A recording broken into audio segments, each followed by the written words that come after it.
Harper Audio presents The Uninvited by Kat Winters, performed by Emily Wu Zeller. If I can stop one heart from breaking, I shall not live in vain. If I can ease one life the aching, or cool one pain, or help one fainting robin unto his nest again, I shall not live in vain. Emily Dickinson. The Buchanan branch of the American Protective League, better known as the APL, continues to urge residents to report all suspicious activity to the group's headquarters at the Chamber of Commerce on Willow Street. As a reminder, typical enemy behavior includes the following tendencies: food hoarding, interference with the draft, slackers who refuse to enlist for military duty, refusal to purchase Liberty bonds, possession of books, sheet music, and phonograph albums celebrating German culture, speaking in a language other than English, the use of hyphenated nationalities when describing oneself, for example, German American, Polish American, etc., anti-war sentiments, the production of socialist pamphlets and newspapers, and the discussion of unionization among factory workers.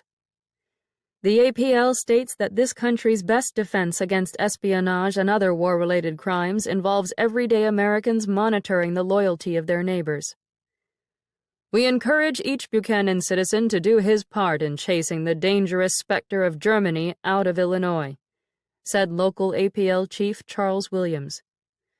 We command every single individual who takes it upon himself to cleanse the country of the enemy. Buchanan Sentinel, October 4, 1918. Chapter 1. I admit, I had seen a ghost or two. The childhood night my mother's father died, when silver moonlight graced the floorboards and the antique furniture in our front room, I came upon my Granny Letty, gone 1 year and a month, rocking in my mother's chair, next to the upright piano. Uncle Bert, gone since 1896, stood on our front porch at sundown on Independence Day, 1912. The bitter smoke of his fat cigar stole through the metal screen of our front door, spoiling the aroma of Mama's cherry pie. A half hour after he left, we received a telephone call from my cousin, saying my Aunt Eliza had died of appendicitis. Uncle Bert again smoked on our porch the day my brother Billy was shot in the Battle of San Miguel in September 1918. I likely don't need to mention that these uninvited guests were not welcome sights. My mother saw them too, and she agreed that such visits always signaled loss. Their presence suggested that the wall dividing the living and the dead had opened a crack, and one day that crack might steal us away to the other side. Granny Letty paid another call to our house October 4, 1918. I saw her but a moment, standing in the yellow haze of twilight near the lace curtains of my bedroom, just an hour before my father and brother killed a man. Our front door blew open and whacked the wall. The dogs barked. Someone groaned in pain. Mama's bare soles hurried down the staircase. "What on earth happened?" she asked, her voice coming as a muffled shriek beyond the walls of my upstairs bedroom. I rubbed at my forehead, finding my skin covered in sticky sweat. Spurred on by the panic surging through the house, I managed to climb out of bed after 3 days spent on my back with the flu. My legs buckled. I grabbed hold of my bedside table and knocked copies of Motion Picture Magazine and Emily Dickinson's poems to the floor with thumps and smacks and the wild fluttering of pages. The stripes of my brown and yellow wallpaper blurred and rippled before my eyes. "What happened?"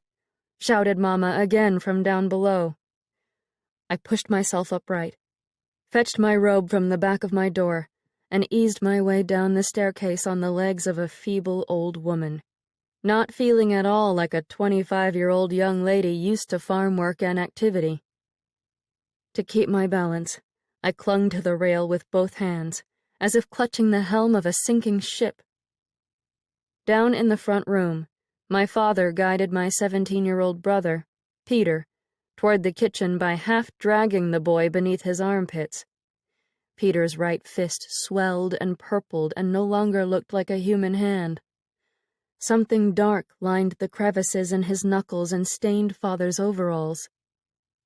The two of them resembled each other with such chilling similarity at the moment. Wheat blonde hair, stocky Illinois builds, large blue eyes, dazed by booze and some unknown horror. The house reeked of whiskey because of them. Mama hounded the men into the kitchen. I clasped my temples to keep my head from swaying off my neck and rolling to the ground, which it seemed inclined to do, and followed after everyone. "What did you do?" Mama grabbed Peter by the wrist and pumped cold water from the sink over those ballooning fingers. Peter hollered with the same unholy racket he had made when he knocked out his 2 teeth jumping off a fence at the age of 5. Father, his face bright red, perspiration dripping off his nose, braced himself against the kitchen table. "The Krauts killed our Billy," he said in a voice that was slurred and gravelly. "And they dumped this damned flu into our country. I read it in the paper. They turned the germs loose in an American theater." "What did you do?" asked Mama again. "Whose blood is this?" Father lowered his head toward the table and swayed. "The damned Kraut went and died." I pulled my robe around my chest. Mama turned off the water and gaped at my father. "What are you talking about, Frank? What German went and died?" Peter leaned over the sink and vomited. Father just stood there at the table and rocked from the alcohol and the aftermath of whatever violence they had just wreaked upon some poor soul. "Those Krauts who own that furniture store. The last store in town owned by German immigrant bastards." Father cleared his throat with a grinding ruckus that reminded me of our old tractor sputtering its last breaths. "One of them got himself killed." Mama gasped. Before she could utter a word, Father added, "The police know. Everything will be fine. We don't want another Collinsville case, like that Prager lynching. No national attention." He said all of this with his face hanging down toward the uneven grain that ran in scraggly lines across the table's blonde wood. Mama paled. "Are you saying that you and Peter killed a man tonight?" "No." Father shook his head. "That wasn't a man. He was a German." I turned and staggered out of the room. I was done. Our oak staircase seemed to stretch 4 stories high above me, but I grabbed the handrail and forced myself to ascend the steps. My breathing labored, the muscles in my back and legs quivering and threatening to send me toppling back down to the ground floor. My parents' shouts and cries down below roused me out of the delusion that this was all just the hallucination of a fever dream. "Stop yelling at me, Alice," said Father from the kitchen, his voice volleying across the dark wood walls around me. "It was just a German, a goddamned German. You should be proud of your boy and me. You should be proud." I shook all over and panted for air. Upstairs, the stripes on my bedroom walls continued to wiggle and blur, but I somehow changed into a skirt and a blouse and packed 2 canvas bags full of clothing, toiletries, Emily Dickinson's poems, and Peter's old copy of J.M. Barrie's Peter and Wendy, which I read to him when he was no more than 10.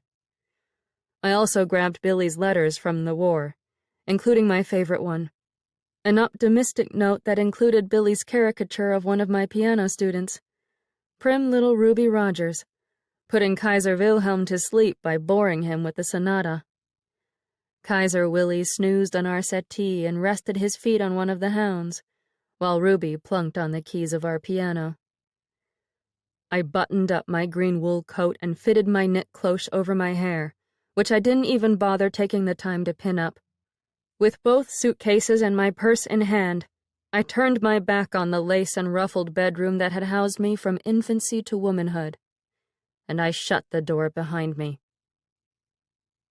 Mama sat at the bottom of the staircase and cried into a handkerchief monogrammed with a gold R for our surname, Rowan. She looked hunched and small and old in the black dress she wore to mourn Billy. Her neck straightened when I brushed past her with my bags. Her damp brown eyes peered up at me with almost childlike astonishment. "I need to go, Mama." I rested my luggage on the floor and wrapped my hand over her shoulder, which drooped from her stooped-over posture. "It'll likely take me a while to fully recover from this illness, but I can't stay here another minute." She nodded with her lips pursed and grabbed hold of my fingers, her hand as cold as winter. "You should have left years ago, Ivy. You're 25, for goodness sake. You wasted so much of your youth hiding away in this—" "Don't." I squeezed her shoulder. "Don't make me feel like an old maid again. You know quite well I stayed because of—" "I know." She nodded, her eyes moist and bloodshot. "Billy always called you Wendy, darling, because of how much you watched over him and Peter. Didn't he?" "That's what happens." I peeked over my shoulder, toward the sound of Father clanking the neck of a whiskey bottle against an empty glass in the kitchen. "When one lives with Captain Hook." "You should have gotten yourself married to Wyatt Pettyjohn after school." "I've always been too choosy. You know that." "Life's too short to be that choosy." "For some people it is. But for others—" I swallowed and turned away from her white-streaked hair and red-rimmed eyes. "Life's far too long to not be selective." She removed her hand from mine. I bent forward and kissed her cheek, tasting salt and the burn of her sorrow. "I'm not going far," I said, my voice low, my lips shaking. "Probably just to town for now." "I can't even remember the last time you went to town."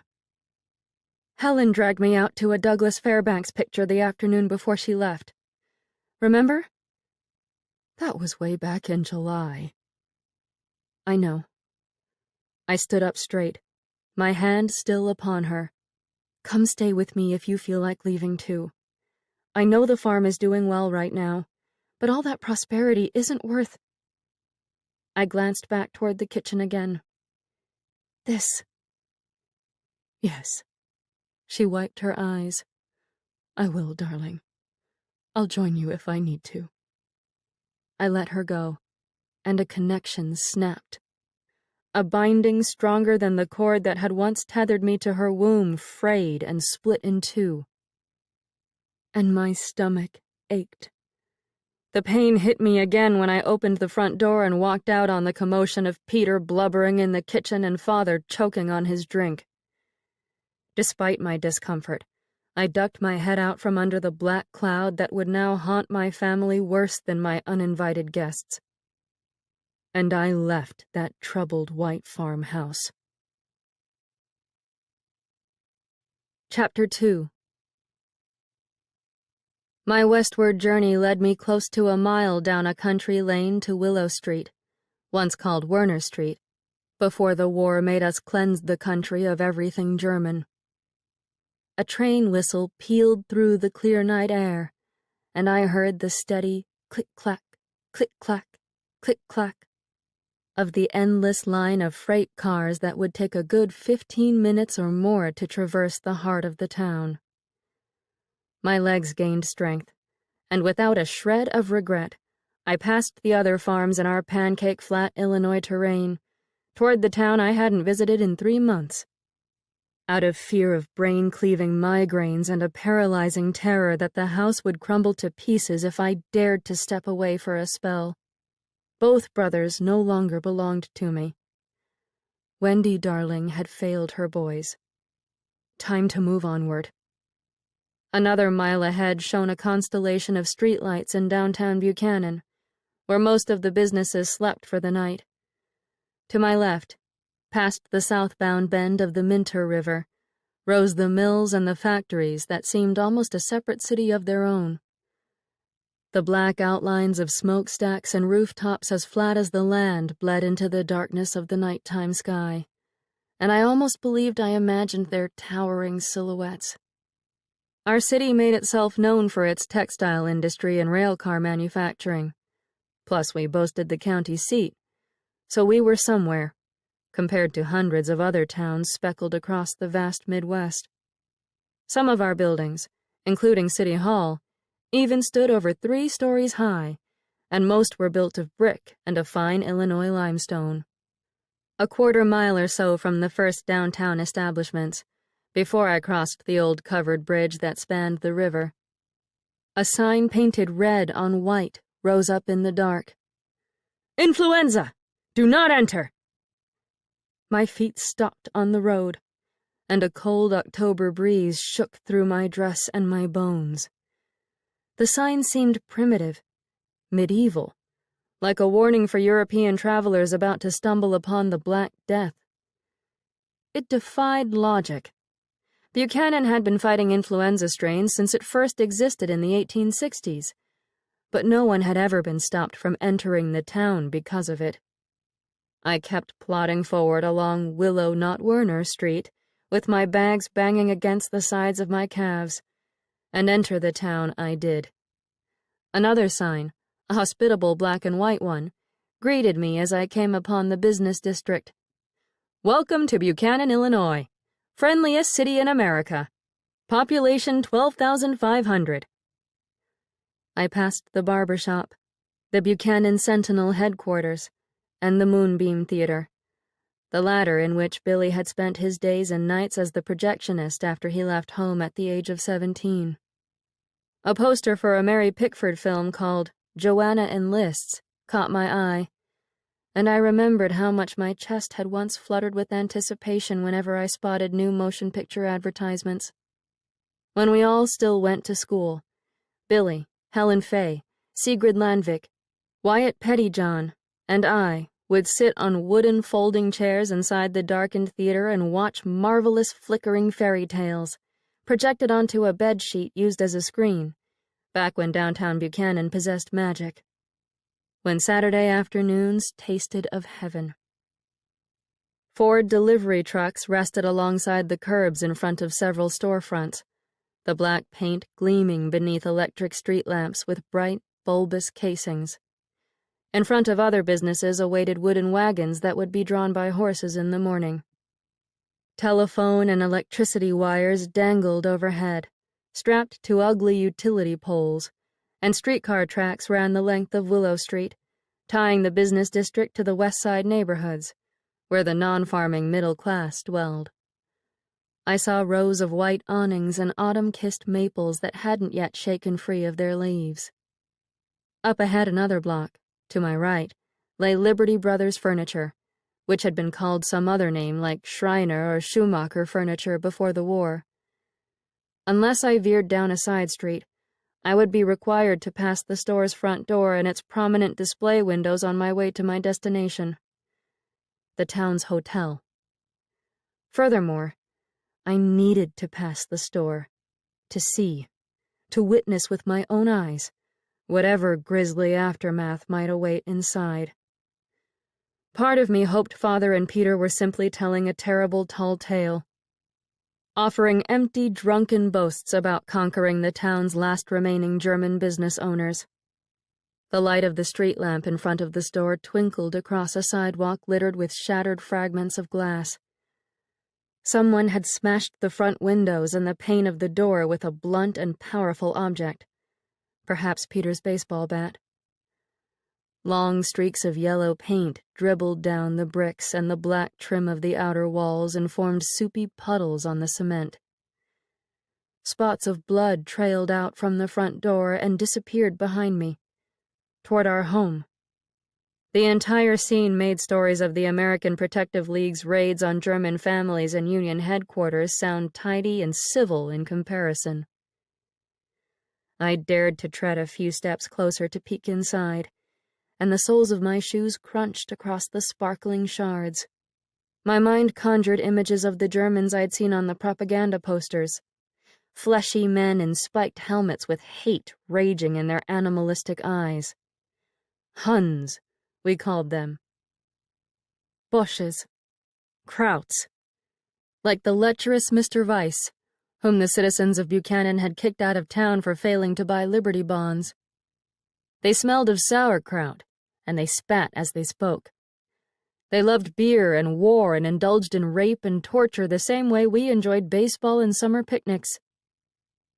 Only one person stood inside the store amid the damaged furniture. It was a man, a young one near my age, also in his mid-20s, if I had to wager. He had short brown hair with a soft hint of curl and broad shoulders that hunched as if either in pain or sorrow. Or both. He stood there in the middle of the mess my family had hurled upon the business, his hands stuffed in the pockets of his tan trousers, his face directed toward a dark stain that marred the floorboards. He wore a tweed vest and white shirt sleeves and looked to be a gentleman, not a brute. Perhaps this wasn't one of the family members. He raised his head, as if my gaze had formed a cold mark on the side of his neck, and he turned his face my way, revealing blue eyes and lips drawn in a taut line. The dead man's brother. I had seen him in the store once before when passing by on my way to purchase sheet music down the way, but I hadn't paid him much heed. I didn't even know either of the men's names. They were just those Germans who sold tables and chairs. I slipped back into shadow and continued onward with my bags. My shoes ground across more piles of glass before I reached the stone bank building next door and met with the smoother sidewalk. I would wait to make amends the next day, when the hurt wasn't so fresh and the sun softened the viciousness of night. Like Werner Street itself, the Werner Street Hotel had boiled, bleached, and scrubbed its German name clean at the start of the war a year and a half earlier. Therefore, it was the Hotel America that I entered with my bags weighing down my arms and my family's sins burning a hole through the center of my stomach. In the far corner, next to the sheer curtains covering one of the lobby windows, stood an American flag with a wilted, wrinkled air, as if it had tired of everything expected of it. Wicker chairs sat in welcoming angles in front of an unlit fireplace that smelled of ash, and blurry photographs of Buchanan's dirt-covered streets from the late 1800s hung on burgundy walls. Potted ferns attempted to lend a resort-style ambience. Behind the front desk sat a fellow with red hair parted smack-dab down the middle of his skull. Mr. Green, if I remembered his name correctly from Buchanan's second most notorious adultery story, as told to me by my friend Helen Fay. He lounged in a chair with his big brown shoes propped upon the wooden countertop. His face hid behind the October issue of Blue Book, my brother's favorite fiction magazine because of the Edgar Rice Burroughs stories. His feet wiggled a little, and he seemed content, despite the rumors that his wife had left town with a handsome young anti-prohibitionist only 5 months earlier. "Good evening." I plunked my bags on the floorboards. "Do you have any rooms left tonight?" Mr. Green lowered the magazine to his lap and squinted at me through round wire spectacles. He possessed the type of aging gentleman complexion that looked wrinkled and craggy and doughy white, with fuzzy little pipe-cleaner eyebrows that matched his strawberry hair. "It's a little late for a lady to be traveling at night, don't you think?" he asked. "Well, I brushed the sweat from my palms on the sides of my skirt. "It's just, I was ill this past week, and now that I'm a little better, I swallowed down the quaver in my voice. "A respite from the house." He nodded. "I had that same illness myself. Knocked me clear off my feet right here at the front desk. Oh, I'm sorry to hear that. He waved away my concern. No need to feel sorry for me. I'm still here. Unlike some. He swung his feet off the counter and dropped his soles to the floor with a dull thud. I keep hearing this particular strain of the flu is killing horrific amounts of people, especially down in the foreigner part of town. Oh? I stiffened with my arms straight by my sides. I didn't realize the flu had turned quite so serious. I saw the sign warning travelers not to enter Buchanan, but... The germ spread at that Liberty Loan Parade on the last day of September. I was already sick and missed the parade. Well. He shook his head and knitted those pipe-cleaner eyebrows. It's pretty bad. People are saying it's taking younger adults mainly. Healthy ones. He lifted his copy of Blue Book with all the pulpy newsprint pages flapping about. If you want to know the truth, it reminds me more of a science fiction story than a regular old flu. There's something unnatural about it. I pressed my hand against my right temple to stave off a bout of dizziness. I'm sorry to hear it's that serious. He opened a drawer and stuffed the magazine inside. You know, I'm the one who should be sorry. Influenza isn't a very hospitable subject matter for a hotel looking to sell a good night's sleep, is it? Let me start over again. He folded his hands on the counter and sat up straight. We do have vacant rooms if you'd care to stay for the night. Yes, I would. Thank you. Should I... I stepped toward the hotel's open register, smelling old pipe smoke and perfumes embedded in the fibers of the pages. Should I fill out my name here? The fountain pen's not working. Mr. Green cupped his right hand around his mouth and lowered his voice. There's an APL fella who checked in a little while earlier. He gestured with his thumb toward a staircase upholstered in worn red velvet. I think he broke the pen on purpose when he was snooping around in the register. Probably trying to run me out of business. I glanced toward the stairs and dropped my voice to a whisper. How do you know he's in the American Protective League? He pretended to be from the gas company last month. Asked to inspect my pipes. I think he's spying on me. Why would he do that? Because he's got nothing better to do. I'm 100% American, though. Don't worry about that. He nodded toward the wilted flag in the corner. You won't find anything German here. Well, my own family would fall under the category of super patriots, so there's no need to worry about me either. Oof! A hot flame of pain flared between my eyes. I winced and rubbed the bridge of my nose and thought of the German brother standing amid blood and battered furniture at Liberty Brothers. I'm sorry. I'm still recovering from the illness. If you need to know my name, in spite of the broken pen, it's Ivy Rowan. Oh, Frank's daughter. The pain deepened, planting spiked heels in my sinuses, splintering my bones with a steel pickaxe. Yes, I'm his daughter. I went to school with him. I still see him at the saloon now and then. Yes, well. I swallowed. That's the only time you're likely to find him in town. The farm demands so much work these days. Our crops are helping to feed Europe. Mr. Green leaned forward on his elbows and peeked toward the staircase. Say that last part a little louder, he said in another whisper. Please.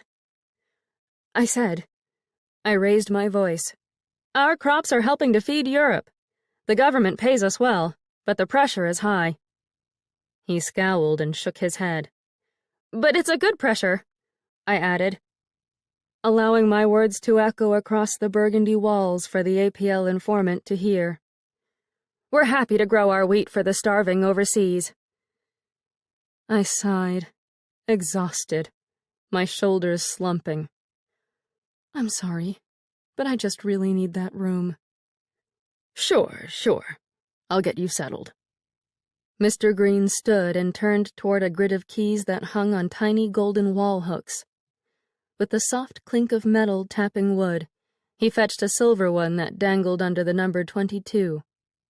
"I'll help you with your bags." He pivoted back around on his heel. "I hope I haven't frightened you with all this talk of disease and death and—" Another whisper. "Spies before bedtime." No, it's all right. I forced a smile. I've already survived the illness, and I hope my mother is strong enough to continue to avoid it. Hopefully, this is just a short scare that will pass swiftly. Let's hope. They're not panicking in Chicago yet, which is always a good sign. Yes, that's true.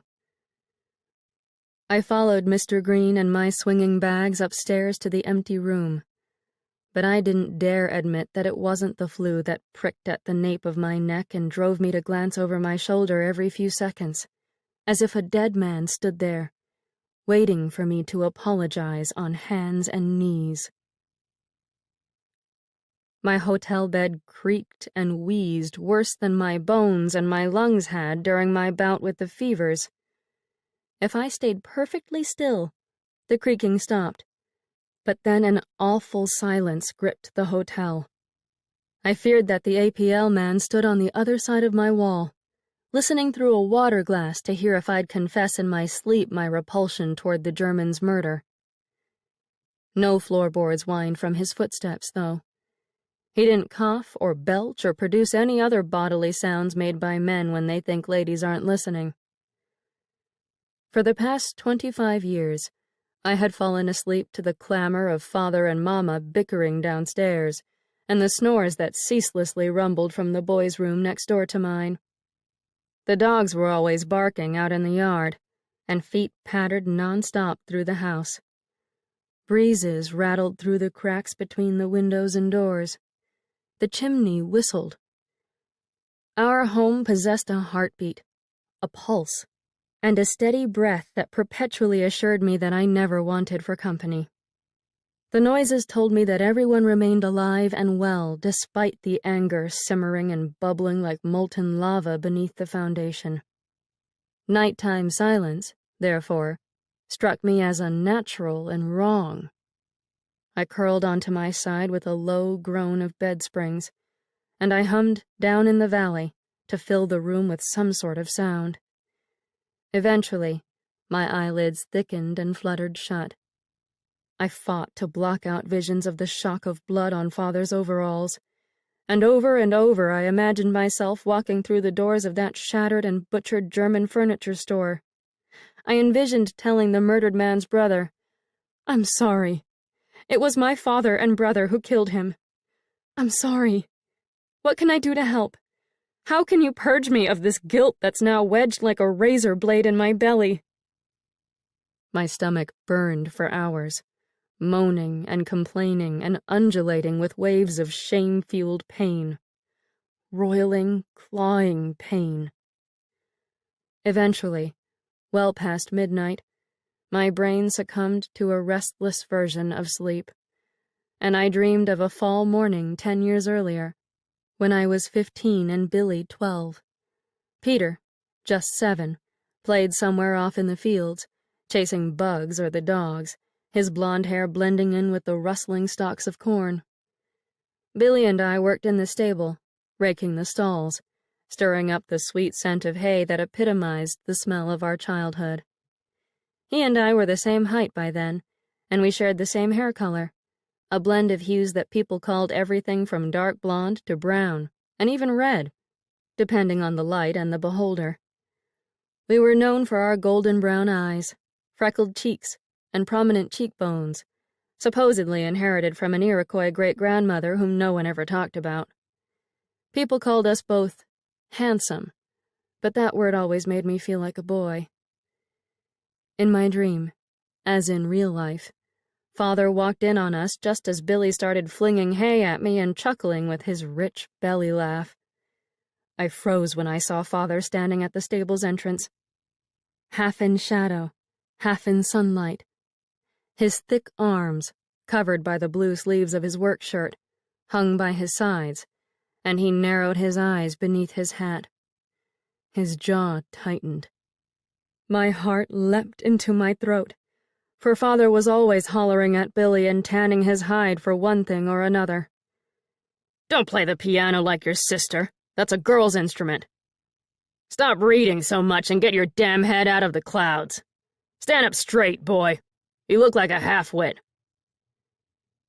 You think your chores are a joke, boy? He asked in a low growl that turned my blood cold.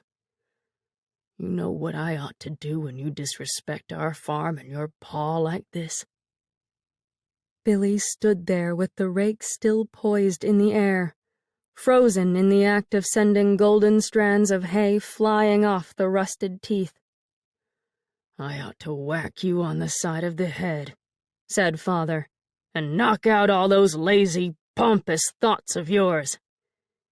Billy stood up straight, and with a boldness and defiance I'd never seen in him before, he tossed his rake into a pile of horse dung. "Is that why you're so stupid, Pops?" he asked, and my chest tightened. "Someone knocked out all of your intelligent thoughts by whacking you in the head?" Father grabbed a shovel and ran at my brother. Before I knew what was coming, he raised the blade and struck Billy in the side of the head with the sickening thud of metal hitting bone. I screamed and felt my own brain crack wide open just from the sound alone. Billy dropped to the ground but didn't lose consciousness. He vomited during the rest of the day, and Dr. Losley came to visit. We had to say one of Billy's friends threw a baseball bat that accidentally smacked him in the head. We all lied for Father and prayed for Billy. Dr. Losley instructed us to wake Billy up throughout the night and check to make sure he stirred. But Mama's footsteps didn't whisper across the floorboards to my brother's room often enough. Around midnight, I planted myself on the edge of Billy's bed, and I watched him for the rest of the night. Just as I would watch over everyone in that house for the rest of my years within those walls. My brain would split wide open again if I ever didn't keep the household intact. Music stirred me awake in the Hotel America. I opened my eyes and stared at the hulking black outline of a chest of drawers across the room, and for a good 30 seconds, all I could hear were my own ragged breaths. There it was again. Music. Jazz music. The faint, syncopated rhythm of horns and drums and a lusty piano slipped through the window along with the draft and settled inside my soul. The sounds relaxed my shoulders, soothed my lungs, and erased the sharp aftertaste of the German's death and my dream about Billy and the shovel.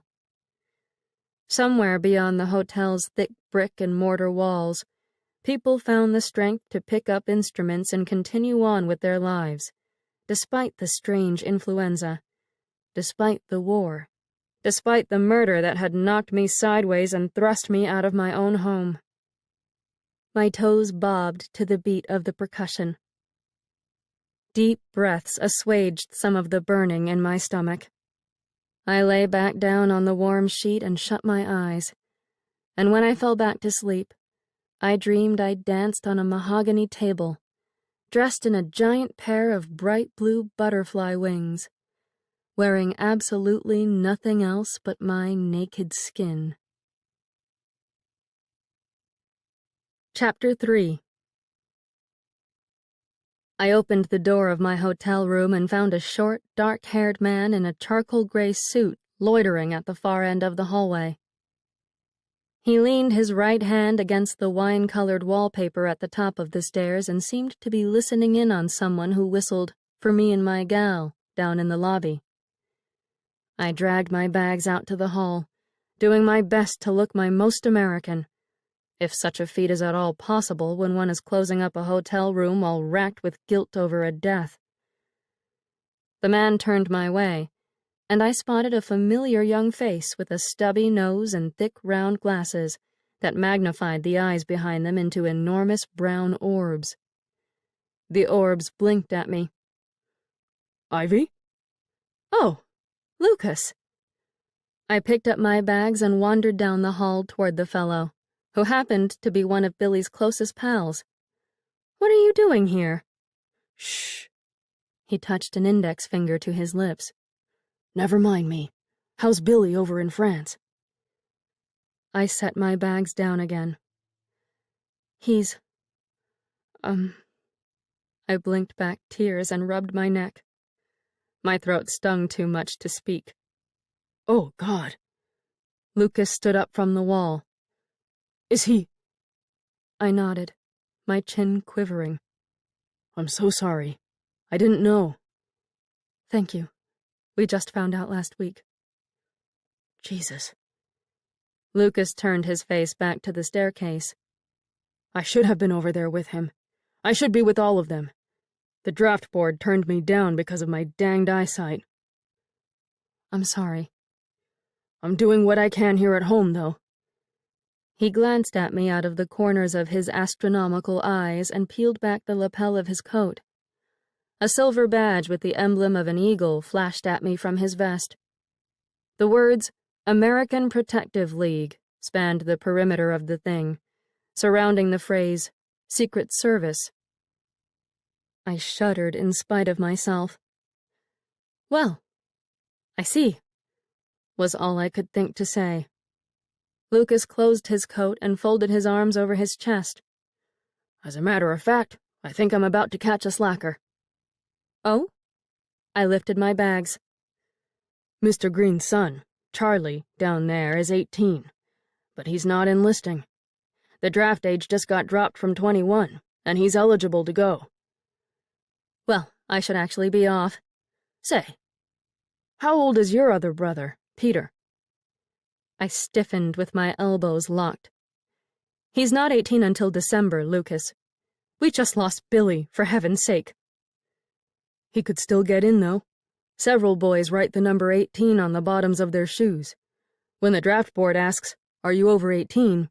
the boys technically aren't lying when they say yes." I stood there and gaped at this baby-faced buddy of Billy's who used to set up model trains with my brother in our basement, and once ate a worm on a dare in Mama's vegetable garden. Lucas's brown eyes peered back at me through those bottle-cap lenses, and the edge of his silver badge poked out from beneath his gray coat. "I'm sure Peter will enlist as soon as he's able," I said, and I maneuvered past him with my bags and headed down the stairs. "Goodbye, Lucas." He didn't respond, but I could feel the weight of those probing eyes of his on the nape of my neck. All the hairs back there bristled. An awful chill sliced down my spine. Down in the lobby, in the morning's hazy yellow sunlight, a young red-headed fellow, Charlie, the slacker, presumably, swept lint and coins from beneath the wicker chairs. He whistled to himself, clanked the change into his pockets, and paid no attention to me. So I waddled with my suitcases over to Mr. Green at the front desk.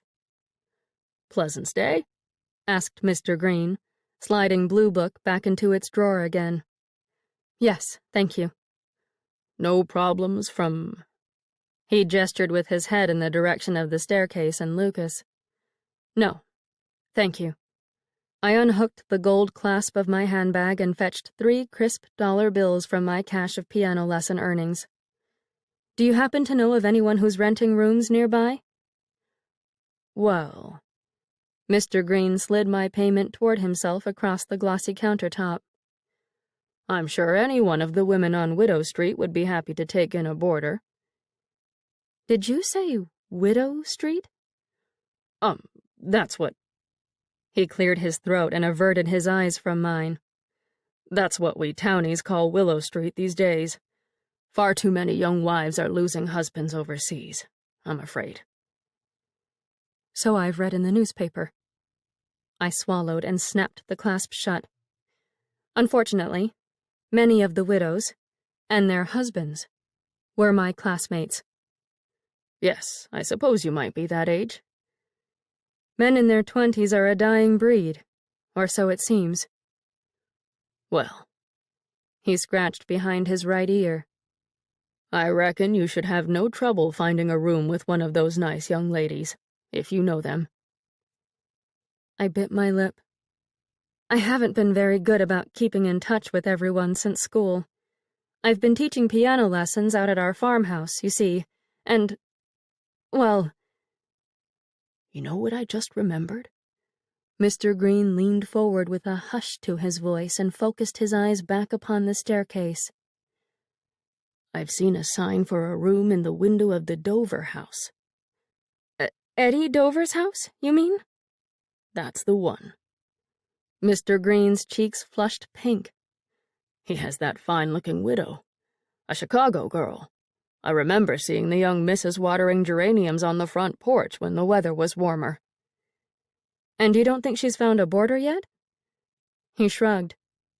I'm not sure. She lives. His voice dropped to an almost inaudible whisper. On the corner of Willow and Plum, a red mailbox sits out front. Go ask her. Is the APL worried about her? Is that why you're whispering again? I just don't want that fella following you around. Frank Rowan's an upstanding man, and I wouldn't want any harm coming to his daughter. Oh. I shrank back, and my elbows dropped off the countertop. Thank you. I appreciate your help.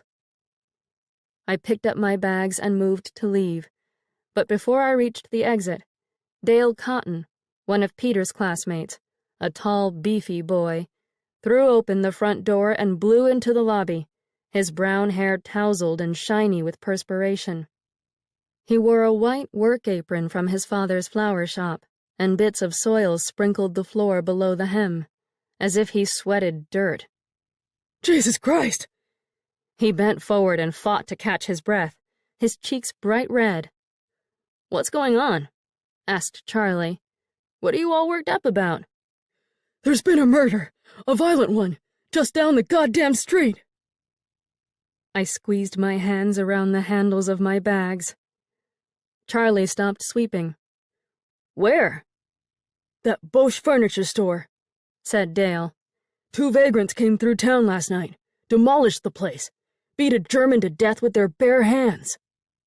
The redhead winced, and I lowered my eyes toward the faded gold spirals of the rug beneath my feet, which blurred and writhed like coiled snakes. You gotta come see. Dale lunged toward the door, the soles of his shoes slipping and squeaking. The place is surrounded by reporters, police, the APL, even the goddamned mayor. There's more excitement than when the train crashed into those Southsiders. Jesus Christ! Charlie let the broom fall to the floor with a splat, and both boys tore out of the building and down the street, as if the sight of blood carried more weight than gold. Without glancing back at Mr. Green to catch his reaction to the killing, or at the staircase to check for Lucas, I used my right shoulder to shove open the door and exited the Hotel America. Out in the glaring daylight, on both sides of the street, rows of American flags snapped in a breeze from beneath the white awnings in front of each store. Model Ts driven by regular middle-class folk puttered past me, motoring off in the direction of Liberty Brothers Furniture. 3 boys on bicycles rode by in streaks of brown overalls and caps, and I heard the word, "Murder," stream from their lips. With my thick heels clapping across the sidewalk, I trekked westward on Willow, away from the hotel and the furniture store, away from the reporters and police and even the goddamned mayor. I had seen Eddie's widow, May Belmont Dover, the year before, at the 1917 4th of July picnic, one of the few Buchanan functions I'd attended since my high school graduation in 1911. Billy always did his best to lure me out to the town, tempting me to the Moonbeam Theater by buying me copies of Motion Picture Magazine, promising to introduce me to the parents of potential piano students if I attended Buchanan's Independence Day festivities. I remembered what May looked like. She could have waltzed straight out of a Hollywood motion picture, even in her plain cotton dress and floppy straw hat that hid her dark ringlets. Billy referred to her as Buchanan's vamp. Father and Peter couldn't keep their eyes off her and the V-shaped dip in her flimsy white bodice, as I recalled from the picnic. Eddie's jazzy new wife was a souvenir from his last big weekend in Chicago before enlisting, my friend Helen had said when she joined me at the picnic, twirling her finger around a red curl with a hint of jealousy, for she had once kissed Eddie at a dance. Eddie sat beside May on a blue gingham blanket and gazed at his wife as if she were a chocolate sundae topped with a voluptuous crimson cherry, as if he wanted to lick her all over until she melted in a flood of vanilla and red lipstick. The Dovers' tapioca-colored home rose up ahead, beyond 2 trees ablaze with autumn leaves. I spotted the red mailbox out by the street, as Mr. Green instructed, and noticed Eddie's family name painted on the side of the box in flowery white handwriting. A weather vane topped with a galloping silver horse pointed to the west, above an upstairs dormer window. I climbed the steps to the wide front porch and reminded myself, this is the start of your new life, Ivy. No more worrying, no headaches, just living. I knocked on the door, and I waited. Childish voices and laughter chirped from the backyard in the neighboring house to the right. The weather vane above me squeaked a little from a nudge of the breeze. I knocked a second time and then turned to leave, discouraged, when footsteps approached from the other side of the door. The latch clicked. The door opened. There she stood. Mrs. Eddie Dover. The vamp. She blinked her eyes like she'd just woken up from a long and luxurious nap, and her fingers lazily buttoned up her midnight black blouse, as if she'd just slipped out of bed and gotten herself dressed. Thick ringlets the color of velvety ink spilled down her shoulders to the famous May Belmont Dover breasts that Peter spoke of often, when he didn't think I could hear him. The buttonholes of her shirt strained to keep those mountainous curves inside. "Can I help you?" she asked in a drowsy voice. "Yes, hello. I readjusted my bags in my hands. "I'm looking to rent a room. Mr. Green at the Hotel America said you used to have a sign advertising space for a boarder." "He did?" She peeked out the door in the direction of Mr. Green and his business, even though the hotel stood 3 blocks away, beyond other houses and trees. "I haven't had that sign hanging up since summer." "Well, he brought up your name, and—" "Didn't I meet you once? You look familiar." "Yes, we met at last year's 4th of July picnic. I knew your husband in school." She rolled her eyes. Every girl in Buchanan knew Eddie in school. "I didn't know him well. You've probably never even heard of me. My name's Ivy." "Oh." She tilted her head and nodded with little dips of her delicate chin. "Oh, yes. I think I might remember you now. Eddie said he hadn't seen you since you finished high school together. He said you never left your house. Called you a recluse." "Well, Are you running away from home or something?" My hands sweated on the handles of my luggage. "I beg your pardon?" "You have that desperate look about you." She crossed her arms and peered down the street again. "Is an irate husband about to show up and cause a scene?" "Oh, what?" "Or are you a war widow too?" The muscles in my arms ached and shook to the point where I had to plunk down the bags on her porch. "No, I'm not a widow. One of my brothers just lost his life in France, though. And my family is... I braced my hands on my hips. "Well, we're not doing well. I've decided to head out into the world and live my own life now. Sort of..." I forced a smile to my face. "Burst out of my cocoon, so to speak." May merely blinked in response at first, but then she arched a dark eyebrow and said, You picked one hell of a time to spread your wings, little butterfly. Yes, I suppose I... Have you heard about this wicked flu? I already had it, just this past week. How about you? She leaned her right hip against the door jamb. I had a terrible headache the other day. I thought I might be getting sick, but then I sat down for a spell and recovered. She picked at the little nail of her left pinky. Which was a shame. What? I leaned forward. How on earth is recovering a shame? I thought God might have sent this flu to help us all Widow Street girls join our darling husbands. That would have been kind of him. I swallowed and debated how to respond to a statement such as that. Do you have an income that would allow you to pay rent? She asked. Yes. I've been teaching piano lessons to children out at my family's house for the past 7 years. Tickling the ivories with ivy? Yes. I blushed. That's the slogan I use on my card.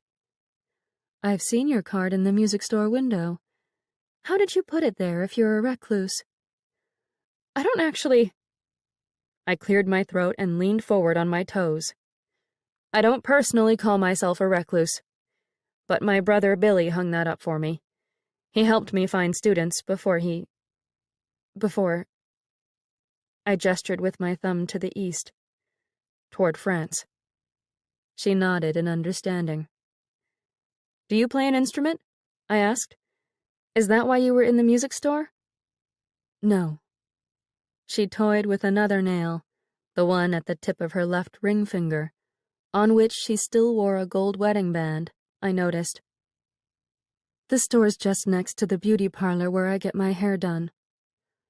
Ah. I grabbed up my bags. Well, I'm really sorry to have troubled you this morning. Hey. She cocked her head again. Even if you are a recluse. I told you, I don't call myself... Even if you're a tad on the shy side, don't you have any other old school friends who'd take you in, besides Handsome Eddie's widow?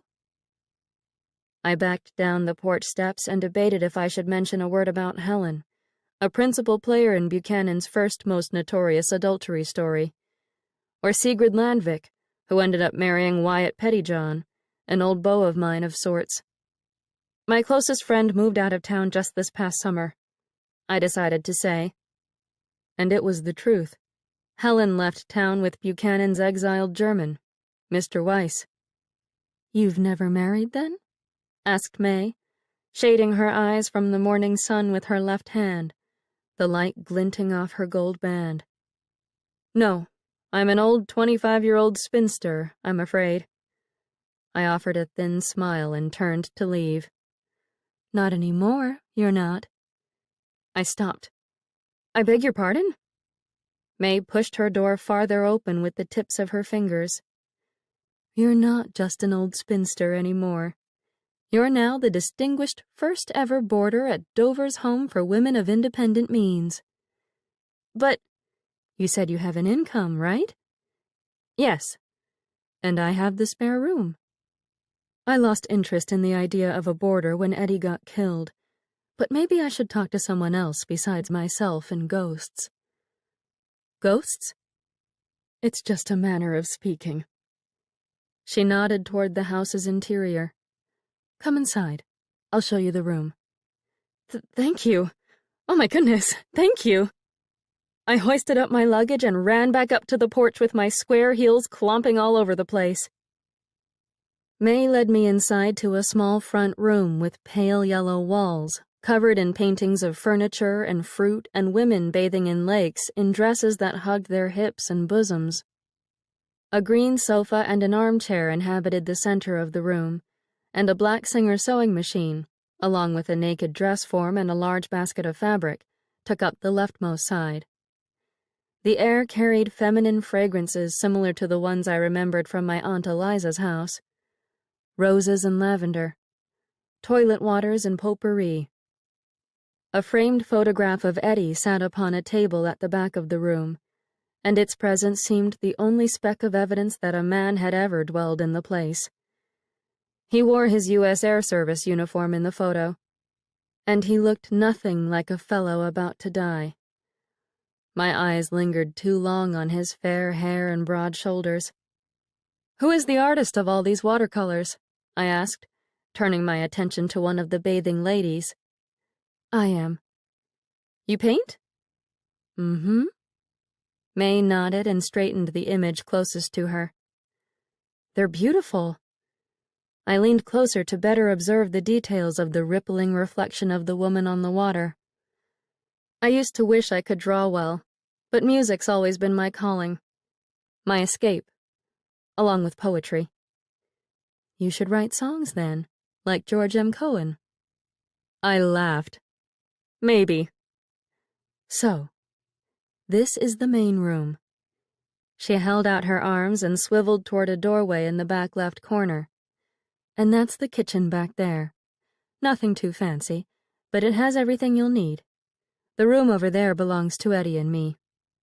She spun on her heel toward a door to my right and didn't correct herself for speaking of Eddie in the present tense. "And up here," she headed over to a staircase that started next to the bedroom door, "is one big attic room, which can be yours, if the place suits you all right." I followed her up a turned staircase with a small landing in the middle, and I noticed the steps made mere whispers of sound compared to the squeaks and hollers of our rickety stairs back home. The silence made me worry the Dover's house, like the Hotel America, might sit too still for proper sleep. Upstairs, we reached an open room with a bed smothered in white ruffles and a ceiling pitched like the roof. Everything that couldn't fit into the rest of the house: crates, rugs, lamps, a toaster, 2 copper washboards, a chest of drawers, a doll's crib, Eddie's Buchanan High School football uniform, appeared to have found a home on the attic floor. "So," May placed her hands on her hips, "what do you think?"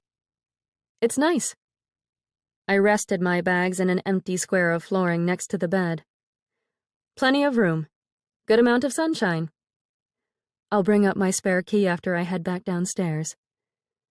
She traced a finger through dust on an old credenza parked near the top of the stairs. "It has been lonely here, I do admit. I should have probably left that room for rent sign up longer." "I'm sure you've still been adjusting." I eyed Eddie's football jersey. "To life."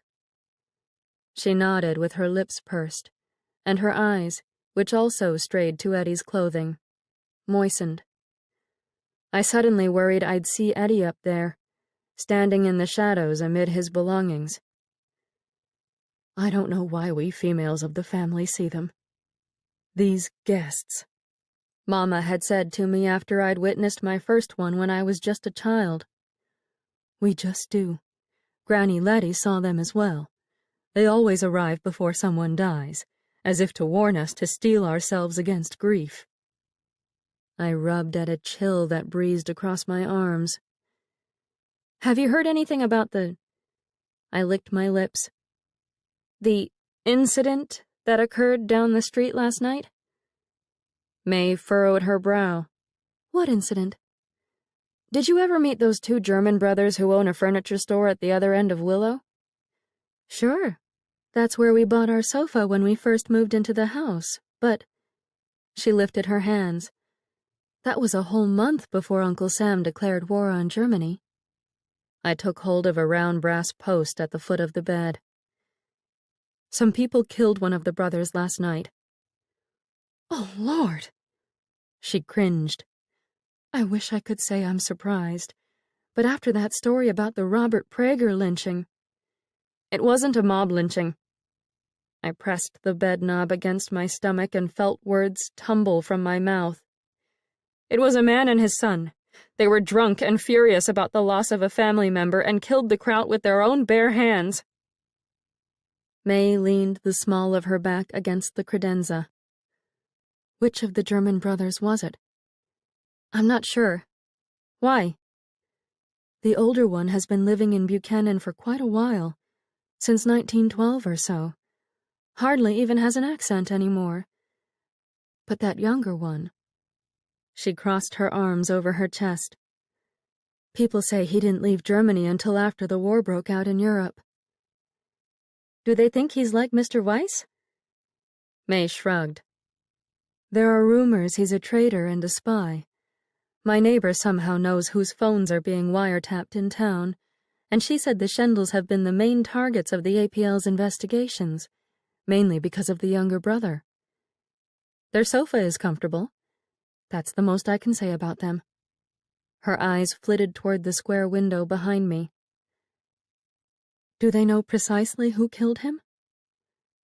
My heart thumped with such guilt and terror. I feared she heard the organ hammering against the wall of my chest. I beg your pardon? I don't like the idea of murderers lurking nearby. Do they know who the killers were? Was it the APL? My lips and chin both shook so much that May must have seen my face twitching and quivering like a frightened rabbit's. Ivy? She stepped forward. Are you all right?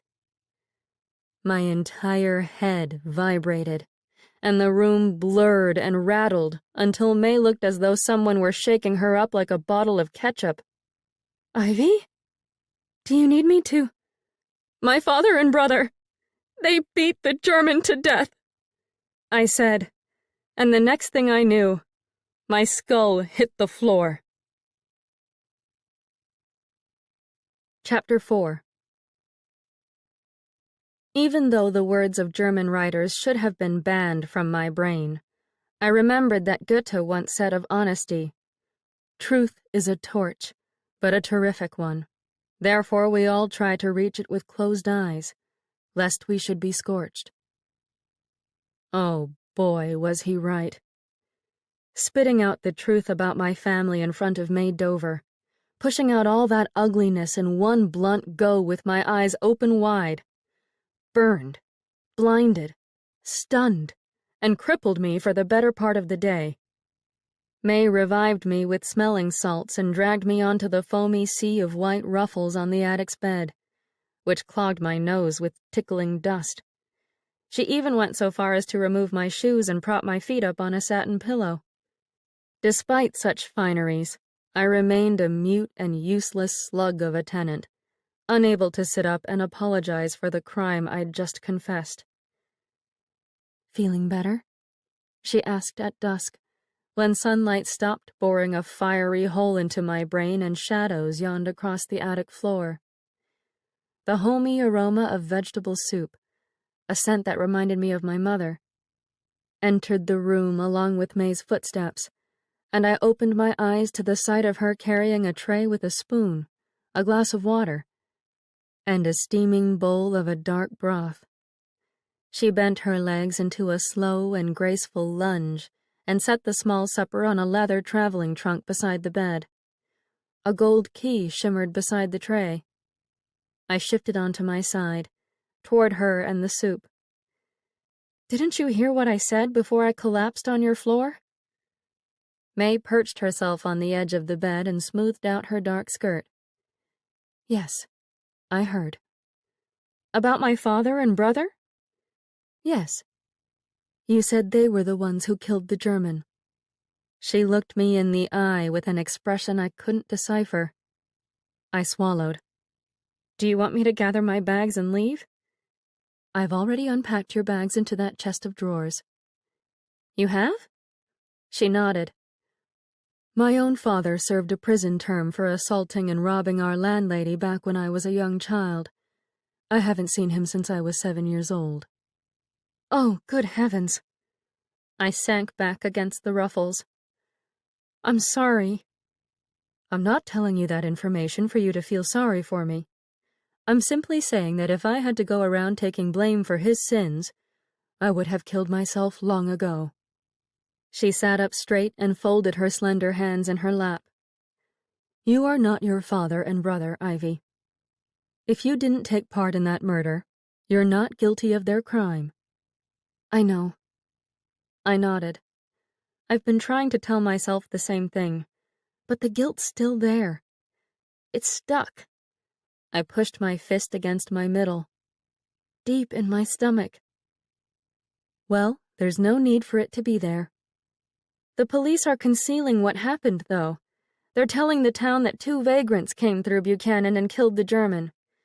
They're worried that this part of Illinois will turn into another Collinsville.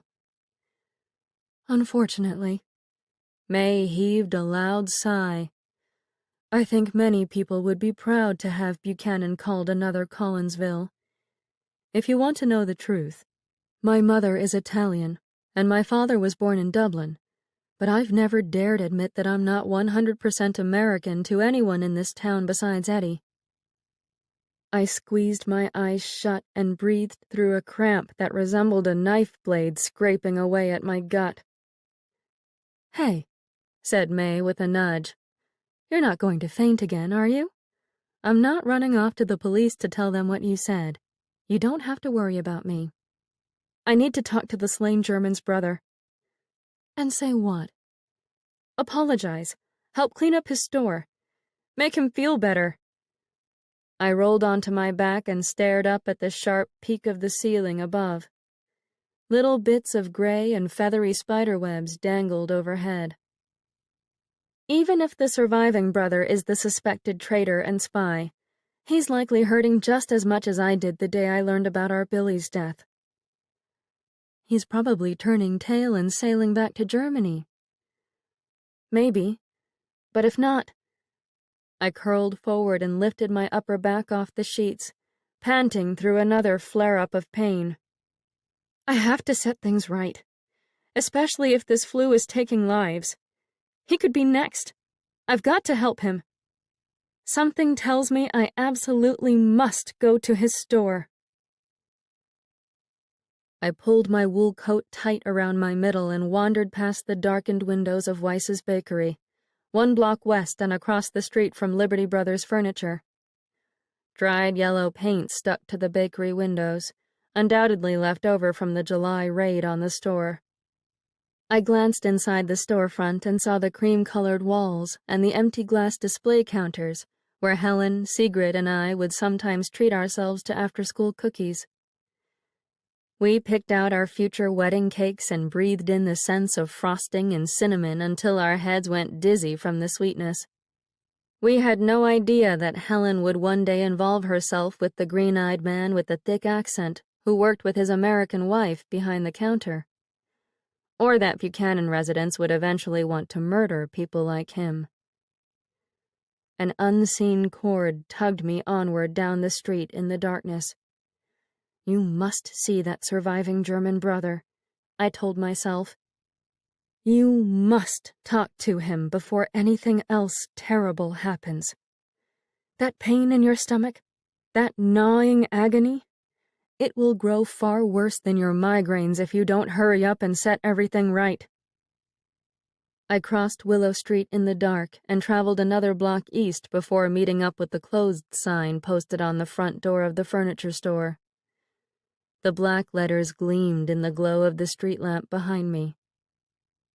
The paint my father and brother had splattered across the red bricks had dried into dirty yellow veins that branched down the wall to the ground. Someone had taken the time to sweep away the broken glass from the sidewalk, and they had nailed sturdy planks over the damage to the door and the windows.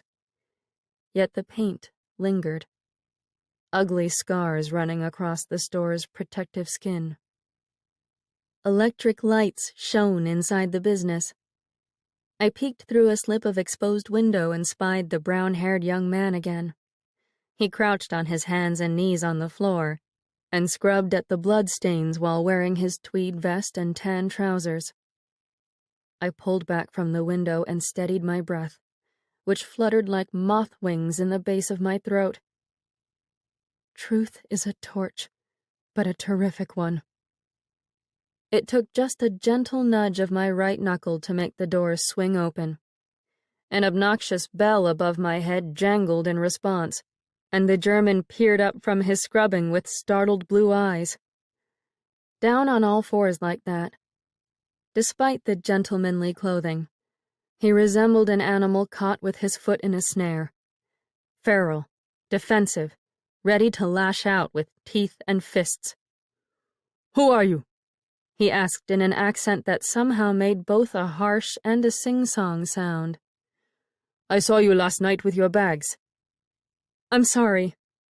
Sorry for what?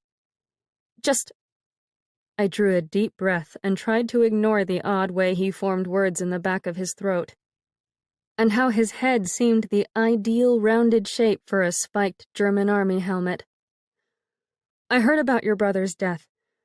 My own brother died recently, too, and I wanted you to know. I pressed my teeth together in a way that made my molars rattle against one another. I accidentally bit the right edge of my tongue and tasted blood. I'm sorry you're experiencing the same pain. He eased his grip on the scrub brush and sank back on his heels. What is your name? I sealed my lips shut. My name belonged too much to my family. The German set the brush aside and got to his feet. He stood taller than me by at least a half-foot, and his build looked to be slender yet sturdy. His arms and shoulders belonged to a fellow who hoisted around tables and bureaus and wide wooden beds. He put his hands on his hips and cocked his head at me. What happened to you? What do you mean? Why were you traveling through the dark with your luggage last night? I told you. I gulped so loudly he must have heard the sound. My brother died. I've been sick since I learned that news, and now I'm trying to recuperate. He stepped toward me across the floorboards, boards still blotchy with pink stains of blood. I backed away. Don't! Ach, sie hat Angst vor Deutschen. My back banged against the door, and my shoulder blades smarted. What did you just say? He came to a stop no more than 4 feet away. I said, she is afraid of Germans. Go away if you're so scared. I don't understand why you came in here if... I'm not afraid of Germans.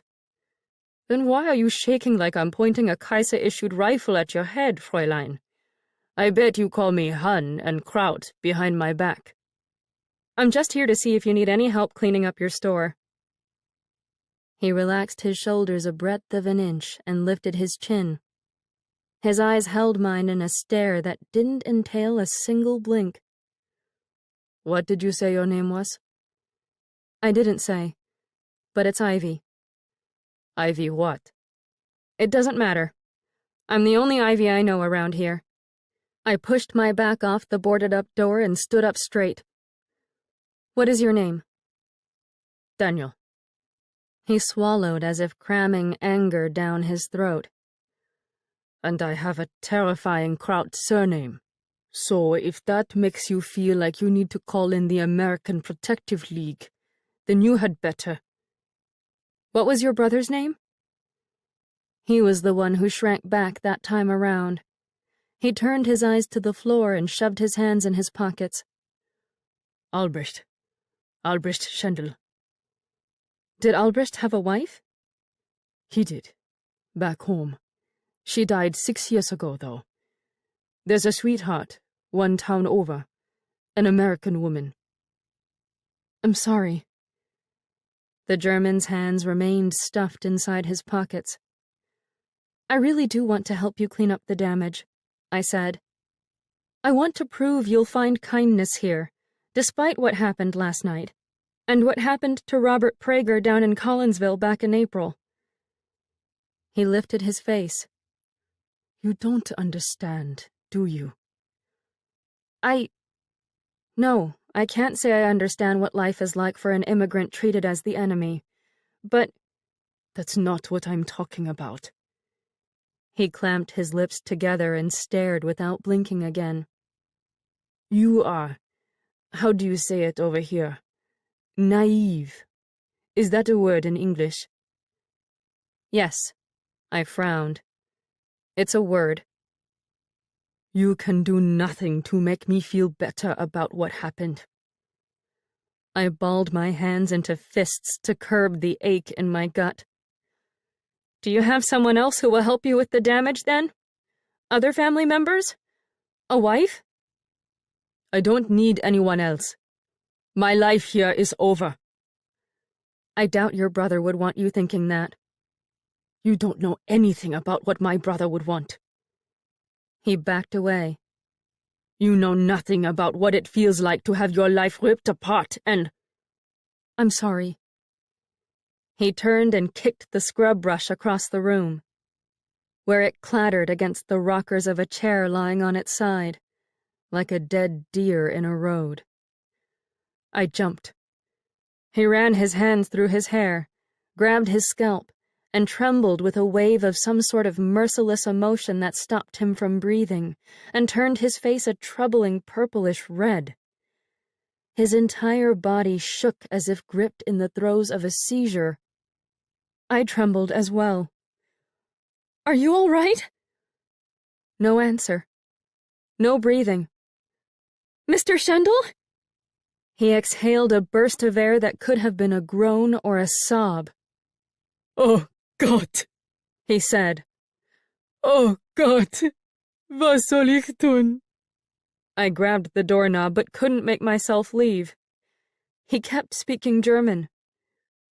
Was soll ich tun? Hilf mir, bitte. Still clutching his scalp, still standing over those faded pink stains. Music erupted outside the boarded-up windows with such force that I gasped, and my shoulders jerked. Brass and winds and drums and a piano. That jazz band again, playing closer than when I had tried to sleep in the Hotel America. Do you hear that? I asked. Daniel panted. What? Do you hear that music? Of course. I'm German, not deaf. Where is it coming from? He turned his upper body toward the boarded-up windows and lowered his hands from his head. It's just a jazz band that plays upstairs in the Masonic Lodge across the street. Every night? I don't know. They didn't used to. He exhaled more ragged breaths and rubbed at his neck with a pained grimace. It's Jelly Roll Blues. By Ferd Morton? He nodded. You know it? I almost bought the sheet music once, but I had to purchase Chopin for one of my students instead. I've been teaching piano lessons out at our farm. I cut myself short, for the music loudened, as if telling me to shut my trap, stop bothering this stranger about my minuscule little life, and just listen. We both stood there, motionless, mute, absorbing the song into our bodies as if receiving anesthetizing shots of laudanum to kill off the pain. Daniel closed his eyes, and the hardness eased from his jaw. The red heat drained from his cheeks. He let his hands hang by his sides and breathed in a gentler rhythm. Soft sips of air glided through his nose. I closed my eyes too, and let the melody slide through my blood until my heart thump, thump, thumped, with jazz and strength and an unexpected surge of hope. The last note died away, and the room fell silent. I raised my eyelids and found Daniel watching me over his shoulder. You can start on the bloodstains, if that's what you truly want. He walked over to the bristly wooden brush he had kicked across the floor and picked it up. I shook off the music's spell, literally wiggling my arms and hands to bring my brain back into focus, and ventured over to him on legs gone wobbly and rubbery. My fingers managed to pluck the cleaning tool out of his hand without actually touching his skin. I'll have the stains gone before the night's over, I said. My father cut himself all the time when he was working on our farm, and I learned how to clean up the mess. Well, bully for his clumsiness, then. Daniel wandered away before I could check his eyes for any sign of his knowing the identity of that clumsy father of mine. I scoured the dark floorboards with a solution of vinegar and water that made my nostrils sting until I thought they'd bleed. Across the room, Daniel fitted a new wooden backing onto a lacquered maple cabinet that Peter and Father must have knocked over during their attack. My mind did a terrible thing. It strained to envision how my family members actually managed to destroy both the furniture and Albrecht in the very room in which I knelt. My nostrils burned all the more, and my stomach knotted and groaned, but I couldn't stop seeing them in there, beating a man to death, violating his property, spilling the blood that sullied the wood below my knees. At one point, Daniel dropped the new piece of wood and swore under his breath in German, or at least the words he spat out sounded like swearing. I kept my face directed toward the fading pink splotches and scrubbed and scrubbed and scrubbed and scrubbed. My father and brother murdered your brother. I wanted to confess from across the store as the bristles ground against the floor. The words perched on my lips and buzzed around the edges of my mouth, but the poisonous admission refused to leave my body. I'm sorry. They were drunk. The telegram about Billy came last week. They must have been drinking in the saloon and got riled up from all the sympathetic shouts and the anti-German slurs. It was my father and brother who beat him with their own bare hands. Daniel looked up at me, and I worried that he had somehow heard my confessions in my mind. I lowered my head and kept on scrubbing. He returned to his hammering and asked over the din, "How old was your brother?" 22, I called back. "How old was yours?" 1 month shy of his 29th birthday. Does that make you the older or the younger brother? I asked with my heart pounding to the beat of his hammering. The younger. Oh, Christ. The potential traitor and spy. I poured another wash of vinegar over the floor and dwelled on a brand new fear. Herr Daniel Schendel might rush over with that metal hammer of his and strike me in the head. An eye for an eye act of revenge. One Rowan sister in exchange for one Schendel brother. The scenario seemed awfully Shakespearean, but before April of that same year, I never would have imagined a mob of Illinois citizens stringing up a German by the neck, either. Daniel rested his hammer on the floor with a gentle clank and ran the tips of his fingers over his work. Another jazz song shimmied through the boarded-up windows. I glanced up. What's that one called? I beg your pardon? He asked. You knew the name of that other song. I figured you might know this one, too. He kept his back toward me, but I could tell by the way he held his neck straight and still that he was listening. That's too easy, he said. Livery Stable Blues by the original Dixieland Jazz Band. I lifted the bristles off the ground. Are you a musician? I play guitar. Really? Yes. His shoulder blades stiffened beneath his tweed vest. Really? Maybe you should go over there and play with them sometime. He glanced back at me with a scowl. Maybe you should mind your own business. You seem like a person who's always just something or other. I'm not going to go play with a band who wouldn't want me with them. They're probably also... He stopped and pinched his lips together. Probably also what? I asked. He just sat there, half turned toward me. I sat up tall. What were you going to say? He stood and knocked his knee against the cabinet with a thud that must have hurt. I think it's time for you to go. What did I say? He marched toward me.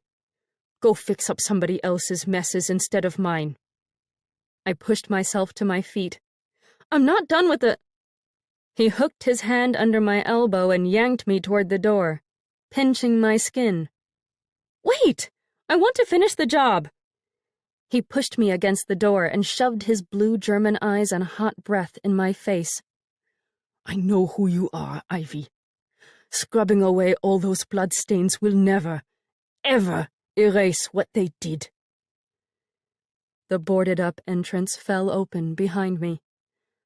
and I was out in the cold, dark air with the door slamming shut 2 inches from my nose.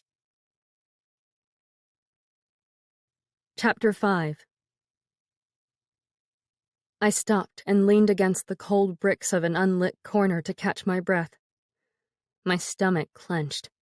Pain shot down my legs and burned through my feet, and my skull cracked into 2 separate pieces, like Emily Dickinson once described in a poem. I felt a cleaving in my mind, as if my brain had split. He knew who I was. Oh, God! He knew! 2 blocks behind me, the jazz band played on as if nothing were amiss, the beat of the drums a distant pulse, the cornet a faraway wail. The furniture store tugged me back toward it. My legs thrummed with the urge to turn back around and return, to make amends. Yet I forced myself to move again, away from him, away from the blood. A car motor rumbled from somewhere nearby, and a stab of fear shot through me. Maybe someone had seen me enter his store. Maybe Billy's friend Lucas had been observing my actions ever since that morning, spying, listening, watching with his magnified eyes. Headlights rounded the bend 2 blocks down. Words written in frosted block letters jumped out from the storefront window behind me. Buchanan Chamber of Commerce. Oh no! Damn! I muttered aloud. I had just helped out the prime target of the local American Protective League's scrutiny, and there I stood, next to their headquarters. I dashed around the corner, pressed my back against a wall in the shadows, and prayed the driver would continue heading eastward on Willow. The car growled closer. I could feel the engine humming across the bottoms of my feet. I smelled gasoline and oil and hoped the driver hadn't seen me. Perhaps he was simply a regular person traveling home for regular reasons. The engine popped to a stop around the bend, and I heard someone pull the automobile's clutch lever all the way back to set the rear parking brake. I sucked in my breath and held the air in my lungs, willing my body and my clothing to blend into the wall. Doors opened and shut. Male laughter bulldozed over the cornet and the piano down the way. I calculated how quickly and quietly I could run down to the next corner and disappear into the blackness of night. Before I could even think to move, however, one of the men from the automobile uttered the name Shendel. I froze. "What do you think we should do about the brother?" asked a fellow with the rasp of a smoker, all rocks and sandpaper. "He's not going to be around much longer," said a man with a voice so smooth I bet he grinned every time he talked, no matter how viperous the words coming out of his mouth. "He's going to need a loan if he wants to repair that store, and we've already made sure none of the banks lend the Boche any money at this point. Where the hell is Harry? He's late." "Do we even know who killed the other brother yet?" asked a third voice, a jumpy one. "We have a good idea," said Mr. Smooth. "It had nothing to do with any of our volunteers, so make sure no one goes around taking credit for it. The mayor isn't happy. He doesn't want the word vigilante showing up in the paper."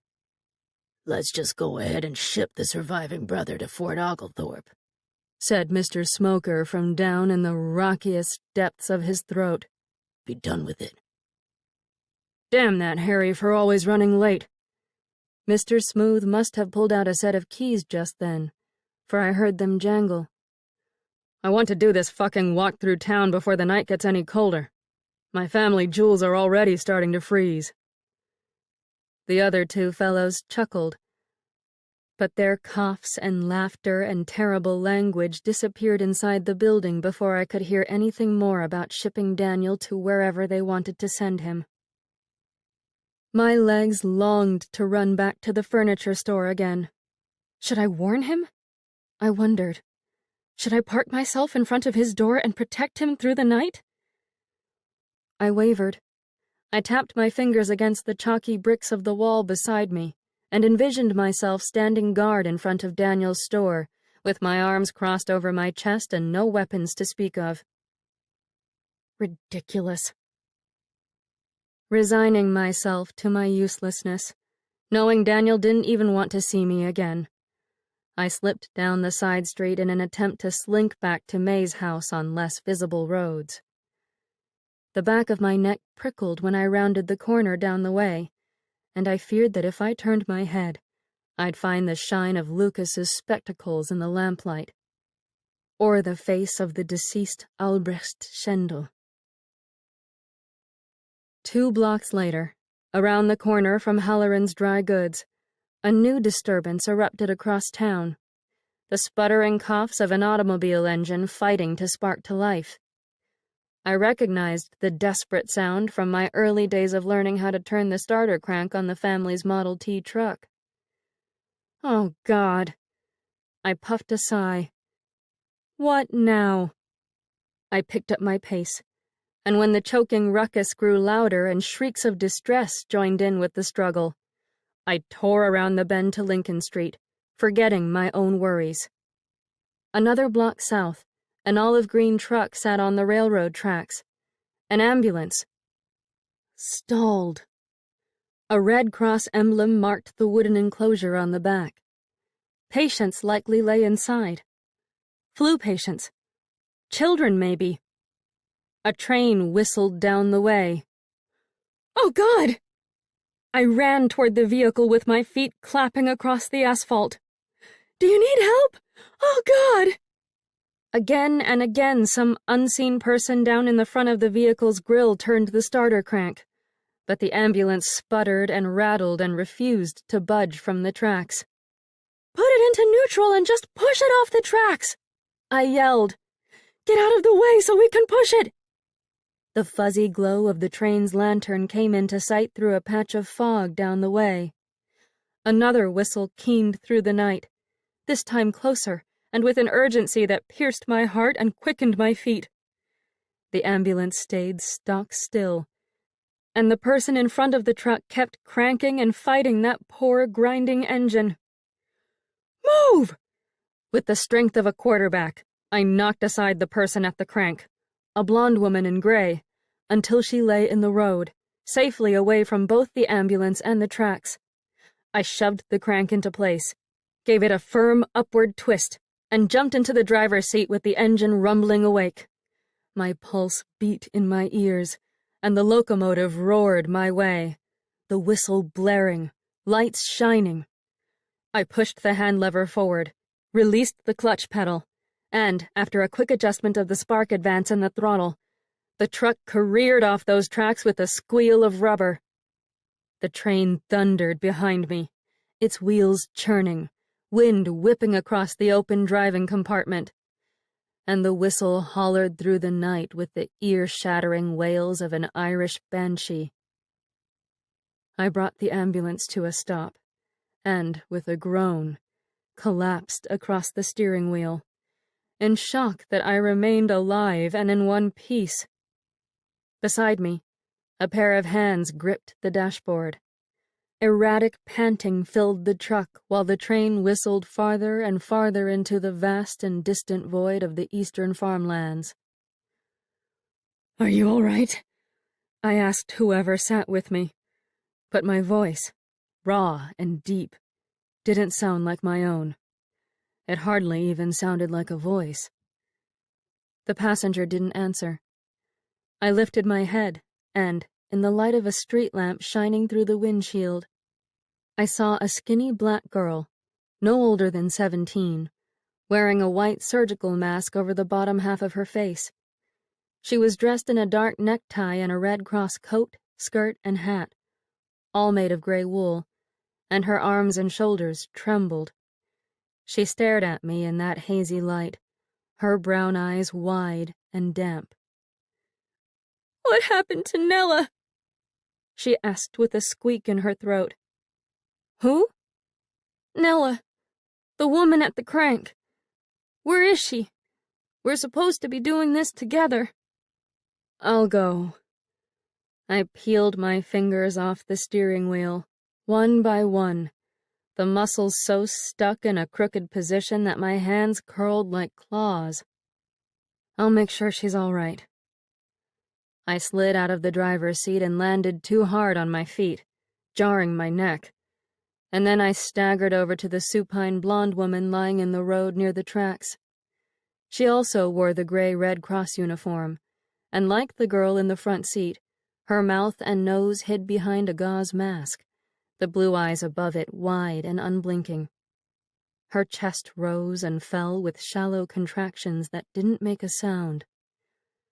I bent down beside her, my knees digging into the sharp gravel below my skirt, and I touched the wool-covered arm above her right elbow. "Are you all right? Can you hear me?" "They said—" She still didn't blink, and her voice emerged from her larynx as a breathy murmur. "They said we could help the Southside families at night." Her accent, what I could hear of it, sounded Polish, maybe Russian or Czech. "But we had to drive ourselves. I do not know how to drive. She does not know how to drive." "Neither of you?" I furrowed my brow. "You mean to say that the Red Cross sent 2 non-drivers out to helm these vehicles at night? Don't they know how dangerous these railroad tracks are? And how badly a person can break her arm if she doesn't know how to turn the crank?" The woman finally blinked, her blonde eyelashes fluttering. "One of our own volunteers, another Polish woman, is lying in the back of the ambulance with a fever. She was to be our driver, Liliana." A pair of feet crunched across the crumbled flakes of asphalt in the road behind me. I peeked over my shoulder and found the young black volunteer walking toward us with her arms wrapped around her waist. "We have to deliver everyone in Southside," she said. "The Poles, the Russians, the Romanians, the blacks. Everyone. To Polish Hall." My jaw dropped. "The hospital isn't treating Southside residents?" Both women shook their heads. "It's too full," said the blonde. "No room." "Here, can you sit up?" My hands hovered over the woman's shoulders. I feared I'd fracture one of her bones if I touched her with even the gentlest of movements. "Does anything feel broken or numb?" "No." She wiggled herself up to her elbows. "I was just stunned. I didn't expect anyone to fly at me in the dark. And that train." I slid my arm around her back and helped to raise her up to a seated position while the other girl crouched down beside us. The 3 of us sat in the street, not more than 5 feet down from the still humming tracks. If the APL brought their nighttime walking patrol to that part of town and spotted us huddled together on the ground like that, so close to an ambulance, I wondered if they'd even bother to ask if we needed help. "How many patients are lying in Polish Hall right now?" I asked. "Over 100, said the blonde. "Maybe 200, with 5 to 7 deaths a day." 5 to 7? "Will you help us drive, ma'am?" asked the younger girl. "You somehow seem to know a thing or two about trucks. I've never seen such a useful white woman in all my life." I looked between the 2 of them. Both women peered at me with those damp and pleading eyes that poured the weight of the world upon my shoulders. "Well," I swallowed. A flock of excuses flapped around inside my brain. "It's too late, and I'm tired. I'm too busy worrying about the brother of a murdered man. The APL are prowling the streets tonight. My heart is still pounding over that escape from the train. My father always told me Southside was a breeding ground for diseases, and I should never, ever think of going near it. I suppose... All right." I nodded. "I can help for a bit, but I can't guarantee I'll feel well enough to drive for long tonight. Just tell me how to get to the social hall, and we'll start by getting your patient delivered. My name is Ivy, by the way." Thank you, lovely Ivy," said the blonde, grabbing hold of my elbow. "God bless you. I am Nella, and this is Addie. And, as I said, Liliana lies in back." "It's nice to meet you." I helped Nella to her feet by holding her arm in the back of her waist. "I'm just sorry I had to meet you this way." Down on the south side of the tracks, the monstrous shadows of the textile mills and railcar factories rose up along the river like smokestack-covered watchmen. We drove past endless rows of immigrant housing with webs of clotheslines crisscrossing alleyways and yards, and the air smelled of industry and pollution, soot and refuse, progress and poverty. The darkness seemed a living thing down there, its fluid weight settling over the homes and the factories and the treeless strips of weeds for yards. The entire region exhausted me. Everything seemed to sleep and wither and drown in blackness. "There it is," said Nella, pointing across the steering wheel toward the left-hand side of the street. "Polish Hall." I peeked through the windshield and spied a 2-story brick building attached to a small Polish grocery store. Electric lights illuminated every window despite the late hour and the lack of life in the rest of Southside. I pulled the ambulance alongside the curb. Before I even set the emergency brake, both of my passengers leapt off the seat and disappeared toward the back compartment. I followed after them and found them lifting a canvas stretcher that held a pale young brunette woman, also dressed in a gray Red Cross uniform. Her eyes were closed, and the movements of the stretcher jostled her small shoulders and her long legs. "Hurry!" Nella hoisted up the front end of the stretcher and led the way to the brick steps of the hall. She said something to her patient in Polish, but all I understood was the woman's name. Liliana. "Nie!" Liliana's eyes flew open, and she grabbed hold of Nella's hand. "Do not take me here! Nie! Nie!" "What can I do to help?" I asked, and I hurried past them so I could at least open the front door for them. "Stay with us so you can drive us," said Addie, maneuvering the stretcher up the steps from the back. She had to duck her head to avoid Liliana's feet kicking her in the head with those thick Red Cross boots. I pushed open a weighty paneled door, and the stench of vomit and whiskey socked me in the face with such a blow that I stepped back and held my breath. In the main front room, beneath beautiful golden wood walls and stained glass windows, a shivering mass of coughing and wheezing bodies huddled beneath blankets, both on the floor and on cots. To my utter horror, blood flowed inside that hall. Nosebleeds, mainly. Horrific scarlet rivers that drenched clothing, cots, blankets, people, even the walls. I swear upon a stack of Bibles. People bled from their noses with such force and velocity that the blood from their nostrils shot across the room and hit the walls. They resembled victims of heinous knife attacks, or people wounded in the face by bullets, not sufferers from influenza. No more than 5 feet away from me, a woman leaned over the side of her cot and vomited a black fluid that resembled tar, her lips blue, her face a purplish brown. A mahogany-colored body with wide-open eyes lay on a pile of blankets not more than 5 feet from where I stood, clutching the door, my legs shaking. Nella and Addie lugged Liliana to the back of the room and turned to the left, through an open doorway. I covered my mouth to stifle the smells and attempted to follow after them, to do something besides gaping at the horror. My feet slipped in a dark puddle. I gasped, righted myself, and kept walking. A young black man buried beneath a pile of blankets grabbed hold of my leg and forced me to stop.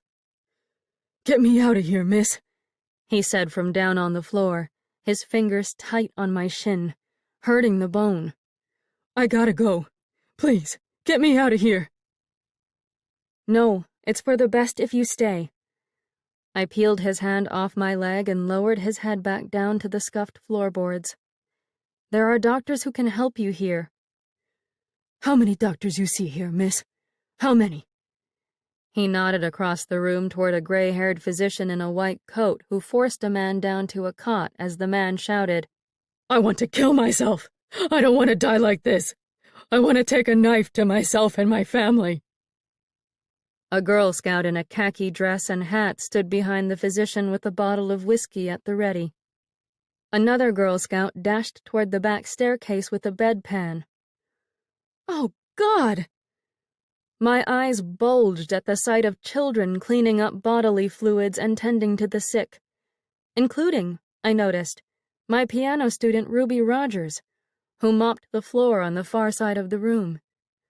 Her chestnut-brown braids poked out from beneath a gauze mask, and blood stained the skirt of her uniform. Girl Scouts are helping? Little Ruby Rogers is helping? Ruby! There aren't enough nurses or doctors, miss, said the young man, and his grip grew fierce. They're all at the regular hospital. Get me out of here. I'm not sick anymore. I swear to God, I'm not. What is your name? Benji, he said, his brown eyes glossy with tears. I squeezed his shoulder. How old are you? 19, and I want to live to see 20. I sure as hell won't if I'm stuck in this godforsaken place. Someone called my name behind me, and I peeked up to find Addie and Nella rushing my way with the stretcher, which still held Liliana. There's no room, said Nella. We can't leave her here. I'm taking her to my house. Let's try the regular hospital again, I offered. Maybe. It's full. Nella continued backing Liliana toward the door. If we show up, they'll send us away and glare at us, as if we're covered in Southside germs. All right, I'll be right there. I let go of Benji. I'm sorry. I need to go. Take me with you. Benji pressed his fingers deep into the flesh above my elbow. Please, for the love of God and all that's holy, take me with you. Please. Can we take him too? I asked Nella. She swung the front door open by hooking her ankle around the bottommost edge. The house isn't large. He's my neighbor, said Addie from the foot of the stretcher. Hey, Benji, can you walk yourself out of here on your own? Are you able? Benji scooted himself up to his elbows. I think so. We should take him. Addie readjusted her hold on the handles. His daddy's a doctor helping a Negro regiment overseas. Benji could probably be of use once he's up and about. Fine. Nella tugged the stretcher and Liliana toward her, out the door. But he's got to swear he'll help when he gets better. We're going to be busy. I helped Benji to his feet, and, with my arm braced around his bony upper back, I guided him toward the exit. You're going to be just fine, I murmured in an attempt to comfort myself as much as him. No need to panic. This is just a passing illness. They're not panicking yet in Chicago, which is a good sign. Before we reached the last row of cots, I witnessed a little boy bleeding from his ears, as well as his nose, and he cried tears of red. Nella led me down a dark road just south of the mills, along the edge of the river. I kept the throttle pulled all the way down to keep the ambulance running smooth and steady for our patients in the back. We puttered past four-square houses and little Queen Anne's almost as nice as the family residences in the northern section of town. There's the house right there. Nella pointed toward one of the four squares. A boxy brick two-story with a dormer attic window that resembled May's. It sat at the end of the street, right before the neighborhood ended and a long stretch of darkness that looked to be a soybean field began. Is there anyone in there who might get exposed to the germs? I asked. No. My Fred, an American, married me right before his number came up for the draft. He set me up here, but I'm staying with Mother and the rest of my family while he's gone. I adjusted the throttle, pushed down on the brake pedal, and eased the vehicle to a vibrating stop in front of her house. Nella and Addie sidled out of the passenger side and flew off to fetch our transports from the back. Once inside, we lit oil lamps, set the kettle boiling for tea, tucked Liliana into Nella's bed upstairs, and made Benji comfortable on a yellow sofa in the living room. Nella bent down and struck matches to light a fire in the hearth, below a wedding photograph of her and a young man with hair so blonde it looked almost white.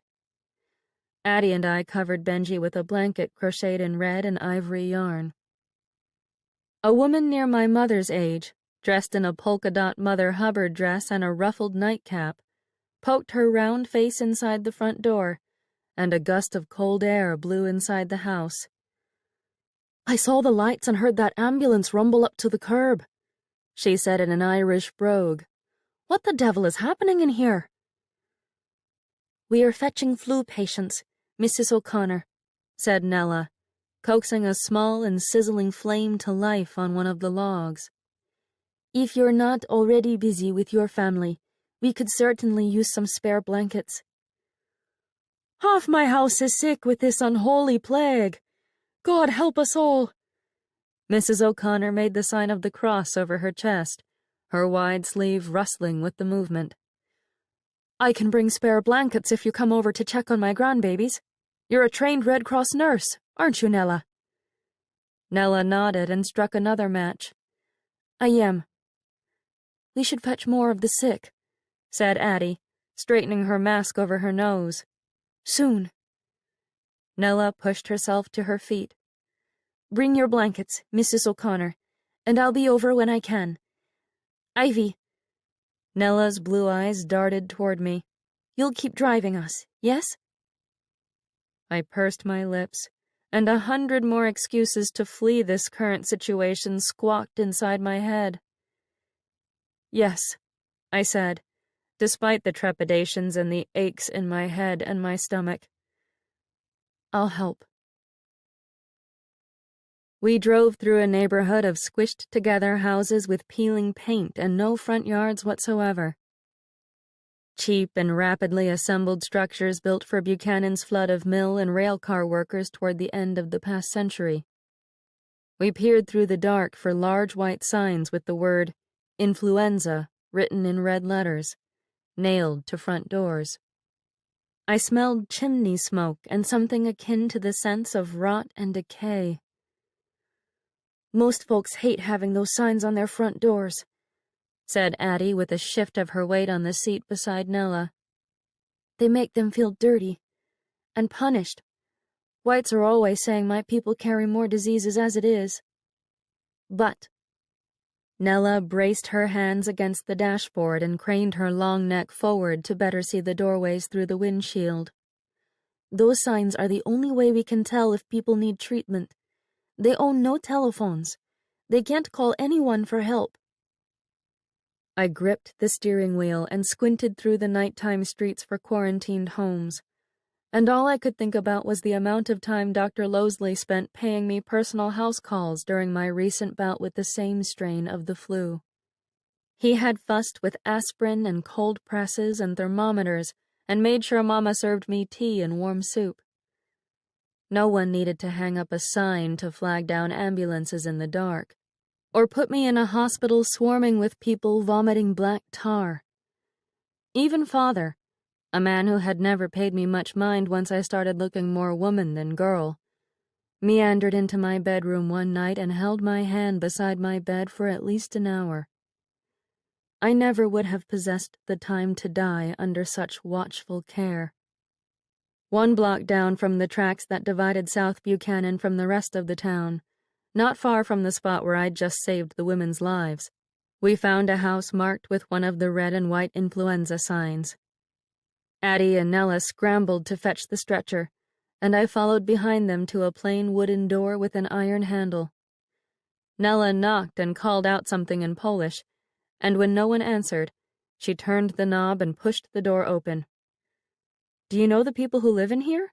I asked. "No, but I feel in my heart that they need us." She stepped inside, and Addie and I sauntered in after her, with Addie holding the back end of the stretcher. A pair of older women wearing dark scarves over their heads spoke in hushed tones around a table in the front room. They were dressed in long black clothing from another world, another century, and when they lifted their faces to us, they wrinkled their brows and frowned. Nella said something to them in Polish. The women nodded and, with bony white fingers, pointed toward the staircase behind us. We clopped up the steps while the tan stretcher swayed in the space separating Nella and Addie's hands. The entire place stank of booze. "People are drinking hard to fight the germs," said Nella over her shoulder, as if she worried I might think less of the residents for the odor, not knowing about my own father and brother's whiskey-fueled atrocities.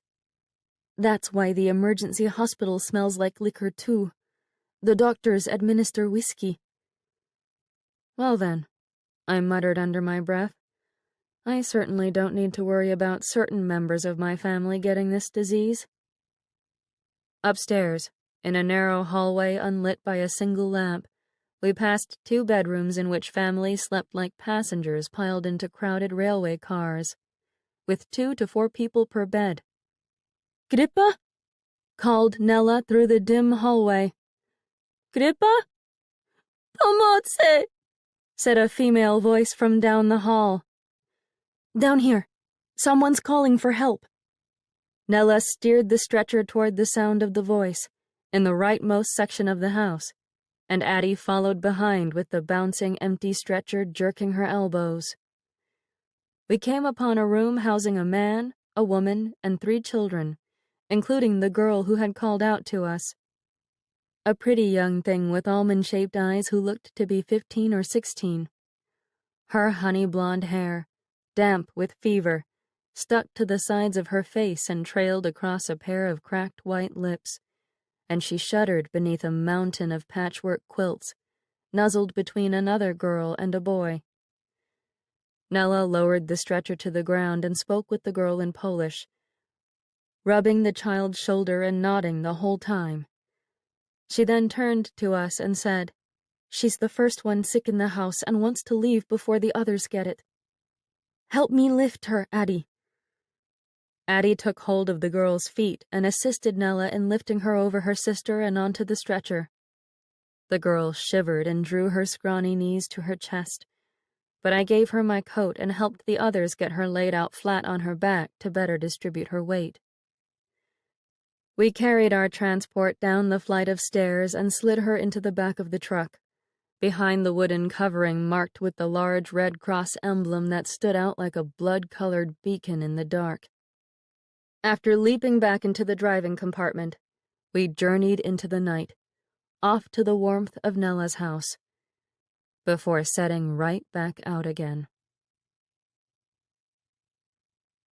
The Buchanan Committee of Public Safety reports a continuing rise in the number of influenza cases within the city limits and in the surrounding farmlands. The disease, commonly referred to as Spanish influenza, resembles a highly contagious cold involving pain, fever, and an intense feeling of sickness. Most patients recover after 3 or 4 days. However, doctors state that some patients develop severe complications, such as pneumonia or meningitis, resulting in death.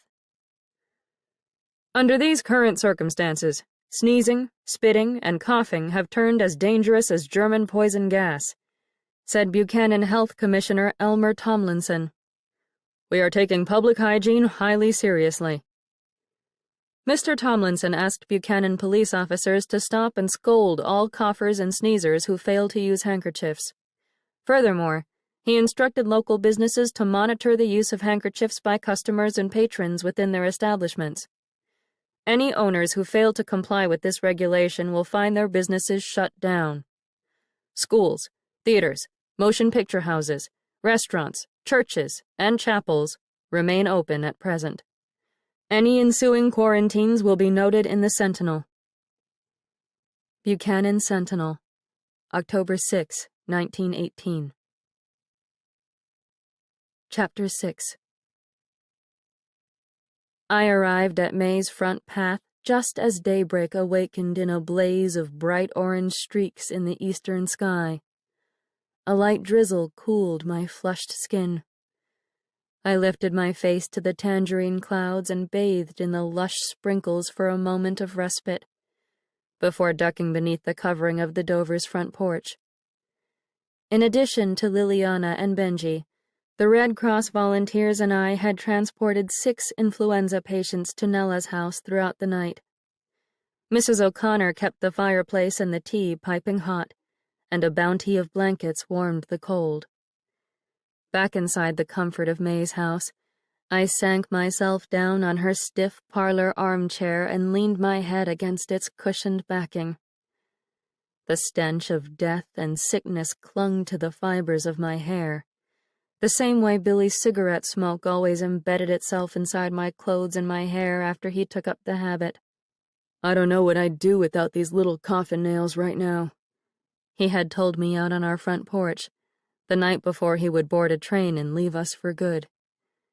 He blew a smoke ring into the air like Alice's caterpillar friend, and added, "Pops turns to drink when he's anxious, and that's all fine and well, as long as his temper's at bay. But I prefer my good pal tobacco." "Cigarettes are called coffin nails for a reason, Billy boy," I remembered telling him. "Be careful with those things. You're risking your life." As I recalled, he turned his face toward mine in the moonlight, and he didn't even need to say one word for me to understand the ignorance of my comment, considering where he'd be traveling in the coming weeks.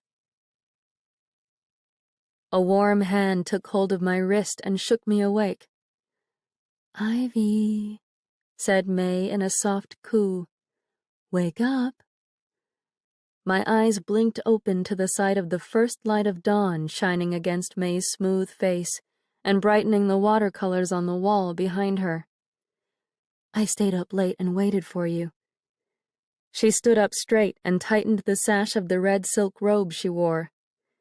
"You had me worried after trekking off into the night to see that German. I thought the first ever boarder at Dover's Home for Women of Independent Means either eloped with the enemy or got shanghaied into the German armed forces." "I'm sorry." I winced at a sour taste in my mouth and scooted upright in the chair. I didn't actually speak with the German for long. "Did you tell him who you are?" "He already knew. He threw me out of his store." "Oh, I'm sorry." May sat down on her green sofa, the one built by Daniel and his brother. "That doesn't sound like it helped with your guilt in the slightest." "Not in the slightest. I think I should go back." "And say what?" "I don't know, but I overheard men from the APL talk about shipping him off somewhere. Fort Oglethorpe, I think." May cringed and sucked air through her teeth. "I suppose that's better than a lynching." "I suppose." I held my head in my hands and dug my elbows into the tops of my thighs. I can't believe we're even using the words, "that's better than a lynching." What's wrong with the world right now? What isn't wrong with it? She sat back on the sofa and crossed her bare right leg over her left one. "Where did you spend the rest of the night, then?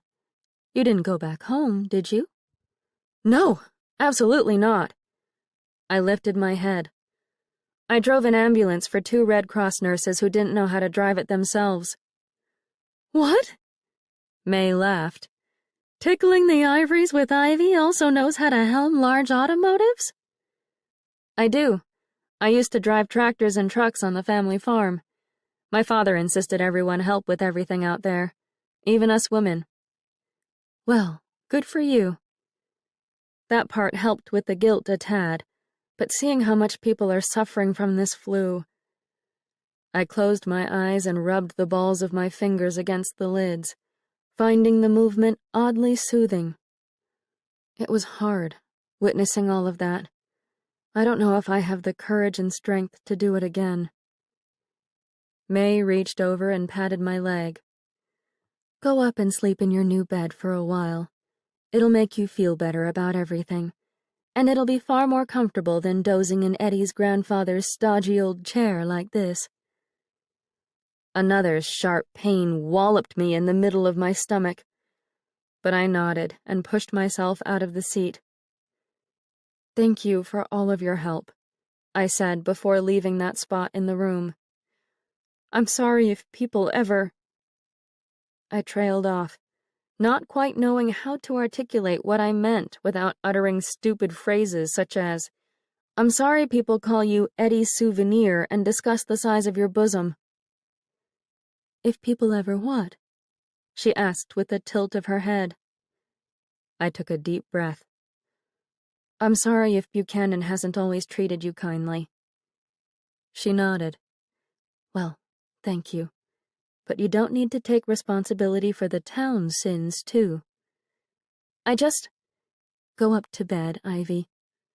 She smiled and gestured with her head toward the stairs. "As my mother always told me, there's no use trying to face your troubles when you're tired. The troubles always win." A long daytime slumber up in the attic's squishy bed, coupled with a late evening bath, erased some of the strangeness and heartbreak of that long, lucid dream of a night. I donned a fresh pair of undergarments, a clean white midi blouse, and a honey-brown skirt I had sewn from extra fabric we didn't need after Billy left for the army. Mama had bought the fabric for a new pair of Sunday trousers she intended to make for him before his number was called, and there was no sense in allowing good wool to go to waste. I followed the scent of freshly brewed coffee to May's kitchen, and found her sitting by herself at a round table near the icebox. She played some sort of game with a board and a flat wooden pointer shaped halfway between a spade and a heart. Darkness had already descended over the world outside the window, and the board reflected the glare of the electric light shining down from a stained glass lamp above the table. "Hello." May peeked up at me from beneath her long lashes and pushed the wooden pointer to the word "Goodbye" on the game board. "Hello." I cleared my throat and leaned my hands against the back of one of her chairs. "What is that?" "You've never seen a Ouija board?" I jerked away from the table with a gasp.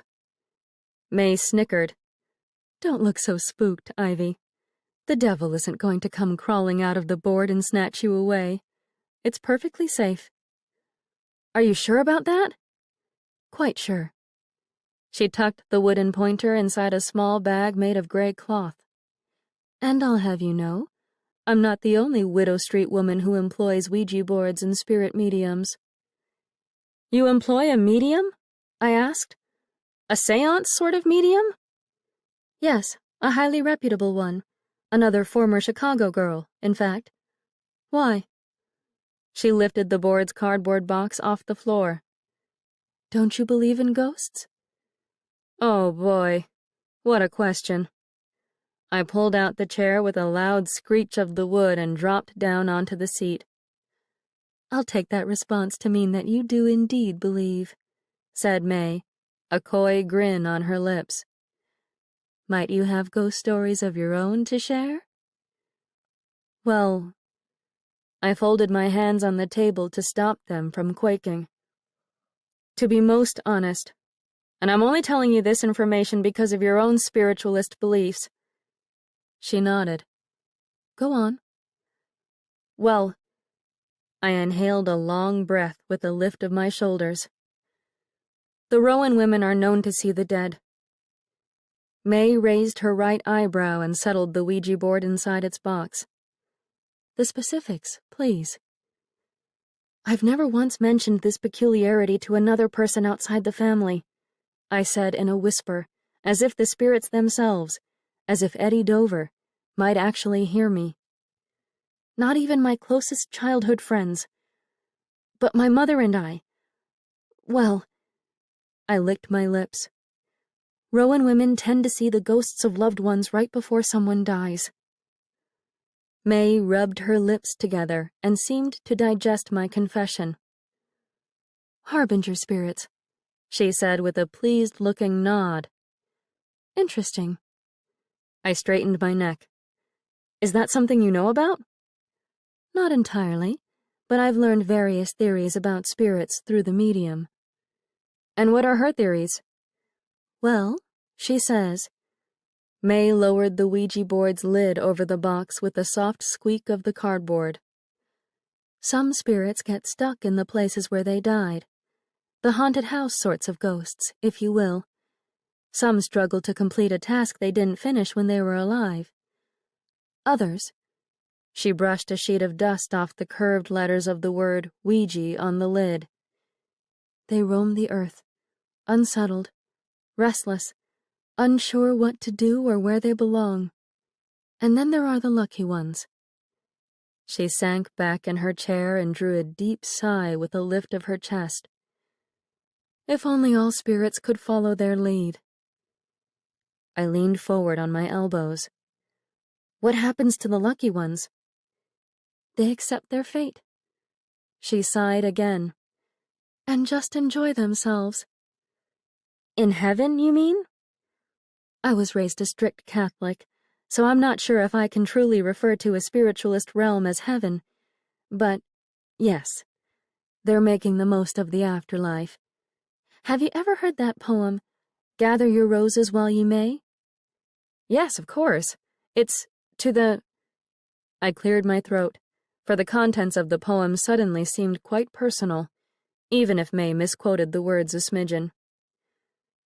To the Virgins, to Make Much of Time, by Robert Herrick. Well, they're still gathering, still enjoying the party. The lucky bastards. I wish my poor Eddie could be one of them. I stared at the way my fingers lay in a pale and quivery pile on the table, like an unsettling heap of squirming larvae. I spread out my hands and willed them to stay still. Does Eddie visit you? May cast her eyes to the lamp shining above us, the warm light glistening against her moist eyes. Yes. What does your medium say about his tendency to do so? What type of spirit is he? A wanderer. She inhaled through her nose. Those are the ones who tend to experience pangs of concern for their living loved ones. It's part of their restless nature. Do you think I'm witnessing wanderers, then? I found myself leaning even farther forward, my elbows easing across the slick grain of the wood. Are these spirits of lost loved ones worried about how I'll handle the news of death? Perhaps. May returned her eyes to mine. They might be attempting to comfort you. Unfortunately, I glanced at the window beside us, mistaking the shadow of a tree limb for the silhouette of a man's arm. They don't bring me one single shred of comfort. I'm actually scared to death one of them will show up at any moment, letting me know I'm about to lose someone else. This flu. That German. I shook my head. I don't know. It just seems likely I'll see my brother whom I lost to the war, and then someone else I love will... I swallowed and shuddered. Disappear. May peeked at the window as well, but seemed untroubled by the shadows. So many people are dying out there right now, Ivy. I doubt there's time for spirits to bring warnings of every single fatality at the moment. I shuddered again, and then I pushed myself to my feet. I should get going. Where? To see the German. But I know it sounds ridiculous after he threw me out, but there's a prickling deep in my bones that insists I have to go to him. Don't fall in love with him. I beg your pardon? You heard what I said. Her eyes glinted with mischief, but her words carried more caution than cruelty. Don't fall in love with the German. Unless... She set the Ouija board box down into her lap. You're absolutely sure. She smiled and looked me straight in the eye. You won't get caught. Chapter 7. I rapped my knuckles against one of the rough-edged planks boarding up the Liberty Brothers' door. No one answered. I peeked over my shoulder for signs of watchful eyes in the dark and then knocked again. "Mr. Shendel?" I called inside. "It's Ivy. I would really like to speak to you." I lowered my hand and leaned toward the door. My shadow seeped across the planks like black ink spilling across the surface. All around me, the yellow paint branched down the bricks in a frozen reminder of the violence hurled upon the store. Nothing. "Mr. Shendel? I know you're likely assuming I'm only here to rid myself of guilt, and you'd be partially right." I positioned my lips an inch away from the boards. "But I am concerned about you, and your family, and your business. In fact, I moved out of my parents' house because of what happened here. I thought you should know that. As much as I love my mother and worry about her staying with my father..." I covered my eyes and breathed through a sharp spike of pain in my head. "Oh, God, you don't know how much I worry about her right now. This flu and this murder hanging over that house. I worry about her, but I refuse to go back there. I refuse to acknowledge those two men as my father and brother. I'm done with them." The air, cold as a root cellar, hung around me without the slightest whisper of a breeze rustling through the silence. I didn't hear anyone breathing on the other side of the door. All those words I just confessed to him. Wasted. I turned to leave, and the door opened a crack. A pair of blue eyes peeked out from a shadowed face. "Daniel?" I edged back to the door. Did you hear what I just said?" Is that true? he asked. "Which part?" You left your family because of this? I nodded. "Yes." He didn't open the door another inch, and his face remained the only part of him I could see. I don't think He scratched at a chip on the door. there's anything you can do for me. "Are you sure about that?" I'm positive. He nodded. There is nothing. "I'd be willing to talk to the police." The police already knows about our store and did nothing. Did you see the bullshit in today's newspaper article? I drew back. "No. What did the article say?" I've stored a copy in the drawer near my cash register. If you want to witness the cold and brutal truth, He peeked over his shoulder. I'll go fetch it for you. "It claims vagrants committed the murder, doesn't it?"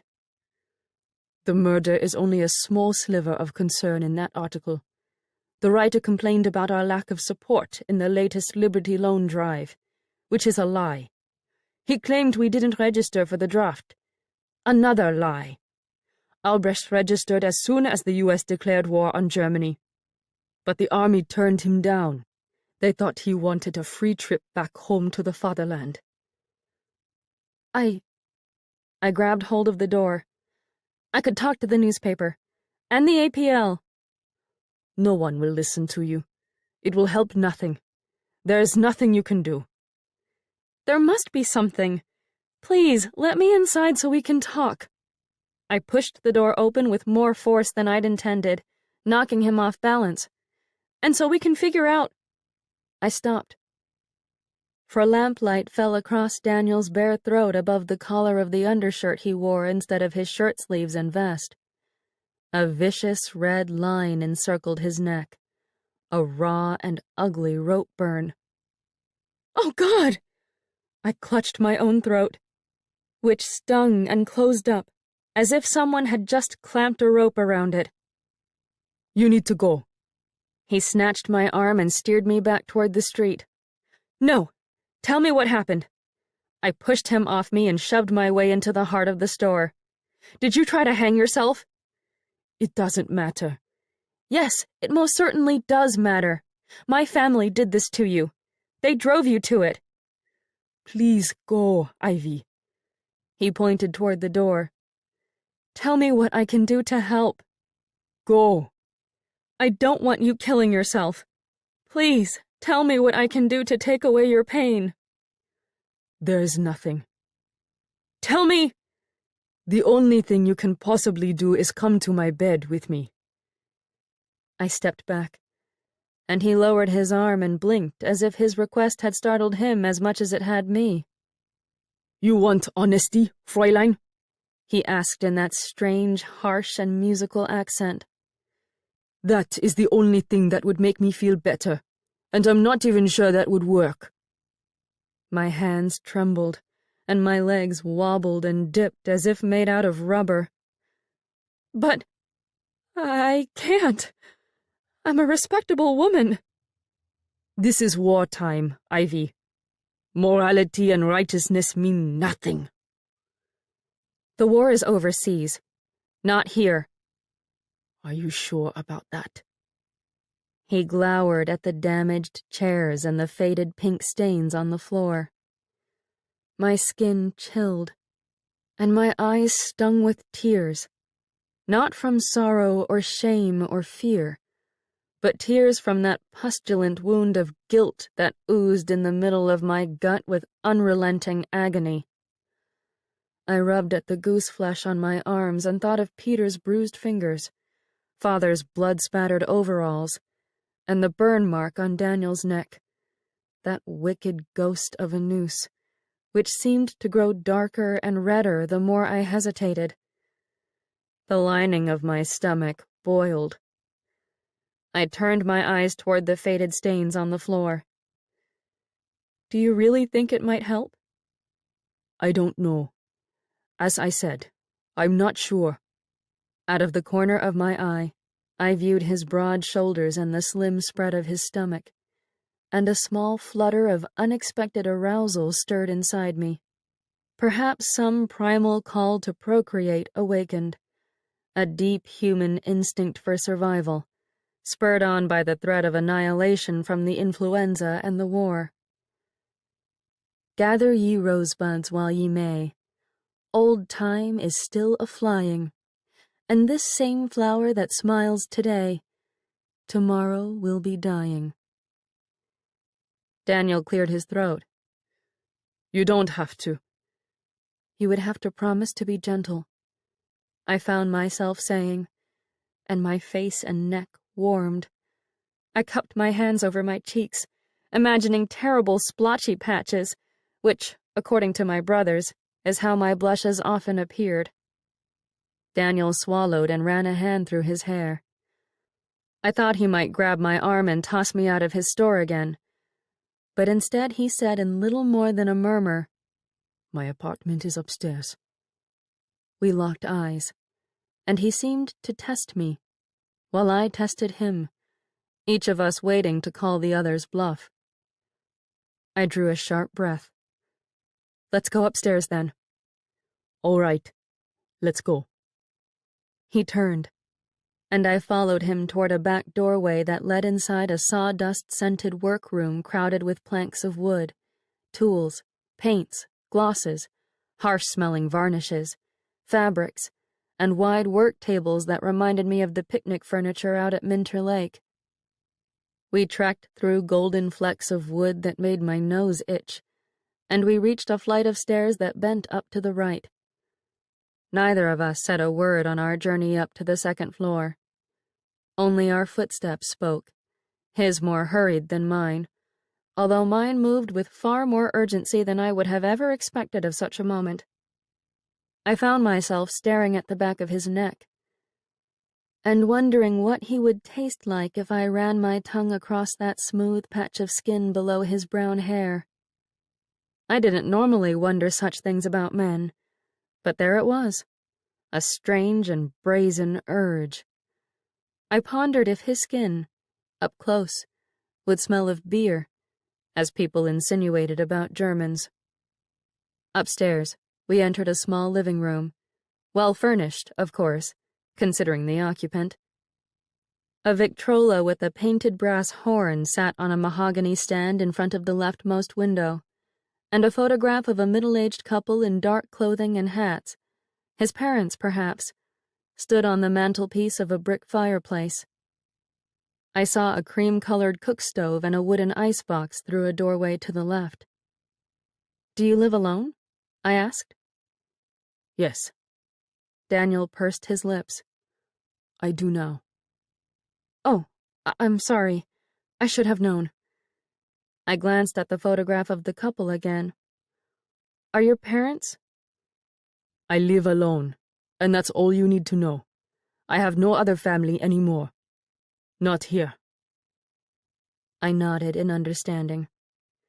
He sighed through his nose and continued onward through the apartment, past a closed door that made the hairs on the back of my neck bristle. I wondered, if I ventured inside the room within, whether I would find Albrecht's clothing and shoes and shaving brush, as well as other items that had touched his living body just a few days before. The room might still smell of Daniel's brother's cologne, or whatever scent he had carried upon him. Strands of his hair likely lingered in the teeth of his comb. "It's in here." Daniel nodded his head toward another doorway, an open one. "My room, that is, where I sleep." I gave a little cough into my hand and followed him inside a sparse space lacking in color, aside from a navy blue quilt on the wooden bed and tan-striped curtains hanging over a window that faced the street.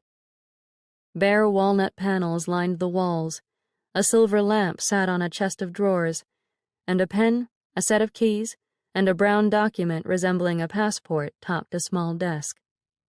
A blonde wood guitar rested in the corner across from me. Daniel rubbed the back of his neck and wandered around to the opposite side of the bed. I eyed the quilt and the pillow, seeing the indentation of his body from the last time he had slept there. Well, I put my hands on my hips and breathed a sigh that parched my lips. "What am I supposed to do?" He shoved his hands in the pockets of his trousers. "You've never been married?" "No." "A beautiful woman? Never married?" My face warmed again. "No." "No lovers either?" "This is Illinois. We don't have lovers." He barked a loud laugh, the type that comes out as a startling "Ha!" But then he hid his smile by wiping his hand across his mouth. "What do I do?" I asked again. "Well?" He looked toward the blue quilt and spoke more to the bed than to me. "You take off your clothes and lie down." "All of my clothes?" "If you want. If it's comfortable." "What do you want?" "I want you to be comfortable." I took off my coat, draped it over the foot of the bed, and reached up to the top button of my blouse. Daniel kept his eyes focused on the quilt, but I could tell by the way his breath grew louder and his body went still that he could see me in his peripheral vision. He was handsome for a German, I had to admit, with those deep blue eyes and short locks of tousled brown hair that curled along the sides of his forehead. Yet that red mark on his neck, the way he lingered by the bed in which he wanted me to join him, everything about him at that moment reeked of death and lust. I didn't know what to make of it. I didn't know why I sort of liked it. If I looked into the mirror, if his room actually possessed a mirror, I'm not sure I would have even recognized the woman staring back at me. The glorious lamp of heaven, the sun, the higher he's a-getting, the sooner will his race be run, and nearer he's to setting. I unhooked 3 more buttons and gave a shiver from the cool air nipping my bare skin. I could see the pale swell of my breasts and the white eyelet trim of my brassiere. And I thought of the long-ago summer when Wyatt Pettyjohn asked to touch my naked chest down by the lake, and how I let him, just to try it, before I told him, "I don't think I love you that way, Wyatt. I'm sorry. I've got too much to worry about at home for something like this." A sudden jolt of music, that jazz band again, shot through Daniel's window, so loud, so close, that I could differentiate each individual instrument: a cornet, a clarinet, a trombone, drums, and a piano. I unhooked the last button and asked, "What song is that?" Daniel turned his left ear toward the window. "Tiger Rag, also by the original Dixieland Jazz Band." "Why does it sound so much louder tonight?" "They must have the windows open in the lodge." He glanced back at me. "Do you want me to open my window so you can hear it even better?" "No! I don't want anyone out there to hear." I straightened my blouse so it wouldn't hang cockeyed over my exposed Sears and Roebuck brassiere, which was the wildest thing about me, truth be told. Corsets and I had never agreed with each other because of farm work. "Can you play it?" "What?" "The song? Can you play it on your guitar?" With his hands on his waist, he swiveled his upper body toward the blonde instrument leaning against the wall. Across the street, a new song commenced, a bouncier jazz number. "You want me to play music for you?" he asked. I nodded. "Could you? I want to hear how jazz sounds on a guitar. I've never heard it before, but I bet it's the berries." He hesitated a moment, his hands still on his hips, his eyebrows raised, but after another nod from me, he sauntered over to the guitar. With gentle hands, like a father lifting a child from a crib, he picked up the instrument and settled down on the edge of the bed with the curve of the wood nestled against his lap. I stood there, not removing a single article of clothing, and watched him fiddle with the knobs on the neck as he tuned the silver strings. He sat up straight and shifted himself toward the window, and I witnessed the music from the band work its way into his body. The transformation started at the top of him. His head bobbed, his eyes closed halfway. Then his shoulders rocked. He tapped his foot. His fingers lit upon the strings, and he joined right in and played that song as if, in an instant, he had become a long-distance member of the band. I pinched my blouse shut between my right thumb and index finger and wandered over to his side of the bed, where I watched him strum with his head gently swaying. "Joe Turner Blues," he said in his German accent, not stopping a beat, "by Wilbur Sweatman." I perched on the far corner of the bed, and his lowest notes rumbled down through the center of my chest to the bottom of my stomach, vibrating through that guilty hollow that burbled inside me. He caressed those strings until his grief seemed to bleed straight out of his soul, and I wished my father and brother could have heard him. The last note finished with an abrupt absence of sound, but then the band trumpeted their way into a brand new song. Daniel placed the guitar back in its resting spot in the corner. I rose to my feet and let my blouse fall open. 9.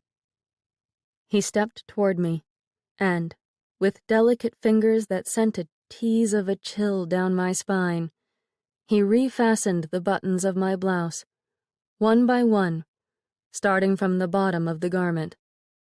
Our breaths blended in with one another, and the music spoke through our silence. His hand stopped before reaching the topmost button, and he pressed his left palm against my collarbone, running his thumb across the base of my throat with a touch butterfly soft.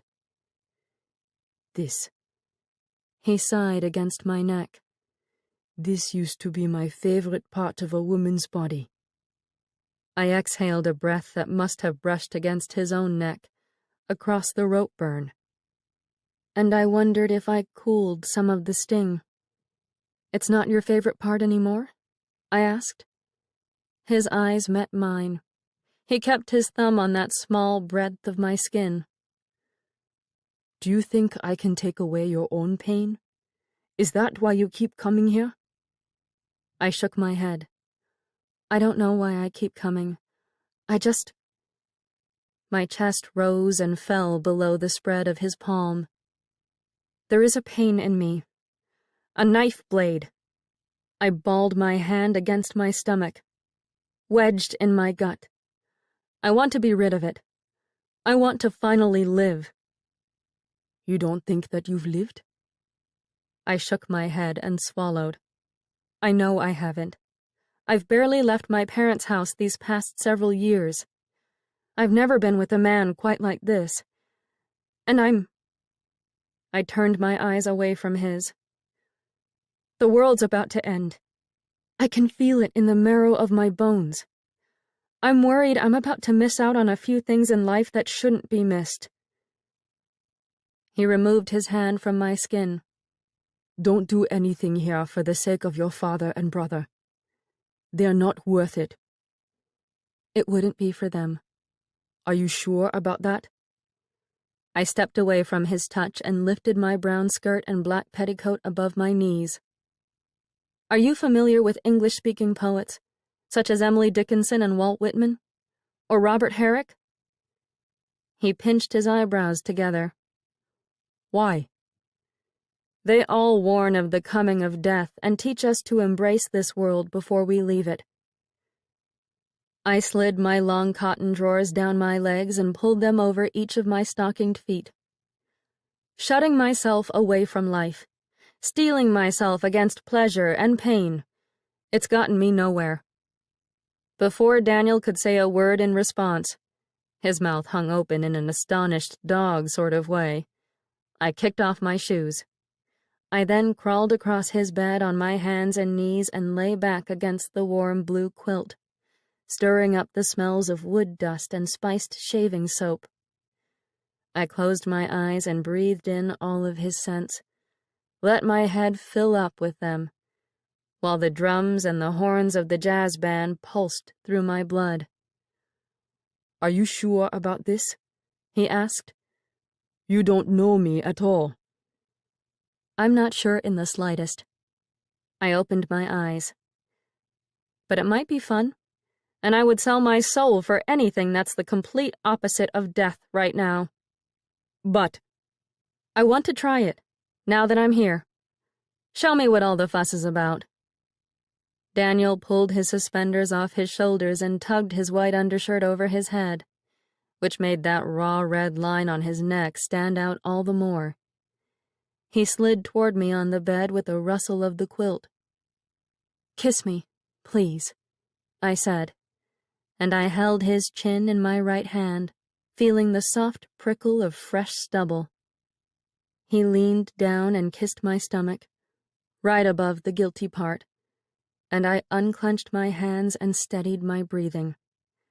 He then moved on to the length of my ribs and my breasts, as well as the spot at the base of my throat that he called his former favorite. His mouth didn't reach my lips. He didn't unbutton my clothing. He simply kissed my curves through all the layers of cotton and batiste and lace, and his hand reached up beneath my skirt. I closed my eyes and let my legs fall open, arched my back against the mattress, felt the knife blade loosen. The music pounded in my ears and wiggled its way through my torso and my hips. And when he was on me, in me, it was all I could hear and feel and taste. The headboard tapping against the wall, the beat of his breath against my ear, the electricity on my tongue, my strange, throaty cries. We were music. We were jazz. We were alive. Chapter 8. I blew out of that apartment with the speed of a gale whipping through rows of rustling cornstalks. Daniel slept, and I simply fled in a panic, sobered up by the fear of conceiving a bush baby I would now have to explain to the rest of the world.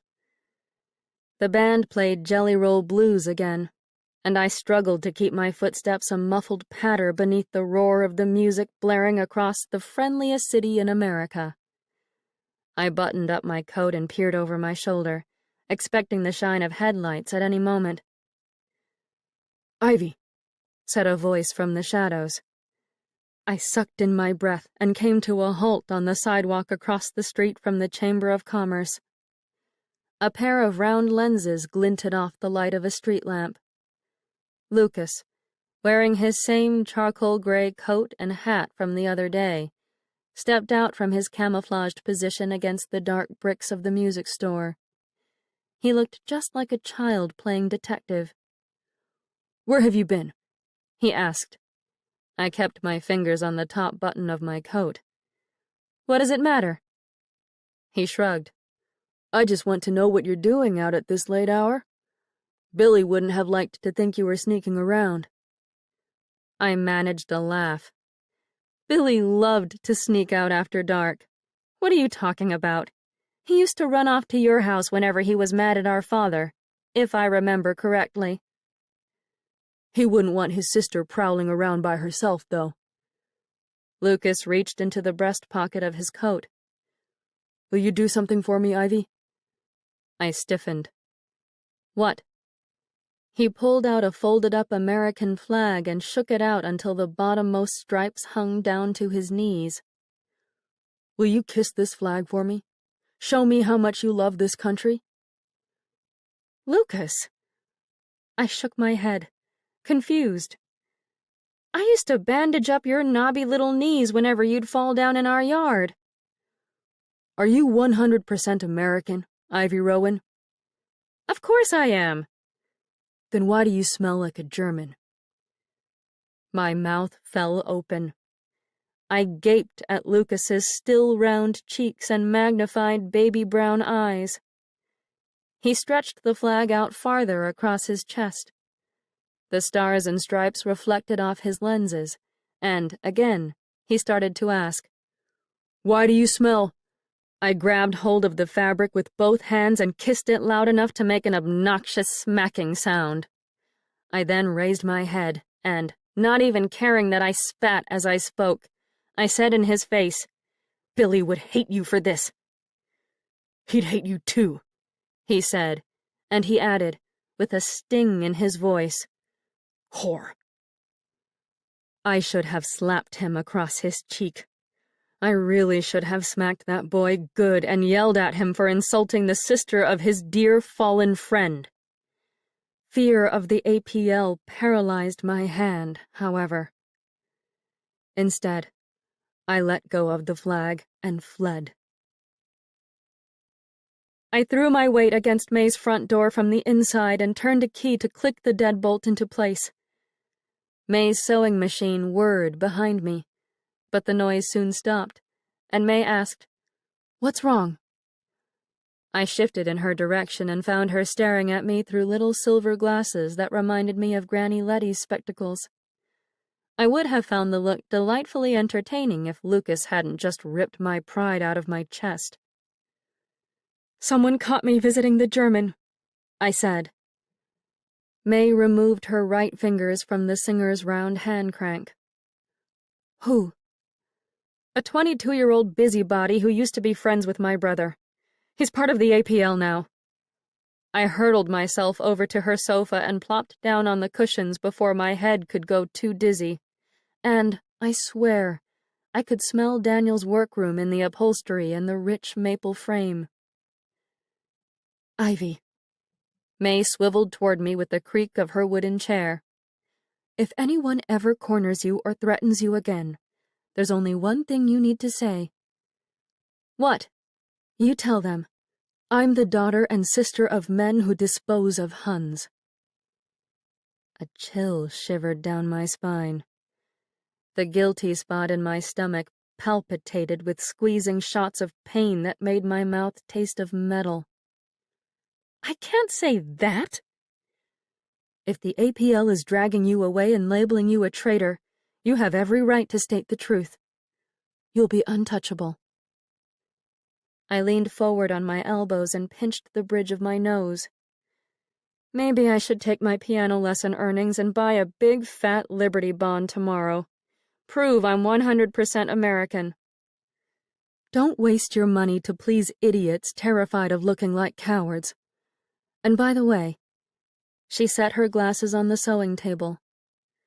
Is this particular German worth so much fuss? I know he's in mourning and a tragic figure, which I'm sure melts your poetry-loving heart. But is he at least handsome and charming?" My cheeks burned with another one of my splotchy blushes. "Oh, May, the truth of the matter is that Lucas was right to be suspicious of me.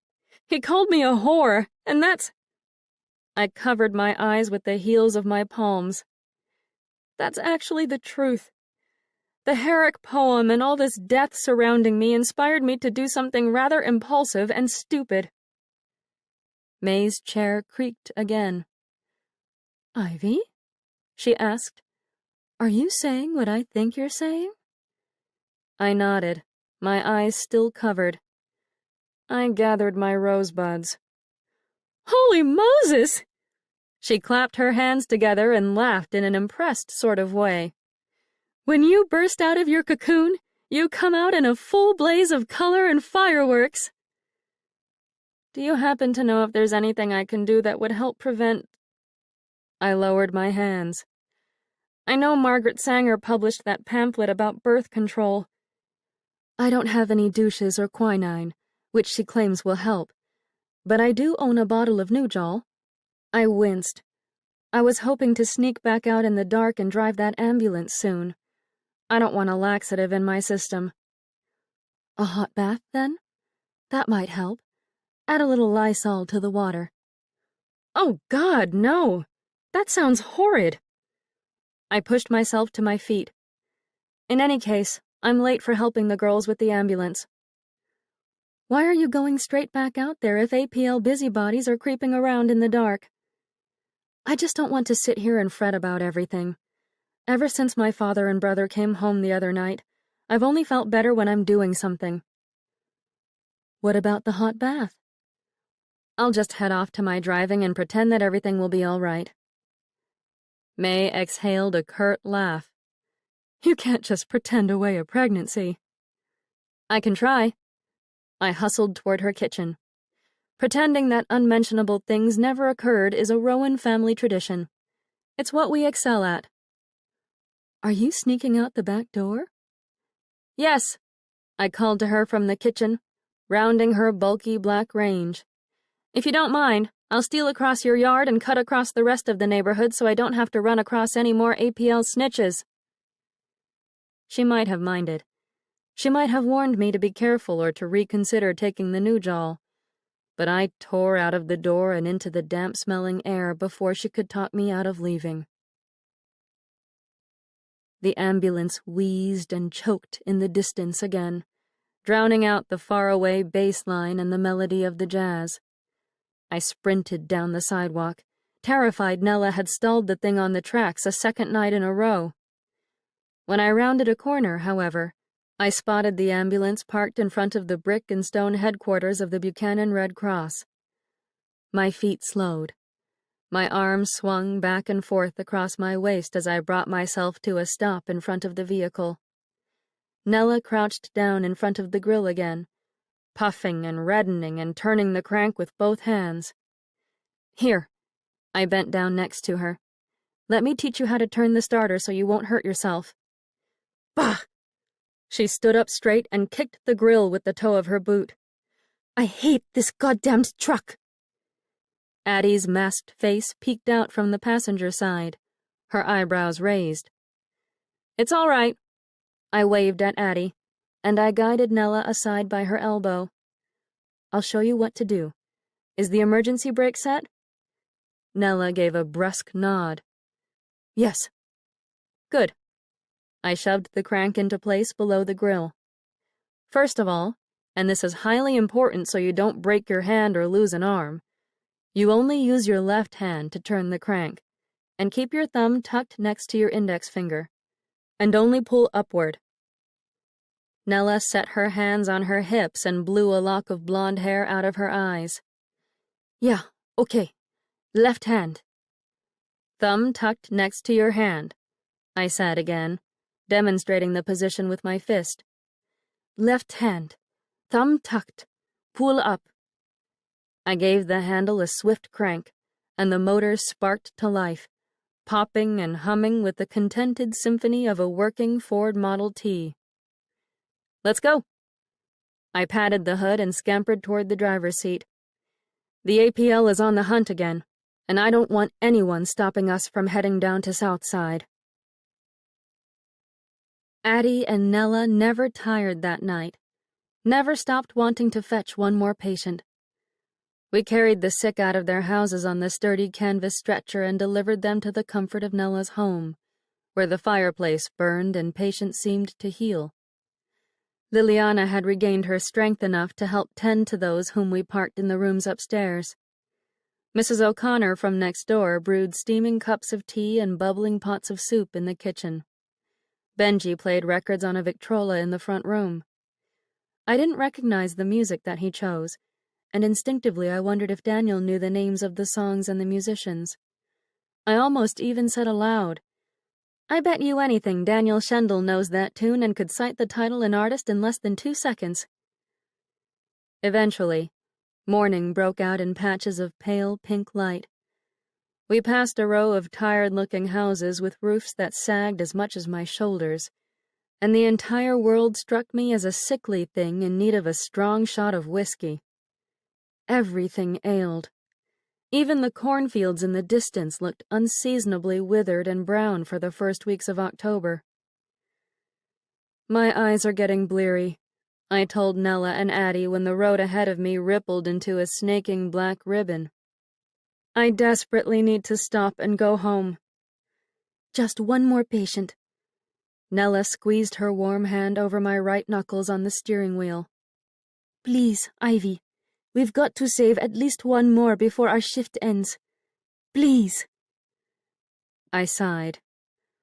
One more, but that's all I have left in me before risking a crash. I drove the ambulance to a flue-marked house, 1 story tall and paneled in wide red planks. A pair of floppy-eared dogs whined at us from the front windows.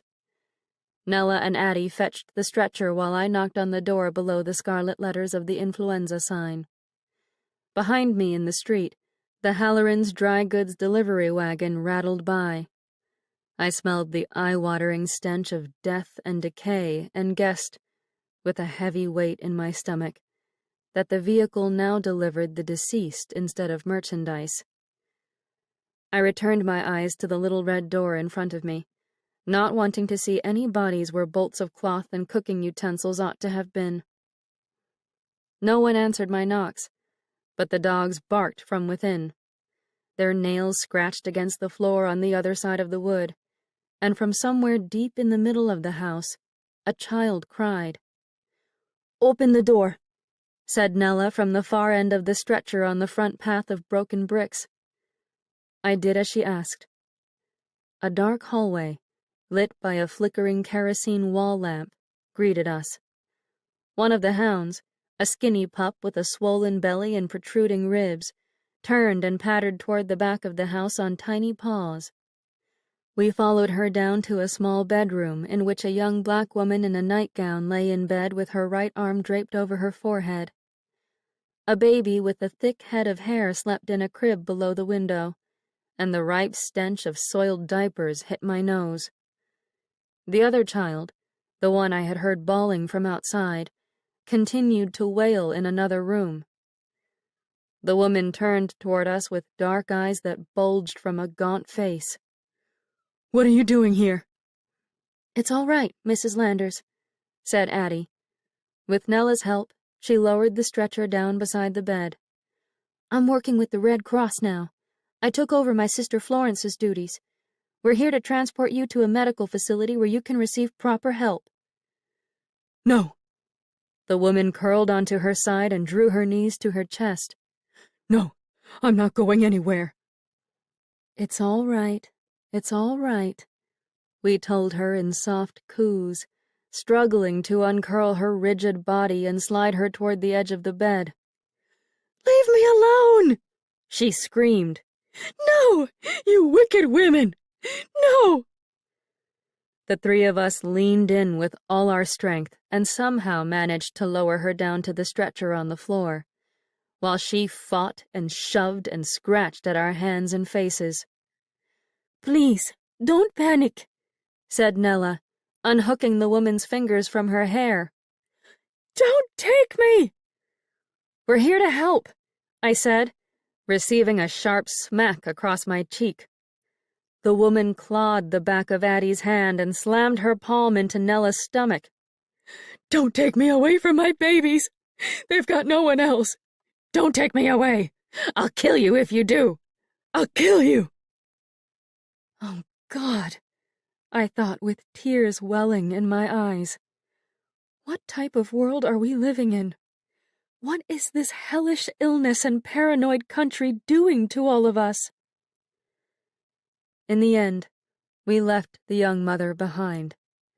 She sobbed into her pillow as we closed the front door behind us.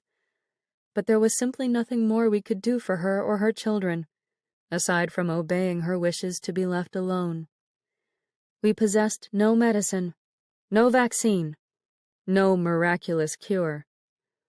None of us even carried a bottle of whiskey.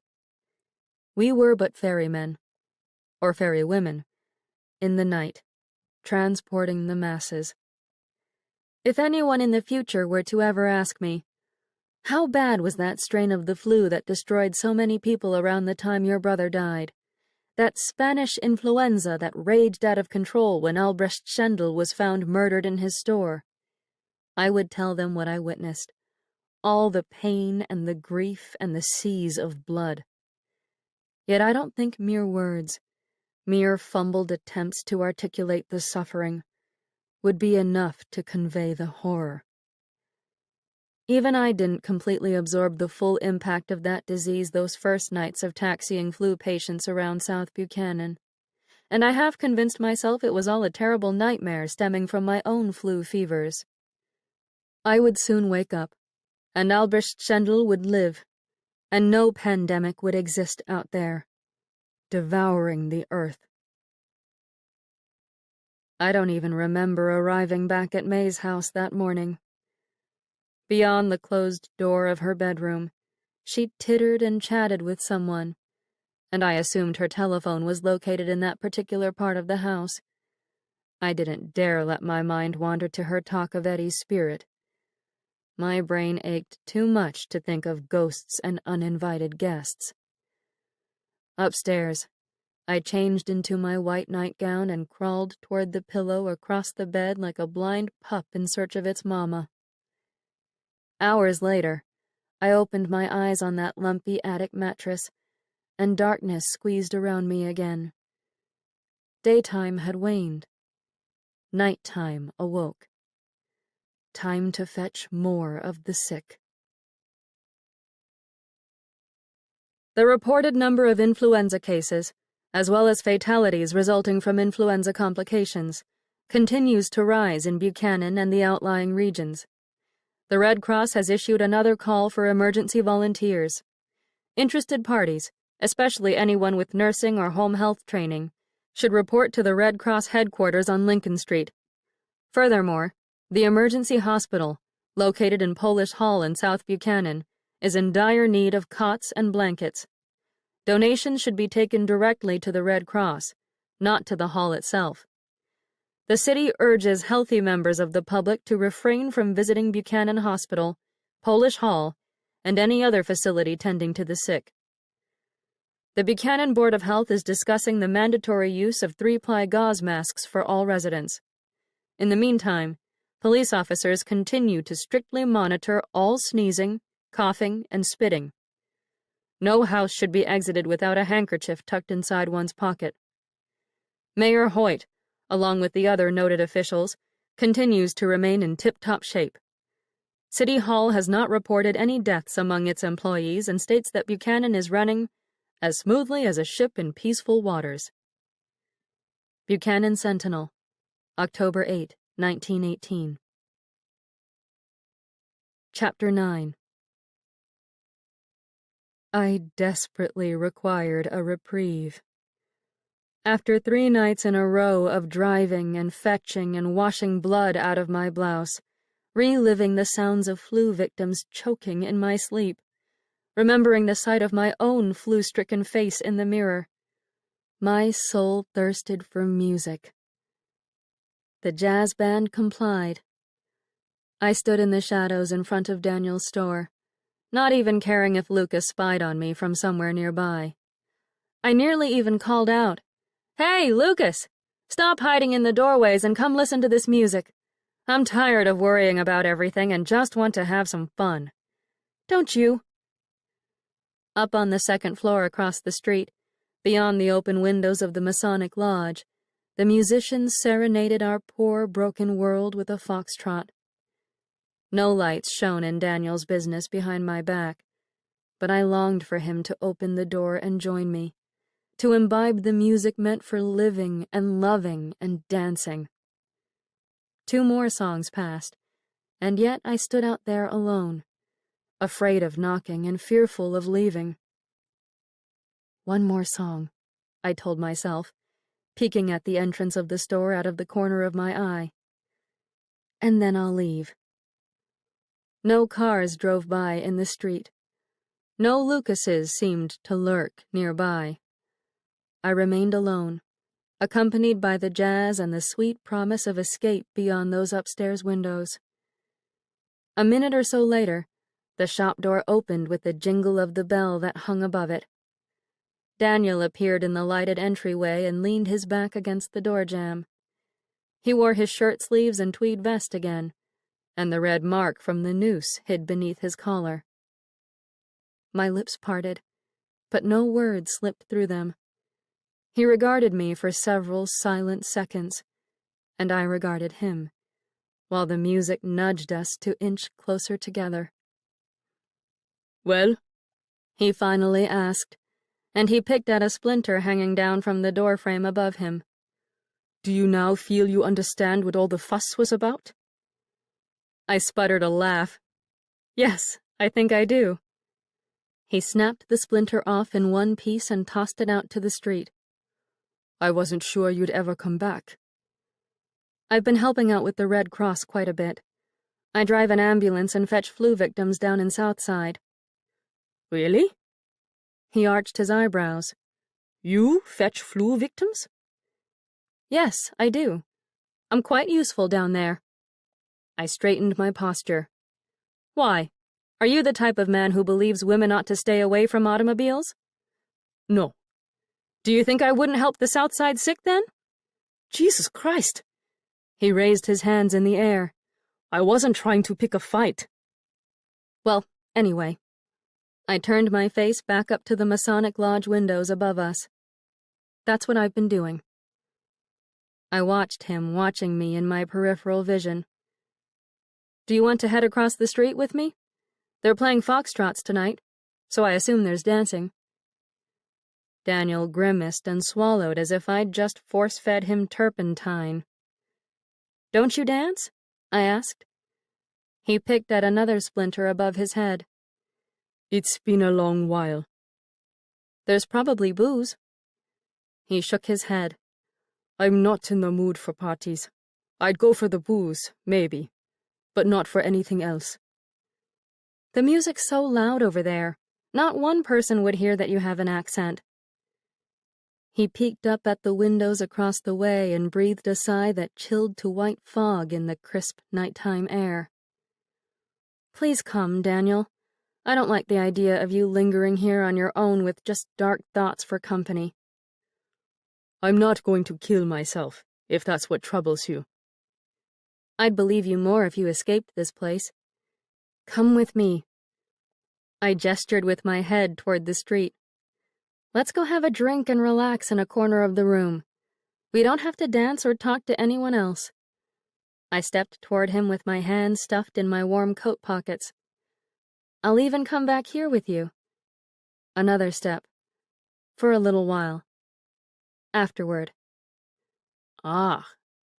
He reached out and tucked a stray strand of my hair behind my ear. "Du begehrst mich."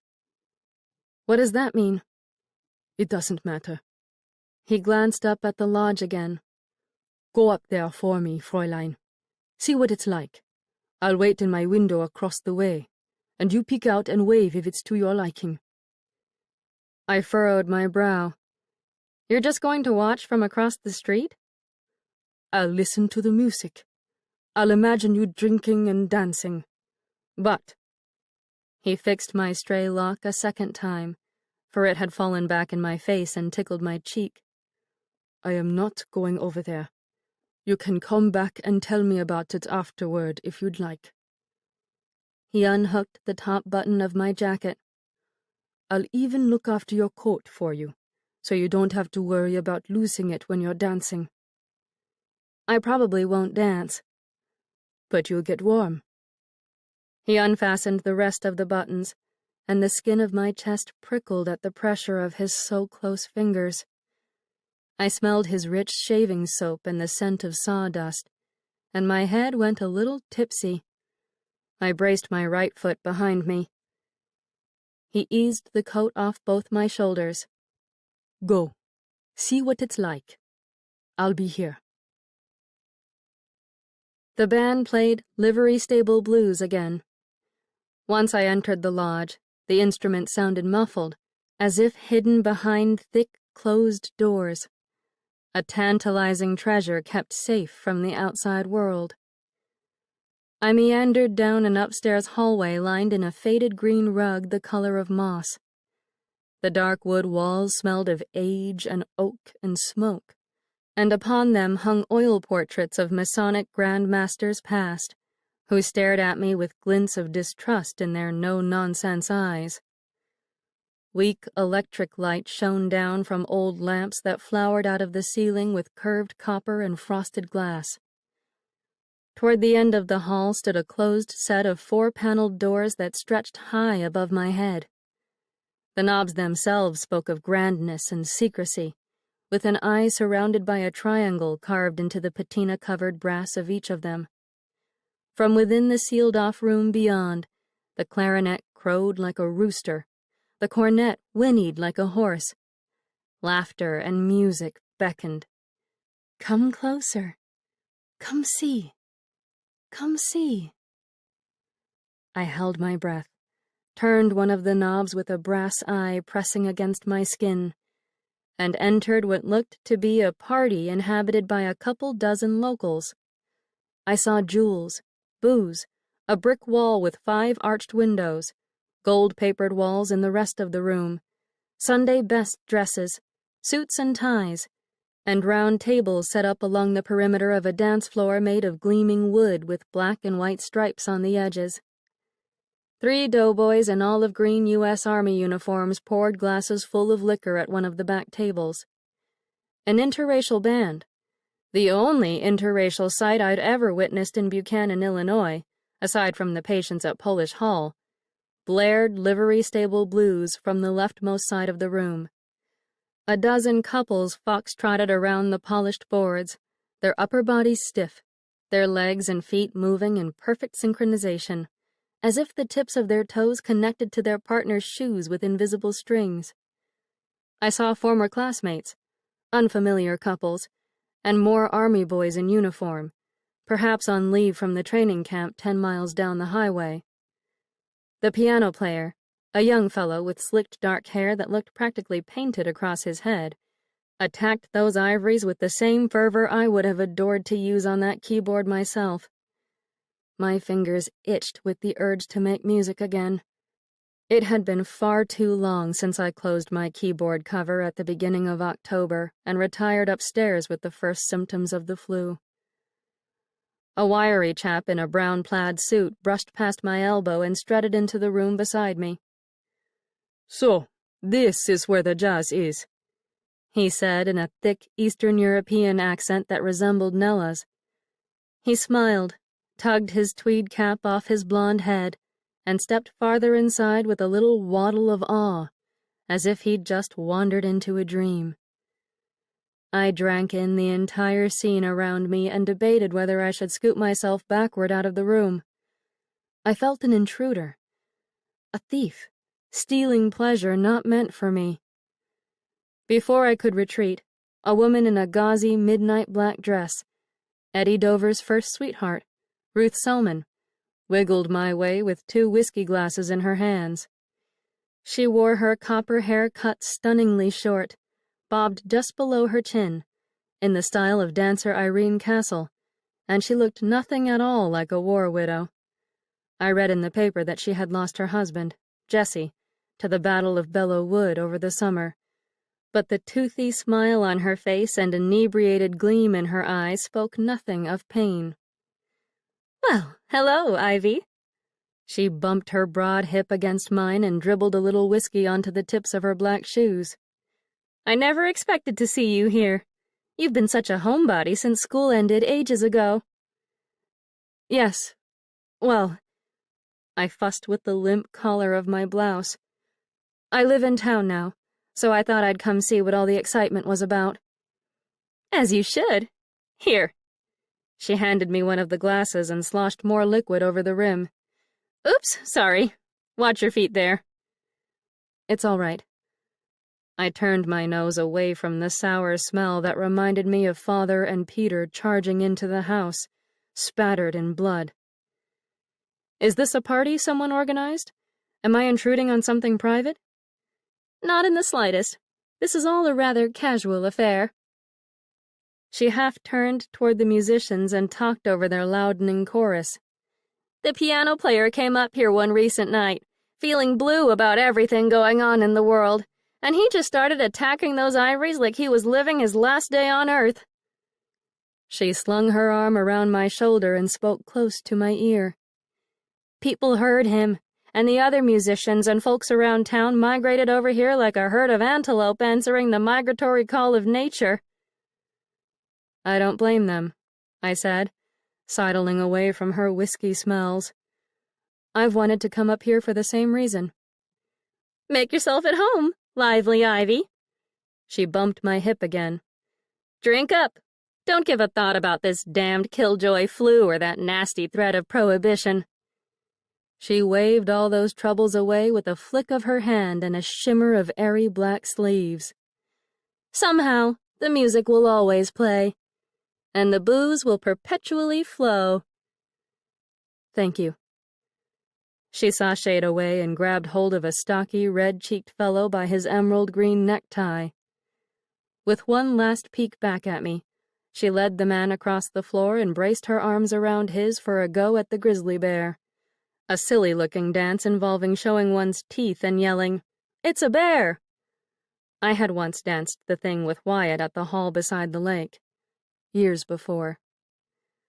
I stood there on the edge of the dance floor, hovering on the borderland between the fun and the exit. The cries of the music tempted.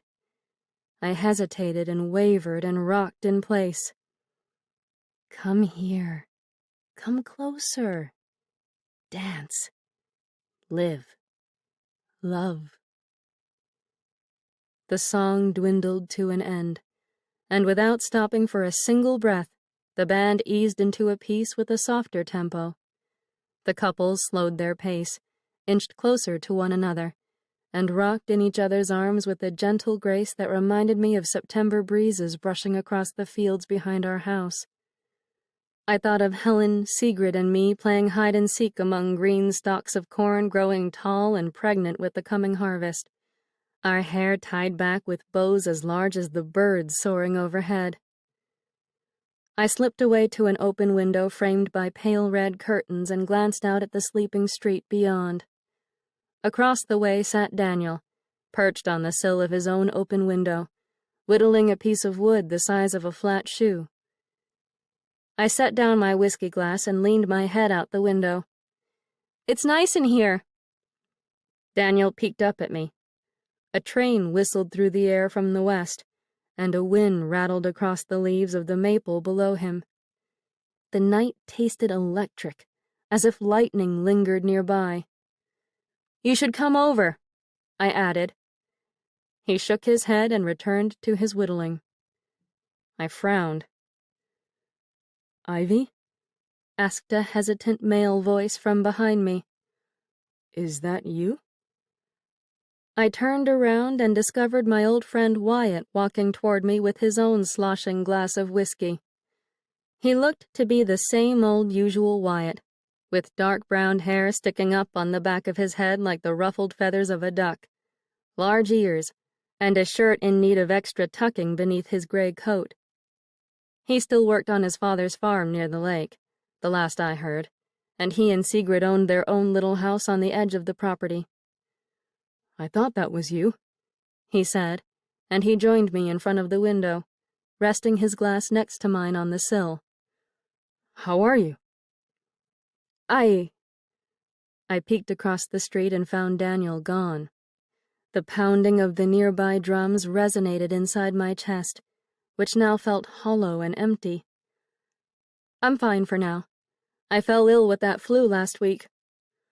Oh, God. Wyatt winced and pressed a hand against his forehead. Please don't even say that word. Has it hit your house too? Is Sigrid all right? She and the children have been in the hospital for several days. Oh, no. I touched his arm. Oh, Wyatt, I'm so sorry. Is it bad? Are they going to be all right? I don't know. He grabbed up his glass and gulped down the liquor with a swig that must have stung his throat. I had to get away. He wiped his damp lips with the back of his hand. I know I shouldn't be out seeking pleasures without her, but I had to escape the coughing and the fevers and all that other mess that goes with it. It's too much. You know what I mean? It's just too goddamned much for a person to take. Is there anything I can do for her? She was always so kind whenever any of us got sick as kids, making us little cards and bringing us home-picked flowers. I really don't think there's anything any of us can do for her right now. He scratched at the red tip of his nose. No one seems to know how to help.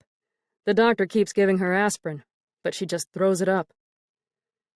I turned my eyes toward the swaying couples on the dance floor. I swallowed. I know I've been a terrible friend to her these past 7 years.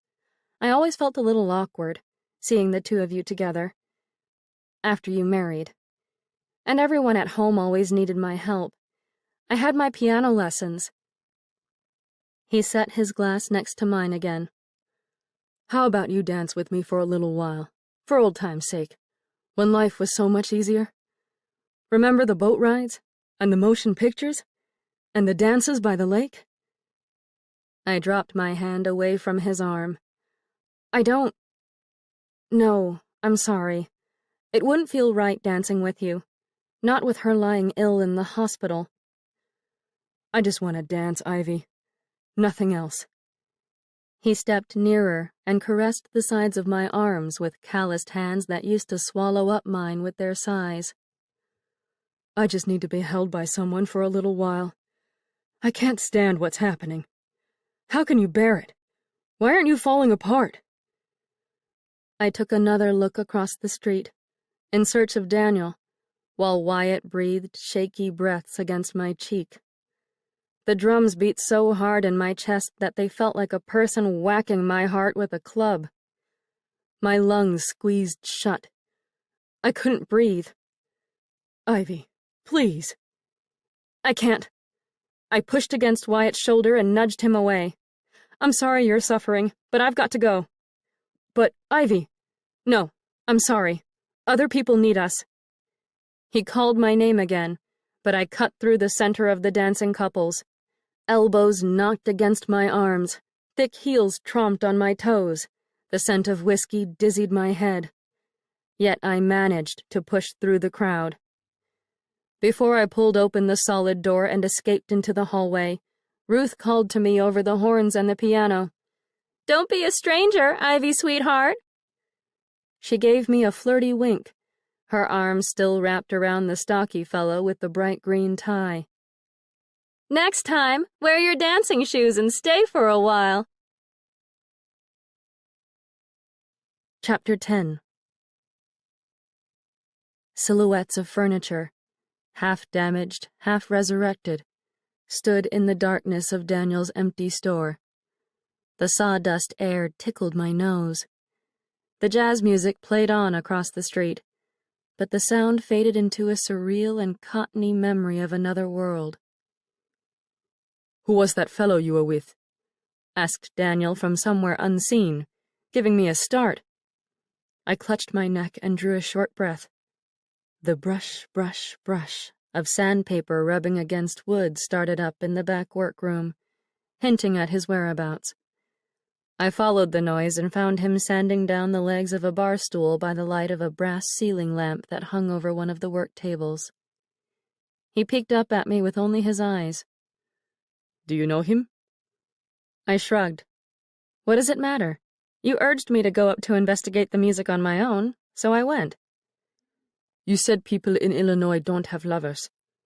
He's not my lover. He's just... I swept that same unpinned lock of hair from before out of my eyes. He asked to marry me a long while back, when we were fresh out of school. And what happened? I didn't wish to marry him. I enjoyed his company as a friend, but I didn't love him. Daniel kept sanding. Poor devil. I wouldn't feel too sorry for him. I crept farther inside the workroom with dull smacks of my soles for footsteps. He ended up marrying a good friend of mine, and I've always wished them both well. Daniel lifted an eyebrow. His wife was at the dance too? No, she and the children are suffering from the flu, which has me worried. They're in the hospital. Wyatt said he needed an escape from everything. Daniel stopped sanding and puffed a sigh through rounded lips. What's wrong? I asked. Surely you don't care about harmless Wyatt Pettyjohn. What do you want to do? I straightened my neck. I beg your pardon? Do you want to stay here with me, or go back across the street, or... He pursed his lips and braced his hands against the work table. I don't know why you keep coming here, Ivy. If you want me to leave, I'll leave. I stepped backward. I do have more important things I should be doing. I'm not heading out of this building for silly dances. I have no desire to leave. I didn't say you had to. If you want to be with me... I never said that either. I'm risking my neck just coming here. An APL informant out there already called me a whore. Daniel's eyes darted toward the entrance to the main section of the store. You spoke to someone who's watching you? He used to be friends with my brother Billy. There are others like him out there, and they're keeping a close watch on you, too. I overheard a group of APL men talking about shipping you off to a fort of some sort. Daniel let go of the table. I'm sorry to say it, I continued, but you have the reputation of being the last German business owner in town. Everyone knows who you are. The APL is making sure the bank doesn't approve you for a loan. They specifically said my name? Yes, I overheard the APL talking about the store when I left the other night. They pulled up in a car and talked about you without realizing I stood around the corner in the dark. Daniel shook his head. Why did Albrecht first come over here for a better life? Why in hell did he have to go and tempt me to follow him? I'm sorry. I truly am. He eyed the staircase, just behind me, to my right. I glanced over my shoulder at the dim wooden steps. I don't know if I should stay here with you. Lucas, that APL spy, he... You know what I say to people who call me terrible names? No. I peeked back at him. What? I tell them they're small and unimportant. They're just bullying other people because they're aware of their own insignificance. They're specks, which in German refers to bacon fat, but I'm talking about the English meaning. Little dots that carry no weight. I couldn't help but smile. Come upstairs with me again, he said, and he wandered around the work table and over to where I stood in front of shelves of paints and varnishes. With a gentle touch, he slid his left hand through my hair behind my right ear. Let's escape this hell together. Who needs it? Will you kiss me on the lips this time? He shook his head. No, I'm not going to let myself do that. Why not? He lowered his eyes to my mouth. A punishment. A punishment? For me, you mean? No, for me. He brushed his cheek against mine and let his lips hover over the side of my neck. His breath warmed and tingled across my skin. "Doing this with me," I said near his ear. "Doing what you did the other night with me, without kissing me, doesn't help your—" He raised his head. It doesn't help my what? "Your reputation, as a German." I swallowed. "They say—" His mouth hardened, and he nodded for me to continue. Go on. What do people say about us Krauts? "I'm sorry." I shook my head. "It doesn't matter. What does anything matter anymore?" They say we are animals, don't they? Lust-filled, beer-drinking beasts. If you just kissed me on the lips, it wouldn't feel that way. Come upstairs. He took my hand in his and stepped backward, toward the staircase. I'll kiss you everywhere else. Every other square inch of your American body, if you'd like. And I swear you'll go home not caring whether or not you were with an animal. I squeezed down on his hand. "I don't think you're an animal, Daniel." I don't care if you do. Just let me take you upstairs again. I turned my face to the dark wedge of the front counter visible beyond the doorway to the store. "They're specks, Ivy," he reminded me. "Don't let them stop you from doing what you want to do." I nodded. "You're right. To hell with them." I recalled my dream from the first night living outside of my house. The hazy reverie in which I had danced upon a table with bright blue butterfly wings hanging off my naked back, while the jazz band wooed me with brass-fueled wails and moans. That same delicious breath of freedom visited me in Daniel's bed that second night. All my clothing and inhibitions gone. My new metamorphosed self. Ivy of the night. Afterward, we lay side by side in a tangle of sheets and bare legs and arms, our chests exposed, our faces flushed, our breathing blending in with the percussion of the band. My hair draped across his pillow in honey-blonde sheets, freed from the pins that typically clamped it to the back of my head in intricate knots. When she worked at the bakery, Helen always compared my hairstyle to Mr. Weiss's fancy twisted breads. "Oh, Helen," I thought to myself with a sigh. "Just look at me now. I've done exactly what I scolded you for doing, involving myself with a German."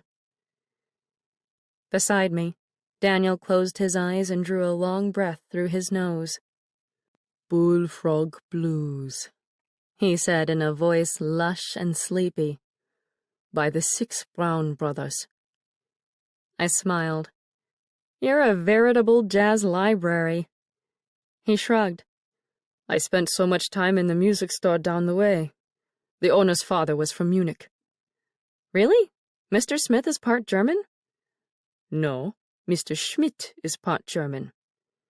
"He Americanized his name?" "His father did, at Ellis Island, long before the war." I rolled onto my right side, facing Daniel, and propped myself on my elbow. "What about back in Germany?" "What about it?" "Did you learn how to play the guitar there? Is that where your love of music began?" He kept his eyes closed, and I noticed that his lashes carried flecks of both brown and gold. "My father owned a music store," he said, "and I grew up sampling instruments. Albrecht always loved carpentry, like our uncle, and I was the one who was supposed to go off and indulge in a gypsy life of performing." I bit down on my bottom lip. "What happened?" He turned his head toward me and blinked. "What do you think happened? I was a youth in 1914 Germany." "The war?" "Of course the war. It took away everything." "Were you—" "No, you don't want to ask that next question, Ivy." How do you know what I'm going to ask? You're going to ask if I was in the war, in the Kaiser's army. Well, I pulled the sheet up over my chest, drawing its warmth around my skin. Were you? He turned his face toward the ceiling and inhaled another long breath. As I said, I was a youth in 1914 Germany. Of course I was put into the army. I sank my head back down on the pillow. Bullfrog Blues transitioned into a new song, a slow and aching melody that triggered tears in my eyes and hurt my throat. A singer joined in, his words too garbled by the closed windows for me to hear them enough to understand what he sang. But his voice resonated with heartbreak and regret and loss. I eased down on my back and imagined Daniel 4 years younger, forced into a uniform like Billy, shipped off in a train to destinations unknown. Daniel swallowed loud enough for me to hear him. I'm sorry I made you cry. I cleared my throat. Before I could respond and say I forgave him, he added, By Henry Burr. Oh! I sniffed and laughed a little. Is that the song's title? He nodded. I'm sorry I made you cry. Another verse passed, and he reached across the sheet and touched the back of my hand with the tips of his fingers. We listened to the rest of the song with our hands pressed together and our eyes closed. Or at least mine stayed closed the entire time, and his were shut when I lifted my lashes again. I then withdrew my hand from his, slipped out of the bed, and fetched my long white drawers and my brassiere from the floorboards near his guitar. Did you ever see my card for piano lessons when you were visiting Mr. Smith's store? I asked while tugging the undergarments over my hips. Tickling the ivories with ivy? Oh, yes. He smiled. I didn't know what that tickling the ivories expression meant at first. I thought it was something lewd. Oh, no! Did you really? He chuckled from deep within his stomach.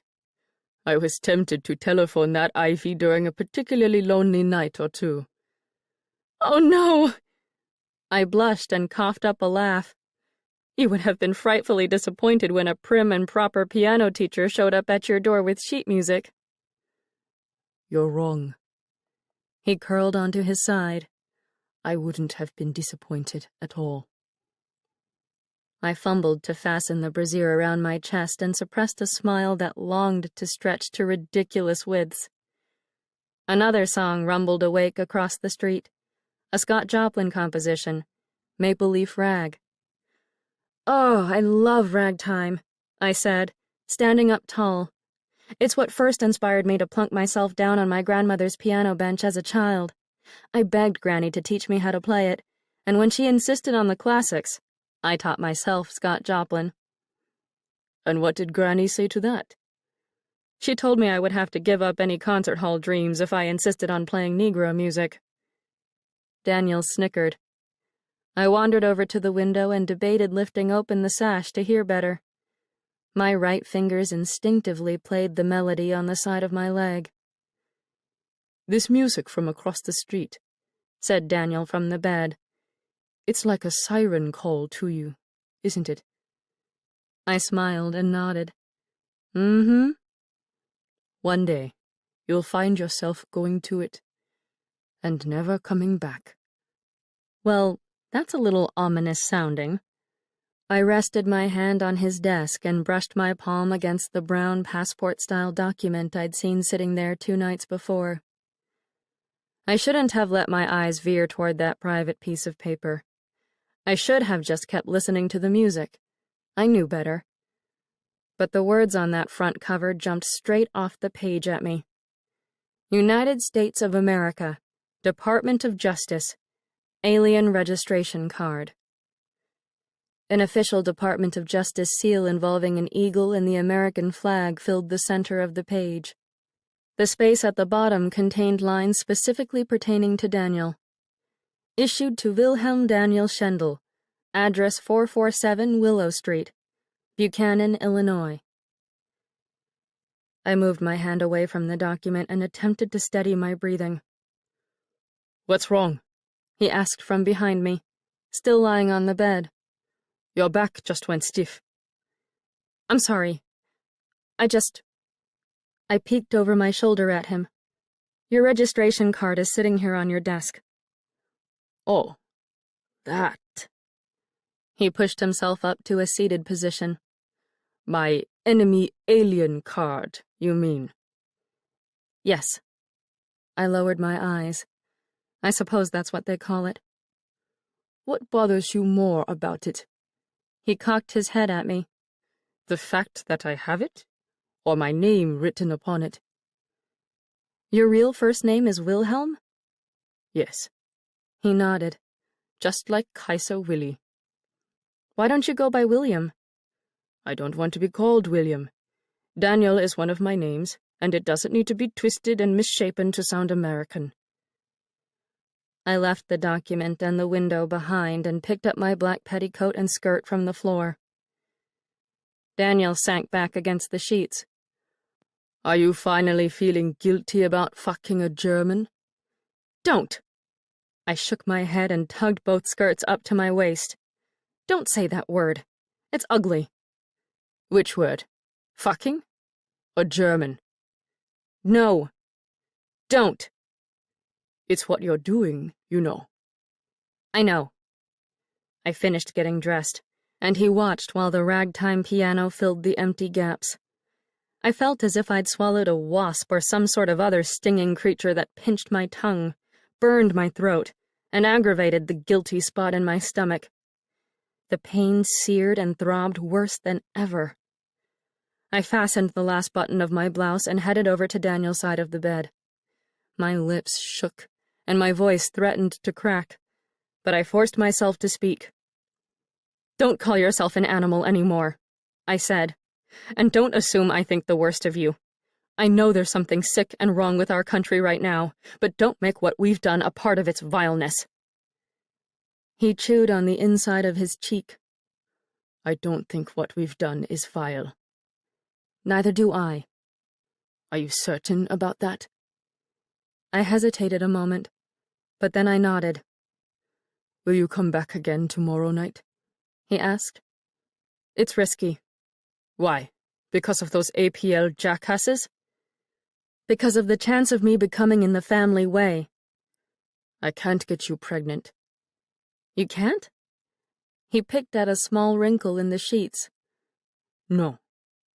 Are you quite certain about that? Something happened, and I can't.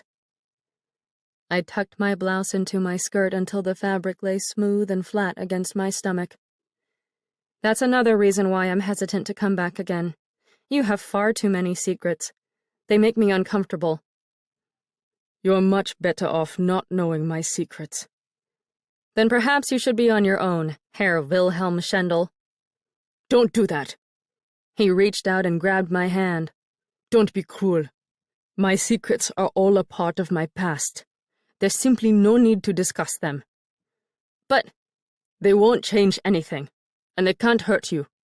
What's done is done. Are you? I peeked over my shoulder, as if Lucas might actually be standing there in the room with us, eavesdropping on our conversation and our lust. I shifted back toward Daniel and said in a whisper, "Am I safe with you, Daniel?" Nothing can hurt you here. I swear. He kissed the back of my hand with a touch that warmed and soothed.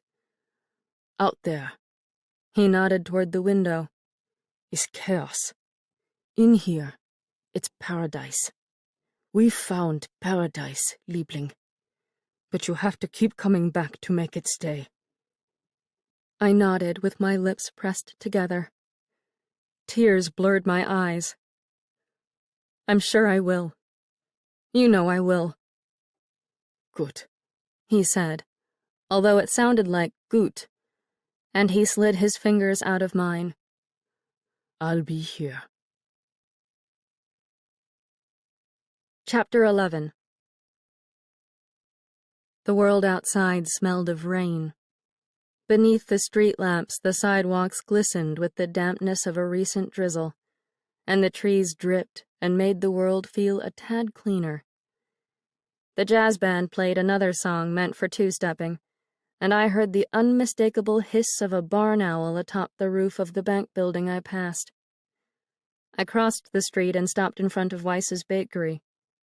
Inside the closed and darkened storefront, barely visible in the lack of light, sat the empty glass display counters that used to house cookies, cakes, breads, and pastries with long German names. Franzbrötchen, Spritzkuchen, Streuselkuchen. Before the war, we never thought twice about going into the little cream-colored shop, and I never worried about Helen working for Mr. Weiss, until all the talk started. Until we decided, yes, these people aren't like us. Their accents sound dangerous, not charming. Their countrymen back home are heathens and killers, so the ones living here must be the same.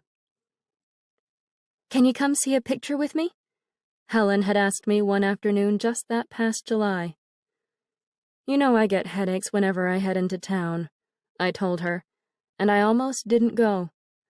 I saw her bloodshot eyes and the way her red curls hung in a tangled mess beneath her brown cloche, as if she had just squeezed the hat over her head to hide the disarray. But still, I hesitated. "It's important," she had said, grabbing hold of my arm. "People just searched my apartment. They threw me across my own room when I told them the truth about Mr. Weiss and me. They tore open everything I own. I'm leaving tomorrow." And she did. According to her mother, who spoke to my mother, Helen left Buchanan on the first morning train. I hoped, although I never knew for sure, that she made it safely to some faraway destination and forgot all about the ostracized Mr. Weiss, who supposedly failed to buy Liberty bonds and caused all of her troubles to begin with. No letters from Helen ever arrived, though. She might not have wanted her postmarks traced. She might have needed my help, but I just stayed inside my house, worrying that the walls would collapse and the roof would cave in if I wasn't there, watching over everyone. I blinked at the empty skeleton of the bakery in front of me. Daniel was right. Paradise hid behind closed doors. Outside, the friendliest town in America felt cold and ugly and stripped of life.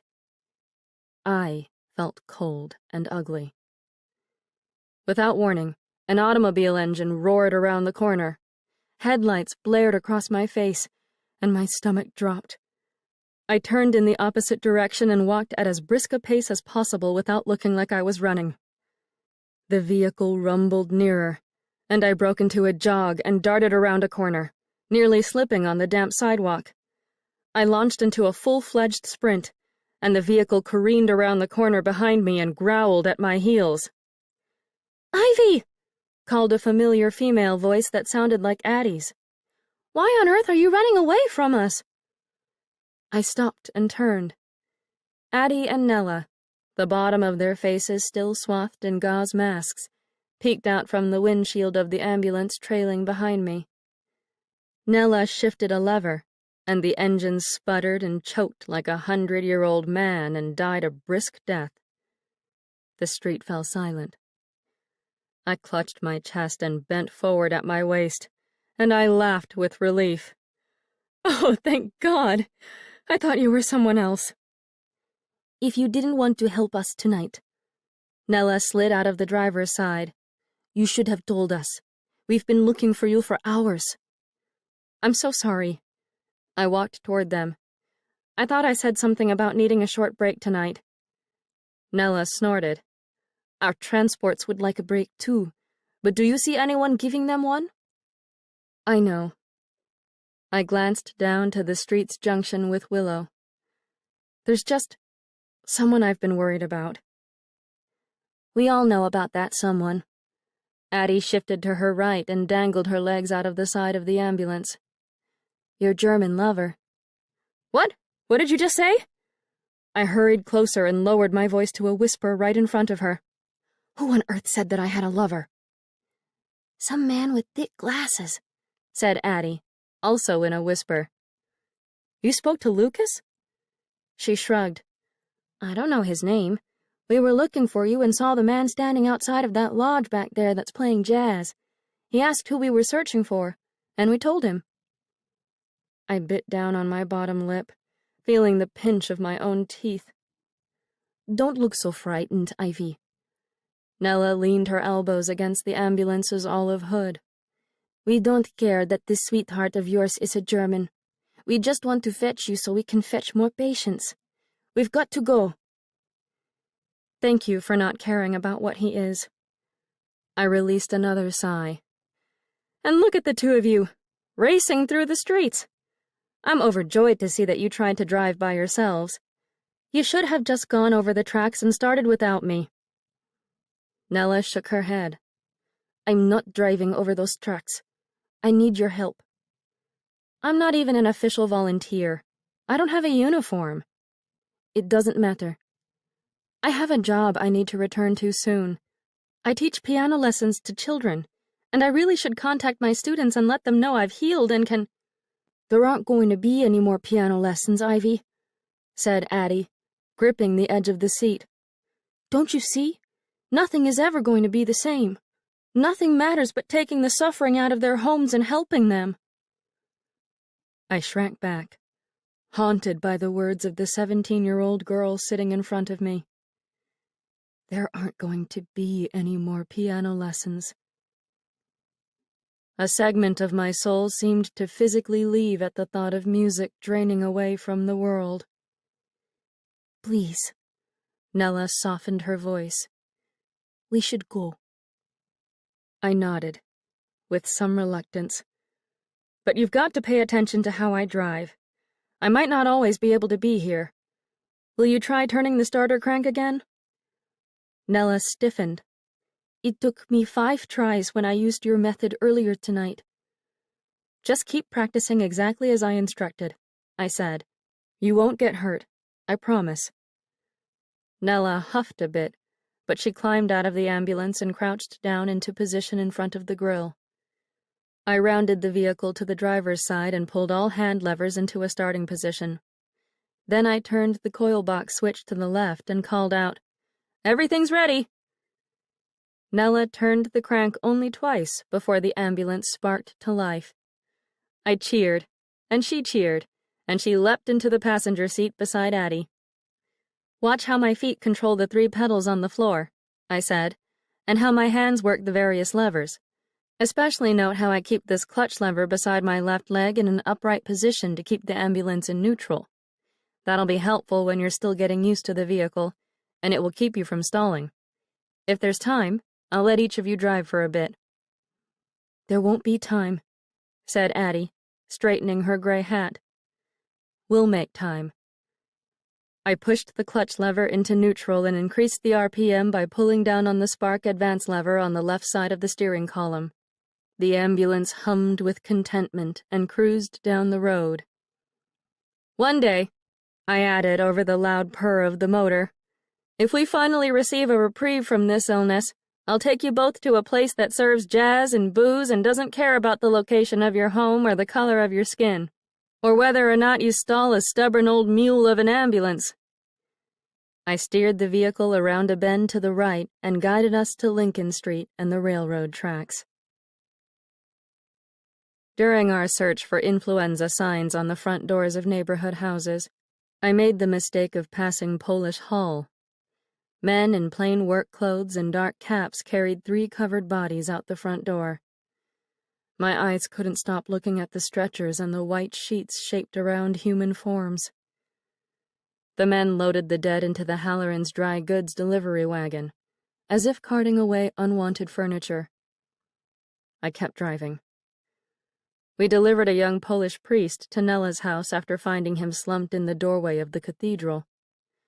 Nella's home had grown quite warm and bright, despite the influx of patients recuperating within those walls.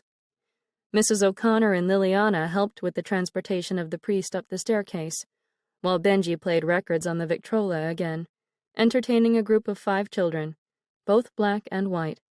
The little ones sat in front of the fireplace with blankets wrapped around their little bodies, and a sentimental song that might have been a Henry Burr piece rose into the air along with the flames crackling in the hearth.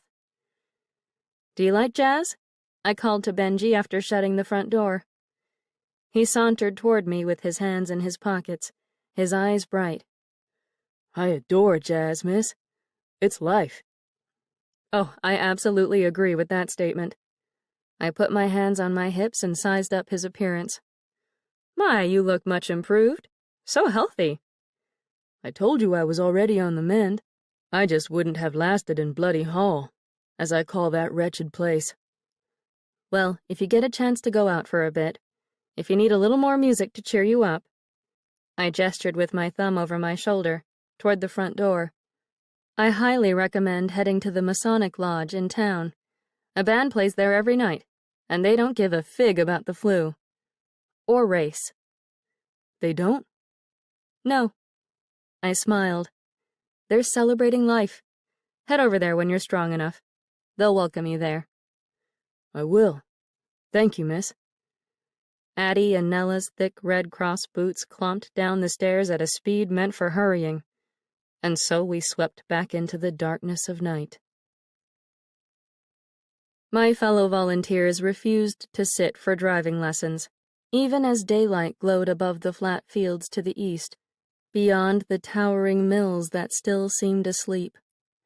Not a single puff of smoke streamed from the stacks reaching up to the awakening sky. "The time we're wasting fooling around with pedals and levers," said Addie, "could be spent fetching one more patient." Nella nodded and shifted in the seat beside me. "Let's fetch one more." "But just one more," said Nella. "Please, Ivy, we've got to help. Think of the people alone in their homes, without a single doctor to check on them." And so we indeed fetched yet another suffering patient, a young Russian girl who had just lost her mother to a wicked bout of pneumonia brought on by the flu. I helped in a blur of rushing and lifting and calming, and I prayed that such nights of ferrying the ill would end soon. I prayed that I, along with everyone else left on the crumbling earth, could actually head into the world and live. Truly live. Chapter 12. I returned to May's house and heard her whimper behind the closed door of her bedroom, and I swear by all that's holy, her sounds matched the labored breathing of flu victims struggling not to drown in the thick black fluid swimming in their lungs. I inched toward her bedroom door and leaned my head against the wood to hear better. "Oh, Lord!" she cried with a guttural moan. She gasped for air and called for the Lord again, and all I could think about was the sight of children bleeding from their eyes in Polish Hall, and all those bodies traveling out to delivery wagons underneath bed sheets. Without a knock of warning, I opened her bedroom door. May, naked and sitting upright on her bed, gave a start and whipped her head toward me. A hand reached up to her bare right elbow. Eddie Dover sat up from beneath her and stared me straight in the eye. Eddie Dover. Dead. But there. "Oh, God!" I slammed the door shut and backed into the table that held Eddie's photograph, knocking the frame to the floor. The glass cracked down the middle. "Oh, God!" May called my name from within her room, but nothing on earth could have persuaded me to stay inside that house a moment longer. I turned and bolted. Outside, the sun bled red into the eastern sky. I followed the brightening light of dawn down Willow Street, past other quaint and seemingly normal houses with pretty mailboxes out front, and then I marched beneath the white awnings of the business district. Shopkeepers unlocked their front doors and raised their American flags. On the corner of Lincoln and Willow, a newspaper boy set up a stack of the morning edition, and I caught the top headline: "Allies Gain Victories in the Battle of St. Quentin Canal." Another Red Cross ambulance, also manned by female volunteers in gray hats and coats, puttered northward on Farnsworth Street, toward the main hospital. Someone is about to die, was all I could think. Harbinger spirits. Someone is going to die. I threw open Daniel's boarded-up door, which set off the bell hanging above. "Daniel?" I called over the jingling. "Daniel, are you all right?" He stirred upstairs. Footsteps hurried down the back staircase. "What is it?" He bustled out from the workshop with his hair uncombed and buttoned up a striped nightshirt. "What is wrong?" "I had a terrible premonition someone's about to die." "No, go get some rest." He walked over and cupped a cold hand around my right cheek. "Christ, you worked all night, didn't you?" "You're all right, then?" I grabbed the front of his shirt between my fingers. "You don't feel ill, or—" "Rest, Ivy. You're wearing yourself thin. You'll collapse." "It's going to be my mother, then." I slipped away from his touch. "I should have never left her." "Ivy." "I've got to go." I swung his door open and left. A mile outside of town, I reached the graveled country road that led to our unassuming white farmhouse where Mama's side of the family had resided ever since the 1870s. Our home looked so empty sitting there, alone on endless fields sprouting shoots of winter wheat. Our nearest neighbors lived a half-mile to the south, well beyond the long row of spruces planted to protect the crops from winds. The closer I got to our property, the more I thought of my dear Emily Dickinson again. Years had been from home, and now, before the door, I dared not open, lest a face I never saw before stare vacant into mine and ask my business there. My business? Just a life I left? Was such still dwelling there? A rowdy pack of spaniels and retrievers galloped out to the edge of the property, their barks echoing across the countryside. Birds scattered from the old maple in front of the house. I patted the dogs' heads and snouts and told them, settle down. Let's not draw attention to Father if he's already out by the barn." They lowered their ears and their long whipping tails and backed away. I walked up to the house and ventured up the groaning steps to the front porch that housed a broom, a watering can, and 2 sun-faded chairs made of a red-tinged wood. Cobwebs clung to the eaves, betraying a lapse in Mama's penchant for cleanliness.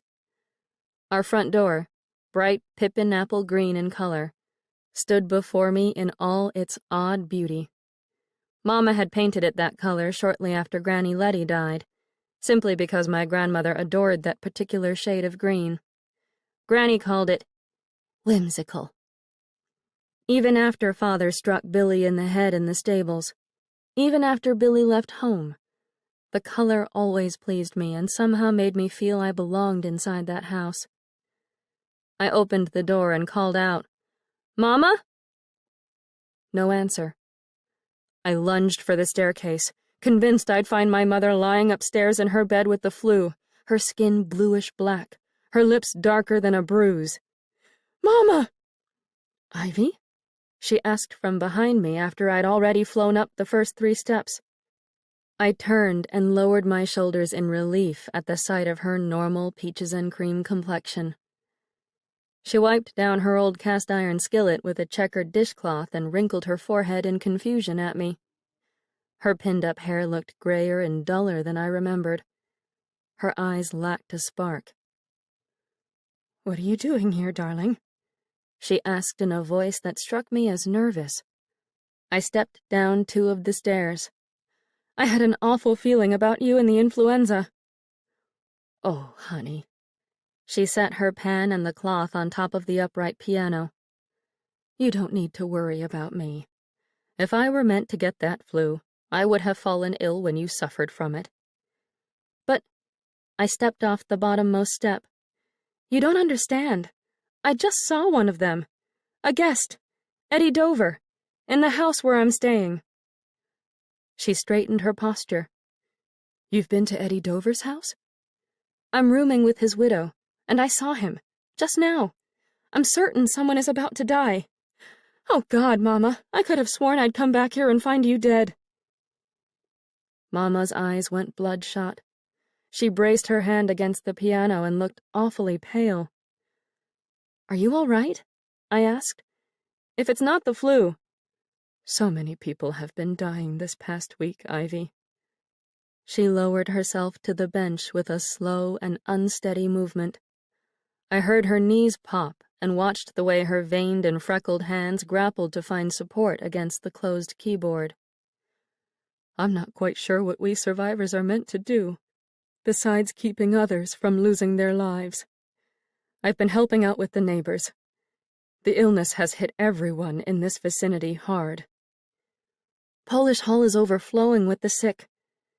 I stepped toward her with my hands balled into fists, my feet triggering creaks in the scuffed old floorboards.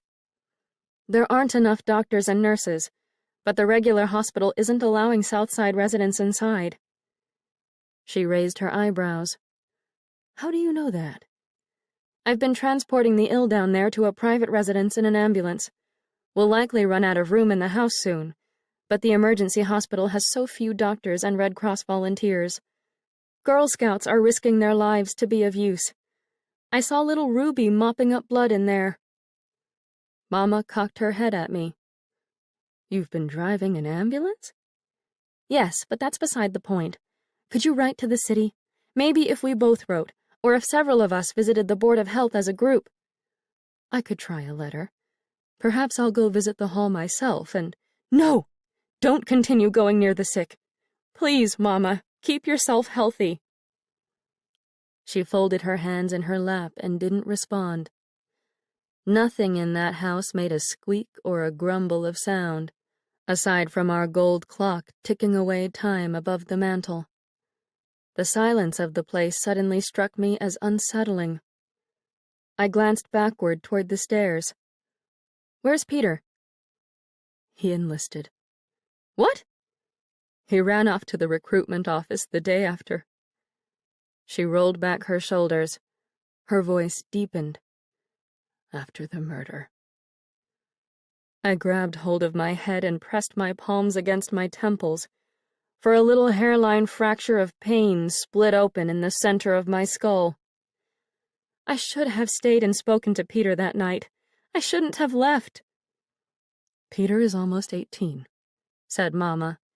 "He's doing what he needs to do, and I'd much rather have him join the army than sit around here, stewing with guilt and anger."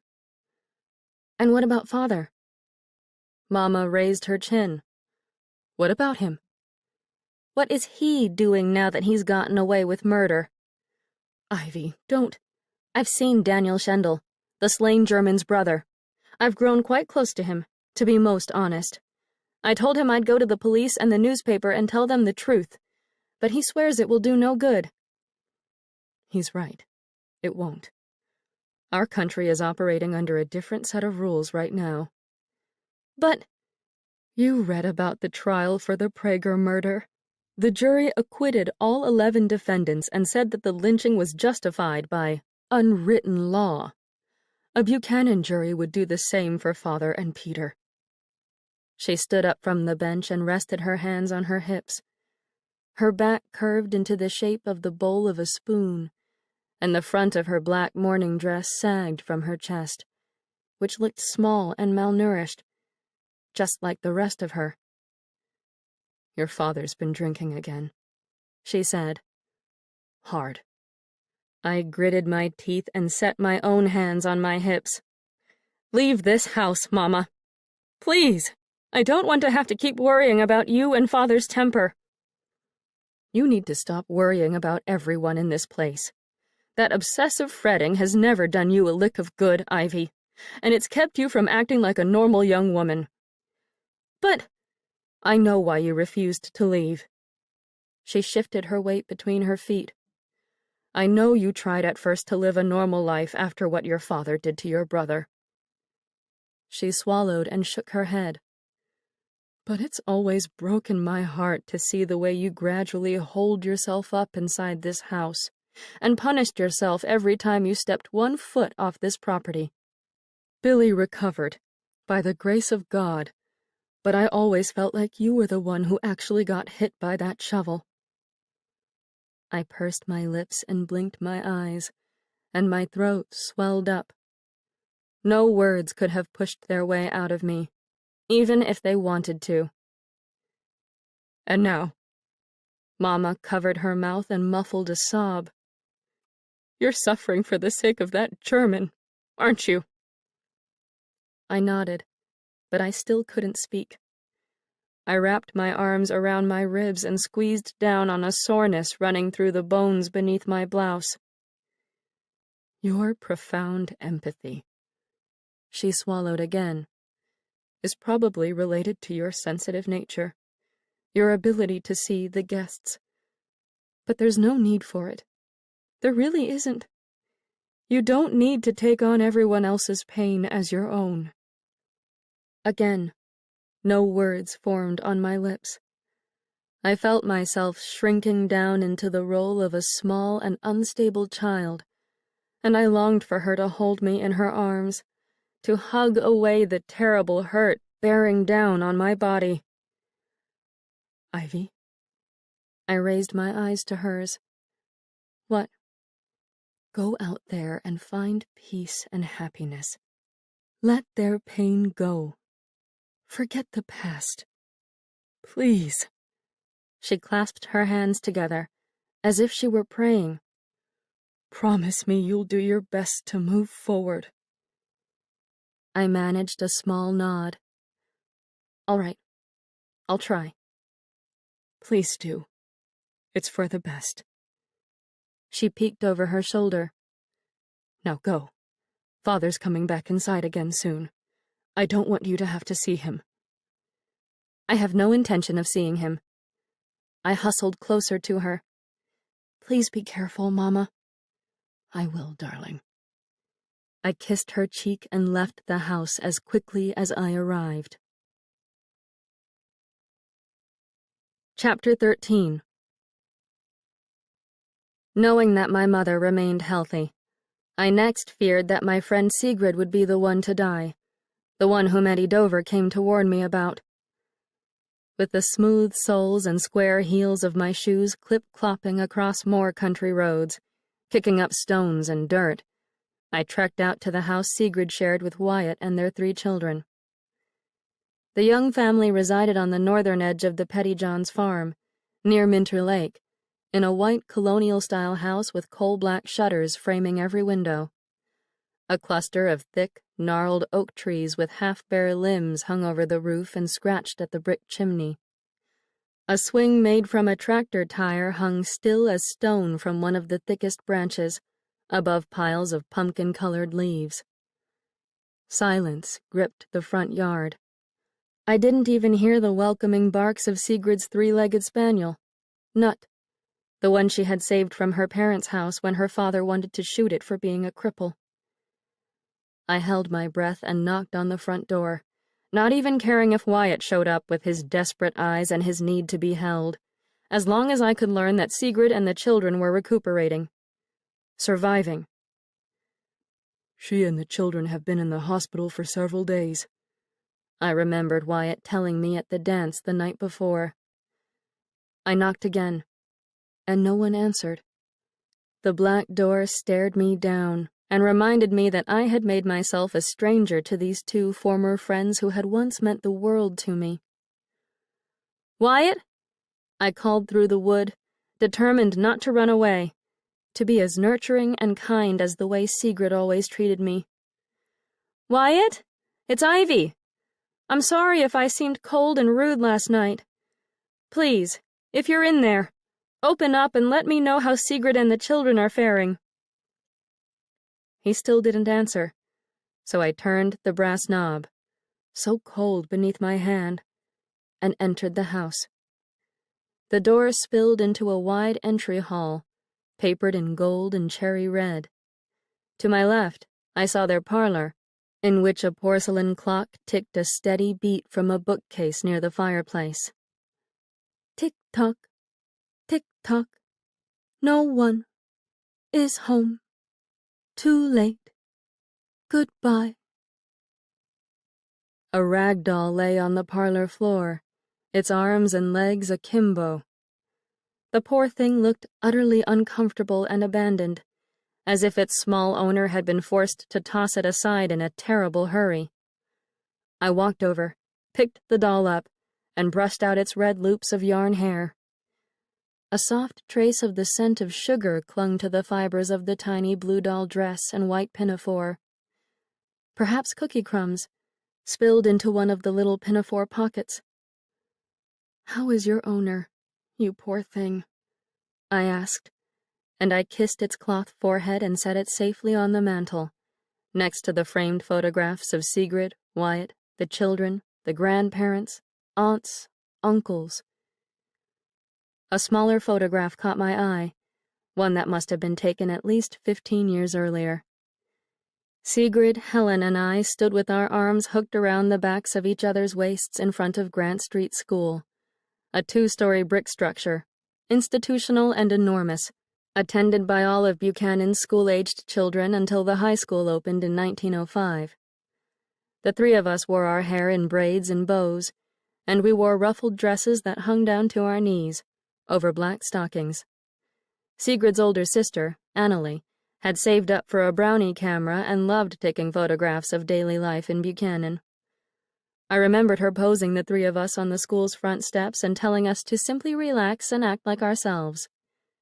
Sigrid, with her Norwegian blonde hair and pretty smile, immediately threw her arms around our backs. Helen tickled my elbow, which made me laugh. In the photo, my mouth hung wide open, mid-chuckle, and my eyes were closed and squinty-looking. Not an attractive pose, I suppose, but it showed I knew how to live back then. As Robert Herrick said in "To the Virgins, to make much of time," "That age is best which is the first, when youth and blood are warmer, but being spent the worse, and worst times still succeed the former."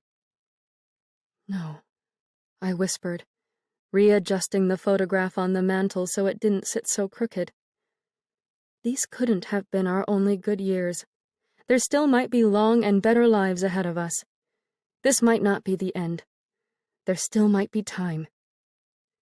I swept out of the Pettyjohns' home and shut the door behind me. Down the porch steps, I stopped and took a moment to pull 3 of the last scarlet blooms from one of Sigrid's rose bushes. Red petals brushed their velvet touch across my hands and scattered behind me on the road back to town. 2 delivery wagons carried crude pine caskets through the streets of Buchanan, toward the Protestant cemetery in the northeast section of town. I spotted several townspeople wearing the gauze surgical masks typically reserved for doctors or Red Cross volunteers like Nella and Addie. Advertisements for anti-influenza elixirs. Dr. Bell's Pine Tar Honey, Stewart's Charcoal Lozenges, Schenk's Mandrake Pills, Beecham's Pills, Glenn's Sulfur Soap, Miller's Antiseptic Snake Oil. Hung in the front display window of the Buchanan Pharmacy, next to the Moonbeam Theater. Buchanan's green electric streetcar clattered along the rails down Willow Street but transported very few passengers within. All of them wore the white masks. I headed northward on Farnsworth and walked 3 more blocks until I reached Buchanan Hospital, a stone castle of a mansion with turrets, square windows, and 3 brick chimneys breathing smoke into the bright morning air.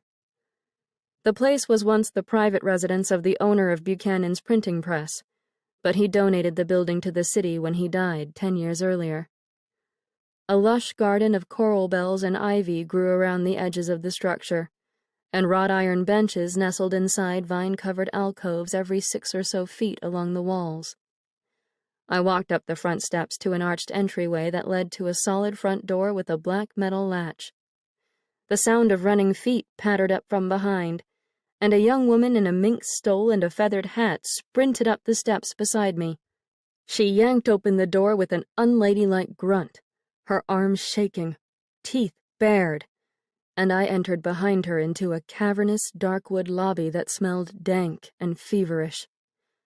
A weighty lantern with orange glass hung from the ceiling on a thick chain. Closed doors, one of which was guarded by an orderly in a plain black coat, sealed off the rest of the hospital, but I heard footsteps echoing beyond. And coughing. A cacophony of coughing. The woman in the stole flew at a nurse who stood behind an admissions desk. "I need to see my husband." "I'm sorry, ma'am," said the nurse in a no-nonsense tone as crisp as her white cap and apron. "We're only allowing the sick into this building. You'll need to leave immediately." "You don't understand." The woman slammed the palm of her hand against the desk with a startling thwack.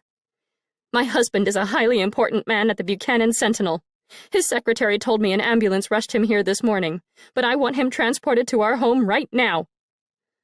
"No visitors," said the nurse. "I'm sorry. It's far too dangerous to expose outsiders to the germs." She nodded to the orderly, as if to signal him to step closer. "Can we at least find out if certain individuals are still alive?" I asked, inching forward with Sigrid's roses in hand. "This isn't right," cried the woman in the stole. "No visitors," said the nurse again, and the orderly tromped toward us with his hands clenched into two meaty fists. The woman backed away, nearly treading on my foot. "I should be allowed to see my husband." You heard the nurse. The orderly opened the door. "No healthy people allowed. Out you go." The woman huffed, and we both scuttled back out into the daylight, which blinded my eyes after the stark dimness of that dungeon of a lobby. The orderly whisked the door shut behind us. "This isn't right," said the woman again from the top of the front steps. "I should be able to see him. I should... Oh, God!" She clasped her hand over her mouth and squeezed her eyes closed. "I'm sure they're treating him well," I told her, and I almost felt as though I should give her Sigrid's flowers to help her feel better. I know how hard this is, but the care in this hospital is top-notch. The woman burst into tears. The feathers on her hat shook with the sorrow trembling through her, and her nose ran. "I'm so sorry," I said, the only thing I could say.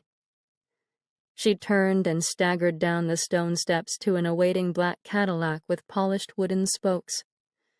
I considered re-entering the hospital without her to see if they'd allow a woman who had already survived the flu to inquire about a patient, but a distraction stopped me. The rustle of leaves, as well as Wyatt's voice, from somewhere nearby. "Ivy?" I pressed my hands against the iron handrail and discovered Sigrid's husband journeying through the garden from the north side of the hospital.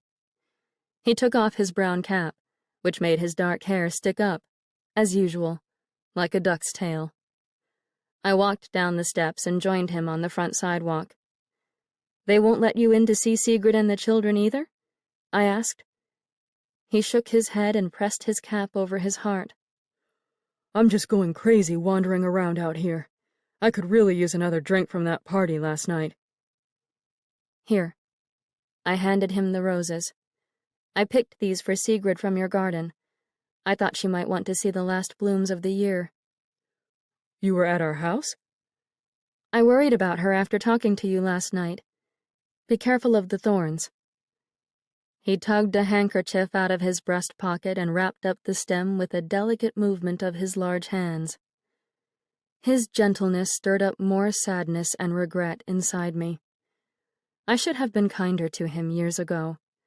I should never have led him to believe he might experience love and affection and physical pleasure with me.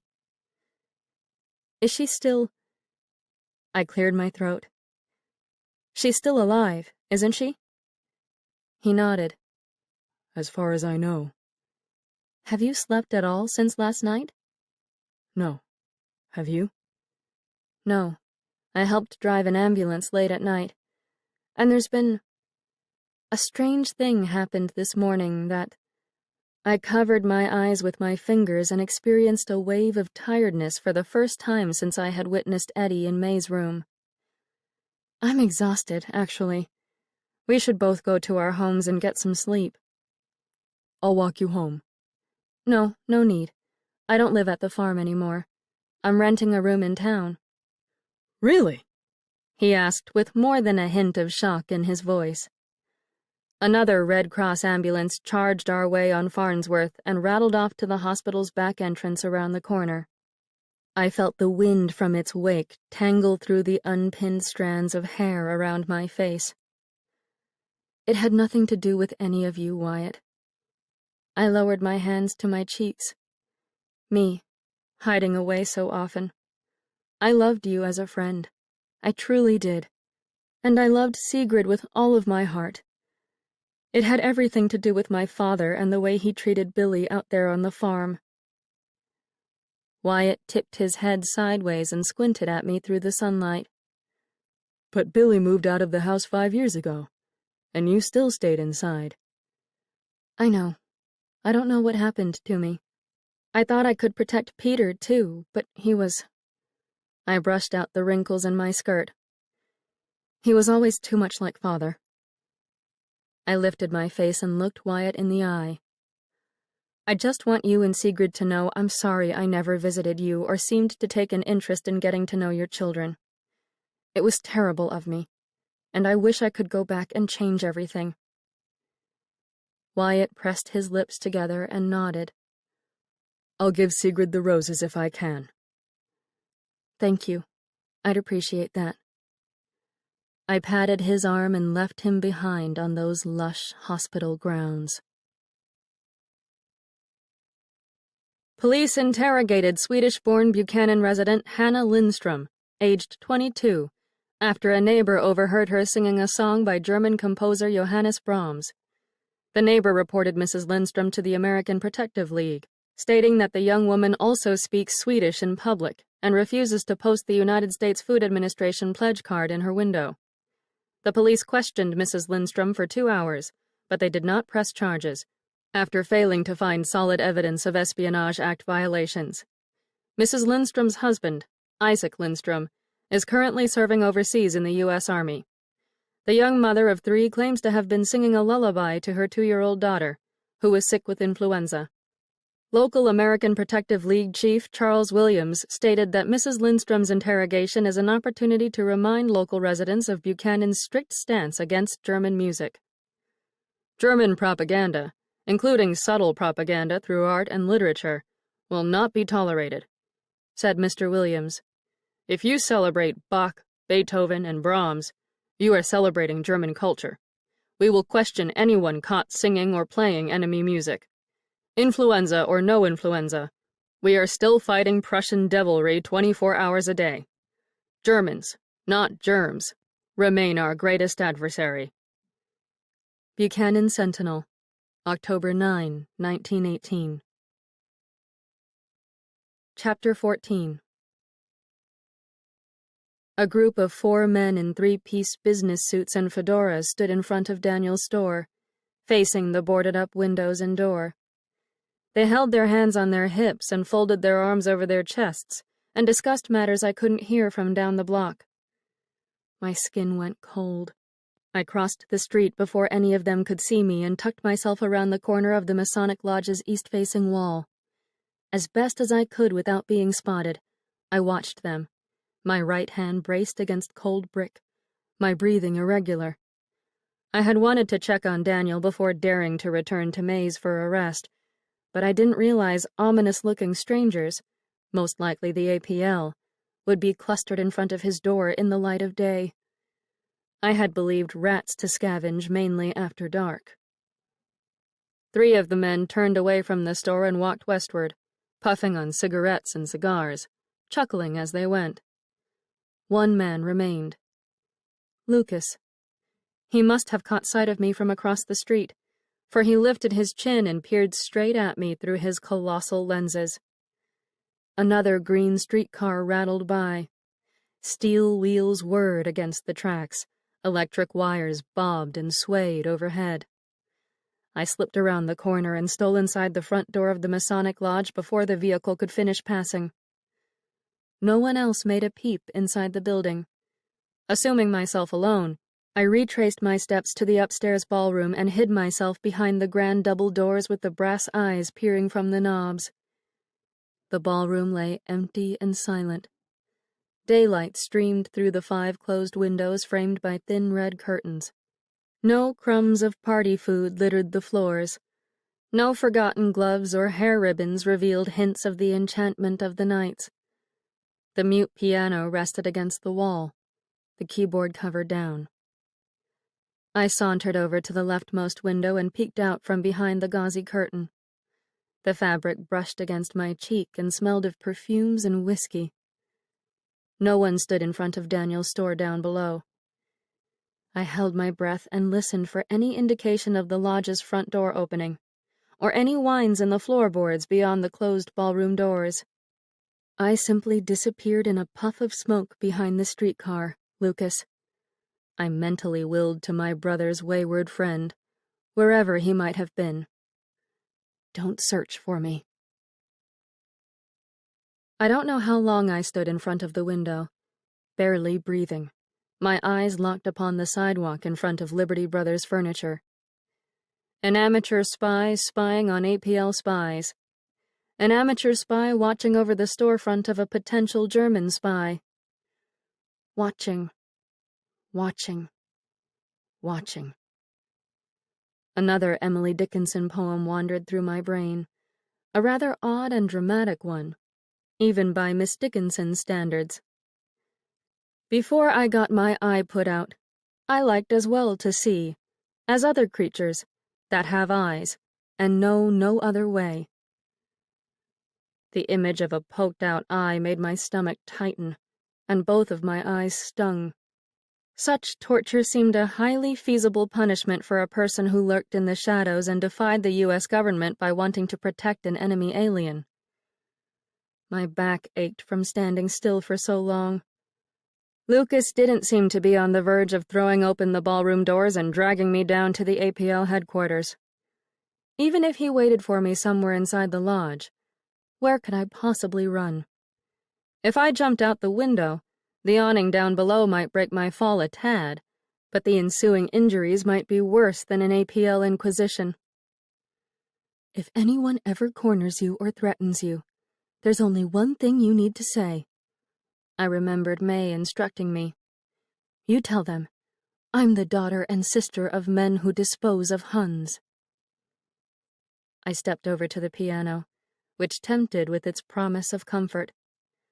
I lifted the keyboard cover and exposed the black and white treasure chest that held all the songs yet to be played. I then scooted onto the hard wooden stool, my skirt swishing with the slide, and inhaled the regal and dusty smells of the instrument, as if breathing the perfume of fresh sweet corn. Or Sigrid's roses. I leaned forward and embarked upon Beethoven's Piano Concerto No. 1. But, a moment later, my fingers jerked away from the keys. Forbidden music. German music. I peeked over my shoulder to make sure such a blunder wouldn't send Lucas storming inside the double doors.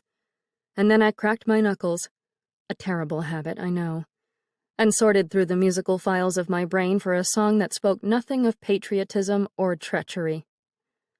An older favorite, Irving Berlin's Alexander's Ragtime Band, came to mind.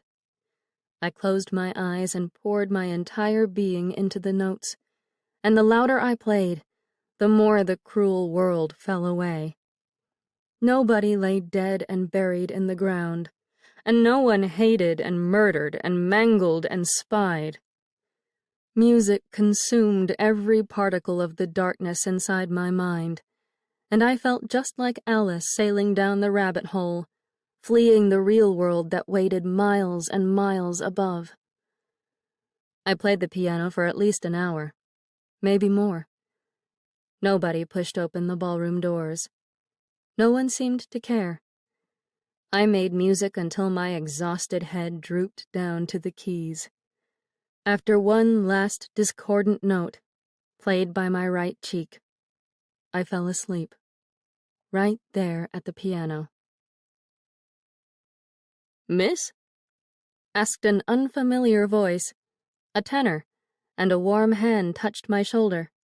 I awoke with a start and slammed my hands into the keys, creating a horrendous crash of notes that echoed across the room. The pianist from the jazz band stood over me in his black tailcoat, his slicked hair shining on his head like oil spilled across his scalp. "Have you come to join us?" he asked with a smile on his thin face. He seemed to wear a little powder and rouge, now that I saw him up close. The rest of the band members lugged in their instruments around me and grinned down at me as I slumped over the keys on the stool. "I'm so sorry," I said, my face burning, and I darted out of the room like an intrusive mouse, caught by the owner of a house.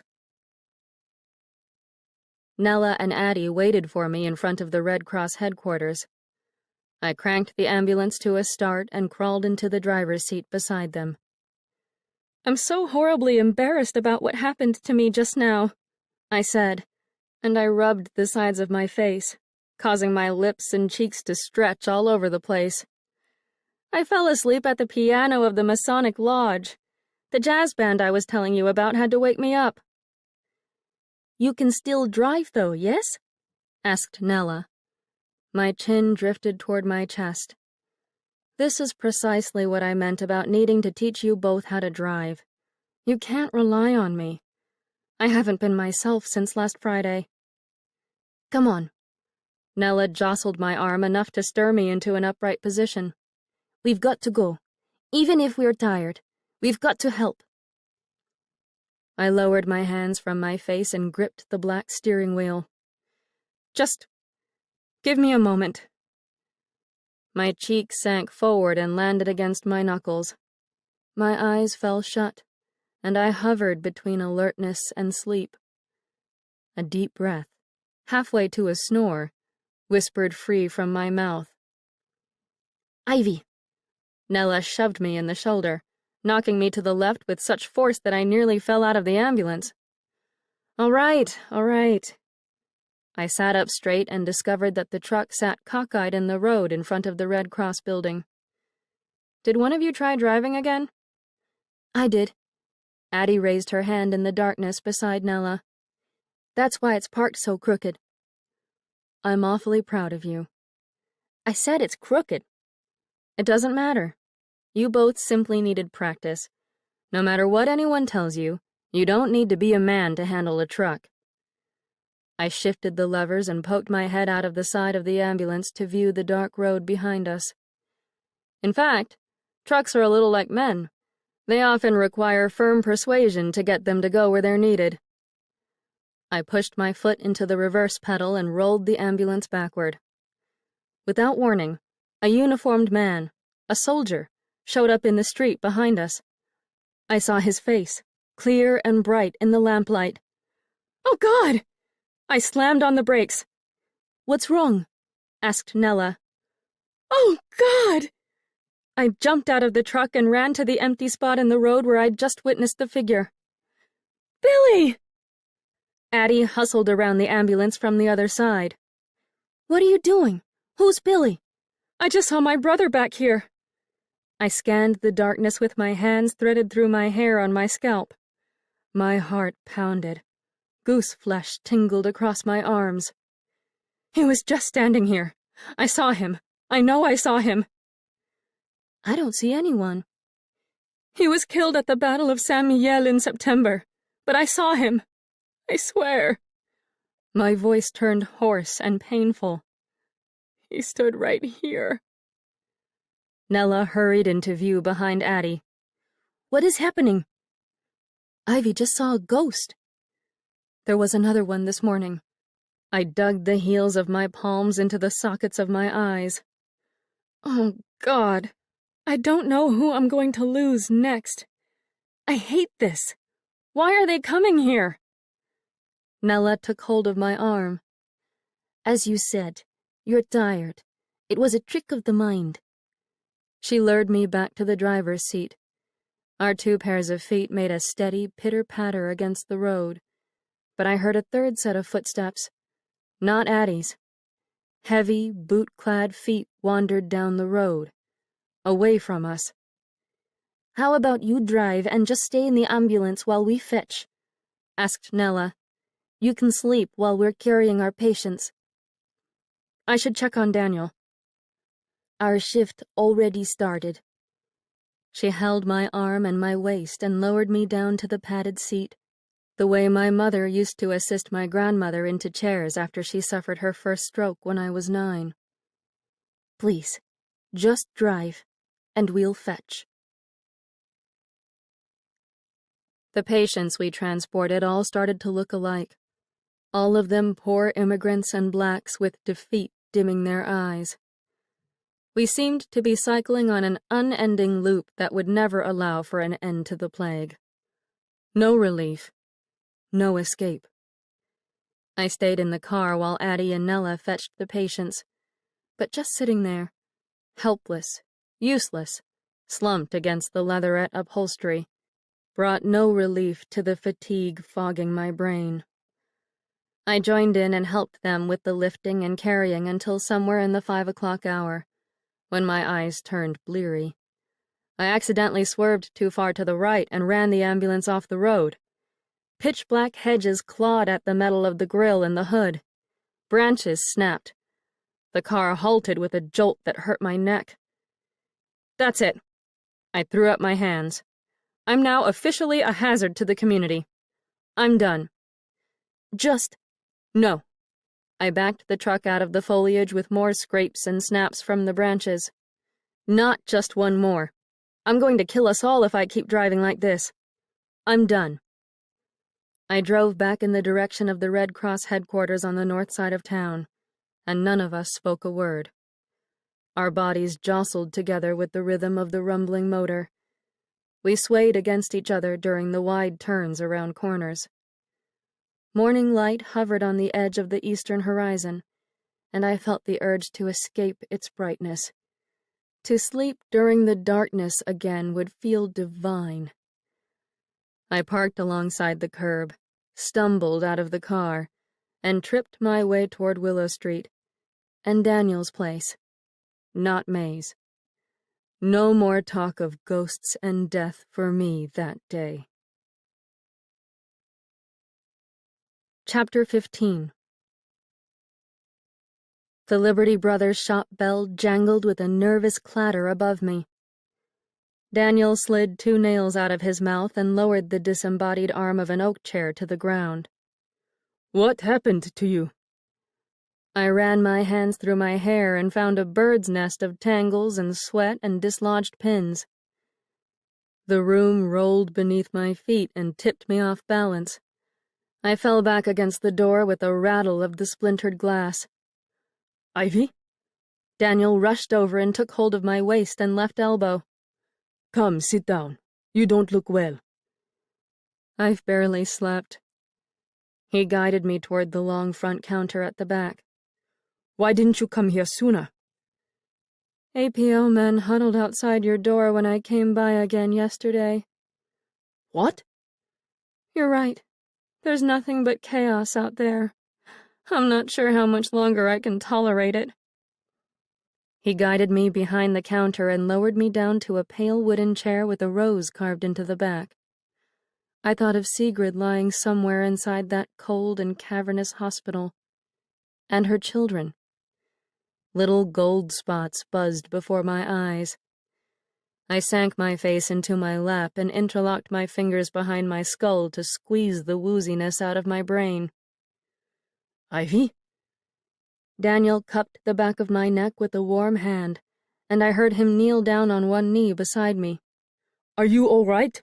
Is it more than just exhaustion?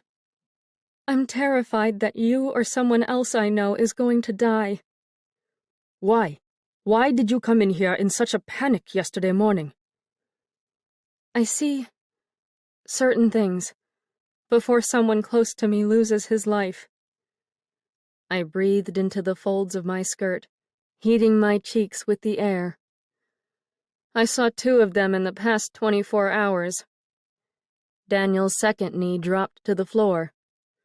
What is it that you see? I don't want to say. Why not? It'll sound like something's wrong with my head. I doubt it. I managed to lift my face. Just Please be extremely careful of this flu.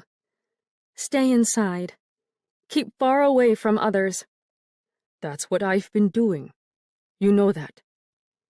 The world smells and tastes of death and fear right now. I can't even play Beethoven on a piano for a moment of escape. Someone will march in and take me away to wherever it is they talked about taking you. He leaned his face closer. Don't worry about those APL Schwein so much. No one's going to take you away.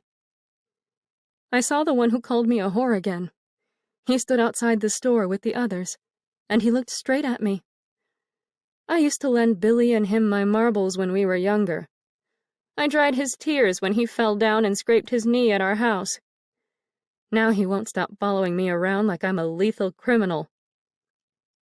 Here. Daniel offered his hand, his fingers trembling. Let's go upstairs and forget everything else.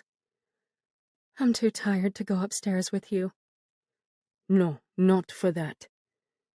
He wrapped his hand around my palm and wrist and guided me up to my feet until we faced each other. I'll draw you a hot bath, and then you can warm up by the fireplace and sleep in my bed. My eyes strayed to the drawers below the brass cash register, no more than 2 feet away from us. It's in there, isn't it? What? The article about the murder. Daniel shifted his position and blocked the drawers with his body. You don't want to see that right now. Not if you're exhausted and unsettled. What better time to read it than when I'm already unsettled? I told you. He squeezed my hand. This is supposed to be paradise in here. Just you and me. Don't remind me of what happened here. Don't even think about it. Just come upstairs and forget about all these troubles. I don't. I eyed the front door. I don't know if I should. The women I'm working with, the Red Cross volunteers, they also know about you and me. He shrugged. And do they seem to care what you're doing? I don't. Have they called you names or threatened you? No. Then what does it matter who knows? Everyone out there besides the APL is too busy saving their own necks to give a damn who's visiting whose bed. Come. He laced his fingers through mine and led me toward the workroom. Let's take care of you. The rest of the world can just go to hell for all I care. His hand relaxed on our way up the stairs, as did the stiffness in his shoulders and his back. His composure eased my own breathing and posture, and by the time we reached the top floor, we had melted into more tranquil versions of ourselves. The band didn't play their jazz in that early morning hour, and the apartment upstairs sat silent and still. The first fingers of daylight nudged through the living room curtains and turned the place into an entirely different scene from the mystique of our jazz and sin-infused nights of lamplight and shadows. It's so quiet up here, I murmured. I'll play you a song on the guitar if you'd like. No, there's no need. I'm sure you're tired too. I do miss the German composers, though. I will say that. I can tell you with absolute certainty that the music of Beethoven and Bach sounds nothing like German warfare. It's a band created by idiots. He led me over to the living room sofa, a beautiful piece of furniture upholstered in ivory linen, with a black lacquer finish on the wooden frame and legs. Sit here. He let go of my hand. Get comfortable. I'll go draw you a bath. I lowered myself to the sofa, and as promised, he disappeared into the little bathroom next to the kitchen. The spigot within the room squeaked with a high-pitched cry, and then water rushed through the pipes and splattered into the tub beyond. I sank back against the sofa and stared up at the mantel photograph of the couple whom I guessed to be his parents. The man sported a thick mustache and wore a 3-piece suit with soft stripes. He held a pocket watch and a violin. The woman wore a dark dress and a wide hat with a large rosette, and she held on to the man's left elbow. They posed in front of a brick fireplace, not unlike the one right there in Daniel's apartment, in a house or a photography studio that must have stood thousands of miles away. Little half-smiles lit up their faces. They appeared content, peaceful, musical, loving. Daniel wandered back out to check on me while the water roared into the tub in the bathroom behind him. "Are those your parents in that photograph?" I asked. Without a glance at the photo, Daniel lowered himself to the rug in front of me and untied the lace of my right shoe. "Yes." "Are they still alive?" He slid the shoe off my foot. "Yes." "In Germany?" He peeked up at me from the tops of his eyes.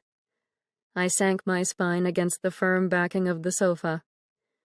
"All right," I sighed. "I won't ask questions." He untied my other shoe and guided it off my left foot. He then slid the hem of my skirt up over my knees and past my thighs and unclasped my right stocking from its garter. I shifted my weight, surprised at the prickles of arousal that managed to awaken inside my limp and weighed-down body. Daniel leaned his face forward and kissed the inside of my right leg. Warmth spread from the pressure point of his lips to the far reaches of my thighs and my shins. I touched his shoulder. "I'm so tired, Daniel." "I know." His lips brushed my skin with a second kiss before he stood back up and returned to the bathwater. Later, while he lit a fire for me in the hearth, I undressed amid a cloud of steam in the little whitewashed bathroom. My feet balanced on blue and white diamond-shaped tiles, and I struggled to remain awake and upright. I climbed into the bath, sank down into the water with a deep plunking sound, and curled onto my side in the heavenly heat. My head rested against the porcelain rim. The warmth nestled inside my nostrils and swallowed me up until I imagined myself becoming part of the vapor. I envisioned drifting up to the ceiling and landing in a wet circle high above. Little ripples of water lapped against the tub's walls. I thought again of Eddie in May's bed, and of Billy standing behind the ambulance. My mind tried to talk itself into believing I'd imagined them all. There was no such thing as ghosts. Mama and I never actually experienced the uninvited. We merely believed ourselves to be witnessing spirits because our minds couldn't bear the cruel and smothering anguish of grief. No one close to me would perish from the earth in a matter of hours, or even minutes. May simply slept with a lover who resembled her deceased husband. Mama remained healthy and alive. Sigrid and her children would survive. Daniel would be safe as long as he stayed away from others and kept his door locked tight against the APL and my father. Father, who drank hard when upset, who just watched another son leave for the war, who might learn from Mama that I now spent my time with a German, who didn't care that I was standing right there in the barn when he slammed that shovel against the side of my brother's head. I sat up straight in the tub. Daniel never locked the door. I always walked straight inside the store, even at nighttime. "Lock the door!" I sprang out of the tub. Water rained down on the tiles from my hair and my arms. "Lock the door! Daniel!" I wrapped a towel around my middle. "Lock the front door! Now!" He flew into the bathroom. "What's wrong?" "Go downstairs." I pushed his arm with a palm that soaked his shirt. "Lock the front door. My brother, Peter, father's favorite, just enlisted. I told my mother I've been with you. My father's going to think more Germans are taking away his children. He'll kill you." "He won't kill me." "Yes, he will. You know he's done it before. He once even hit my brother Billy in the head with a shovel." "If your father comes in this store..." Daniel stepped forward with feral, darkened eyes. "He's the one who's dying, Ivy. I'll take a knife and carve him up until he squeals like the pig that he is." I shrank back and clasped the towel around my chest. Daniel blinked as if he had just realized what he'd said. He cupped his hand over his forehead and breathed with ragged gasps. "Please, just lock the door," I said, and a sob burst from my lips. Daniel turned and left without another word. I sank down to the bathroom floor in my towel and held my stomach. Vomit rose to my throat. I covered my mouth, worried the foul black tar of flu victims would spill out of me. Daniel returned with gentle footfalls. His eyes softened when he saw me down on the tiles. "It's locked," he said, holding on to the bathroom door. "Would you really kill him?" "I don't know." I clutched the towel. "Your eyes. They turned so wild and hateful when you talked about carving him up." "I didn't." He put his hands on his hips and sighed. "That Yank bastard who raised you brought murder into my home and my business. He ruined my brother and me. What do you expect me to think of him?"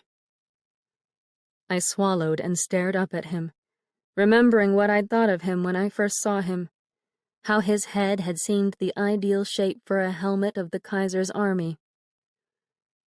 "Do you want to kill me too?" I asked. He sighed again, this time with a growl of frustration, and he offered his hand to me.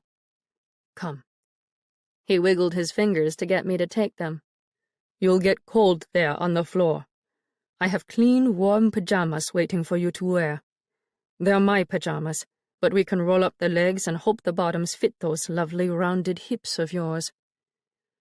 I grabbed hold of his hand and let him lift me to my feet. "The pajamas are in my room," he said with a nod toward the rest of the apartment, outside the bathroom.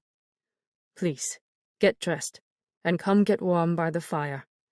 The door is locked. We're safe.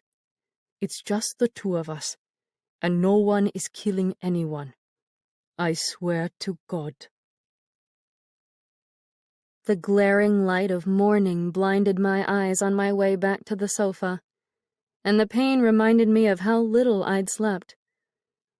I rolled up the 2 long sleeves of his striped pajamas and plunked myself down on the same ivory cushion where I had relaxed before the attempt at a bath. Daniel sat in an armchair next to the Victrola and whittled the flat piece of wood I'd seen him carving when I peeked across the street at him from the Masonic Lodge window. "If you really want to sleep well," he said, crossing his right foot over his left knee, "I could pour you a glass of strong German brandy."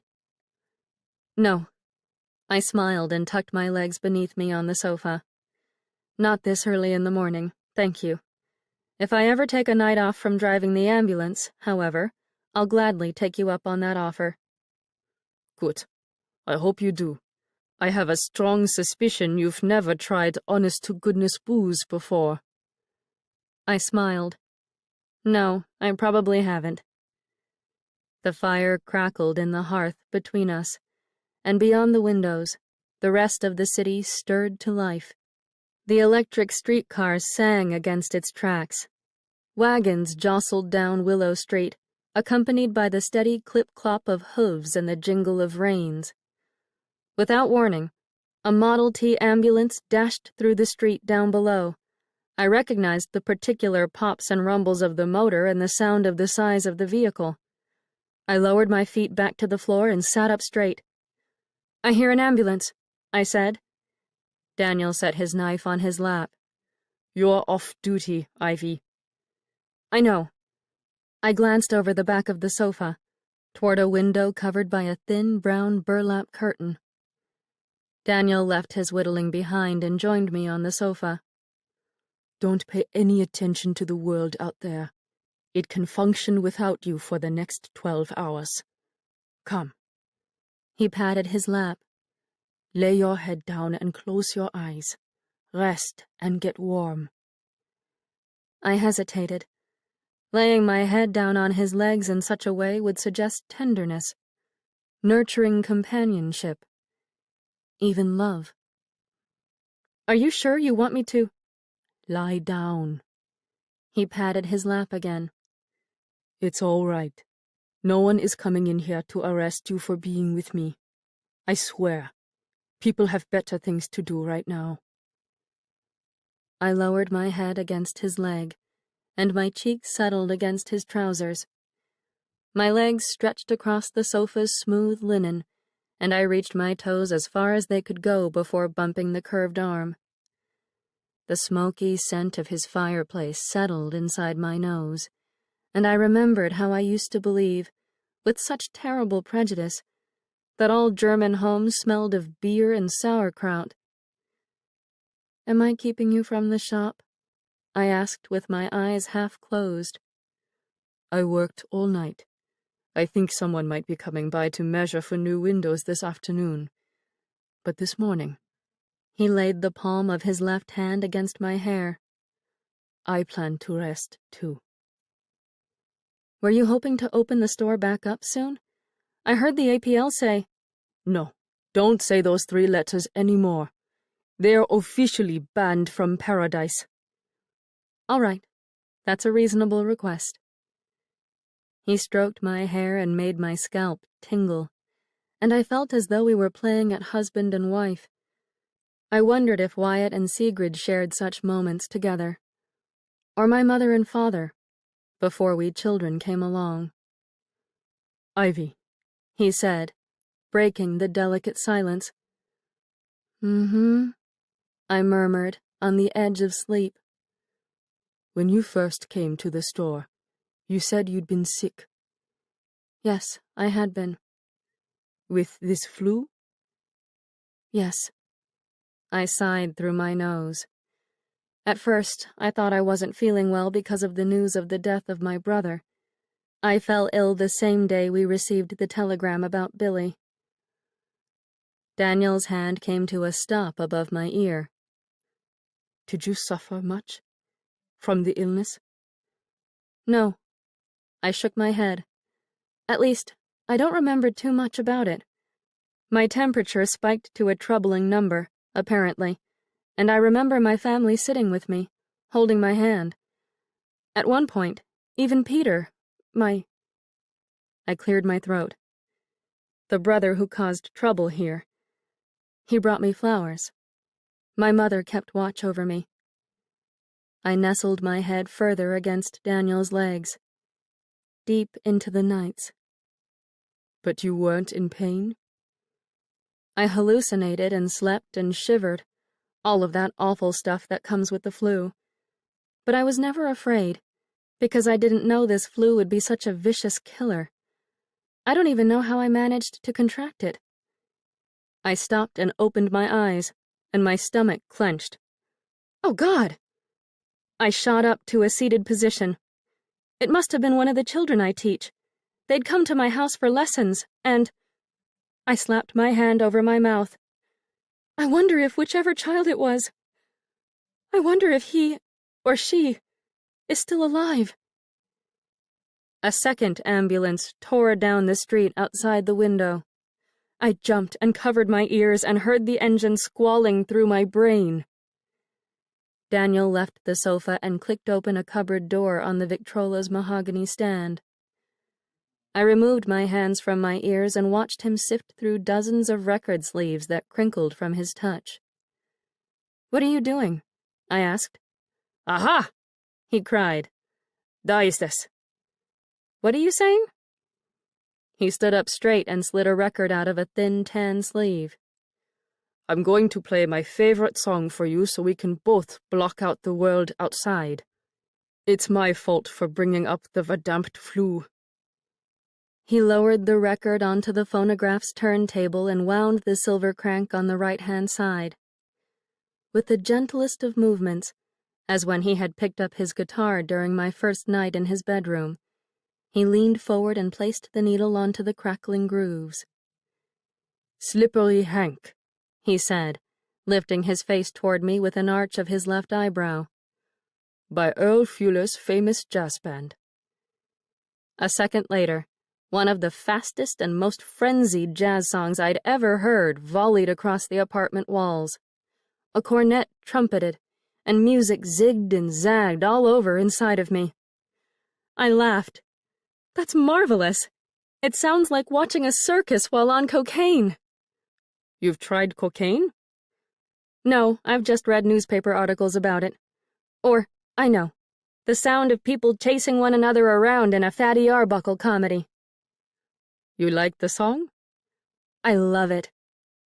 He plopped down next to me on the sofa again, and I lowered my head back to his lap. The clatter and chaos of the outside world fell away. No more ambulances, no wagons ambling down the street with the dead wrapped in sheets. The wood-paneled walls and little brick fireplace, and even the brown burlap curtains blocking out the sun, seemed to brighten and nestle us closer together. Once again, it was simply Daniel and me and beautiful, boisterous jazz. Chapter 16. Eventually, we retired to his bedroom and slept in his bed the entire rest of the day.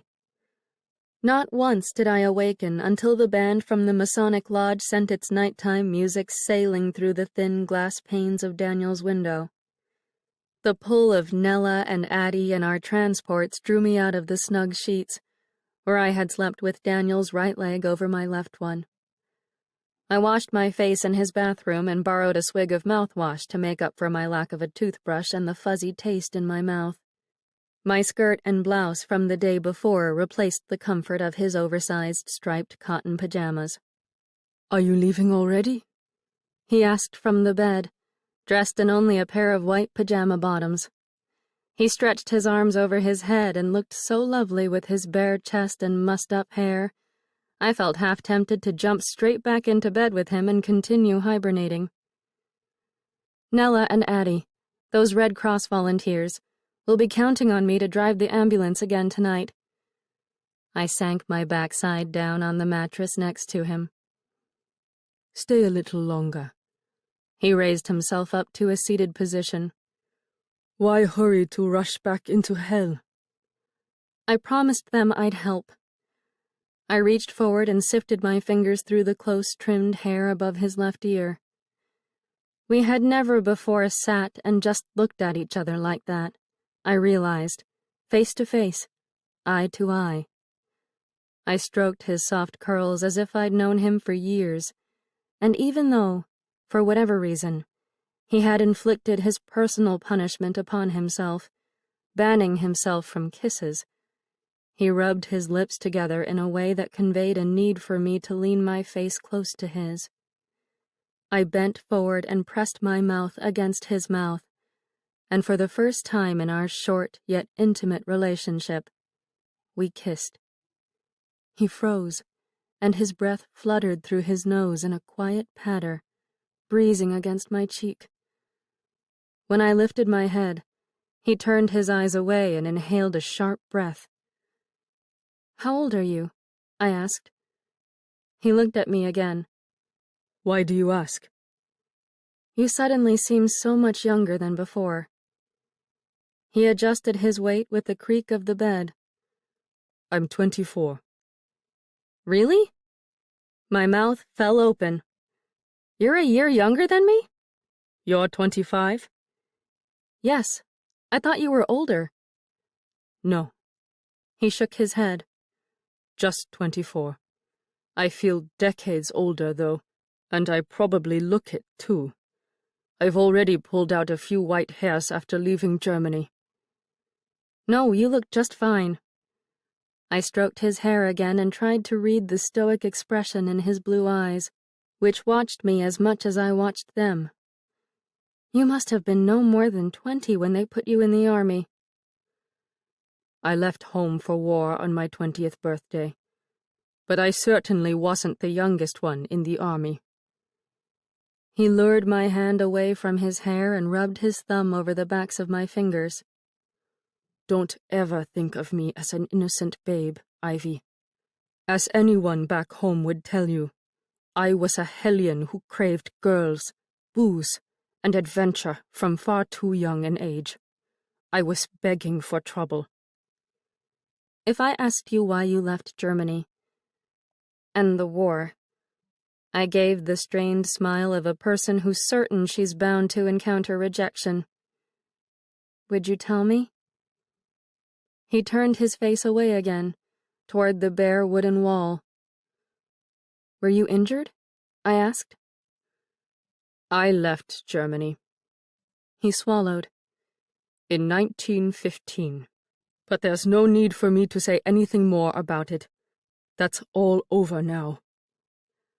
I'm not going to betray any of your secrets to the authorities, if that's what worries you.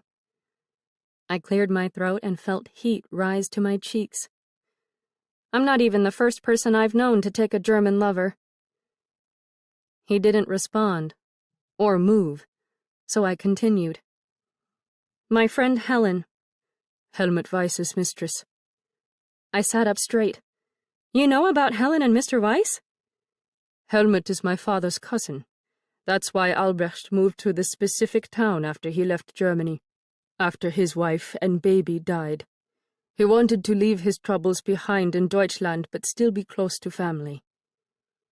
Oh, I didn't realize that.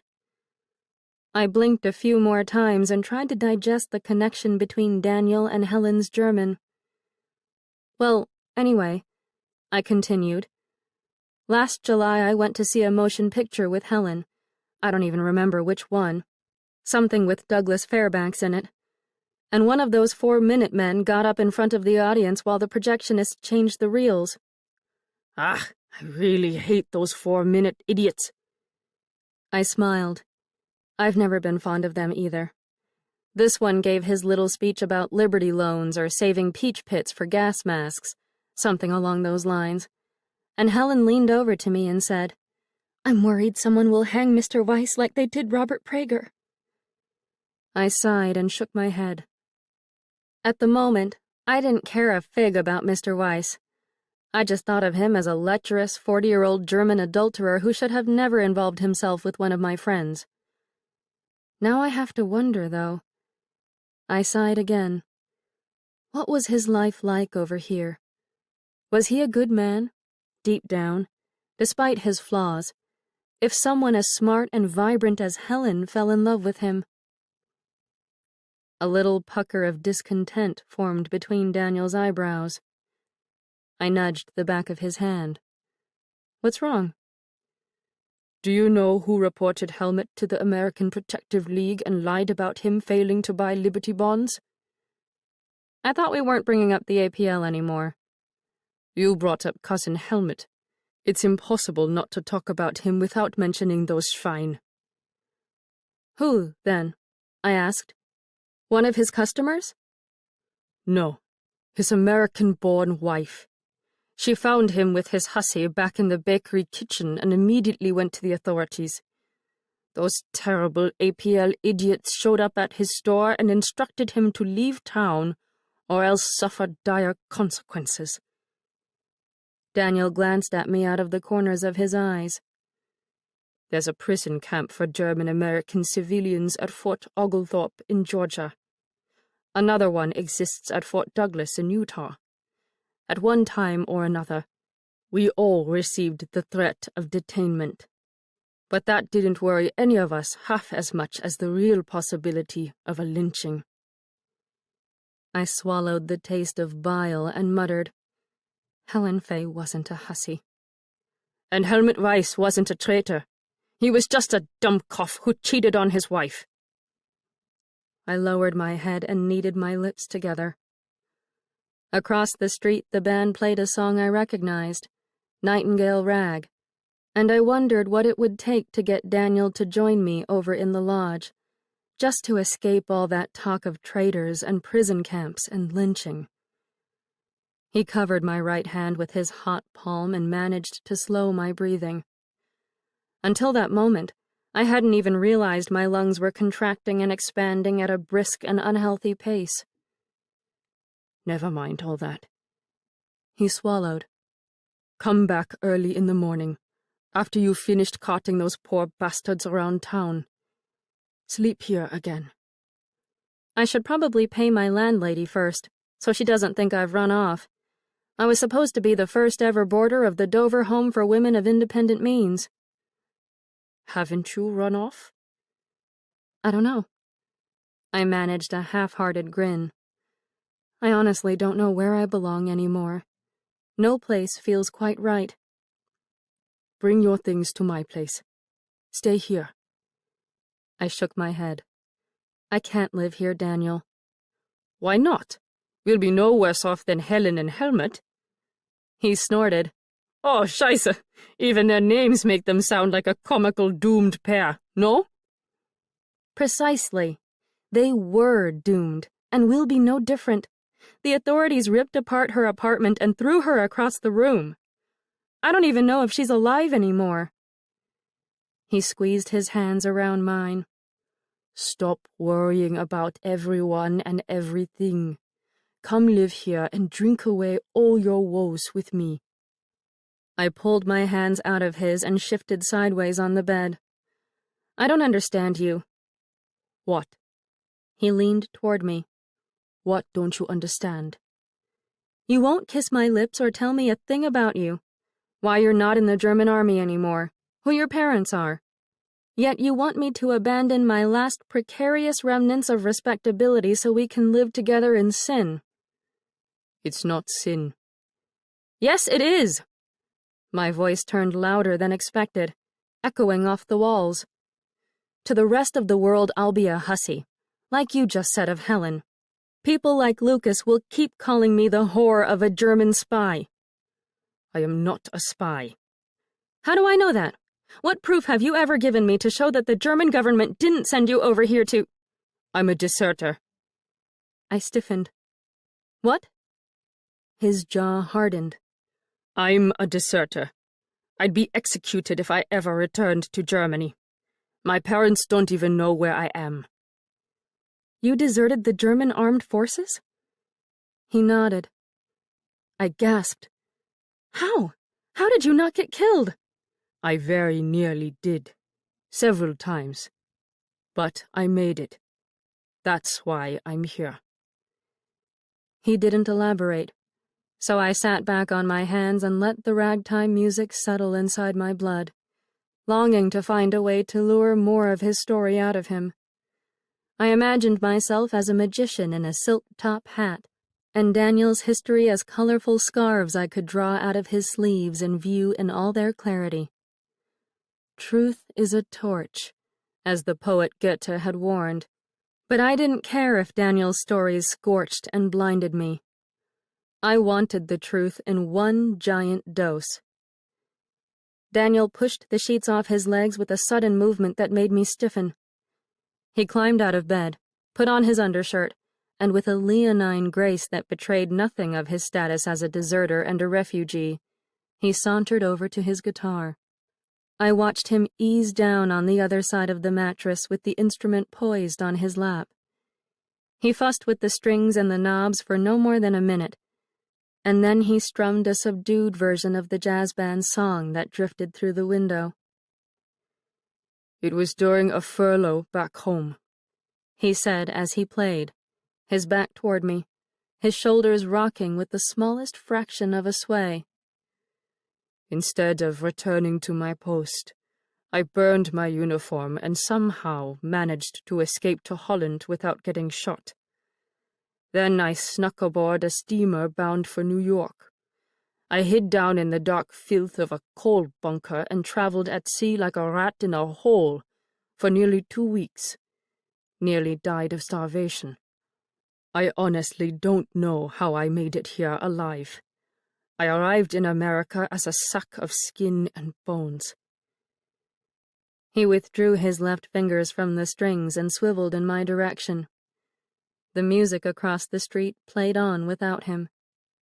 That's why I could never enlist in the U.S. Army, he said. The newspaper article got that one detail correct. I never registered for the draft. I'm a wanted enemy of the fatherland, and I can't return to Europe. My lips parted to respond, but then he added, I killed a great number of people in the war, Ivy. I'm not worthy of a kiss from your lips, So don't ever feel you're being deprived of something sacred if we never share the type of love you might be hoping to share. I'm a killer and a deserter, and no one wants me in their country. Not Germany, not America or Canada or any other place involved in the war. I'm considered an enemy of everyone. I trembled from head to toe, all alone on my side of the bed. The battlefields of Europe had never edged so uncomfortably close to Buchanan, Illinois. Daniel lowered his guitar to the floor with a soft tap of the wood against the boards.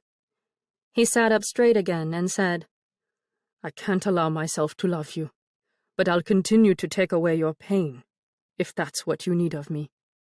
God knows, you're saving me from my pain. I'm glad, I said with my shoulders hunched, my voice cracking. I'm glad I've helped. He walked over to me on silent footfalls and stroked the hair above my right ear, as I'd just done to him. Do you want me to give you a quick tumble before you leave? He leaned down and kissed the top of my head, spilling a chill down to my toes. So we can forget this ugliness? Would that help? I nodded, and even though it made no sense to pull down my drawers after hearing his grueling accounts of hardships and near death, I couldn't get my underclothes off my legs fast enough. Daniel tugged down his pants and laid me back on the edge of his bed, while the jazz band wailed a song as frantic and fervent as Slippery Hank. I wrapped my legs around his waist and imagined the two of us as sticks of kindling, striking together, desperate for the taste of fire. Chapter 17. I found the Red Cross ambulance parked alongside the curb outside Daniel's store, rumbling, shaking, ready to drive. Addie's mask-covered face turned my way from the passenger side, and she sat up straight in the seat. There she is! Nella's eyes popped into view above her own swath of gauze beside Addie. You can always bring him with you, you know, she called to me. It wouldn't hurt to have a man around for the heavier lifting. I buttoned up my coat and wished my face didn't heat up like a chimney every time anyone alluded to sex or Daniel. If you're driving 4 blocks away from the Red Cross headquarters, I hopped into the empty driver's seat beside Nella, then you can certainly drive down to Southside on your own. Why are you waiting here for me? Neither passenger answered. Nella fussed with the black Red Cross-issued necktie hanging down her chest. Addie picked at a spot of dirt or dust or something equally minuscule on the dashboard. You've helmed a massive automotive, I said, and parked it nicely alongside a curb, I might add. Not an easy task in the slightest. Why did you wait around for me when I know you must be longing to drive off as soon as possible? I don't want to cross the railroad tracks, said Nella. She tugged on her necktie with so much nervous strength, she unraveled the knot. I don't want to stall in front of a locomotive ever again. You won't. You've gotten so much more adept at driving. You can get yourself over the tracks just as easily as you drove down this street. Here. I jumped out of the vehicle and waved for Nella to do the same. Let's trade places.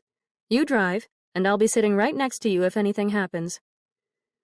Oh, Lord, have mercy on our souls, said Addie into the thick gray collar of her coat. Nella slid across the seat, her mouth tight, her body rigid. She stepped out of the ambulance so that I could scoot in between them. I'd never heard such a troubled sigh as when Nella dropped down into the driver's position. You'll be absolutely fine. I nudged my arm against hers. I promise. Nella lowered her face. I'm just a stupid woman, Ivy. And a foreigner at that. Poppycock, as my Granny Letty would have said. I raised my chin. I've been driving my family's trucks and tractors since I was 15 years old, and not once did my womb or my breasts get in the way of steering and braking. Both Nella and Addie laughed throaty chuckles. American birth certificates aren't required to power the vehicles either, I added. You can do this, Nella. You merely require confidence and practice. All right. Nella released the emergency brake, as well as another sigh that seemed to derive from the bottom of her lungs. Let us go. She pulled on the throttle and spark advance levers with beautiful synchronicity, rolled the ambulance forward, and drove us 4 blocks west to Lincoln Street, just past the Hotel America. Her left turn around the corner felt brilliant, as smooth as a July boat ride on Minter Lake. The engine sighed with satisfied little pop-pop-pops. You're doing brilliantly, you see? I asked. Just keep doing what you're doing. The steel tracks and railway crossing sign glowed up ahead in the light of the moon. Nella's breathing heightened. Her fingers whitened on the steering wheel. The ambulance slowed and whined. Keep driving, I said in the voice I typically reserved for piano pupils whose fingers tripped over keys. There's no need to stop until just before we reach the tracks. We'll look and listen for signs of any locomotives, and then you'll guide the ambulance straight over those tracks, the same way you set off down Willow Street without a hitch. Keep the clutch lever straight up, in neutral. I heard the sounds of whispering beside me and realized Addie was reciting the Lord's Prayer under her breath. The car jerked and sputtered with Nella's dimming confidence. Keep the clutch pedal pushed all the way forward in first gear, I said, and you won't stall. You'll simply stop for a moment so we can listen for trains. Keep going a little farther. Nella propelled the ambulance forward with too much throttle. We came so close to those tracks, I could have practically reached out to touch them. Stop! I cried. She slammed her foot against the brake, and our heads whipped forward on our necks. Colera! Nella smacked the steering wheel with the palms of her hands. What? I leaned forward and squinted into the darkness. Do you see signs? Are people now sick from cholera, too? No, it's a Polish way to swear. I don't like sitting this close to the tracks. Cholera jasna! Oh, Jesus! Addie braced her hands against the dashboard. Don't scare us to death with your swear words, too, Nella. It's all right. I gasped and rubbed a stitch in my left side. The engine didn't stall, so you'll just need to adjust the levers and roll us forward. Addie, you keep your eyes and ears positioned to the right, and I'll watch the left. There aren't any patients in the back of the ambulance, correct? Nope, it's empty, said Addie, scooting toward the open doorway. Where are you going? I grabbed her by the arm. She doesn't trust me. Nella squirmed. No one should trust me. I'm going to put us straight in the path of a train again. I'm not leaving. I'm right here, said Addie, but she twisted her body to the right and clamped her hand around the sidebar, as if ready to eject herself from the ambulance at a moment's notice. I scanned the dark expanse of tracks to the left and strained to hear whether a whistle pierced the night air in the distance. A bat screeched its eerie cry from somewhere in the black sky overhead, but the tracks lay silent. Just to be certain, in case Addie was getting too ready to jump to pay close enough attention, I checked the right side, too. I don't see or hear any signs of a train, I said. We're clear. Addie whimpered and started right back up with the Lord's Prayer. Nella gasped for air like a fish thrown on land. Just relax. It's all right. I cupped my fingers around the back of Nella's hand. Sing a song to calm yourself if you need to. I only know Polish songs. That damned America Protective League will drag me away if I start singing in Polish this close to North Buchanan. She clutched the steering wheel with all her might and continued to breathe in a panic. She even burped from sucking in so much air. I worried she might vomit. Father and I went down to camp, sang Addie in a small voice beside me. along with Captain Gooding." I turned my face toward her and saw her wide-open eyes peering at me through the darkness. Addie continued. "And there we saw the men and boys." I nodded and joined in. "As thick as hasty pudding." Nella's left hand grabbed hold of the emergency brake. "Yankee Doodle, keep it up," I sang with Addie, and we craned our necks to see down the tracks. "Yankee Doodle dandy, mind the music and the step." With a squeal of rubber, Nella threw the ambulance into gear and launched us over the tracks as if shooting us to the moon. Wind tore through our hair and split across our faces, and the shimmering metal rails fell into the distance behind us. Nella kept on driving with reckless abandon to the south side of town, and at the top of her lungs she sang out, "Mind the music and the step, and with the girls be handy. Cholera! That was fun!" We didn't find any red and white influenza notices hanging on front doors that night. Nella drove the ambulance up and down the lamp-lit streets of houses clustered throughout Southside, but all indicators of the flu seemed to have lifted from the earth. Few lights shone behind windows. Less clothing hung from the web of lines crisscrossing the alleyways and side yards. An unnerving emptiness and silence inhabited the entire region. I scooted to the edge of the seat in case I had simply missed the signs because of my new center position in the vehicle. "Where are the notices?" I asked. "I can't honestly believe people stopped getting sick that quickly. Can you?" Addie shook her head. "I told you before, those influenza signs are as embarrassing as all heck. They tried to make us post one on our door right before we lost my sister Florence. Mama said it made her feel dirty as a dog." Addie rocked against me to the beat of the ambulance puttering through the sleeping neighborhoods. "I bet people are pulling the signs down to keep their pride." Nella steered us onto a new road, where the wheels crunched across crisp autumn leaves scattered across dirt and gravel. "I suppose we have to hope people will hear us driving by," I said, "and come outside to wave us down." "That's not good enough," muttered Nella under her breath. "How else are we supposed to find people then?" Neither of them answered my question. I couldn't answer it myself.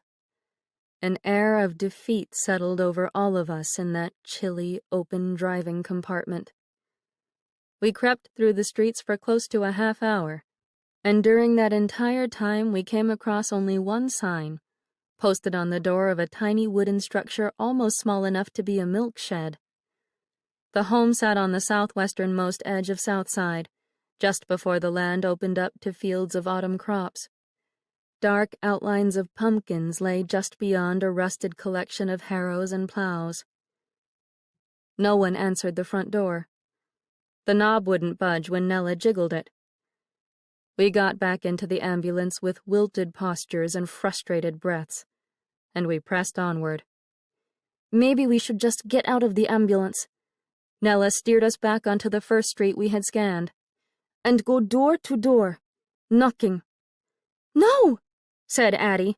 "Are you crazy? It's the middle of the night. We'll wake up both the sick and the healthy. No one needs that right now." "There is a daytime set of volunteers that drives down here, isn't there?" I asked. "Yes." Nella gave a brusque nod. "But that doesn't mean we're not needed right now.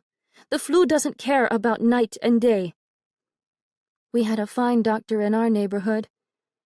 Addie sank back into the seat and crossed her arms over her gray coat.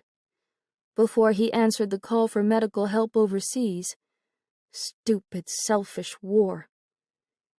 "Benji's father?" I asked. Addie nodded. "He would have been one of the first to help here in Southside. People of all colors trusted him." "This is madness." Nella slammed her foot onto the brake, and the ambulance skidded to a stop. Miraculously, without stalling. "People must be lying in their homes, desperate for help." Should we transport more of the sick out of Polish Hall? I asked, like we did with Benji. Both women spun their heads my way as if I'd just proposed carting the sick to Germany. We volunteered to fetch people from their homes, said Nella. We've got to keep doing what they sent us out to do. I sort of feel... I buttoned up my coat against the cold. I don't think driving around all night in the dark is going to help anyone. I feel we should either relieve the emergency hospital of their work and take people to your house, where the recovery rate seems high, or else stop for the night. We can't stop. Nella released the emergency brake and set us driving again. And we can't show up at a hospital and steal their patients. It's not even a real hospital, I said. It's more of a desperation ward. A we don't know how to properly take care of our residents here in Buchanan ward. We're not even supposed to be driving this truck, said Addie. I swiveled toward her with a shift of my knees. What? Addie! Hissed Nella, and she stopped the truck again. You were never supposed to tell her that. I warned you. She might as well know the truth after coming this far with us. Addie sank back into the seat, her arms still locked across her chest. I'm not even a registered Red Cross nurse. This is my sister's uniform. But... what? I turned back to Nella. Have you been stealing this ambulance every night? No, it's not quite like that. Nella unbuttoned a pocket on the breast of her coat. I'm a card-carrying Red Cross volunteer with hygiene courses and hospital volunteer hours completed. Liliana had trained to drive ambulances in the hopes of volunteering overseas. She pulled out a Red Cross card and shoved it at me. I saw an official Red Cross stamp and certification that referred to her as Mrs. Fred Stone. Who's Mrs. Stone? I asked. Me. Nella grabbed the card out of my hand and wedged it back into her pocket. I told you the first night I met you. My husband is American. I'm not lying about who I am, and I didn't steal this ambulance. Then why did Addie just say, Liliana and I answered the call for help at the end of September, after watching people suffer without anyone coming to save them. She fell sick one night when we were on duty, and I needed to drive her. No one else was there with me except for Addie, this crazy girl who was mad as the devil from losing her sister and desperate to help. So we jumped into the ambulance and went. No one knows you're driving this truck every night? I asked. It doesn't matter. Nella slammed her hands against the steering wheel and caused Addie and me to jump. People need help. I don't even care that this 17-year-old girl hasn't had one single hour of hospital training. I don't care that her skin is as black as coal. She's strong enough to carry a stretcher. She's willing to walk through Southside muck to save people's lives. That's all that matters right now, Ivy. Nothing else matters. I sat stock still and opened my mouth to mutter drivel about the American Protective League watching out for all types of subversive activity. But before I could utter a word, Nella jumped out of the ambulance with the motor still running and marched toward a 2-story house beside us that looked like nothing more than a home-shaped shadow. Don't wake them up! Addie leapt out of the truck and ran after Nella. Stop it, Nella! If we make them mad, they'll report us. We won't be allowed to help. Let's go to Polish Hall and ask if they want our help. I scooted over to the driver's side. I'll drive again, so if anyone catches us... I don't give a damn if they catch me, said Nella, shaking herself free of Addie. They need to know we don't have enough care down here. We need at least 2 more emergency hospitals and care for children with sick parents. We need doctors and translators and medicine. We need a way to convince people hiding in their homes to seek help when they need it. We need Americans like you to push the high and mighty to open their blind eyes and see us struggling down here. I'll do what I can, Nella. I swear I will. But please, for now, Let's start by checking on Polish Hall. Let's ask the volunteers who are knee-deep in assisting the ill what they need. There's nothing else we can do out here in the dark. Come on. Addie took Nella by the hand and led her toward the ambulance. The hems of their gray Red Cross skirts swayed below their knees. Nella came to a stop beside me at the driver's side door. The smell of gasoline from the Ford began to bother me, as did the whole difficult venture. We volunteered to fetch people from their homes, said Nella again. We've got to keep doing what they sent us out to do. I squeezed my eyes shut and tried to remain calm. I wanted to tell her again how useless we seemed, puttering around in the dark, not knowing where to find patients, but the entire conversation seemed circular and endless. Fine. I opened my eyes. I'll drive for another half-hour, and then I'll drop you back off at your house, where patients are already lying, in need of your help. Will you promise to only be out here for a half-hour? She screwed up her face and shook from head to toe, and I worried for a moment that something might not be right with her head. Maybe she experienced skull-splitting moments of terror similar to the ones I used to endure whenever I attempted to leave home. All right. She relaxed her shoulders. We'll drive for another half-hour, and then I'll help Liliana with the people in my house. Good. I grabbed hold of the steering wheel. Jump inside. Let's get going. We managed to find one additional influenza sign during that half-hour. We knocked on a thin wooden door, and no one answered. So Nella, more determined than ever to discover someone to transport, handed me her end of the stretcher and pushed her way inside. Another darkened house. More smells of sickness and dirty diapers. Addie and I carried the stretcher upstairs, behind Nella, and we poked our heads into the rooms of the sleeping. How frightening it would be to wake up, I thought, delirious with a fever, to find 2 masked females and an exhausted American woman peeking into one's bedroom. We roamed the hallways and scanned each bed of sleepers, but only one person stood out, a girl around the age of 11, with auburn braids. She huddled in a dim corner of a hallway in a nightgown, her bare toes sticking out from beneath the frayed white hem. Hello. Nella hurried over to her and embarked upon a few questions, all spoken in Polish. The girl stared up at her with enormous dark eyes that made me shiver. Something about the child's lost expression and motionless body gave me gooseflesh and set my heart galloping in my chest. I remembered May sitting over her Ouija board, saying to me in her calm and steady voice, "Some spirits get stuck in the places where they died." Is she alive?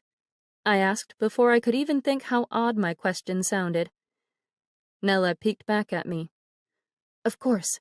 She's just ill and frightened. Nella spoke in Polish again, and the girl shook her head and pushed her away. Addie lowered the front end of the stretcher a few feet from the child. Tell her we have music at your house, Nella. Tell her there are other sick children there, and they'll want to play with her when she feels better. Nella translated Addie's words with encouraging little nods of her head, and the girl eased her stiff posture against the wall. Finally, she spoke, also in Polish. Nella turned on her heels toward Addie and me. She'll come, but the stretcher scares her. She'd rather walk. Is she able? I asked. She says she is. Addie and I picked up the stretcher and carried it away, while Nella slid her arm behind the girl's shoulders and helped her to a standing position. Are there any others here who are sick? Addie called over her shoulder. I heard more exchanges in Polish before Nella answered. She says the others are recuperating.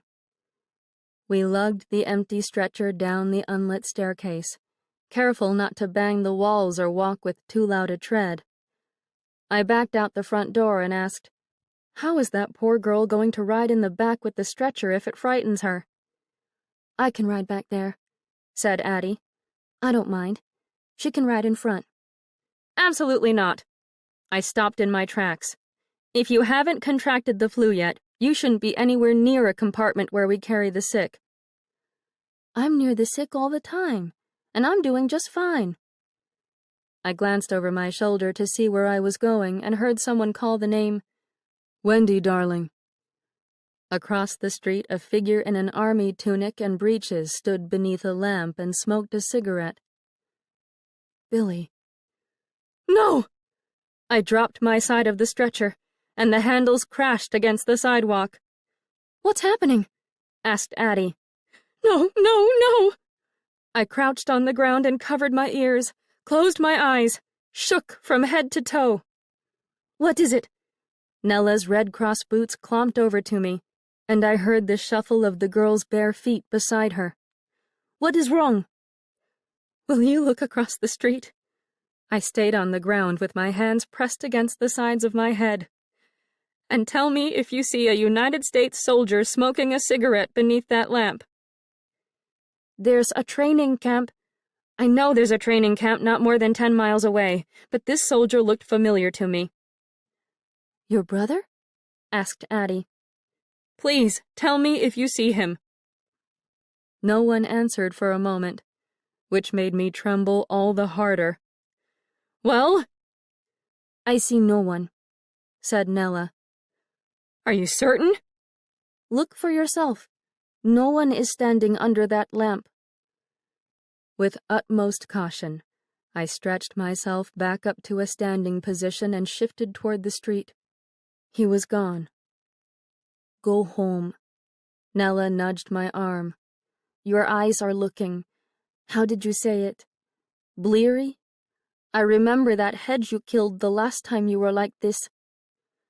But you're all still working so hard. All those people at your house.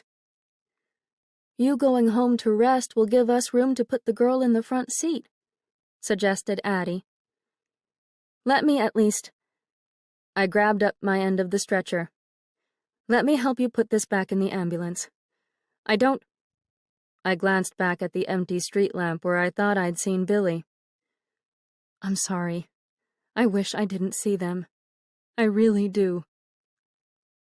Addie and I returned to the back of the ambulance and slid the stretcher inside the dark compartment that smelled of sickness and damp canvas. "Go." Addie tapped my shoulder. "Before Nella changes her mind and gives you any guilt. We know where to find you if we desperately need you again." "But..." "Go! This isn't where you need to be right now." I turned and left, and the knife blade of guilt tried to dig its way back into my gut, but I pushed it away as best as I could. Chapter 18. I walked through the midnight streets on my own with my arms clasped around my torso. The echoes of my footsteps ricocheted off the South Side houses and sounded as though a second pair of feet traveled through Buchanan with me. And I worried I'd hear Billy's voice again, calling to me. "Wendy, darling." From the eaves of one of the homes, another barn owl hissed, a disturbing noise akin to leaking gas. Across the street, a couple argued on their front porch in Russian, and their tension sliced straight through me. I pressed onward, glancing over my shoulder every half-minute. Thankfully, no one stepped out into the road behind me, but that didn't stop me from checking with obsessive regularity. On the northern side of the railroad tracks, the music of the jazz band enlivened the slumbering businesses lined in their neat and organized grid of brick and stone. The sound sizzled like static across my skin. The piano beckoned. Seduced. It tempted me to turn toward the direction of Daniel and the Masonic Lodge. "Don't be a stranger, Ivy, sweetheart," I remembered Ruth Selman calling to me across the dance floor. "Next time, wear your dancing shoes and stay for a while."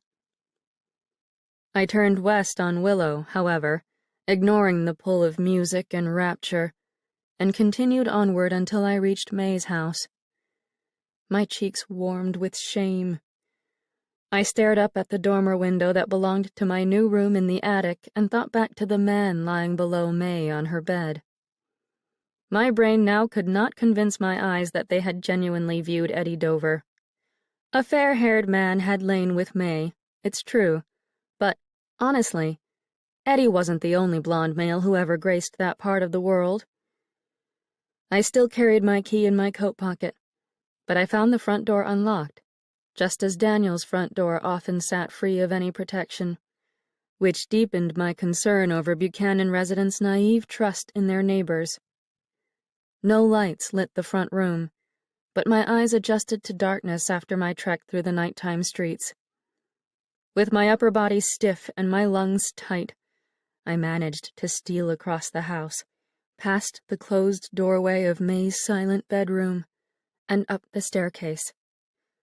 I navigated my way through all of May and Eddie's belongings on the attic floor, lifting my knees high in the air as though wading through mud, and reached for the cold base of the gold lamp standing next to the bed. I pulled a chain and clicked on the light. A surprise awaited me. Across the white ruffles of the bedspread lay a pair of human-sized butterfly wings made of shimmering periwinkle fabric. Someone, May, I assumed, had sewn little jeweled bracelets to the tops of the wings so that the costume could be slipped over one's arms to be worn. A note rested on top of the creation. "Where did you fly off to, little butterfly?" I picked up the small piece of white paper and pressed my hand against my forehead to dim another wave of humiliation. "Well?" asked a voice from behind me. I spun around, finding May at the top of the attic stairs, dressed in the red silk robe I remembered from before. She wore her hair down, and her thick motion picture star curls fell to her waist. "Where did you go?" she asked with a lift of her dark eyebrows. "I'm sorry I took off like that." I grabbed my leather handbag from the floor below the chest of drawers and clicked open the gold clasp. I pulled several dollars out of the purse. "Let me go ahead and pay you. I'm really sorry I've been a terrible boarder, but Ivy." I snapped my face upright and fully met her eyes for the first time since I had caught her with the man who looked like Eddie. May stepped farther inside the room with her hands on the black sash of her robe. "Are you leaving me?" "Yes." I handed her the bills. "Here's some rent money." She wrinkled her nose. "That's more than enough. You weren't even here a full week." "Take it, for your troubles." I held out the money with the tips of my fingers until she grabbed hold of the bills. She folded her arms across her chest. "Where are you going to live?" A friend." I scratched at my ear. "A friend invited me to stay." "A friend?" The right side of her mouth edged into a grin. "Yes, a close friend." "You said your only good friend in Buchanan moved away over the summer." "Yes, well..." I turned back to the dresser and slid open the top drawer. "There's another friend." "The German?" I didn't answer. "Ivy?" "What?" I peered back at her. "Are you sure you're ready for this?" "No, I'm not, but..." I stopped and raised both my hands in the air, for a terrible realization occurred to me. "Oh, Christ! I'm covered in germs! I can't touch my clothing and then wear it around him! Why have I been going near him afterward?" I spun toward May, my hands still raised. "I shouldn't be near you either! I'm going to kill everyone! This is why I saw Billy." "Who's Billy?" "My brother, the one killed in the war. Why do I keep going near all of you after being around all those sick people we're transporting? I'm the reason someone is going to die." "Come downstairs." May waved me over to the top of the staircase. "You can take a bath before you go to your German Romeo. Wash your hair, disinfect your shoes with my bottle of Lysol, and throw those clothes you're wearing out to my leaf piles I'll eventually burn. But don't panic so much, Sarah Bernhardt. My feet refused to budge. May. She turned back toward me. What? Who did I see you with in your bedroom? She sank down to the topmost step, and her dark eyes grew large and childlike. Does it matter? Is he here right now? She shook her head, her dark curls wobbling. No, not until 3 o'clock. He always arrives at 3 in the morning. The witching hour. She disappeared down 2 more steps. All I could see were the tops of her eyes and her head of black hair, and she made my blood run cold peering at me that way. You have 2.5 hours to bathe before he arrives, she said. Flap your wings and get flying off to that bath if you don't want to see him. May monitored my bathwater in her plumbed downstairs bathroom, while I shivered outside on her back porch for fear of infiltrating her house with influenza. I longed to dunk my entire body into scalding water and burn away every last trace of the germs. With the deep moan of the wood, I lowered myself down to a seated position on the top step, and I leaned my head against a post. Out in the backyard rose silhouettes of trees with thick autumn leaves waiting to plummet to the earth. I feared a shadowed figure in an army uniform would step out from behind one of the trunks, and I'd see the glow of Billy's cigarette, or Lucas's eyes behind his glasses. May opened the bathroom window behind me and called out, "It's ready! Take off your clothes and toss them onto one of the leaf piles." I stood up and craned my neck to survey the proximity of the backyard to the nearest windows of the neighboring houses. "Will any of your neighbors be able to see?" "It's dark. They're asleep. There are other widows anyway, with children." "Are you sure you're alone in there?" "Yes, I'm alone right now. Don't be so modest, Ivy. Take off your clothes." I flung my beloved green overcoat into the yard and heard it splat across the brittle leaves. Not wanting to risk wearing one stitch of flu-infested clothing, I stripped all the way down to the buff, hurled my garments into the night, and ran inside. May stood in the kitchen and held open the door to the adjoining bathroom for me. I covered my chest and my privates and hurried past her on bare feet that squeaked against the tiled floor. "Don't be such a prude," she said with a laugh. "You've got a body like Venus de Milo's. Flaunt it." I climbed into her clawfoot bathtub, and before she could say another word about my nakedness, I sank down on my back and submerged my head in the warm and silent waters, watching my long hair drift to the surface above me like undulating blades of river grass. A clock in May's front room chimed 1:30 in the morning. Dressed in fresh clothing and Lysol-disinfected shoes, I meandered downstairs with my packed-up bags in hand and the butterfly wings tucked beneath my left arm. I managed to pin up my wet hair, but it still dripped plump drops onto the back of my clean white blouse. May stood up from her armchair, a mug of steaming tea in hand. "Well," I set down my bags by my sides. "I guess this is goodbye." "I guess so." She lowered her mug to a table. "That was an awfully short stay. We were supposed to have heaps of fun." "I'm sorry. It's just—" I tried my best not to glance back at her bedroom door. "Thank you for housing me, even if it was so temporary." "You're welcome."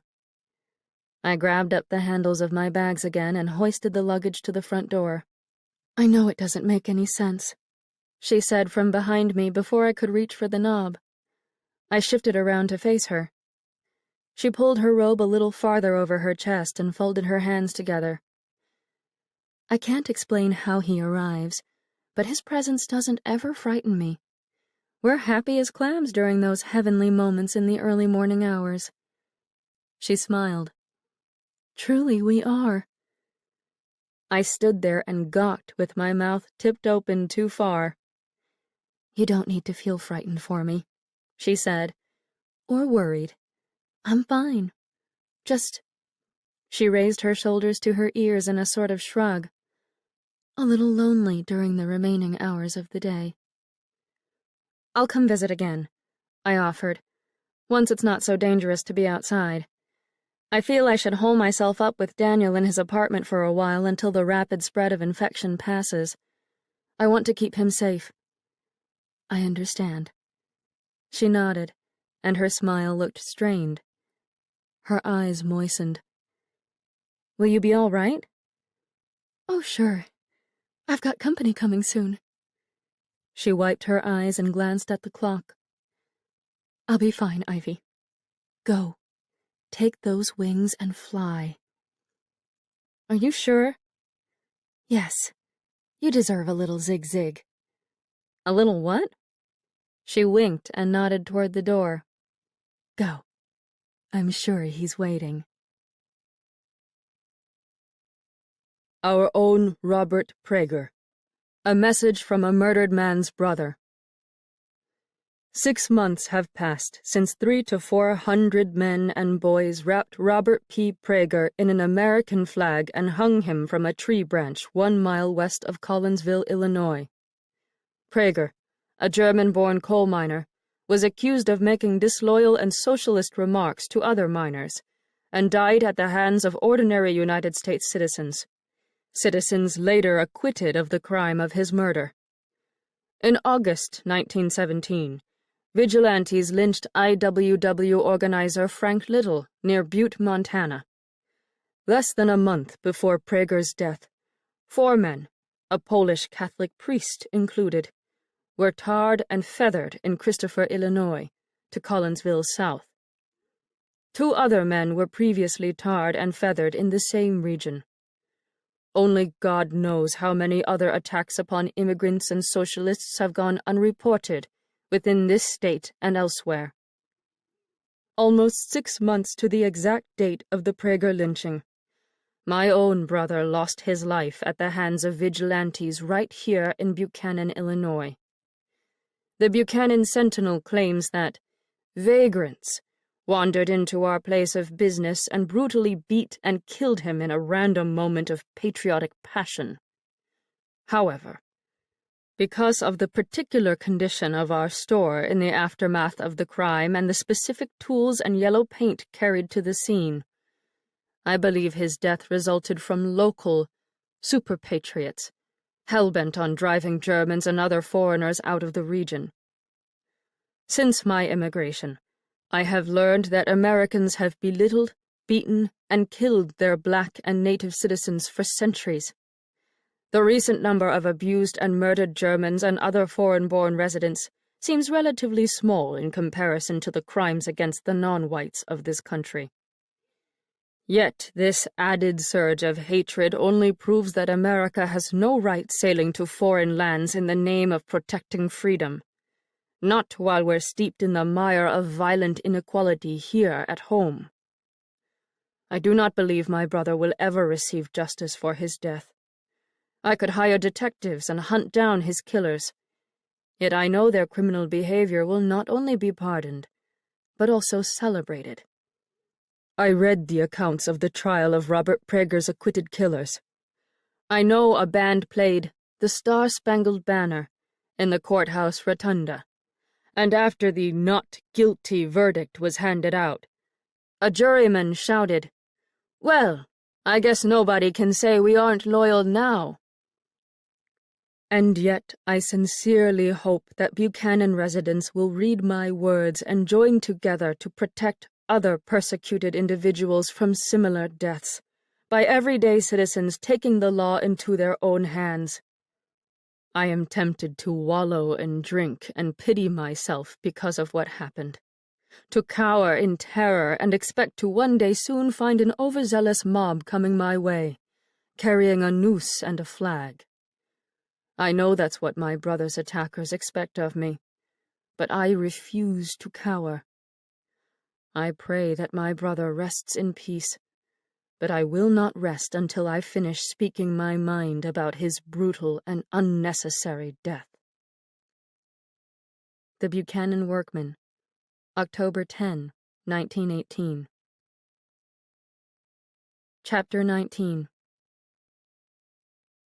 With my bag still in hand, I used my left elbow to knock on the front door of Liberty Brothers Furniture.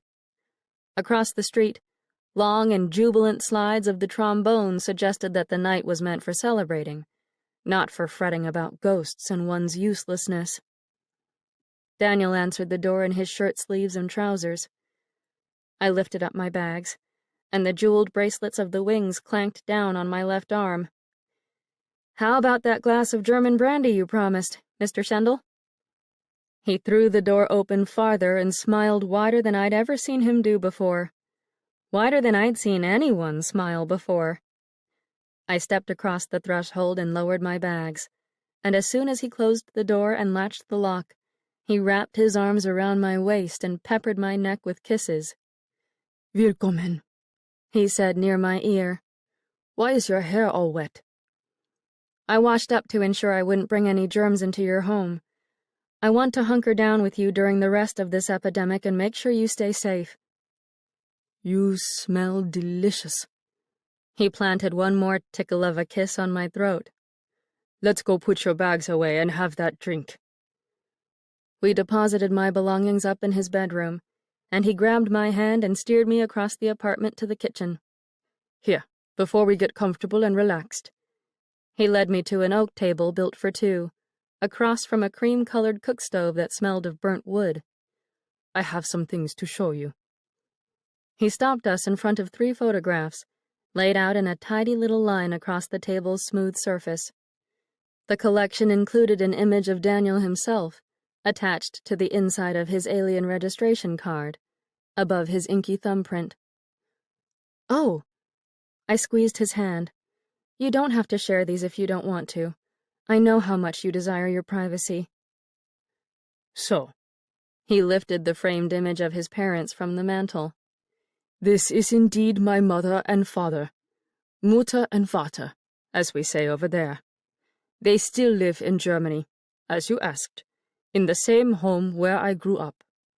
And this is Albrecht and his late wife, Gertrude, on their wedding day in 1911.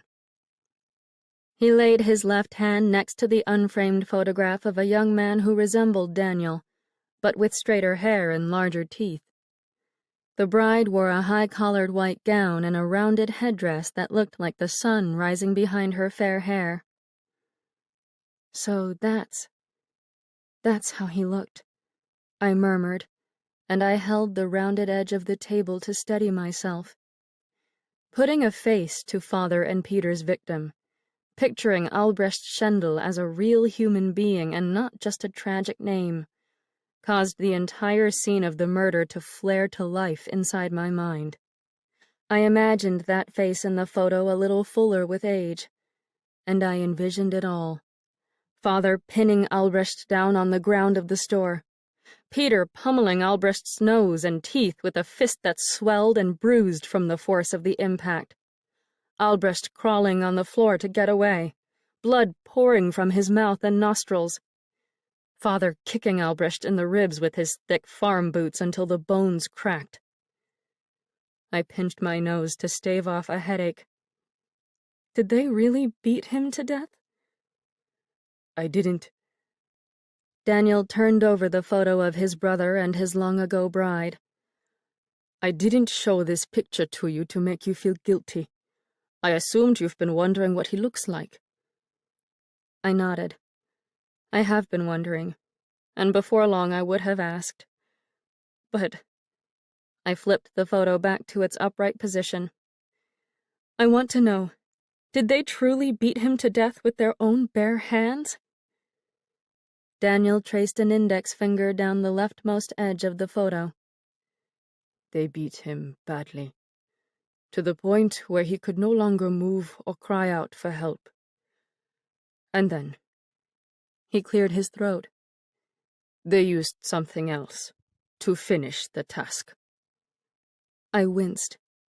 Oh, Daniel. I covered my mouth and dug my fingers into my cheeks. I didn't know there was also a weapon. What did they use? He turned the picture over to its backside again, and all I could see were Albrecht and Gertrude's names, along with a note I assumed to be the date, 18, March 1911, written in the center of the paper in a lovely display of slanted handwriting. I don't want to talk about what they used. Daniel moved on to his brown registration card and released a breath from his chest. And this is me, of course. I wanted to use an entirely different name when I escaped over here, but Albrecht had already obtained papers for me in my own name. So, at the beginning of this year, when they forced all of us Germans to register as alien enemies within 5 days, I had to indeed use Wilhelm Schendel. I picked up his card and smiled a little at his defiant glare in the photograph. His squished-together line of a mouth looked as though he were trying not to spit at the camera's lens. One would assume, I said, that the U.S. would have been far kinder to a man who abandoned the army of the enemy. One would assume that. He gathered up all the photographs in his hands, one by one. But this is not the fantastical land of liberty that people portray in stories. The melting pot does nothing but scald and blister right now. He carried the pictures out to the other room, and I eyed the wine and brandy parked on a shelf below the kitchen work table, next to the icebox. I longed to dive straight into one of those beautiful brown or green bottles and drown myself in an ocean of brain-stupefying liquor. Daniel returned with a loud clap of his hands. Now, the brandy. I have to warn you. I stood up straight. I'm not usually much of a drinker. As I said. He reached down below the work table and sifted through the bottles with gentle clinks of the glass. I'm sure you have never experienced a glass of real, honest-to-goodness booze. The type that will make you howl at the moon and run through the streets naked. I laughed. Here. He carried over a green bottle with a red and brown label, written in German. This is from Albrecht's collection he imported before the war. Sit down. He scooted out a chair for me. Make yourself at home. He fetched 2 brandy snifters and a corkscrew from a cupboard. Then he stood over the table across from me and hummed along with the band across the street, while twisting the cork off the top of the bottle. An explosive pop shot across the kitchen. The scent of brandy rushed through my nostrils, practically turning me pie-eyed from the fumes alone. Daniel planted himself in a chair and poured us each a glass of an amber-red liquid that swirled inside the bulbous bottoms of the snifters. Well. He set down the bottle and kneaded the stem of his glass between his fingers. What should we drink to, Fräulein? How about... I lifted my glass into the air and tapped the tip of my left index finger against my lips. How about to life? All right, then. He lifted his glass as well. To life. Prost. I took a deep breath and braced myself for the sting, and we both leaned back our heads and drank a hearty swig. Fire scoured my throat, and I coughed and cringed and wiped my lips with a knuckle, while Daniel snickered from across the table. Das ist gut, no? He asked with a glimmer in his eyes. Can you handle it, Amerikanerin? Ja, Mr. Schendel. I sat up straight with my elbows digging into the table and asked, What should we drink to next? His smile faded to a somber expression that caused the skin between his eyebrows to crinkle. To fate. We lifted our glasses to our lips, and after another deep breath, I downed a second swig along with him. I then braced my hands against the table and pushed the burning air from my lungs like a fire-breathing dragon, or a woman panting through the throes of labor pains. He laughed again. It gets better soon, after you get used to the bite. Keep trying. Once the heat settled, I raised my snifter again and said, To your brother, Albrecht. And to your brother. Billy. I took a third swig, a deep one that burned with a little less ferociousness, and then I lifted my glass even higher, above my head, and said, "To Wilhelm Daniel Schendel." Ah, that particular sip tasted divine. My tongue tingled, and I delighted in the sensation of running the tip of it across my slippery teeth. Daniel tapped the neck of the bottle against our snifters and topped off our drinks. And to Ivy, he said. To Ivy. Daniel held up his glass and blinked at me. Oh, Scheiße. He snickered. I don't even know your last name. You don't? But what about... I quickly shut my mouth before any references to that damned newspaper article flew out of it. As I remembered Daniel saying, the paper didn't mention one word about Frank and Peter Rowan. It's Rowan, I said. Ivy Ann Rowan. To Ivy Ann Rowan, then. He smiled and brought his glass to his lips. And all her lovely loveliness. I closed my eyes and enjoyed another swallow just as the band across the way switched to a familiar song. Oh! I straightened up tall in my chair. To Livery Stable... Stable, Daniel corrected me. Stable... To Liberty Stable Blues. Our glasses soon sat empty. Daniel poured again. I planted my elbows on the table and wiggled my shoulders and hips to the rhythm of the music. Do you know how to dance, Wilhelm Daniel? I haven't danced since before the war. You haven't? Do you know how to foxtrot? Or do you just polka? Oh, Gott! He rolled his eyes. Miss Ivy Ann Rowan, we don't just dance the polka in Deutschland. Shame on you. I laughed louder than necessary and flopped back in my chair.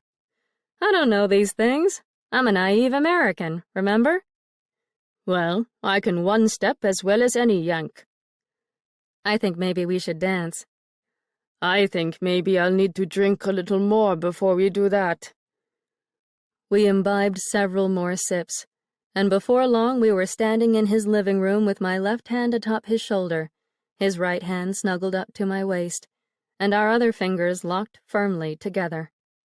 He counted to 3, and we rocked our torsos side to side while our feet stepped to the beat of a song from across the way. Gun Cotton Rag, he said over the horns, by Merle von Hagen. The music increased in tempo, so we sped up our steps and the rate of our turns, and we ended up spinning straight into a table lamp. The poor thing crashed to the floor with a shatter of cobalt blue glass. Shards scattered across the rug. All we could do was cover our mouths and laugh at the damage. We killed it, said Daniel, and he slung his arm around my waist again. We kept right on dancing. We stopped between songs for another drink, and the next thing I knew I was dancing in my undergarments, with May's gauzy butterfly wings strapped to my arms and back, and Daniel in just his trousers and his suspenders. One of my black stockings dangled down his naked chest like a necktie, and his hair was all mussed from my hands. His shirt and vest and the rest of my clothing buried the wreckage of the lamp, and we avoided the mess and giggled like children. And then another lamp broke, and before long I was straddling him down on the floor, gripping his shoulders, watching him close his eyes and moan while we both struggled to find some sort of relief. None was to be had, so we yanked our undergarments back up to our legs and drank again, and a pistol somehow made its way into my hands. A pair of safety goggles protected my eyes, and Daniel stood behind me, his warm torso snug against my back. He helped me point the silver barrel toward one of the glasses on the table, but my target wobbled and blurred into 2 brandy snifters. You just squeeze, he said near my ear, his breath hot on my skin, and a thrill of danger surged through me, followed by another loud fit of laughter. Squeeze, he said again, and I pulled the trigger and fired a bullet into a wall, hoping to God no one lived next door. He helped me fire a second time, and the snifter burst to thousands of pieces before my eyes. Brandy bled across the table and trickled down to the floor in a thick stream of red. I started to think of the flu and nosebleeds, so I took the barrel of the gun and smashed the second glass to pieces, just to hear it shatter. The music played faster and faster, and we ran our tongues all over each other and climbed on top of each other, and somehow we damaged more of that apartment. Glass kept breaking. Booze stained the floor. End tables collapsed on their sides. I bit Daniel's neck and clawed his back and howled with a primitive roar. The last thing I remember of that bacchanalian night was lying on my stomach in his bed, with him on top of me, and I was crying into his pillow. I sobbed for the dead, and for him and me, and he crawled off of me and ran his hands through my hair, begging me not to cry, pleading with me to stay with him. Chapter 20. A man's voice called out, "What the hell happened in here?" I jolted awake and found the midday sun plowing through the striped curtains of Daniel's room, heating my bare feet, which dangled over the strings of his guitar at the end of the bed. I moved my leg and accidentally strummed an off-key chord with one of my big toes. Daniel slept on his back beside me, not moving. I attributed the voice to a dream, or maybe a passerby on the sidewalk outside. Nothing to worry about, I told myself. Go back to sleep. I tucked myself under the covers and nuzzled down inside a pocket of heat and safety. Just as I got myself good and cozy, the floorboards outside the bedroom door whined with the weight of footsteps. Glass clattered and tinkled, as if someone were cleaning up our wreckage from the night before. "Was ist das?" asked that unknown voice I'd heard before. "What the hell happened?" I shrank down under the covers and whispered, "Daniel! Oh God! Daniel, wake up! Hurry!" Daniel didn't stir, and my chest nearly burst, for a man suddenly edged his way inside the room. His face and brown hair matched that of Albrecht Schendel in the wedding photograph, and I knew it was happening again. No, no, no, no, no! I struggled to breathe and stay stock still at the same time. My heart burned as though it bled throughout my chest. The man meandered across the bedroom floor, his neck tense, eyes narrowed, but, to my relief, he didn't seem to notice his brother and me lying in the bed. He slid the guitar off the end of the mattress, spilling an aching cold chill across my feet, and positioned the instrument in the corner where it usually rested. I heard the plunk of the neck bumping the juncture in the walls. He turned and walked over to Daniel's desk. With the softest whisper of his fingers, he rubbed his hand across the wood, his back toward me. No matter how much I told my eyes to stop seeing him, Albrecht Schendel would not go away. He refused to become a figment of my imagination. I drew another short breath, rolled over to Daniel's side, and struggled to burrow my body into the small slip of space between him and the mattress. Daniel's skin felt as frigid as a block of ice next to mine. He didn't move. I shuddered with the fear that he lay dead beside me.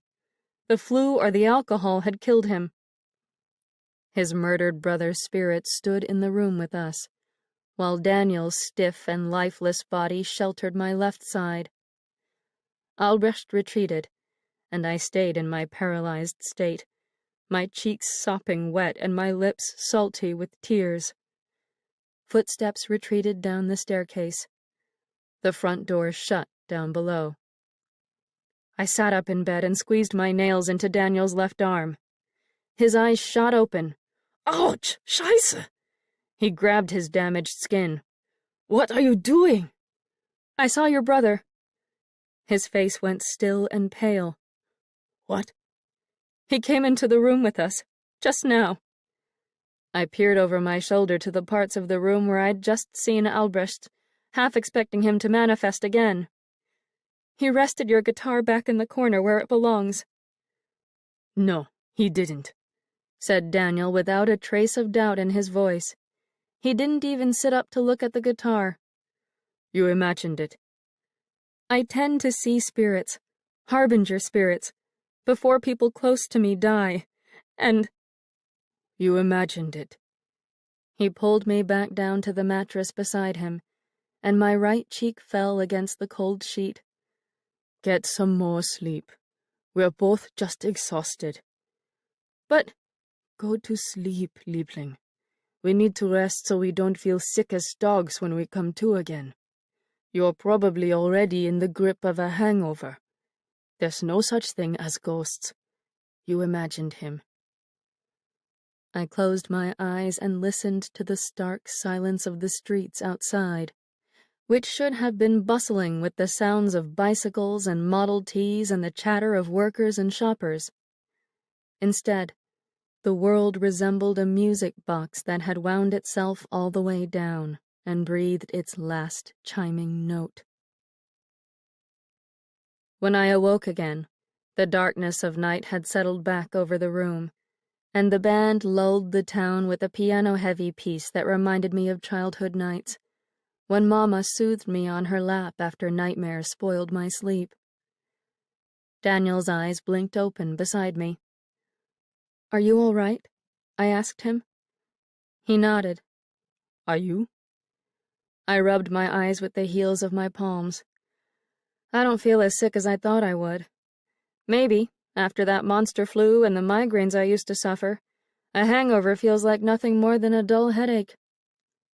Or maybe, he smiled and stretched an arm above the pillow, your body is simply built to enjoy German imports. I barked a laugh and propped myself up on my right elbow. An object lying in the bed next to his head immediately caught my eye and dampened my mood. I shrank back. "Why is that gun in the bed with us?" He tilted his head to peek back at the weapon, which lay halfway under the pillow behind his head, the barrel and wide-open mouth exposed. "I don't know," he said. "I don't remember which one of us brought it in here. God knows what we were doing with it." With a rustle of the sheet, he flipped himself onto his stomach and clicked a lever on the gun. "Daniel!" I scooted away on the mattress. "What are you doing?" "It's all right." He plunked the pistol in the upper corner of the bed and rolled onto his back again. "God, I haven't had that much fun while drunk since before the war." "Why do you have a pistol?" He shrugged. "Albrecht kept it, to protect us and the store. He stored it in one of the drawers by the cash register." "Was he not able to reach it then?" Daniel blinked. "What?"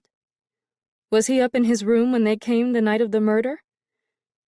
"He was at his girl Nora's house, but—" "Then how—" I wrinkled my brow.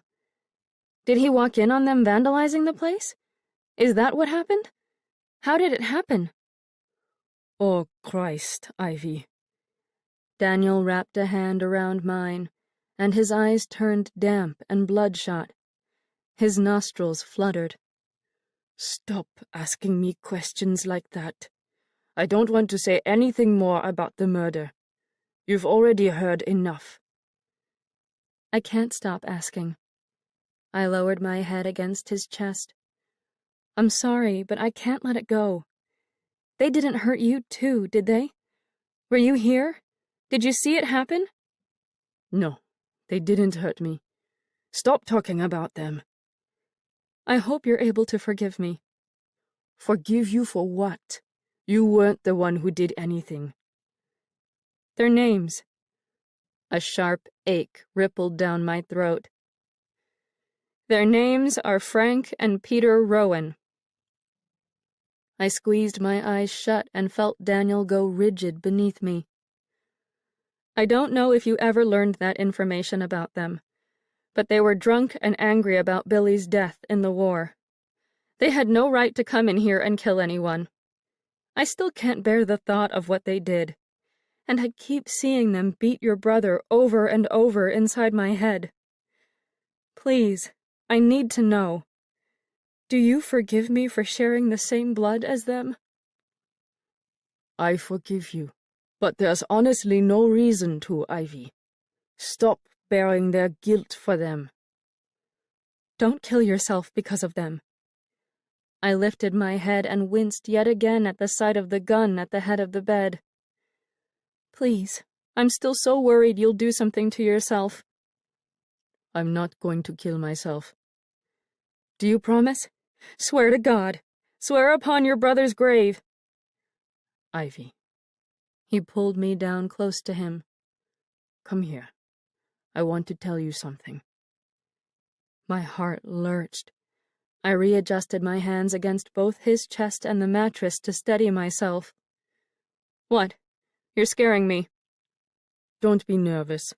I just want to tell you that this poor world would actually be better off without me.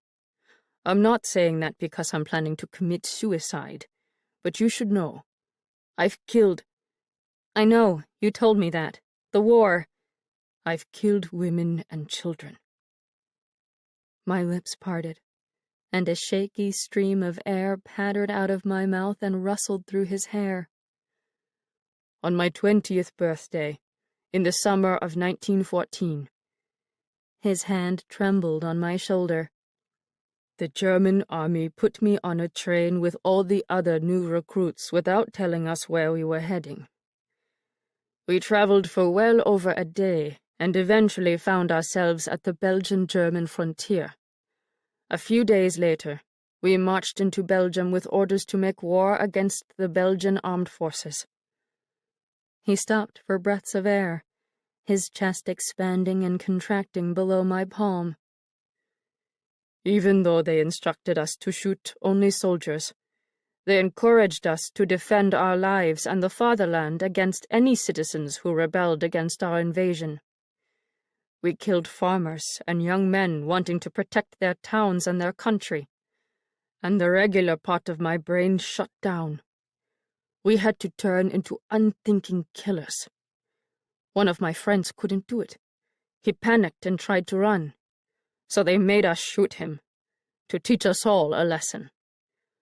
I stood in a firing squad and shot him to death. My own friend. And I forced myself to feel nothing. I dug my teeth into my bottom lip and made no response, aside from a soft whimper I hadn't intended to produce. I myself attempted to feel nothing, but a terrible weight pushed down on my lungs and my heart. Daniel turned his face away from me and blinked with a long and dreamlike movement, as if succumbing to sleep. And then we invaded homes, attacked civilians, men, women, children. We had to show them we were in charge, and it felt good for a while, turning off that human side, reaping the spoils of a victor. But then, some time later, I'm not even sure which date it was or how long I'd been in Belgium, we came upon a farmhouse, and my commanding officer wanted me to bayonet a girl, no more than 18, while he watched. Daniel closed his eyes and swallowed with a sharp bob of his Adam's apple. We were in her family's barn, and I think he was testing me, making sure I wasn't one of the weak ones about to turn on the army. His breathing weakened to a choppy sound. He grimaced, and, with his free hand, he rubbed the pink line encircling his throat, as though the mark still burned and strangled. I had to stab her, he said, several times, to get her to die. Blood spilled out of her mouth as she lay there beneath me, her life draining away. And I thought to myself, oh God, how can I keep fighting for the fatherland? How can I ever kiss the lips of a woman again? after seeing what I've done to this poor girl." I rose up to a seated position and rested my elbows against the sheet on my knees, not looking at him, not touching him. The band played on, teasing of normalcy and mirth, but each note of the piano became an unseen hand that wrung my heart, squeezing it, pulverizing it, until I couldn't stand to breathe. Daniel reached out and rubbed my lower back, which stiffened at his touch. "As I told you before," he said, "I risked my neck and escaped. I wanted to start my life over with my brother in America, knowing he had started over when life soured for him in Europe. But it's never quite worked. I've never felt needed or whole or redeemed." He swallowed loud enough for me to hear, and his hand went still on my back. "Until you showed up and asked me to ease your pain." I didn't answer. I couldn't stop imagining him stabbing a Belgian girl with a bayonet, even though I knew, deep down, that our dear Billy must have killed people, and that beautiful Eddie Dover showered men with bullets from his flying war machine. I saw her, though, a dying girl with a mouth and chin covered in dark red blood, like all those poor suffering victims in agony from the Spanish influenza, while he stood above her with the stained tip of his bayonet. He withdrew his hand from my spine. "This is why I didn't want to share my secrets." His voice hardened. "You won't even look at me now, will you?" I don't know what to say. I know it's war and you were following orders, but I tossed the sheet off my legs. I don't know what to say. I fetched clean clothing out of my luggage and made a beeline toward the bathroom next to the kitchen, past the broken lamps and all the other damage we had hurled upon the place in our hedonistic idiocy.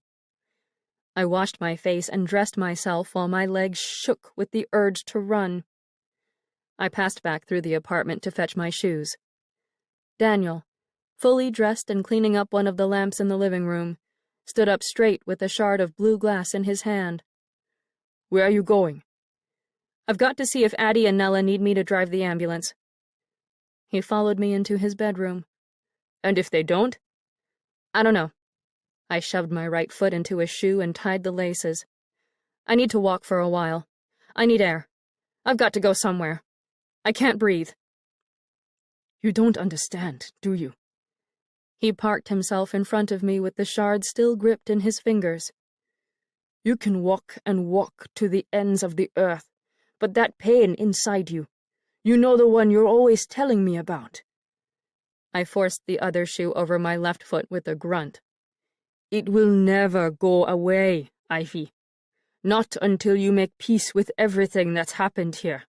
It'll always follow you, and you'll never get away from it." "I've got to go." I knotted the laces. "You've blocked yourself from loving me because of Belgium. Now I'm going to block myself from loving you so I don't have to worry about you ever again. I'm tired of this." "I'm not going to die." "Yes, you are. I saw your brother and know you're marked for death. I can practically smell it on you." I jumped to my feet and pushed him aside. "I've got to go." "You spend so much time worrying about people dying on you and forgiving you." He chased after me. "But nothing will ever change for you until you forgive everyone else. Your father, your brother, me, yourself for not being strong." "I am strong." I hurried down the stairs with my feet thumping and skidding, and he followed. "You seem awfully weak right now, Ivy," he said, "running away like this. You're always running away, aren't you? You didn't hide out in your parents' house for years because you were worried about your family. You worried about yourself in the big, bad world because emotions terrify you." "You're the one who can't love." I tore through the darkened store. "Don't talk to me about emotions." "A sadistic military operation carved my heart out of me. What's your excuse, Fräulein?" "Don't bother waiting for me anymore. I'm not coming back. I'm done. I grabbed for the door, but he yanked me backward by my elbow. Don't leave, he said, his face close to mine.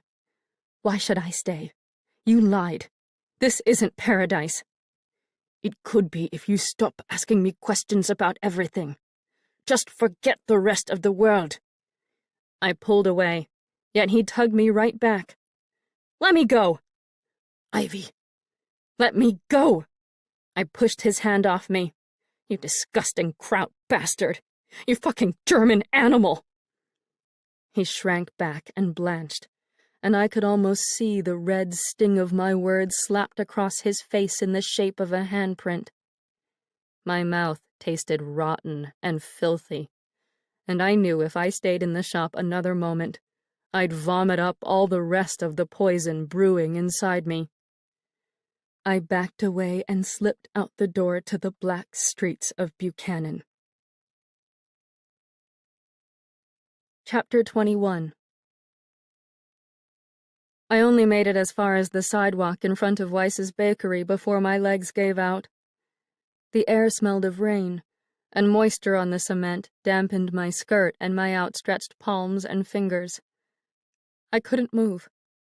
I could only crouch on my hands and knees and imagine Daniel stabbing a girl to death, and Father and Peter beating Albrecht's face until their hands swelled to twice their normal sizes. A bayonet. 4 fists. A bayonet.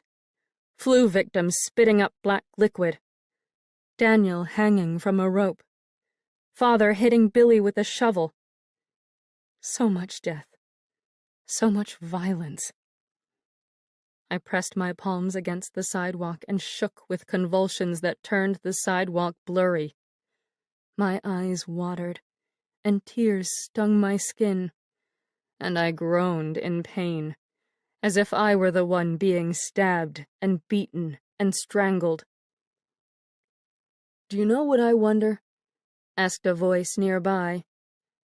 I lifted my head with a start and saw Lucas peering at me from the shadows between the protruding display windows of the tobacco shop next door. The lenses of his spectacles reflected a trace of moonlight, and I could just barely see the thin line of his lips that didn't smile, or glower, or show any other discernible emotion. "I wonder," he said, "if the Kaiser's army dispersed handsome young men across the United States and instructed them to fill women's heads with pity and their wombs with bush babies." I scowled at him from down on the ground, my chest heaving. "That hedonistic life you just shared with that kraut?" he said with a nod down toward Daniel's store. "All that naughty pleasure? I'm willing to bet that was just another German tactic to dominate the world. As you just said." Lucas swallowed, and I could see the ripple in his throat. "He's a disgusting kraut bastard. An animal. A fucking animal." I pushed myself to my feet and grabbed Lucas's spectacles off his nose. He cried out in shock, but I shoved him away and threw the glasses out to the street with a satisfying crack of the lenses breaking against asphalt. "Ivy!" Lucas covered his naked eyes. "What did you do?" "Stop spying on me!" I shoved him again. "You broke my glasses!" "What I do with Daniel Schendel is none of your business." I grabbed his left arm and squeezed it tight enough to make him cry out in pain. "It's not anyone's business but mine and his. Do you hear me?" "Yes." I shook him. "Are you sure about that?" "Yes, I hear you." "Stop working for the APL and do something better with your life. Nobody here is an enemy of this country except for all of you peeping toms who rob us of our freedom. We're all just trying to survive. That's all." From down the street, the instruments of the band hollered through the streets of Buchanan with voices even louder than mine.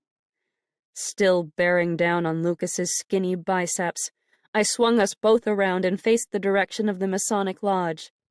My arms and legs vibrated with the urge to sprint down the sidewalk and scale the brick walls to reach the music as fast as I was able. "It's like a siren call to you, isn't it?" Daniel had asked me during one of our first nights together.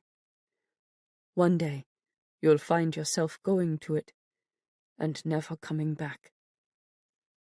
Lucas sputtered up a sob. I want my glasses. I can't see a damn thing but blurry dark shapes. I'm blind. I clenched my eyes shut. I've just made a terrible mistake. I'll say you did. No, I don't mean your glasses. Oh, God. I rubbed my throat with my free hand. Why did I say those things to him? Do you see them in the street? Are they salvageable? I let go of Lucas's arm. Wait, stop! He grabbed hold of my left shoulder with a force that toppled me off balance. Don't go anywhere. I can't see. Don't panic. You'll push me over. Go get them, please. Here, I'll make a deal with you. I yanked his fingers off me. I'll help you with your spectacles, but only after you do a tremendous favor for me.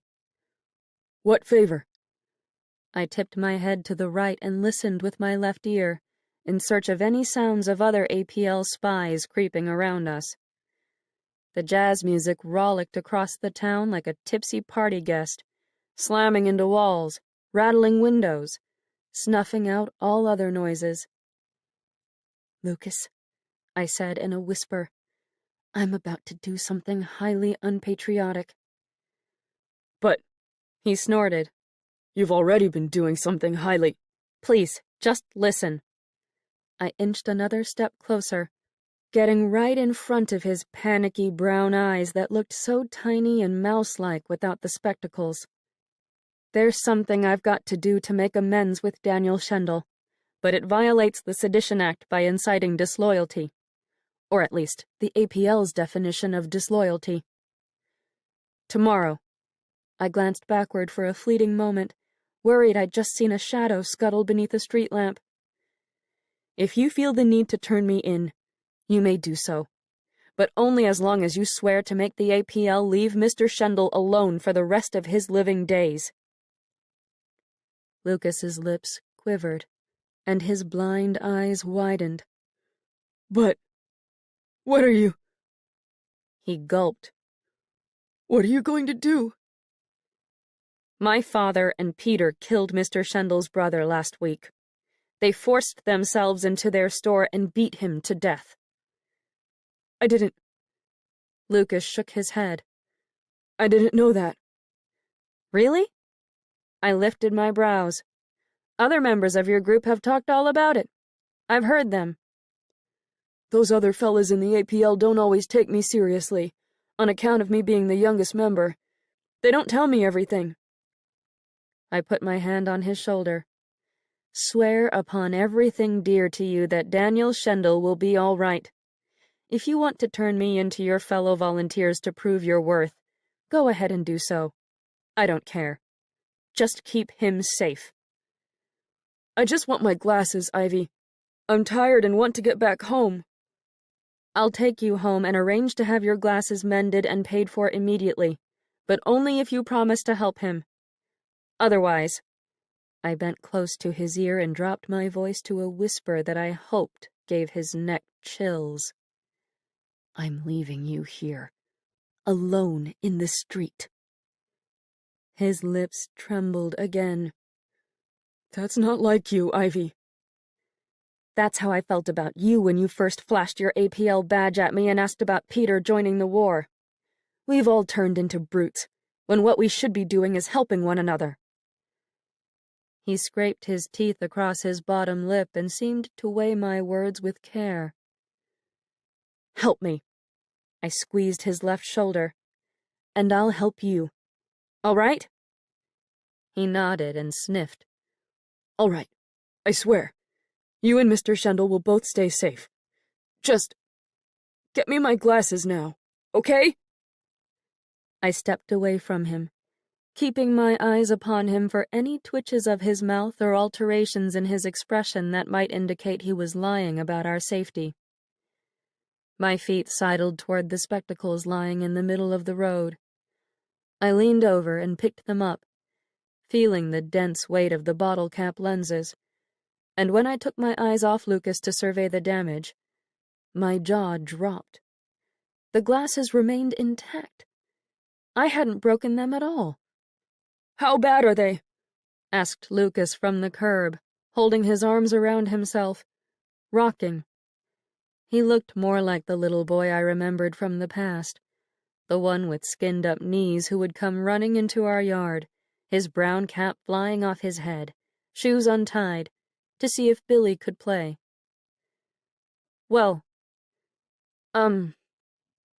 I lifted the lenses up to the lamplight and inspected for signs of hairline fractures. "Did both lenses break?" His voice cracked. "Do you think... could I at least see out of one of the lenses?" "The glasses are fine, Lucas." I plodded back to him to the beat of the drums down the way. Somehow, they didn't get damaged in the slightest. I could have sworn I heard them splinter, but... He reached out his hand, and I placed the spectacles on his palm. His jaws stiffened. He situated the handles of the frames over his ears with a brusque movement that made my stomach dip. His magnified brown eyes glared at me without blinking. "You'll still help, though, won't you?" I asked, rubbing my hands over the goose flesh below my sleeves. "You're a kind person. You've always been kind, ever since you first started coming to play at our house." He pushed his glasses farther up his nose and backed away, slipping into shadow, the same way I'd found him. "I don't help whores and traitors, Miss Rowan." "Lucas, if you're planning to violate the Sedition Act..." His nose and his lenses disappeared into darkness, but he flashed his silver American Protective League badge, which managed to catch a glint of moonlight from beneath his coat. "Then you'll need to do so at your own risk." The blackness of night swallowed him up completely. He was gone. Chapter 22. The ballroom had escalated in elegance. Instead of 12 dancing couples, 2 to 3 dozen young pairs, dressed in bright evening gowns and dark suits with silk neckties, fox-trotted around the hardwood floor.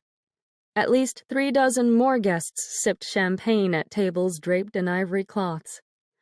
At a long buffet-style table on the far right of the room, a chestnut-haired fellow in a white coat, a professional bartender, it seemed, poured bottles of the sweet-scented booze into sparkling flutes and slid them across the surface for those who waited. No one wore flu masks. No one peeked over her shoulder as if worried the APL might tap her on the back and demand that she kiss the American flag. The wild number blasting from the band's gleaming instruments sang a song of utter denial. Pain lifted from my body and evaporated into the air. My brain went a little dizzy from all the jewels and bright crystal chandeliers and the couples spinning together like silken cogs inside a grand machine. I veered away from the rightmost side of the establishment, where uniformed doughboys gathered around the freshly poured drinks.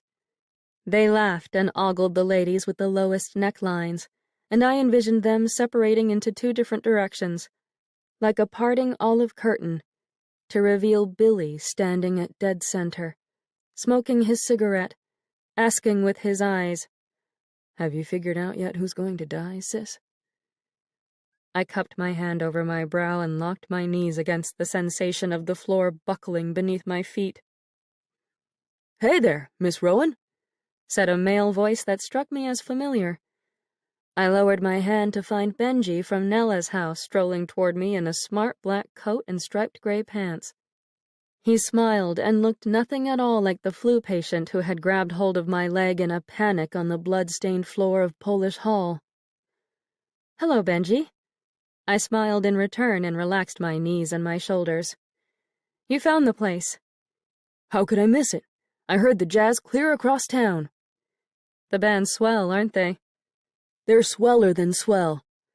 He beamed with a broad grin and tucked his hands in his coat pockets. "I'm just glad they let me in the place. I'm not as lily-white as I expected for this part of town." "That's true. I'm awfully glad it isn't. Just look at everyone out there. Benji turned toward the dance floor and inhaled with satisfaction. I scanned the room and saw that every single soul in the place veritably pulsated with music. The band, that beating heart of jazz and pleasure, seemed to ensure that every man and woman, whatever color or background they might have been, danced and lived and breathed inside those gleaming golden walls.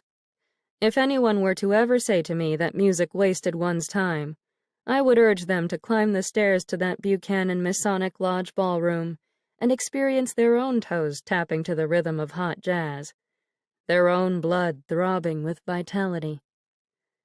The doughboys around the buffet table ensnared my attention again, so I turned my back on their uniforms and faced Benji more fully. I'm actually about to make a rather strange request of the band. If a little fellow in thick spectacles charges into the room, please point him in my direction and let him know I'm the one to blame. Benji laughed and shook his head in confusion. What the devil are you talking about? I glanced back at the 5 windows that peeked across at Daniel's store from the brick outer wall, and I could have sworn those windows stood a little taller and wider than I remembered. Brand new curtains framed the panes, thick velvet ones in a royal shade of red, quite pleasing to the eye. Miss Rowan? Asked Benji. Are you all right? I cradled my forehead in my hand. I'm not quite myself right now. I've had a terrible falling out with someone and need to do something to help. Your sweetheart? I pressed my fingers against my skull and managed a pained smile. Yes, although sweet doesn't seem the right word to describe us. I'd ask you to dance so you could forget about him. He peered back at the other couples, none of whom merged black with white. But, I don't know. No, thank you. I've got to give my strange request to the band and make amends. I'm much too old to dance with you anyway. Oh, I don't know about that, miss. Benji flashed another broad grin and leaned back on his heels. You look mighty young and fine to a poor boy who's just left the clutches of death. Find a girl your own age, Benji. I backed away. One who doesn't have so much trouble hanging on her shoulders. I turned around and bumped straight into Ruth Selman, who carried a flute of champagne and wore a bright blue dress that seemed alive with swaying fringe and glimmering beads. Well, hello! Our homebody's back. She grabbed my hand and yanked me toward the dance floor. Wyatt Pettyjohn's here, and he's been looking for a dance partner. No! I dug my heels into the floor and brought us to a halt. I can't dance right now. Why not? I have a special song request I need to make. With a snort, Ruth looked toward the band. Please don't tell me it's a war song, meant to rally the boys. If I hear "over there" one more time, I swear I'll smack. No, it's not that at all. I unknotted my fingers from hers. Tell Wyatt. I caught sight of Wyatt's forlorn eyes and his shirt that needed extra tucking into his gray pants, coming toward us around the perimeter of the dancers. Tell him I'm actually here for a purpose other than dancing and visiting at the moment. I highly recommend that you get a drink and make yourself at home instead, she said. You're going to spoil everyone's fun by turning down dances and acting peculiar. This is a party. It's supposed to be scrumptious. But it's a party, she said with a small bite to her voice, and she wandered away while half turned toward me. Her heels clicked across the smooth floorboards, and her hips wiggled beneath that blue fringed dress. She set her champagne flute on a table, went straight over to the lost-looking Wyatt, and grabbed his arm and his hand for a dance. I ignored her pressure to drink and entertain married men and instead pushed through the crowd of partygoers, which seemed to have swollen into a louder and larger mass of undulating bodies, fueled by jazz and juice and desire. People bumped against me and pummeled my toes with their sharp heels, but I somehow forged my way to the band. The drummer, the clarinetist, and the trombonist perched on the ends of their wooden chairs, their bodies rocking and swaying, their posteriors barely planted on the seats, as if the music possessed the power to launch them off the earth at any moment. The cornet player stood with his legs apart, his knees bent, his back arched, and he wailed on his horn until his puffed-up cheeks turned redder than turnips. The piano player with the slicked oil paint hair sat nearest to me, and he stormed those keys with the fury of a madman, his eyes squeezed shut, his head rattling back and forth, his lips wobbling. I walked over to the group and leaned my right elbow against the smooth top of the upright piano. The vibrations of the notes thrummed through the wood and traveled up my arm and down to the farthest reaches of my toes, with a pleasurable sensation that made my eyelids flutter. I breathed a small sigh and struggled to keep my wits about me. The piano player lifted his hands from the keys. After only one short beat, he seemed about to thrust his hand straight back down to the ivories for another number. I knocked on the top of the piano and quickly said, "Excuse me." His hand stopped in midair, and he looked my way. "Yes? Am I able to make a song request?" The drummer behind him, a blue-eyed gentleman with skin that blended the boundaries between black and white, tapped the opening beat of a song, but the pianist held up his right hand and said, "Wait a minute. The lady wants to make a request." "I'm really sorry to interrupt your performance like this," I said, shifting my weight between my legs. "But first of all, I was wondering if you'd ever be interested in having a guitarist join your ensemble." The 5 members of the band eyed each other, with their faces molded into the little frowns people make when considering an idea they've never contemplated before. "I know a guitarist, you see," I continued. "He's extraordinarily talented and learns music by ear. He knows jazz as well as he knows himself." "It's hard to hear a guitar over the rest of our ruckus," said the trombone player, a black fellow with a rich voice that rumbled in my knees. "He'd have to play loud and fierce." "He does. He's remarkable. I've never heard anything quite like him." "Well," the piano player swiveled toward me on his stool, "bring him over here then. Let us hear this fella." "Well, there's one problem. He's nervous about coming here. Because he's—" I picked at the corner of the piano below my elbow. "He's German." The piano player and the drummer both broke into snickers. "What's so funny?" I asked. "Ernest Ford." Using his thumb, the piano player gestured toward the drummer over his shoulder. "This handsome blue-eyed fella sitting behind me. His daddy's 100% Negro and his mama's 100% German. But somehow he adds up to be 100% all-American jazz. As long as this guitarist Joe doesn't wander in here with the German bayonet pointed at all of us." I stiffened. "No, no, no." "We'd be happy to meet him," said Ernest at the drums. "Hey!" called one of the uniformed boys out on the dance floor. "Where's the music?" "Hold your horses." The piano player swiveled back to the keys. "Did you say you had a music request too, miss?" "Yes." I rubbed my lips together. "I was wondering if you might play a little Beethoven." The heads of all 5 band members whipped toward me. "My guitarist friend will need proof to feel welcome over here," I explained. "He lives across the street, and I know if he heard the music of a German composer blaring out of these windows—" I stopped, for they all wrinkled their foreheads as if I'd just asked them to don German helmets and speak in the tongue of the Kaiser.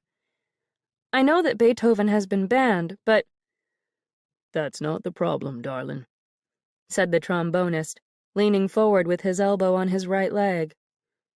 "Beethoven isn't jazz." I tapped my fingers against the top of the piano. "The 4th movement of Symphony No. 9 could be." They furrowed their brows again, and the balding clarinetist chuckled and scratched his thumb against his cheek. I slid myself around the piano, bent over the keys next to the pianist, and tapped out a bass line with my left hand. 2 bars later, my right hand launched into the melody of Beethoven's Ode to Joy, played in the hot, modern style of the original Dixieland jazz band. The rest of the room fell still with the silence that startled me at first, but my fingers continued to pound those ivories as if the safety of the world depended on an improvised jazz rendition of a nearly 100-year-old symphony movement. Behind me, the trombone burst awake with a fanciful slide. The clarinetist joined in with embellishments and echoes. The blue-eyed, half-German drummer tapped out the timing. The cornet player accompanied me on the melody, and the rouged and pomaded piano player lunged into the lower keys beside me, with complicated flourishes and harmony that made old Beethoven sing. Germany, America, classical music, and jazz collided and mated and set the entire room dancing in a jubilant one-step that could have ended the war right then and there. I lifted my fingers from the keys and let the piano player take full reign of the ivories. No doubt existed in my mind that Ode to Joy rang throughout the nighttime streets and permeated Daniel's closed-up store and apartment. I strode over to the same open window where I'd stood before and watched the lights burst to life behind Daniel's drapes. He slid open the curtains, raised the sash, and stuck his head into the glorious Beethoven air with his mouth hanging open. A breeze stirred both his hair and mine, and every element on earth seemed to move and sing and cry out for us to celebrate. Daniel's eyes met mine from across the street dividing us, but we didn't say one word to each other. We simply listened. I bit down on my lip, determined not to miss a single note by allowing myself to cry, and I mentally willed Daniel to stay at his window and experience the song for however long the band decided to make it last. The music rose to astounding heights. Daniel's lips moved as if he mouthed the words in German. The lights in his bedroom seemed to brighten around him, illuminating his hair and his clothing. The song lasted for another full minute, and then it ended amid a thundering round of applause from the dancers behind me. I already missed the thrill of the symphony inside me. "That was for you," I called across to Daniel, poking my head out as far as it would go without losing my balance and falling out the window. "The band members want you to know you'd be more than welcome over here. They could use a guitarist." Daniel rested his elbows against his sill. "It's not the band members' opinions that I care about." "I want you to know you're welcome over here, and I don't give a rap who hears the music of a German composer blasting through the streets. Playing Beethoven was my idea. I'm sorry about what I said, and I hate myself for saying it." The trombone player blew a startling slide, and a conventional jazz number exploded across the lodge, drowning any chance of my properly hearing a response from Daniel. I pointed down to his front door and shouted over the horns, "Please, meet me downstairs. I want to talk to you." He stood up straight and closed his window, an action I took to mean that he was either complying with my request or shutting me out of his life. Hoping for the former, I left my own window and clasped my hands together in a gesture of thanks in the direction of the band. My feet galloped down the Masonic Lodge stairs, and I almost slipped twice in my haste. Once again, I set off to right a Rowan wrong against Mr. Wilhelm Daniel Schendel. Chapter 23. His front door remained shut. I slowed to a stop in front of the boarded-up glass and rapped my knuckles against one of the rough planks, with a sound that came out dull and hollow. "Daniel?" I tried the brass knob but found it locked. "Please open up. I want to apologize for what I said." I turned my ear toward the door and held my breath, but my pulse beat in my head like a clattering locomotive and muffled even the sounds of the band. "Please, Daniel, talk to me. You know I said those terrible words in a moment of panic. Let's not end things like this." I inched closer to the door. My voice shook. "The very idea of you walking away from all that horror over there, risking your life to do so, makes you a far braver and better person than I could ever be. I'm sorry I reacted so poorly. I know the war forces people to do atrocious things they wouldn't normally do." The door clicked open, and Daniel stood in front of me with one hand on the doorknob and the other massaging his throat below his shirt collar. "That word, Kraut," he said with a wince and a sharp swallow, as if the German slur burned at his mouth and stung his throat. "It never sounded so ugly as it did coming out of your mouth." "I know." I pressed a hand against my stomach. "I'm sorry. I didn't mean it. Those were horrific things to say." "I don't even know what we should do, the two of us." He leaned his left shoulder against the door jamb and breathed a weighty sigh. "The more truth you pull out of me, the worse things will get between us. And this whole beautiful world we created will keep shattering to pieces." "What do you mean by the more truth?" I stepped closer. "Are there other secrets you're hiding from me?" He averted his eyes to the Masonic Lodge windows up above. "Daniel? What else are you keeping from me?" "Those people up there in the lodge." He nodded up to the music. "What do they say about you and me?" "I told you, they don't care that you're German. Their drummer is half black, half German, and they're as kind as can be to him." "That's not what I mean. What do people say about the world?" He tipped his head to the right and narrowed his eyes at me. "Those friends of yours in the ambulance, that man Wyatt you spoke with the other night, what do they think is happening?" I shook my head, perplexed. "I don't understand what you mean. Everyone feels the world is crumbling to pieces, but mainly people are looking to either help each other or escape. Or both." I rested my left hand against the door and felt the pressure of his hand holding the nearby knob. "You know I'm terrified you'll get this flu, but it would be awfully nice to go somewhere with you tonight and leave behind everything that's haunting us inside this store. It doesn't even have to be up in the dance hall. We could go somewhere private." He rubbed at his throat again, and he refused to meet my eyes. "I'm not going anywhere, Ivy." "No one will hurt you out there, Daniel. I swear. Please." I took his right hand and sandwiched it between my shaking palms. "Come with me. Let's take a walk, or—" "I'm not going with you." "I know you're still upset with me, but—" "It's not that." "Then come with me." He pulled his hand out of mine with a force that made me lose my balance. "I can't go with you." "Why not?" "I just can't." "But—" "I can't leave the store, damn it! Don't you hear me?" Without warning, he kicked the door inward with a startling bang that made me jump. "I can't ever leave this goddamned building." I stepped backward, toward the street, and a cold rush of blood shot through my veins. The hairs on the backs of my arms and neck stood on end. "But— no!" I shook my head. Every part of me trembled and ached with a terrible chill that hurt more than the knife blade scraping at my stomach. "I don't understand." He gritted his teeth and turned his face away from me again, and I heard Goethe whisper in my ear, "Truth is a torch. We all try to reach it with closed eyes, lest we should be scorched."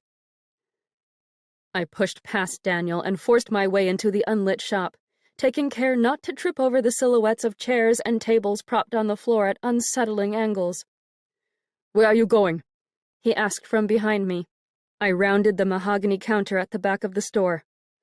"Ivy?" I reached for the top drawer below the register. "No!" Daniel locked both his arms around my chest and hoisted me away before I could grab the knob and pull. "Let me see the article." "No!" He carried me away, toward the front door. "Daniel!" I kicked my legs and wriggled to break free. Let me see it! You'll spoil everything. It's already spoiled. Show it to me. Let me see the name of the man they murdered. I want to see it.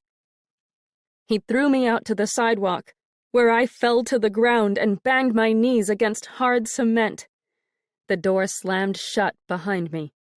The lock clicked into place. I stared at the boards vibrating against the glass and quaked as violently as they quaked. Some spirits get stuck in the places where they died, May had said as she sat at her table with all those letters spread before her on the Ouija board.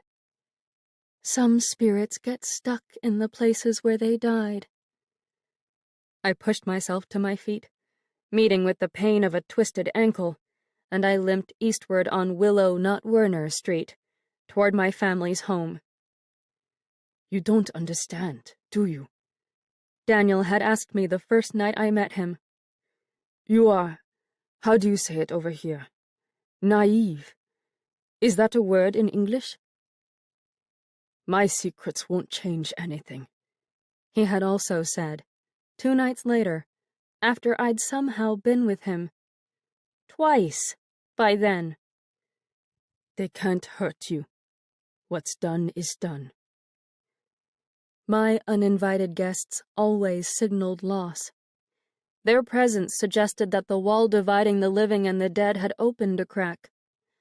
I kept seeing and seeing and seeing him, and people all around me in Buchanan died at an astounding rate that turned grocery wagons into hearses, social halls into morgues.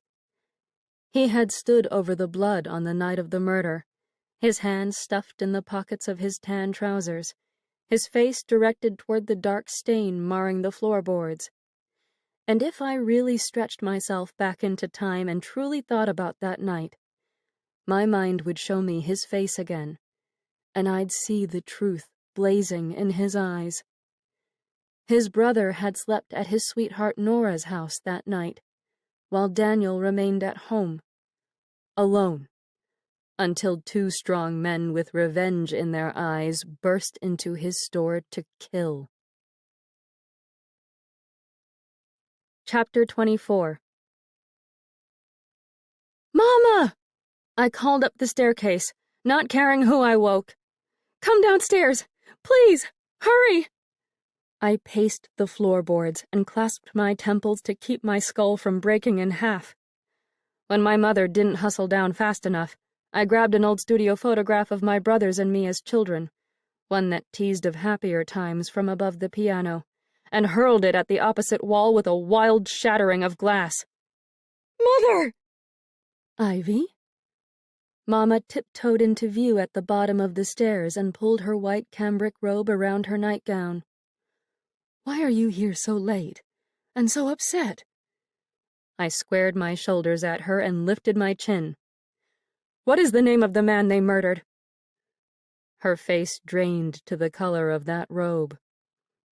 You must have seen the article, I said. What was his name? Which Schendel brother did they kill? What's going on down there? Asked Father from their bedroom upstairs. It's nothing, Frank. Go back to sleep.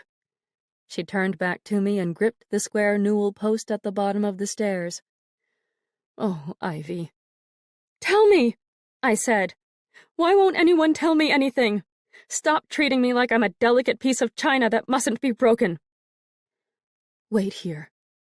She held out her hand, as if instructing one of the dogs to stay put, and pattered off to the kitchen on the bare soles of her feet. I heard the pop of a tin lid coming off of a can, a sound that always betrayed Mama's secret sips from a flask of booze she kept hidden in a biscuit container, her emergency dose of comfort, consumed whenever Father pushed her to the edge of sanity and composure. A newspaper rustled out there in the kitchen, and then Mama crept back around the corner and walked toward me with her hands tucked behind her back. Do you truly want to see it, darling? She asked. Are you absolutely certain this is what you want? I thrust my right hand at her. Show me. She pushed a newspaper my way, and I saw the face of the victim. His face. along with his name. Wilhelm Daniel Schendel. Key details about his condition at the time of death shot at me like stinging bullets. Multiple bruises and lacerations, broken nose, fractured ribs, ruptured spleen, a rope wrapped around his neck, strangled. And that opening sentence. Oh, God. Friday night, a band of vagrants broke into Liberty Brothers' furniture store and attacked and killed Wilhelm Daniel Schendel, aged 24, a German enemy of the U.S. who resided in downtown Buchanan. I dropped to the floorboards with a jolt of my neck that hurt down to my knees. Oh, darling. Mama stepped toward me with an offer of a trembling hand. I recoiled. I don't understand. It doesn't make sense. Why is it him? It doesn't make sense. Ivy. She kneeled down in front of me. My poor girl. I was with him. I shook the newspaper in her face until she blinked and flinched. With him. Multiple times. How could I have been with a man my family killed over Billy's death? Mama's chin shook, and she could no longer look me in the eye. What? I slammed the paper to the floor and heard a rip in the newsprint. Talk to me. Why won't anyone talk to me? What's happening? It wasn't Billy's death that set them off. I wrinkled my brow. Then what? What set them off? This flu. It's taken so many lives. She bent her face toward her knees and grabbed hold of her stomach, as if she shared my same knife blade of pain. Her mouth twisted into a grimace, and she squeezed her eyes shut tight, deepening the lines of her crow's feet. Your father got it into his head that the Germans dumped the germs into an American theater. She continued. He wanted to spill German blood for revenge. I know he was sometimes cold and harsh, that it often seemed he didn't care. But he loved you so much, Ivy. No, he didn't. Yes, she nodded. He truly did. He said that hearing you play piano was the best part of his day after toiling in the fields until his back and fingers ached. He loved you so much that he... She covered her eyes with one hand, and her lips quavered and sputtered. Her nose ran. He loved you so much, Ivy. She braced her left hand on her lower back. He loved you so much that he killed a man. I braced my hands against the floor. Daniel's face stared up at me from the newspaper down below, his mouth set in that defiant pose, his eyes both frightened and furious as he stood for a camera that captured the images of Germans. I shut my eyes against the sight of him in that hellish article that didn't make one damn bit of sense. I don't. I shook my head. I don't understand anything that you're saying. What's happening here? What's happening? Mama broke into tears. I kept my eyes closed, but I heard her weep, the same way she had cried the night Father and Peter slammed their way inside the house with blood on their clothes and their fingers, while I, fresh out of bed from the flu, had followed after everyone in my nightgown. I followed after them, and no one but Mama had paid me any heed. I stood there and watched them, and no one had noticed. I opened my eyes. The fingers of my right hand reached down to the Sentinel and dared to curl back the front page with the soft crinkle of newsprint. On page 3, a list awaited. A collection of names of the Buchanan residents who had perished from the flu from October 1 through October 5, 1918. My pulse pounded in my ears. The air in the house felt too thick to breathe. 8 of the names of the dead jumped off the page and pierced my heart. May Belmont Dover, widow of Edward C. Dover, aged 25. Howard Green, owner, Hotel America, aged 42. Lucas Hart, American Protective League volunteer, aged 22. Benjamin Kelly, Negro, aged 19. Margaret O'Connor, grandmother and mother, aged 47. Wyatt Pettyjohn, farmer, aged 25. Ivy Rowan, daughter of Frank Rowan, aged 25. Ruth Selman, widow of Jesse Selman, aged 26. I rose to my feet, my legs burning to escape, to keep going, to keep wandering, to run. Others, May had said. They roam the earth, unsettled, restless, unsure what to do or where they belong. No! I kicked the newspaper away and backed toward the door. I speak with all sorts of people out there, not just Daniel and May and Wyatt. I've been driving an ambulance around town, helping people in need, people stuck in their homes because they can't get any care. Some spirits get stuck in the places where they died. I squeezed my head between my hands. Pain simmered across my skull the way a fever burns in a brain until your very soul feels on fire. Don't sit there and tell me the flu took my life, I said through blinding waves of pressure. Stinging black spots danced before my eyes.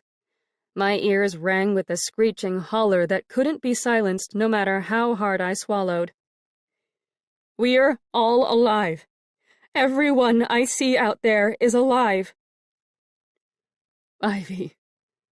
Mama, just a blurry movement of arms and legs on the ground, fetched a handkerchief from the pocket of her robe. The influenza has taken the lives of 93 Buchanan residents just in these first 2 weeks of October. If you add Wilhelm Schendel's death to the count, plus those of 3 young Red Cross volunteers killed in a horrible train accident shortly before we lost you. No!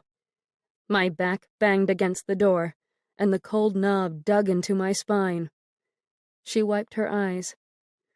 That makes 97 brand-new October souls from this one small town alone. Lord knows how many Buchanan servicemen have perished overseas or in training camps during that same amount of time. Stop! I slapped my hands over my ears. Stop saying these things. This is a terrible trick you're playing. Why are you saying these things? I'm sorry, Ivy, but it's God's honest truth. I see you so clearly that it breaks my heart. I know it means that the wall between the living and the dead has cracked wide open, and more people will be lost in the coming days. I wish I could hold you and comfort you. I wish that you could comfort me. I cowered against the door and grabbed my chest and remembered the agony of my lungs suffocating with fluid. I shut my eyes and fought to push away the memory of my own sufferings from the influenza. Memories that crouched in my brain, hiding behind all my other recent recollections, like a naughty child avoiding punishment. Please, don't be frightened. My mother got to her feet and stood up tall. I'm helping those in need like you asked. I went to Polish Hall and saw the lack of care, and I complained to the city's Committee of Public Safety. We're going to be recruiting more volunteers and opening more emergency hospitals. I'll do my best to save lives in your name. You don't need to worry about a thing anymore, sweetheart. And Granny Letty is always here, watching over me. I turned away from the rocking chair, for I saw her, Granny Letty, with her silver hair pinned in a top knot and her gray eyes crinkling with a smile. Go back to that young German man, said Mama, her voice as soft as when she used to read me stories of castles and magic and airy promises of happily ever after. Go take comfort with him and everyone else you find out there. Enjoy yourself. Be free." She squeezed her arms around her middle.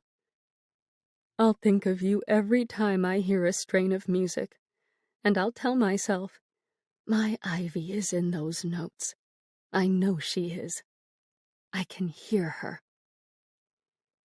I turned and blew out of the house with a slam of the door that rattled across the windows and set the dogs barking. Tears swam in my eyes and turned the road ahead of me into a long and wavering black snake. But I gritted my teeth and pounded my soles against gravel all the way back to downtown Buchanan. For that's all I seemed fated to do. To wander, to fret, to cling to the terrible troubles of the world. Public notice. In response to the recent epidemic of influenza, the local Board of Health and Committee of Public Safety, in conjunction with the Buchanan medical community and Mayor Hoyt, has decreed that after October 12, 1918, 1. Schools, churches, chapels, meeting halls, theaters, and moving picture houses shall be closed, and remain closed until further notice. 2. Individuals caught spitting, coughing, and sneezing without a handkerchief in public shall be arrested and lectured on the dangers of influenza. 3. Public dancing and public funerals shall be prohibited. 4. Hospitals shall be closed to visitors. 5. The board strongly advises against public assembly at any time. L.G. Carlisle, Medical Health Officer. Chapter 25. May had said so much at her kitchen table. She said so much and knew about all of our secret habits, and yet she seemed to remain as ignorant as I. Some spirits get stuck in the places where they died, she had told me as she sat before her Ouija board with the love for her husband swimming in her eyes. Some struggled to complete a task they didn't finish when they were alive. Others, they roam the earth, unsettled, restless, unsure what to do or where they belong. And then there are the lucky ones. Beneath the starry sky of that black and bitter cold October night, I traversed downtown Buchanan via River Street, parallel to Willow Street. The jazz danced its way around the dark corners and leapt over the brick buildings with unbridled bursts of energy. It beckoned. It tempted. It pulled with all its musical might. The notes wiggled through my blood and pumped through my heart and told me that people still found the strength to pick up instruments and dance and drink as if the world hadn't cut off their lives in the prime of their youth and health. They accept their fate and just enjoy themselves. Everything seemed so clear out there on the streets. Somehow, the music made it all make sense. If I'd just let everything go, if I abandoned my troubles and stopped worrying about the world collapsing into a pile of rubble if I wasn't there to save everyone, I could go to the party. And I could stay. Because I could not stop for death, wrote Emily Dickinson, long ago. He kindly stopped for me. I passed a portion of town from which I could see the backside of the Hotel America and its little flag tower that shot toward the moon-streaked clouds. I thought of Mr. Green, still working for people like Lucas and me, despite what he'd said.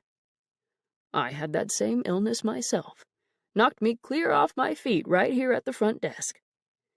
His son Charlie had swept the lobby floor, not paying Mr. Green or me any mind, and we went about our business as if nothing had changed, as if none of us were stuck where we perished.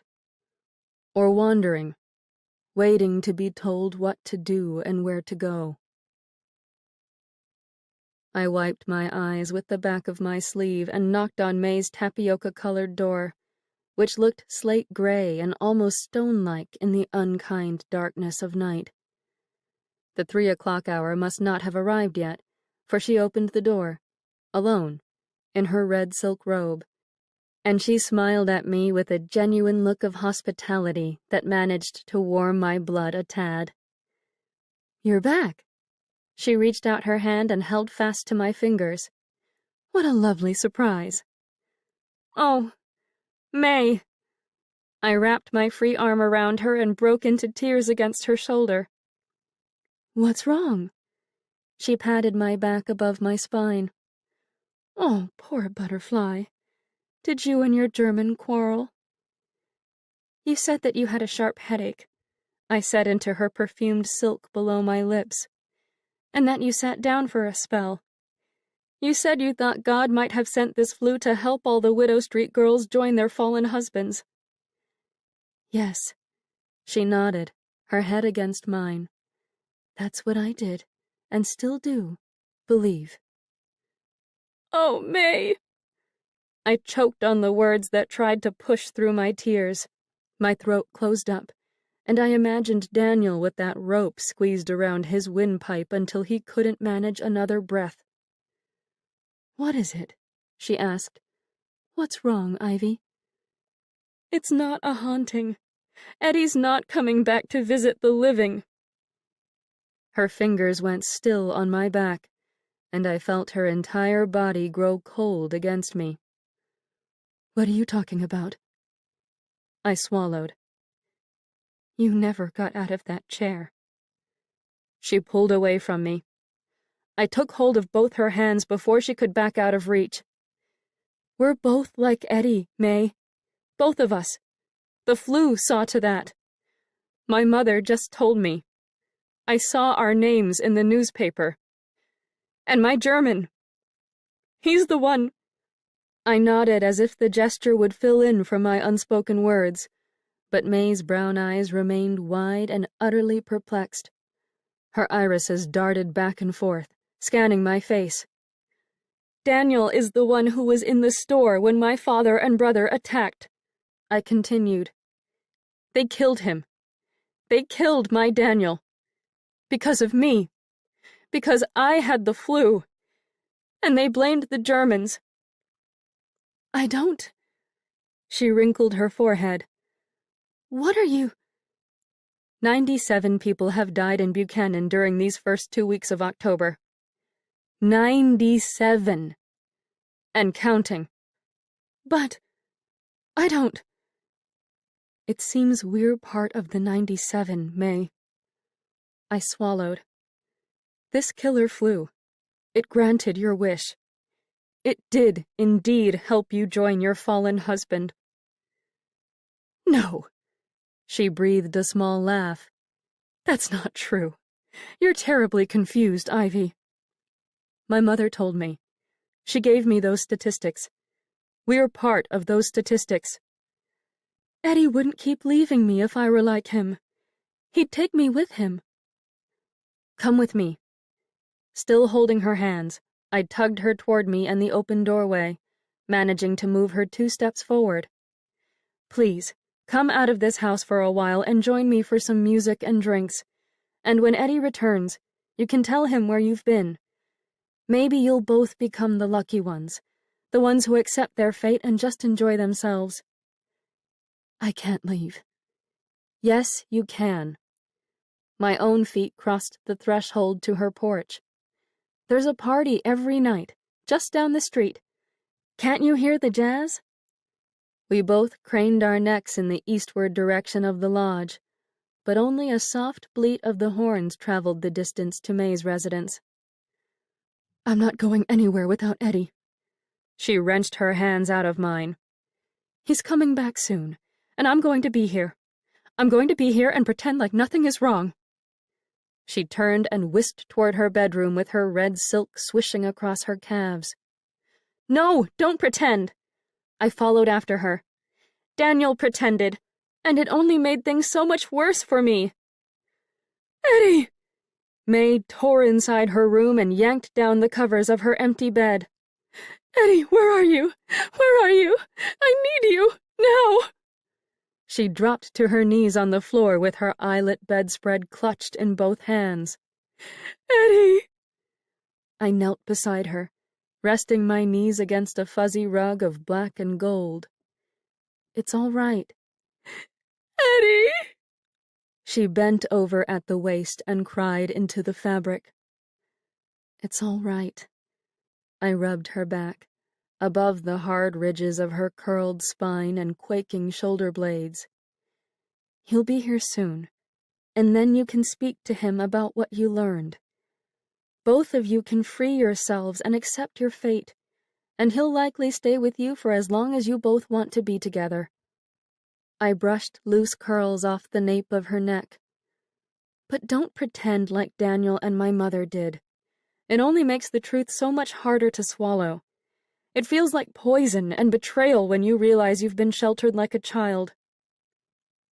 May eased her cheek against the floor, her chest still bent over her knees. Her lungs expanded and contracted with spasms that jerked her whole body. We were supposed to have a baby, she said in a small voice I could just barely hear. Before he left, we kept trying and trying, but I just couldn't find myself. I couldn't get... I'm so sorry, May. It's not fair at all. We had so many plans. I know. I nestled a hand over her right shoulder. What's the point of it all? Why were we born if we were all destined to be snatched away so soon? I don't know. I shook my head. But I think we're meant to make the best of it now that we are where we are. And maybe, just maybe, I wound a strand of her black hair around my right pinky until the finger looked stained in ink. Those who survive will come to realize that too much time is spent on killing. They'll figure out that time is far too precious for all that hate and murder. Maybe, if we do our best to enjoy ourselves, they'll sense the force of our love and feel the emptiness of our absence, and they'll be sorry they ever whooped for joy over the idea of war. May closed her eyes and sank her face farther against the snowy white islet. Do you want me to leave, May? I asked. Or do you want me to stay until he arrives? She slowed her breathing. Your father and brother gave him to you then. I sank back on my heels. I beg your pardon? They gave you the German, if he's the one they killed. I swallowed down a dry patch as sharp as a razor blade. That wasn't their intention, I can assure you of that. But it happened just the same. I like that. She smiled. I like that love sprang out of murder. It makes me feel a little better. She closed her eyes again, and her lashes fluttered against her skin. I've always enjoyed love stories. Men might call them silly and sentimental, but they all just want to be loved too. She inhaled a long breath through her nostrils. Tell me your whole story before you leave. What story? My life is so dull, May. I'm sure, compared to you. She took hold of my knee and tucked it beneath her right arm. Tell me the story of you and your German. I want to hear about two people not meant to find each other who ended up tangled up in each other's lives and deaths. And give it a happy ending, even if you don't believe it will come true. I pulled a stray piece of hair away from my mouth. I don't know if it will truly make you feel any better. It will. Please. Tell me. With a sigh, I stretched my legs out in front of me and leaned back on the palms of my hands. As she wished, I sat with her for a spell, and I told her a war-torn love story about an American recluse and a German deserter who had never once crossed paths in life. Chapter 26. Another love story required completion. It involved two young women compelled to save as many lives as they possibly could, even though they lost their own lives on a pair of lonely railroad tracks the week before. Some struggled to complete a task they didn't finish when they were alive. I roamed a South Side neighborhood of crowded, clapboard houses that all looked like duplicates of one another, all painted the same dung shade of brown, with identical square windows and tired front porches that sagged from time and wear. The waxing moon graced the rooftops with a weak and ethereal light that appeared almost violet. I strained my ears, in search of the rumble of the ambulance's engine, and I pressed my lips together and forced myself to refrain from shouting out Nella and Addie's names, out of fear of frightening children or anyone else who might awake from the sound. To certain ears, my voice might resemble the keening of the wind or the desperate cry of a train charging down the tracks. Back on Lincoln Street, I gave up and perched myself on the edge of a curb. A light shone in a top-story window of one of the shadowy textile mills that reigned over South Side with hawk-like vigilance. A small part of me longed to creep inside the structure to see if some late-night mill worker hunched over his desk or his loom, struggling to complete a task he hadn't finished while he lived. I wondered if he hated Germans and wished men like Daniel dead. I imagined him as a round fellow with a cigar jammed between his lips, who overworked and underpaid the immigrants subordinate to him, and caused strife to Nella and Addie's families. Or maybe he possessed compassionate eyes and a worried brow. Maybe he mourned a son struck down overseas or fretted over his wife and children, who shivered in bed from the flu. Perhaps he was peeking out of his fourth-story window at that very moment, spotting me staring up at him, just as I often saw Billy and Lucas watching from the shadows. I stood up and headed north, toward the tracks, while an eastbound train whistled across the fields a mile or two to the west. A Model T of some sort traveled up one of the nearby streets. The echo of the motor bounced across the houses and rumbled in my bones, and I thought of both the APL men and the Red Cross ambulance sneaking through the nighttime roads of Buchanan. I stopped and turned, squinting to see through the darkness, hoping for the latter possibility. A large vehicle peeled around a corner. Headlights blinded my eyes, coming closer at too fast a speed, swelling as large as two bright suns. I put my hands up and shrieked, and the vehicle screeched to a halting stop a mere 4 feet away from where I stood, quaking, my arms frozen in the air in front of my face. "Ivy?" Nella turned off the engine and, with it, the headlights. She leapt out of the driver's side in her usual gray uniform and wiggled her mask down below her chin. "What are you doing in the middle of the street down here?" I lowered my hands to my hips, bent forward at my waist, and blew a relieved gust of air through my lips. Although I wondered, would I have truly gotten hurt if that ambulance had struck me down? Could I have stood there and let it pass straight through me? "I was looking for you," I said, gasping to catch my breath as I spoke. "I'd just given up." The eastbound train clacked closer, the whistle screaming and hollering at us to stay off the tracks. Nella covered her ears and sank to her knees, and beyond the windshield, Addie did the same, disappearing from my sight. I crouched down next to Nella and braced my arm around her back, feeling the fear inside her hammer across my body. A squall of wind and the force of the locomotive's power tore straight through us.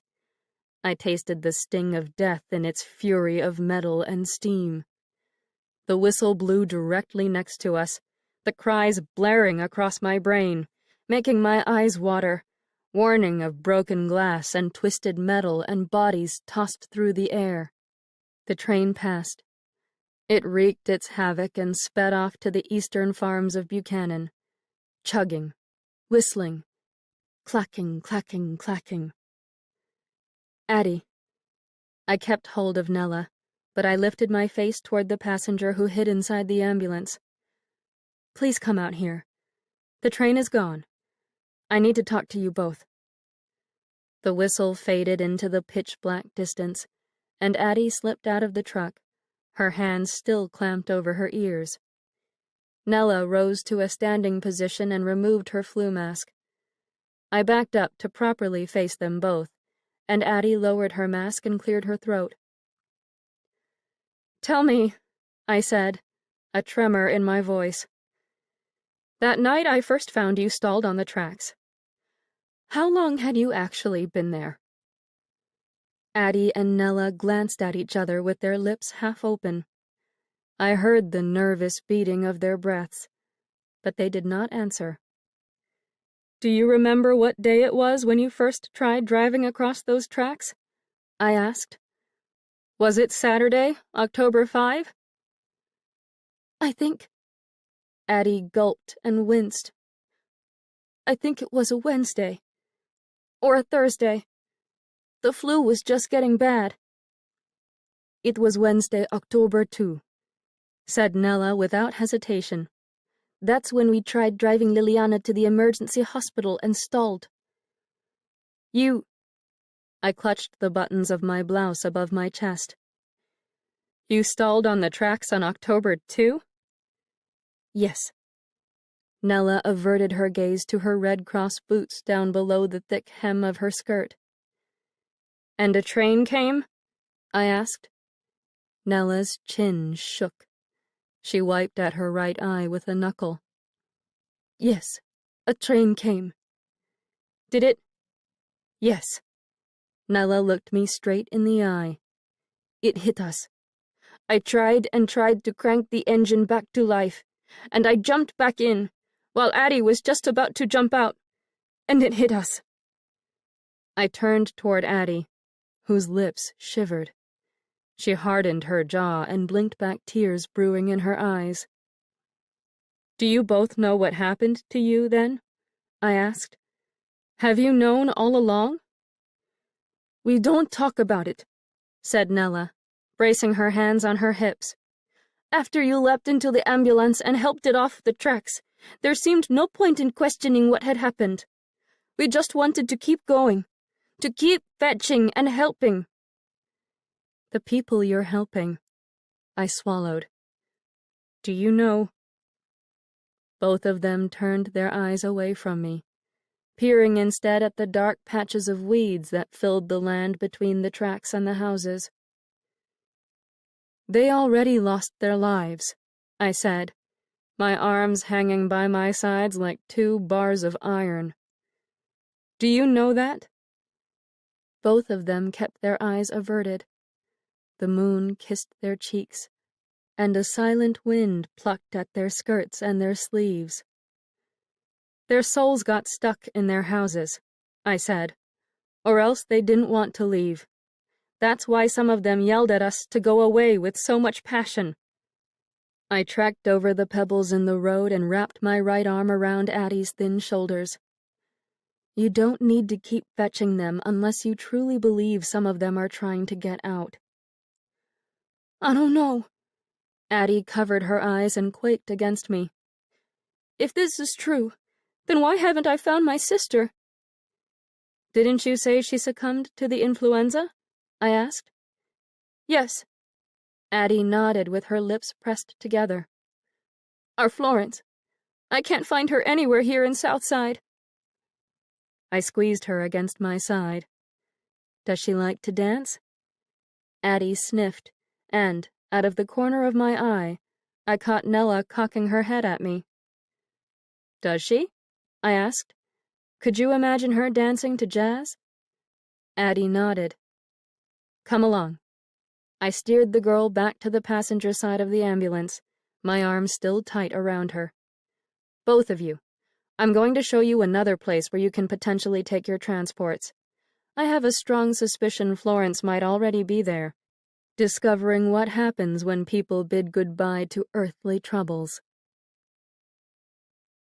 I swear, that Masonic Lodge ballroom had ballooned to twice its previous size in just a matter of hours. A saloon-style bar, topped with polished wood and rows of bright-colored bottles, now stretched the entire right side of the room at the far end. 3 well-groomed men in white coats and bow ties served drinks to a line of guests bellied up to the marble countertop, their feet resting on a brass footrail. I had to laugh a little, for in the middle of the bar stood a pyramid of crystal glasses, which Ruth Selman turned into a fountain of champagne by standing on the counter in her blue-fringed dress and pouring a bottle into the topmost glass. Golden liquid splashed and bubbled, and a small crowd of men and women, army boys included, cheered her on in a variety of languages, from English to Polish, Russian, and Norwegian. The more she poured, the more the music gathered speed. The 5 windows that watched over the street and Daniel's store seemed to stretch 20 feet farther across the room, the exterior wall no longer made of bricks, but of glimmering golden paper with flecks of silver and swirls of crimson that resembled bodies intertwined. The guests danced in their jewels and bandeaus and pinstriped suits with long tails, and some of them kissed and caressed each other.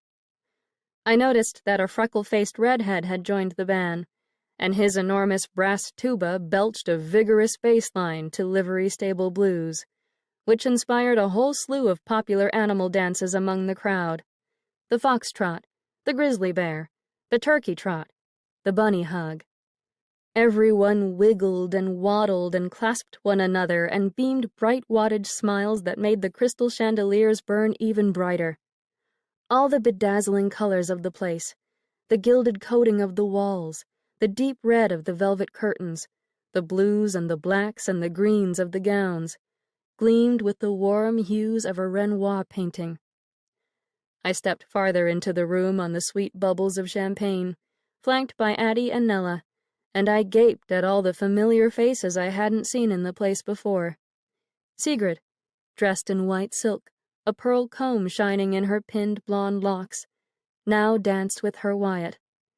The synchronization of their feet in their polished black shoes, the gaze they shared as they stepped and turned across the floor, made my heart beat with a contented patter. I didn't see their children anywhere, as hard as I looked among all the faces gathered together in that room, and I hoped the absence of the little ones meant they had lived. Perhaps the abandoned rag doll in their house would be reunited with its tiny owner. Mr. Green from the Hotel America leaned against the bar with a flute of champagne in one hand and the other hand tucked in one of his trouser pockets, his position awkward, slightly tilted backward, as if he hadn't yet decided whether he belonged within those walls. Addie looped her arm around my elbow and pulled me close. "I see our Florence." "Where?" "Over there." She pointed toward one of the windows. A pretty, dark-skinned girl in a lime sherbet green dress turkey-trotted with Benji. "Go." I patted Addie's hand. "See her." Addie stiffened. "Don't be afraid," I said. "She'll be so happy you found her. Go to her." "I don't know." She untangled her arm from mine and inched toward the door. "I'd rather just get back into the ambulance and keep going." "As would I," said Nella, also making an abrupt turn for the exit. "We've got work to do, people to help. This party here has nothing to do with us." "Nella!" called a fellow coming our way from the crowd around Ruth, a uniformed soldier, a tall one with pale blonde hair and hazel eyes that obviously recognized my friend. He removed a cloth army hat from his head and tucked it beneath one arm. Nella stopped and pivoted on her heel toward him. A whispered Polish phrase slipped from her lips, along with a gasp of shock. Without missing a beat, Livery Stable Blues slammed into Jelly Roll Blues, and in the same amount of time, Nella and the soldier clamped each other in a firm embrace that warmed our side of the room with an unexpected blaze of heat. Nella squeezed her eyes shut and murmured the name, "Freddie," and the soldier cradled the back of her head with his fingers embedded in her strands of fair hair. Addie bolted from my side and left the room. "Addie?" I followed after her, but by the time I exited the double doors, she had made it halfway down the hallway. "Addie, where are you going?" I called after her. "I'm not ready for this. I don't want to be here." She turned the corner in a streak of Red Cross gray, and the soles of her boots clomped down the steps of the lodge's side staircase. "Addie!" I swung around the bend and chased after her, clinging tight to the slick rail. "Don't be frightened, please!"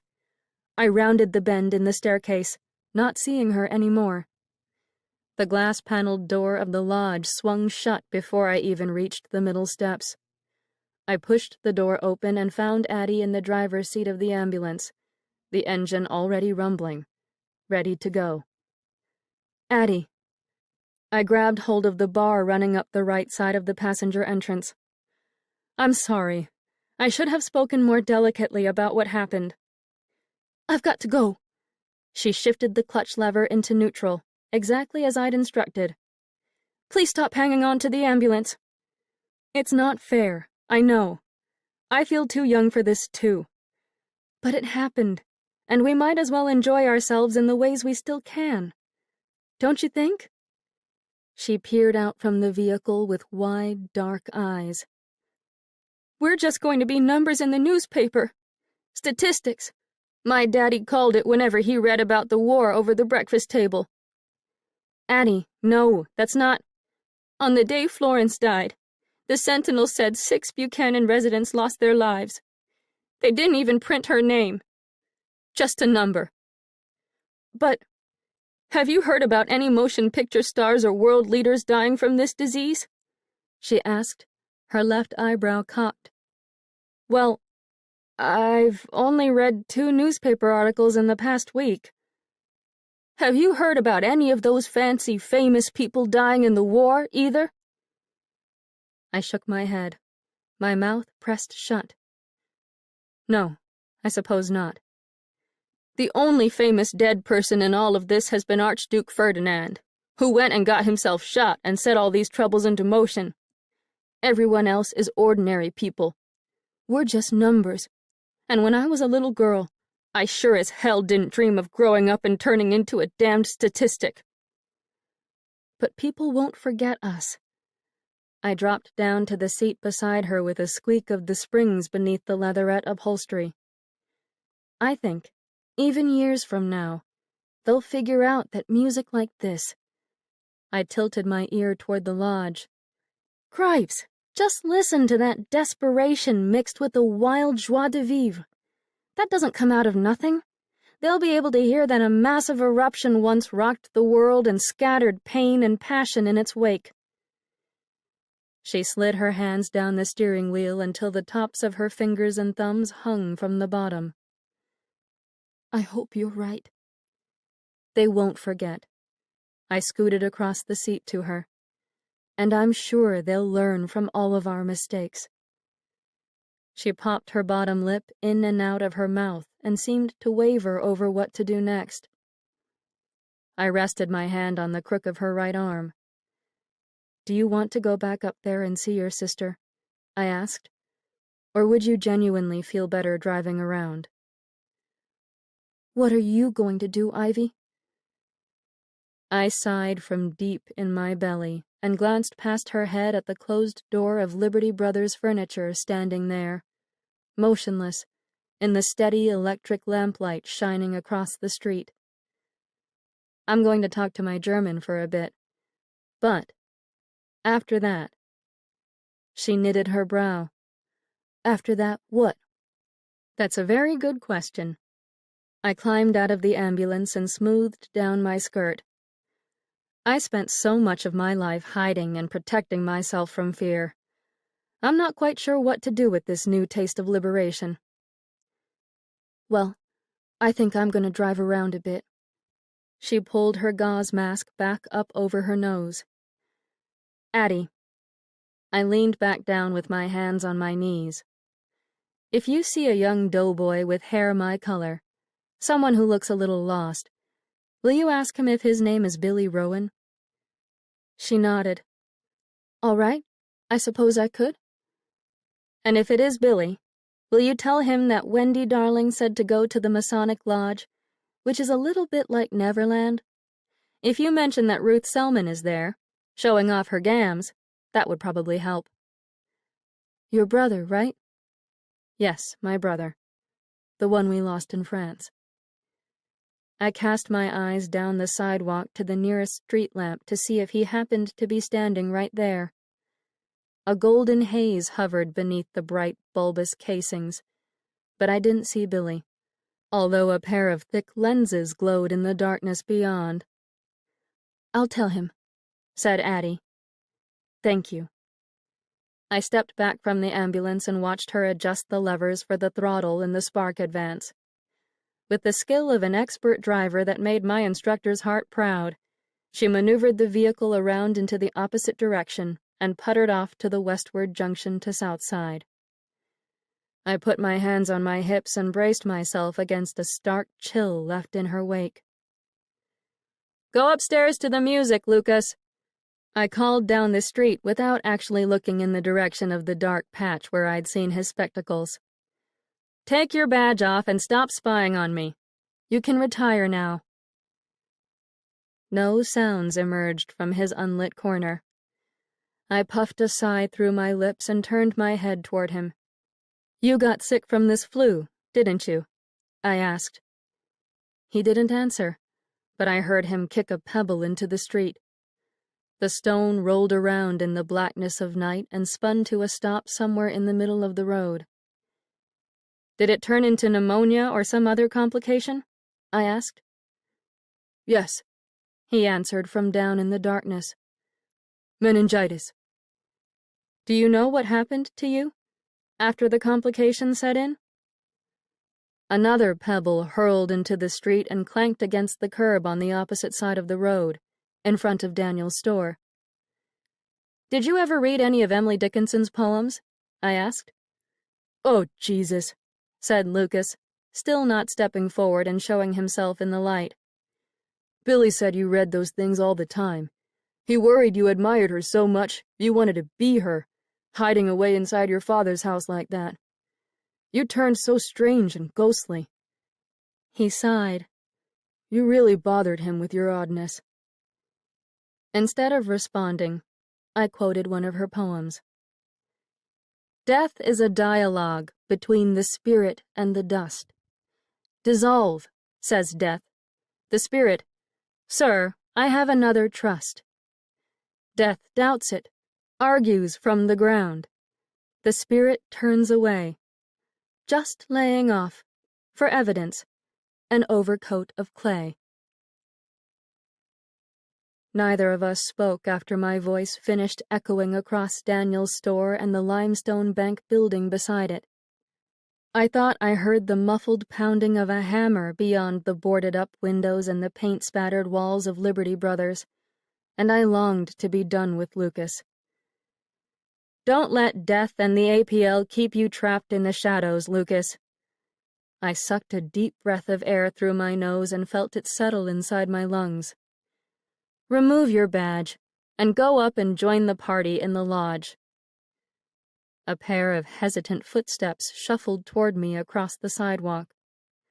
Lucas, still in his charcoal gray businessman suit, wandered into view from beneath the lamplight with his arms wrapped around himself. Another wanderer, just like me. "Remove your badge," I said with a nod, "and go have some fun. All right?" His dark coat quivered with the nervousness of his arms shaking against the fabric. He didn't speak or move until the jazz band switched to an old childhood favorite that all of us kids who grew up in the early years of the century adored. Bill Bailey. Lucas lifted his face to the windows of the lodge with an expression of wonder in his bottle-cap eyes. Laughter and music and beautiful whiffs of booze streamed out with the glorious golden light of the chandeliers within. He removed his badge and shoved it down into his right trouser pocket. He passed me by on the sidewalk and hustled inside the humming and shimmying Masonic Lodge, which seemed ready to launch to the stars. I heard his feet gallop up the staircase beyond the closed door. Another soul had escaped the darkness.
Chapter 27. I blew inside Liberty Brothers furniture as if carried on a breeze, which, perhaps, indeed I was. The little brass shop bell tinkled above my head with the flutter of an object unsettled by a shiver of wind, and all the ceiling lamps swayed. Daniel sat across the room, hammering away at a piece of furniture with his back toward me, and my presence seemed to ripple through him as well. He shuddered, lifted his head, and turned halfway around on his spindle-back work chair with the same troubled eyes and pursed lips I had viewed on the night I first drifted past his store with my bags in hand. The band across the street played a cornet-heavy rendition of Bill Bailey that threatened to set me crying for the past. I balled my hands into fists with my nails digging into my flesh, determined not to shed a tear until I said what needed to be spoken. "Why didn't you tell me?" I asked. Daniel sat up straight in his chair. "How much do you know?" "I know about the flu, what it did to me. I know—" I folded my arms across my chest and glanced at the faded pink patches on the scrubbed and bleached floorboards. Whose blood that is and why it was shed. I know that Frank and Peter Rowan burst into here. I gritted my teeth and blinked back the sting of tears. They burst into here, not just because of Billy. They came in here to kill. I nodded to make the words shake free. Because of me. Daniel lowered the hammer and wood, rose to his feet, and reached for the back of his chair, grabbing the empty air twice before taking hold of the furniture. "How did you?" "My mother is able to talk to me.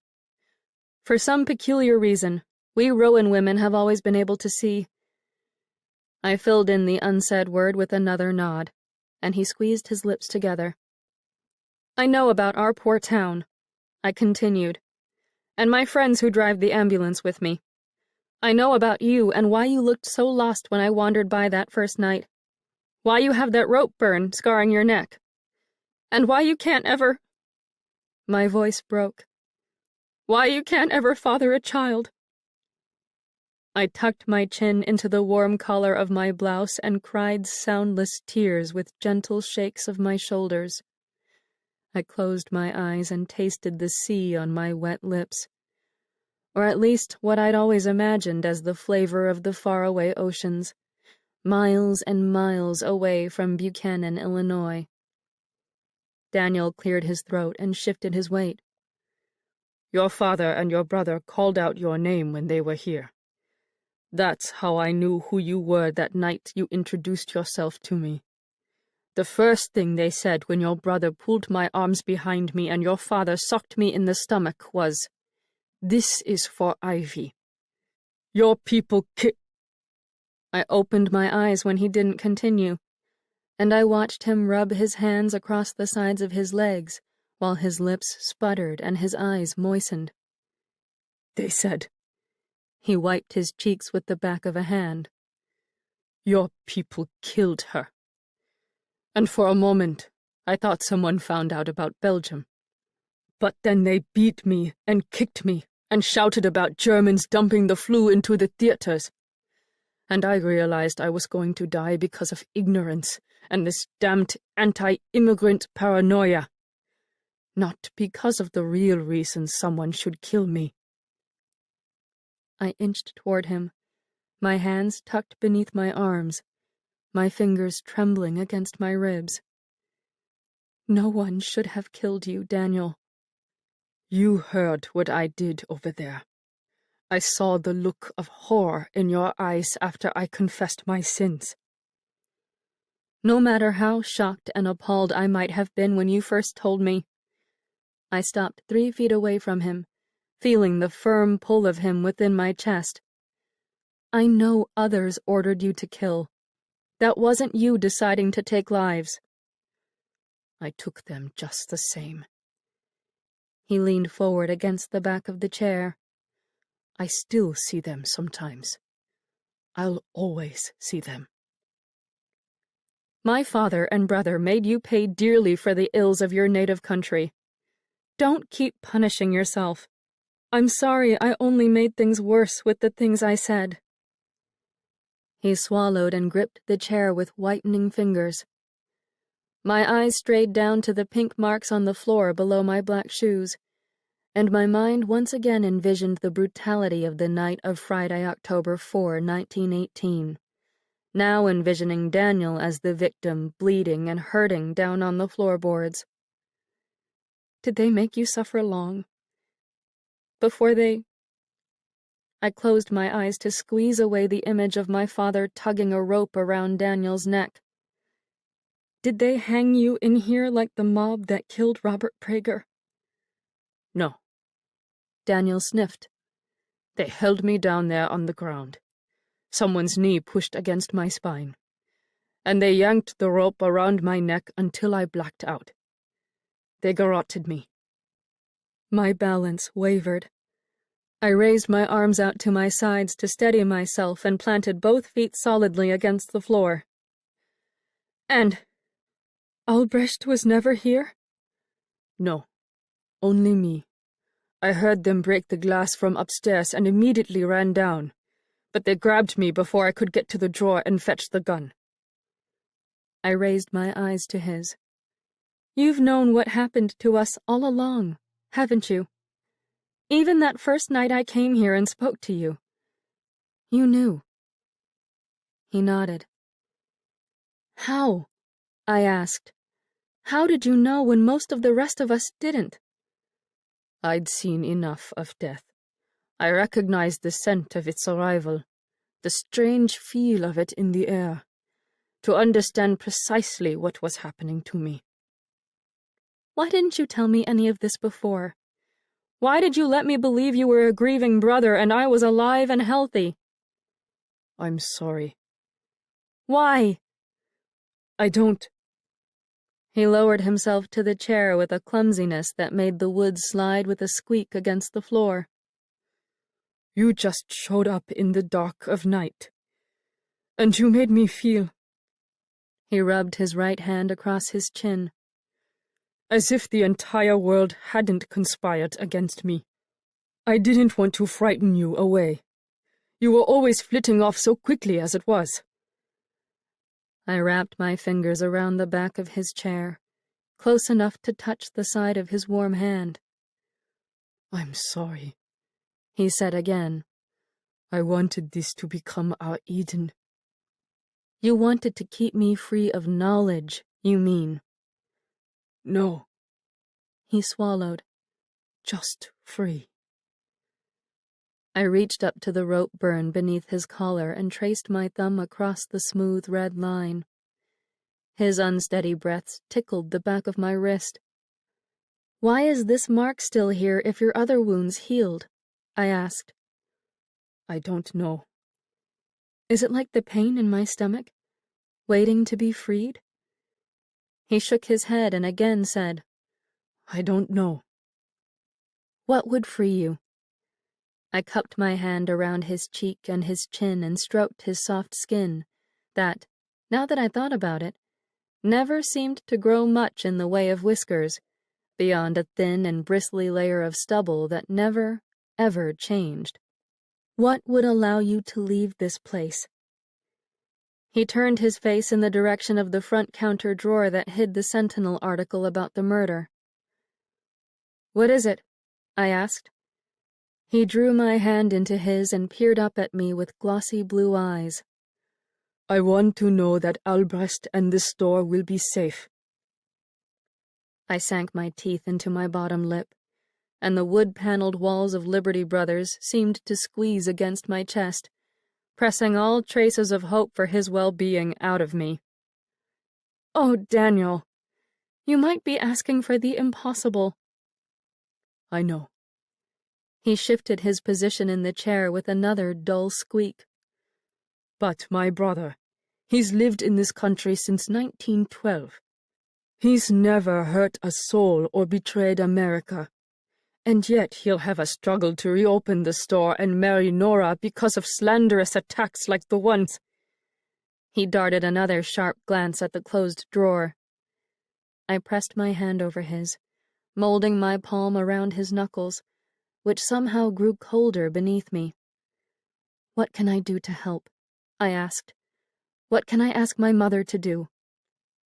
He shook his head. "Nothing. The war has to end first. People need to change their way of looking at other people to set things right for Albrecht." "And you believe you'll remain trapped inside this building until that happens?" He closed his eyes and nodded. "That doesn't seem right at all. Try to come with me." "I keep telling you." He peeked back up at me with the same haunted look I remembered from the day I first walked in on him cleaning up the blood, his pupils wide and dark. "I can't." "Just come to the music and the dancing across the street." "Ivy." Daniel brought me down to his lap with a soft pull of my elbow. "I'm not ready to go. If you need to keep moving and find whatever it is you're searching for, I won't stop you. But I'm not going. I'm staying right here until I'm certain it's safe." A tenor with a lush vibrato, perhaps the slick-haired piano player, burst out in song across the street and gave us both a start. His melancholy words and dreamlike melody caused my soul to tire inside me. The lights dimmed. The world withered. I lowered my head against Daniel's shoulder and said, "I can't stay here with you. This store reminds me of my father and my brother, and what they did." "I know." He leaned his head against mine, and we trembled and fought against allowing the music to chip away at our hearts until nothing of us remained. We stayed tethered to the earth, for better or worse, and absorbed the sorrow of the tenor's voice. Daniel swallowed next to my ear. "Last night was the end of the world." I collapsed farther against him. "I know. I feel the same way." "No, I mean," he brushed his cheek against mine, "that is the name of the song. Last Night Was the End of the World, by Henry Burr." I emitted a sound that wavered between a whimper and a laugh and locked my arms around his shoulders. My eyes turned to the copper lamp dangling above us, and I stared at the unsteady bulb that hummed and flickered inside, fearful it would soon blink out and abandon me in a darkness where nothing ended or began. Just darkness and cold. And me. The singer across the street reached his final crescendo. His voice shook throughout the store and volleyed across my legs and my head and my bones, or what I thought to be my bones. And then the world fell silent. I held my breath, clung to Daniel, and kept my face fixed on that teasing bulb above, willing it not to burn out just yet. Friday night, a band of vagrants broke into Liberty Brothers furniture store and attacked and killed Wilhelm Daniel Schendel, aged 24, a German enemy of the U.S. who resided in downtown Buchanan. A neighbor down the street from the scene of the crime telephoned the police after hearing the intruders break the glass windows and door. Officers found Mr. Schendel lying face down on the floor inside the establishment. The coroner pronounced him dead at the scene.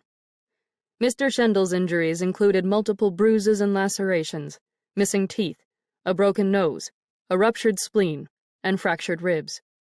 Officers discovered him with a rope wrapped around his neck and speculate that the intruders strangled him to death. Wilhelm Schendel entered the country directly from Germany in 1915 and has been on the American Protective League's watch list ever since he registered as an enemy alien in February of this year. Records show that he does not possess a draft registration card and that he and his surviving brother, Albrecht Schendel, aged 29, did not purchase Liberty bonds during any of the drives. Albrecht Schendel also failed to produce a draft registration card when questioned. Police assure the public that the incident was an isolated event committed by migratory ruffians passing swiftly through town. Mr. Wilhelm Schendel likely perpetrated the violence by preaching his disloyal sentiments to the vagrants, said Police Chief Clyde Madison. The anonymous men attacked an individual who posed a tremendous threat to our country's safety, and they moved onward as quickly as they arrived. Despite the victim's heritage and disloyal tendencies, Madison emphasized that Mr. Schendel's death does not represent another Robert Prager-style act of mob justice and should not be treated as such. Buchanan Sentinel, October 6, 1918. Chapter 28. The shop bell down below stirred me from my rest. I awoke next to Daniel in his bed, still clothed in my blouse, skirt, and stockings from the night before, out of fear that I would need to spring out of bed at some point and run. From what? I did not know. I heard footsteps down in the store and assumed at first that they might be Albrecht's again.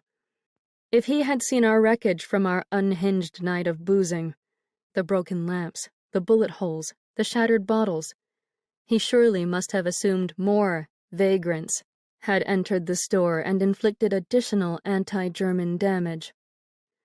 Poor Albrecht. I wondered if he knew we haunted him. The visitor down below sounded as if he were pacing in a pattern that struck me as familiar. I propped myself on my elbows and cocked my ear toward the bedroom door to better listen to the rhythm. Step, step, step, step. Step, step, step, turn. Step, step, step, step. Step, step, step, turn. Yes, I had most certainly heard that particular style of pacing before. In my own house, on evenings when Father didn't receive fair payments for our crops, and during the night after he injured Billy with the shovel, when the doctor had warned us that my brother could slip out of consciousness without a moment's notice. I slid out of bed without a sound, careful not to disturb Daniel and his gentle breathing, and crept downstairs to the store that glowed with morning sunlight stealing between the boards of the windows.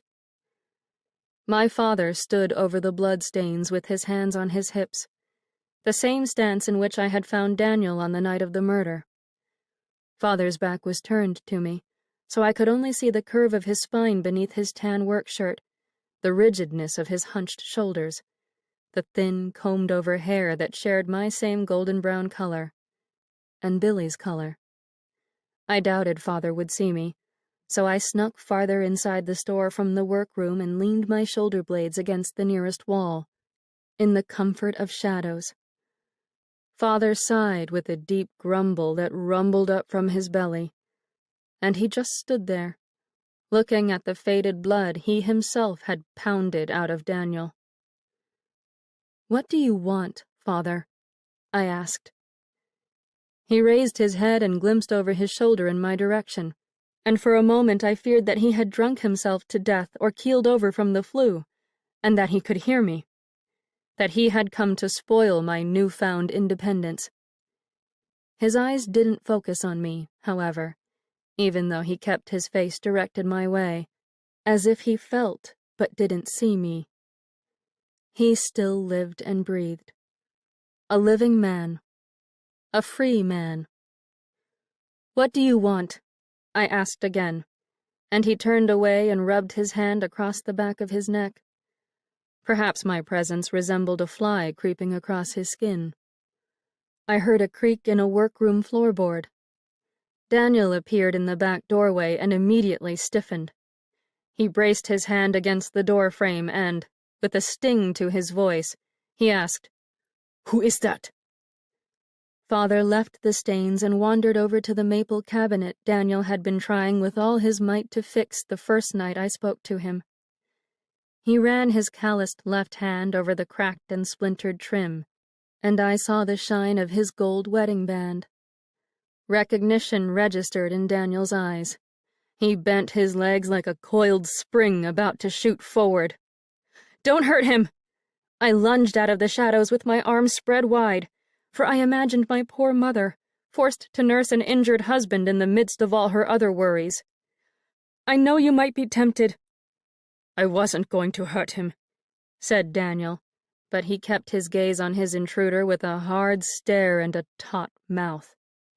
He puckered his brow and watched Father tinker with the loose leg of an oak desk chair. "What is he doing?"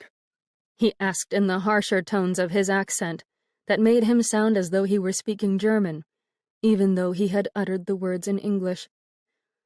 I shook my head. I don't know. I heard a noise downstairs and just found him standing here. He sort of... Father bent down and screwed the wobbly chair leg back into place. He looks as if... I paused and watched some more, astounded at Father's tender actions, the gentle twist he employed to mend that chair. As if he's trying to fix his mess. Intrigued, I crossed to the front counter and rested my right hand on top of the smooth grains of wood. I felt compelled to shift my attention back and forth between the two men, ensuring that Daniel wouldn't pounce forward and slam a chair over Father's head, and that Father wouldn't violate the store any further. Daniel stayed frozen in place, his hand still gripping the doorframe. "Is there anything that you want to say to him?" I asked. Daniel's lips parted, but he said nothing. He seemed to lose his balance for a moment, his hand slipping off the frame, but he quickly straightened his legs and grabbed the wood with more force. His knuckles whitened. His brow bubbled with sweat. "He won't hear you," I said, "but it might feel nice to release some of the anger. Is there anything you wish he could know?" "Yes, there is." Daniel dropped his hand to his side with a soft brush of his fingers against his trousers. "I want to say..." He swallowed and stepped forward. "I want to say to him, I understand." I wrinkled my forehead. You understand? That's all you'd want him to hear?" He nodded and squeezed his right hand around his left thumb, and he said again, "I understand." His eyes veered to me. "He's more yours to scold and to forgive. You bear a far deeper grudge against him than I do. He was just doing what his country instructed him to do." "But..." Daniel retreated back toward the workroom before I could say another word, but we both stopped and turned when the front door clanged open. Two mustached workmen in nut-brown caps and coats entered the store and surveyed the half-repaired tangle of furniture, as well as the floorboards lying there in the dim streaks of light, bleached and ugly and stained in that pink phantom blood. "We're here to replace a window?" said the taller man to Father. He was a burly fellow who sounded as if he were asking a question instead of making a statement. "We're here to replace a window in this godforsaken mess of a murder scene? Is that right?" Daniel and I exchanged a glance of mutual befuddlement. "It's just..." The worker pointed his thumb toward the boarded-up glass over his left shoulder. "An order for one window, according to the paperwork." "Yes, that's right." Father got to his feet. "I could only afford to pay for one of the windows. But, well..." He slapped his hand against the back of his neck, perhaps feeling me there again, smacking the pesky fly sensation away. "What happened in here?" asked the shorter man with a smile, his eyes bright and eager for a tale of blood and gore. "Vagrants," said Father. "They attacked this place pretty badly. Killed one of the store's owners." "It's not your store, then?" asked the tall fellow. "No, the window's just a gift." Father tucked his hands in his pockets.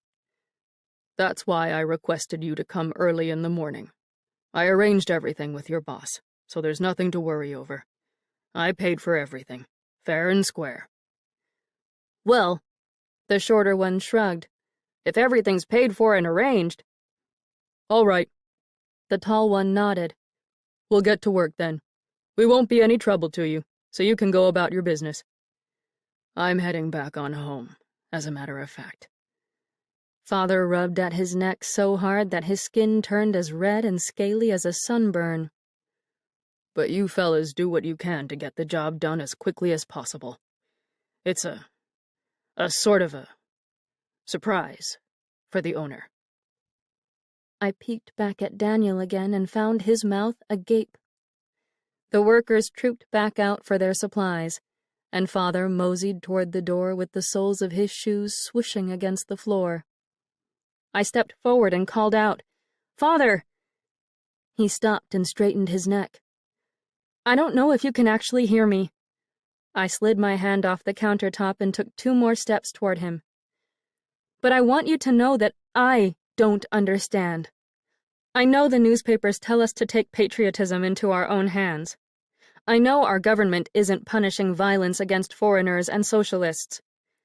But I do not understand how a man could beat and strangle the life out of another man. I forgive you because Daniel forgives you. But I will never comprehend that poisonous drop of darkness that has always dwelled inside you. Not when you've been surrounded by love and devotion all your life. I'm truly sorry my passing caused that darkness to get the best of you. But I swear, I will never understand." He swiveled around and scanned the store, his eyes darting about.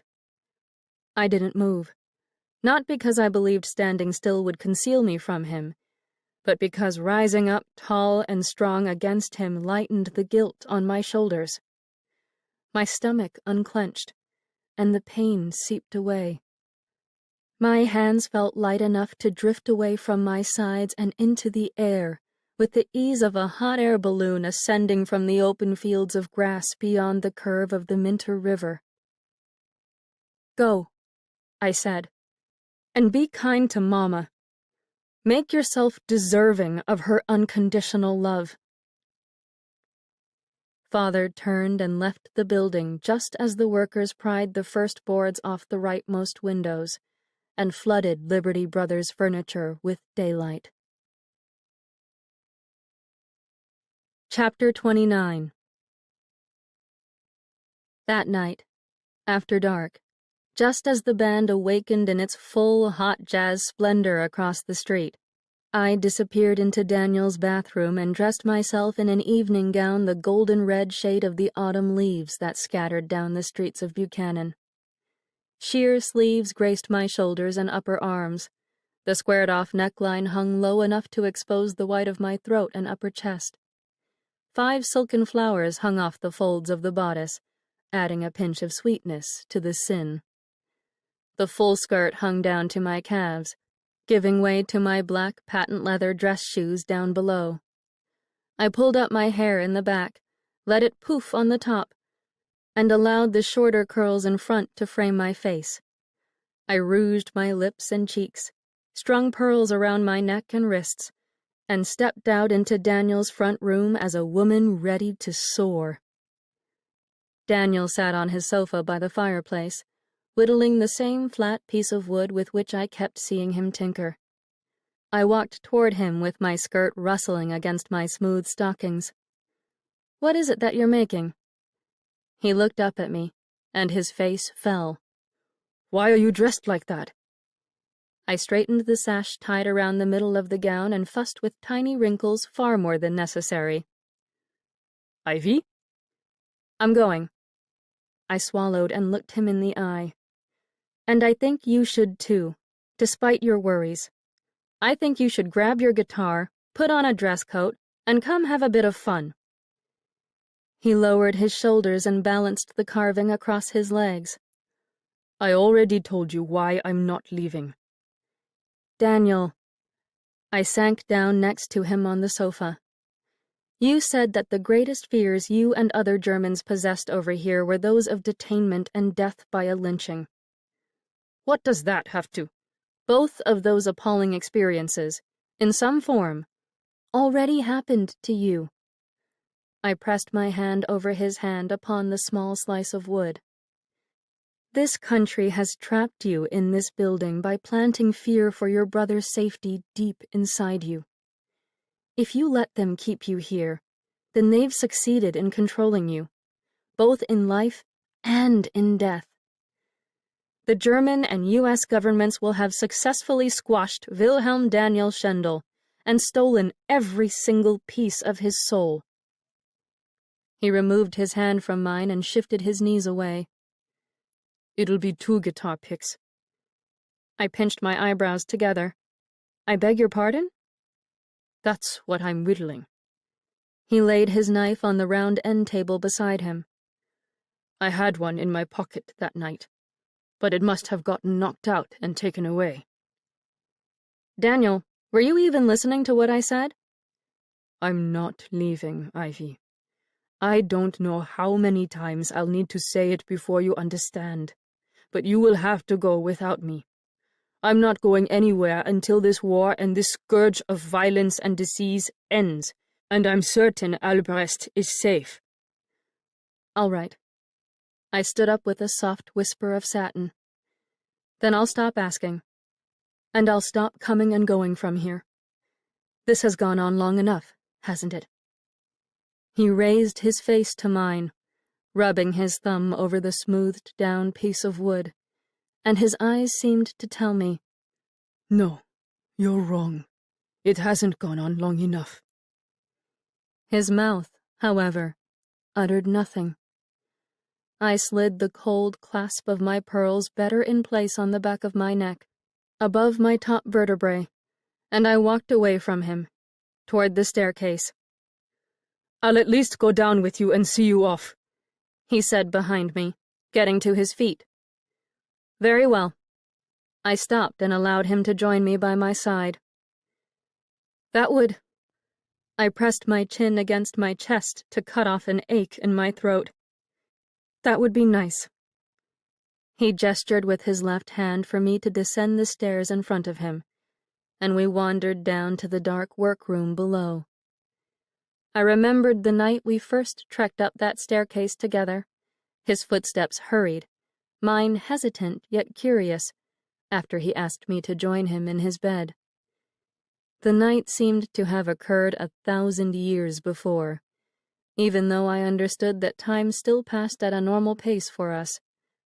The war and the flu of 1918 still terrorized the world outside that newly replaced storefront window. We passed through the unlit shop, our souls stepping across the pink stains as if they weren't there, and we stopped in front of the door, next to the new unblemished glass, which allowed the street lamp from outside to illuminate our cheeks and hair. We faced each other, not more than 2 feet away from one another, while the band played on. Daniel's thumbs fidgeted with the pockets of his trousers. I fussed again with my sash. The world beyond that clear window pane tugged me toward it, as if magnets, not blood, traveled through my veins. The electricity of the jazz tingled up my arms and buzzed through the roots of my hair until my skin crackled and sparked. Oh, God, Daniel! I pressed a hand against my forehead. This is so hard, letting you go. I know. He nodded and stepped closer, his thumbs still in his pockets, his head bent toward mine. It's not that I don't wish to go. But you can. You have a choice. Don't let them take away your freedom to make your own decisions.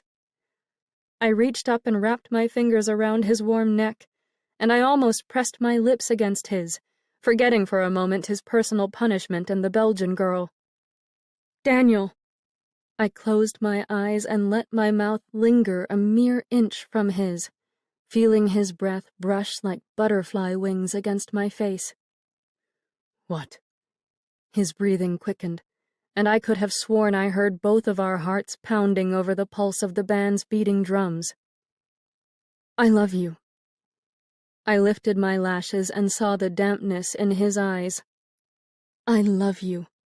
And your brother loves you too. So much that I'm sure he would loathe the idea of your being trapped inside this place for all eternity. I'm willing to bet anything that right now he's saying to Nora, I will be fine, as long as I know that Wilhelm's soul is free. I stroked the smooth skin above his collar. Wouldn't you want the same for him? I swallowed. If he had died first, wouldn't you be unable to move on with your life if you knew he wasn't at peace? Daniel's lips and lower jaw quivered.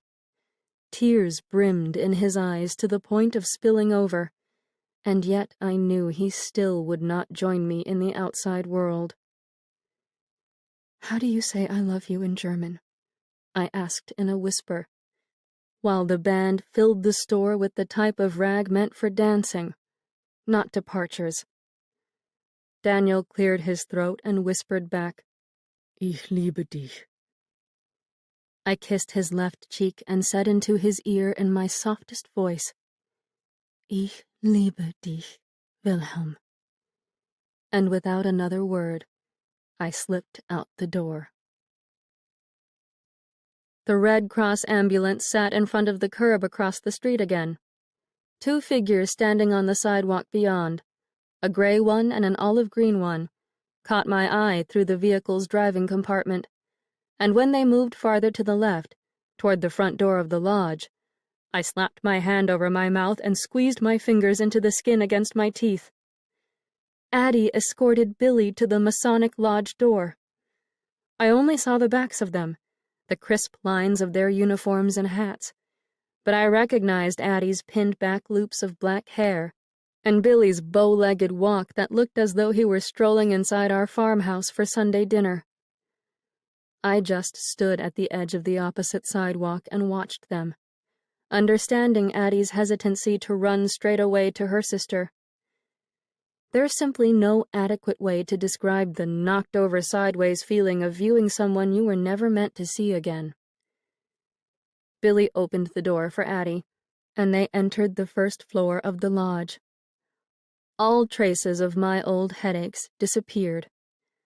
My skull mended back into one solid piece, stitched up and smoothed over, never to split apart again. Pain had become the uninvited guest. I thought one last time of Emily Dickinson, and her brightest, most optimistic of poems.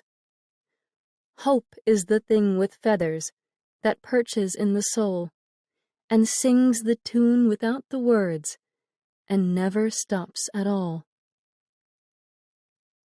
The band switched to a song that reminded me of the raucous style of the original Dixieland jazz band, but I didn't recognize the number, and I didn't know the name, which made me long to turn around, knock on Daniel's door, and ask him what the song was called. Just one more song name, I thought with my back to his store. That's all I'll ask of him. Just one more song.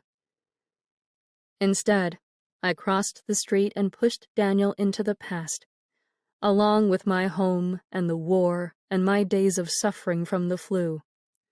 The murder. My former reclusive self. Mama. Father. Peter. Wyatt professing his love by the lake. Lucas bounding toward our house in his untied shoes. Eddie Dover's broad smile. May stretched out on a checkered blanket at a summer picnic. Helen, Sigrid, and I clustered around the display counters of Weiss's bakery. Buchanan, Illinois, on a starlit childhood night, when its dark secrets hid so well. I left it all behind and strolled over to the glass-paneled door waiting just beyond the ambulance.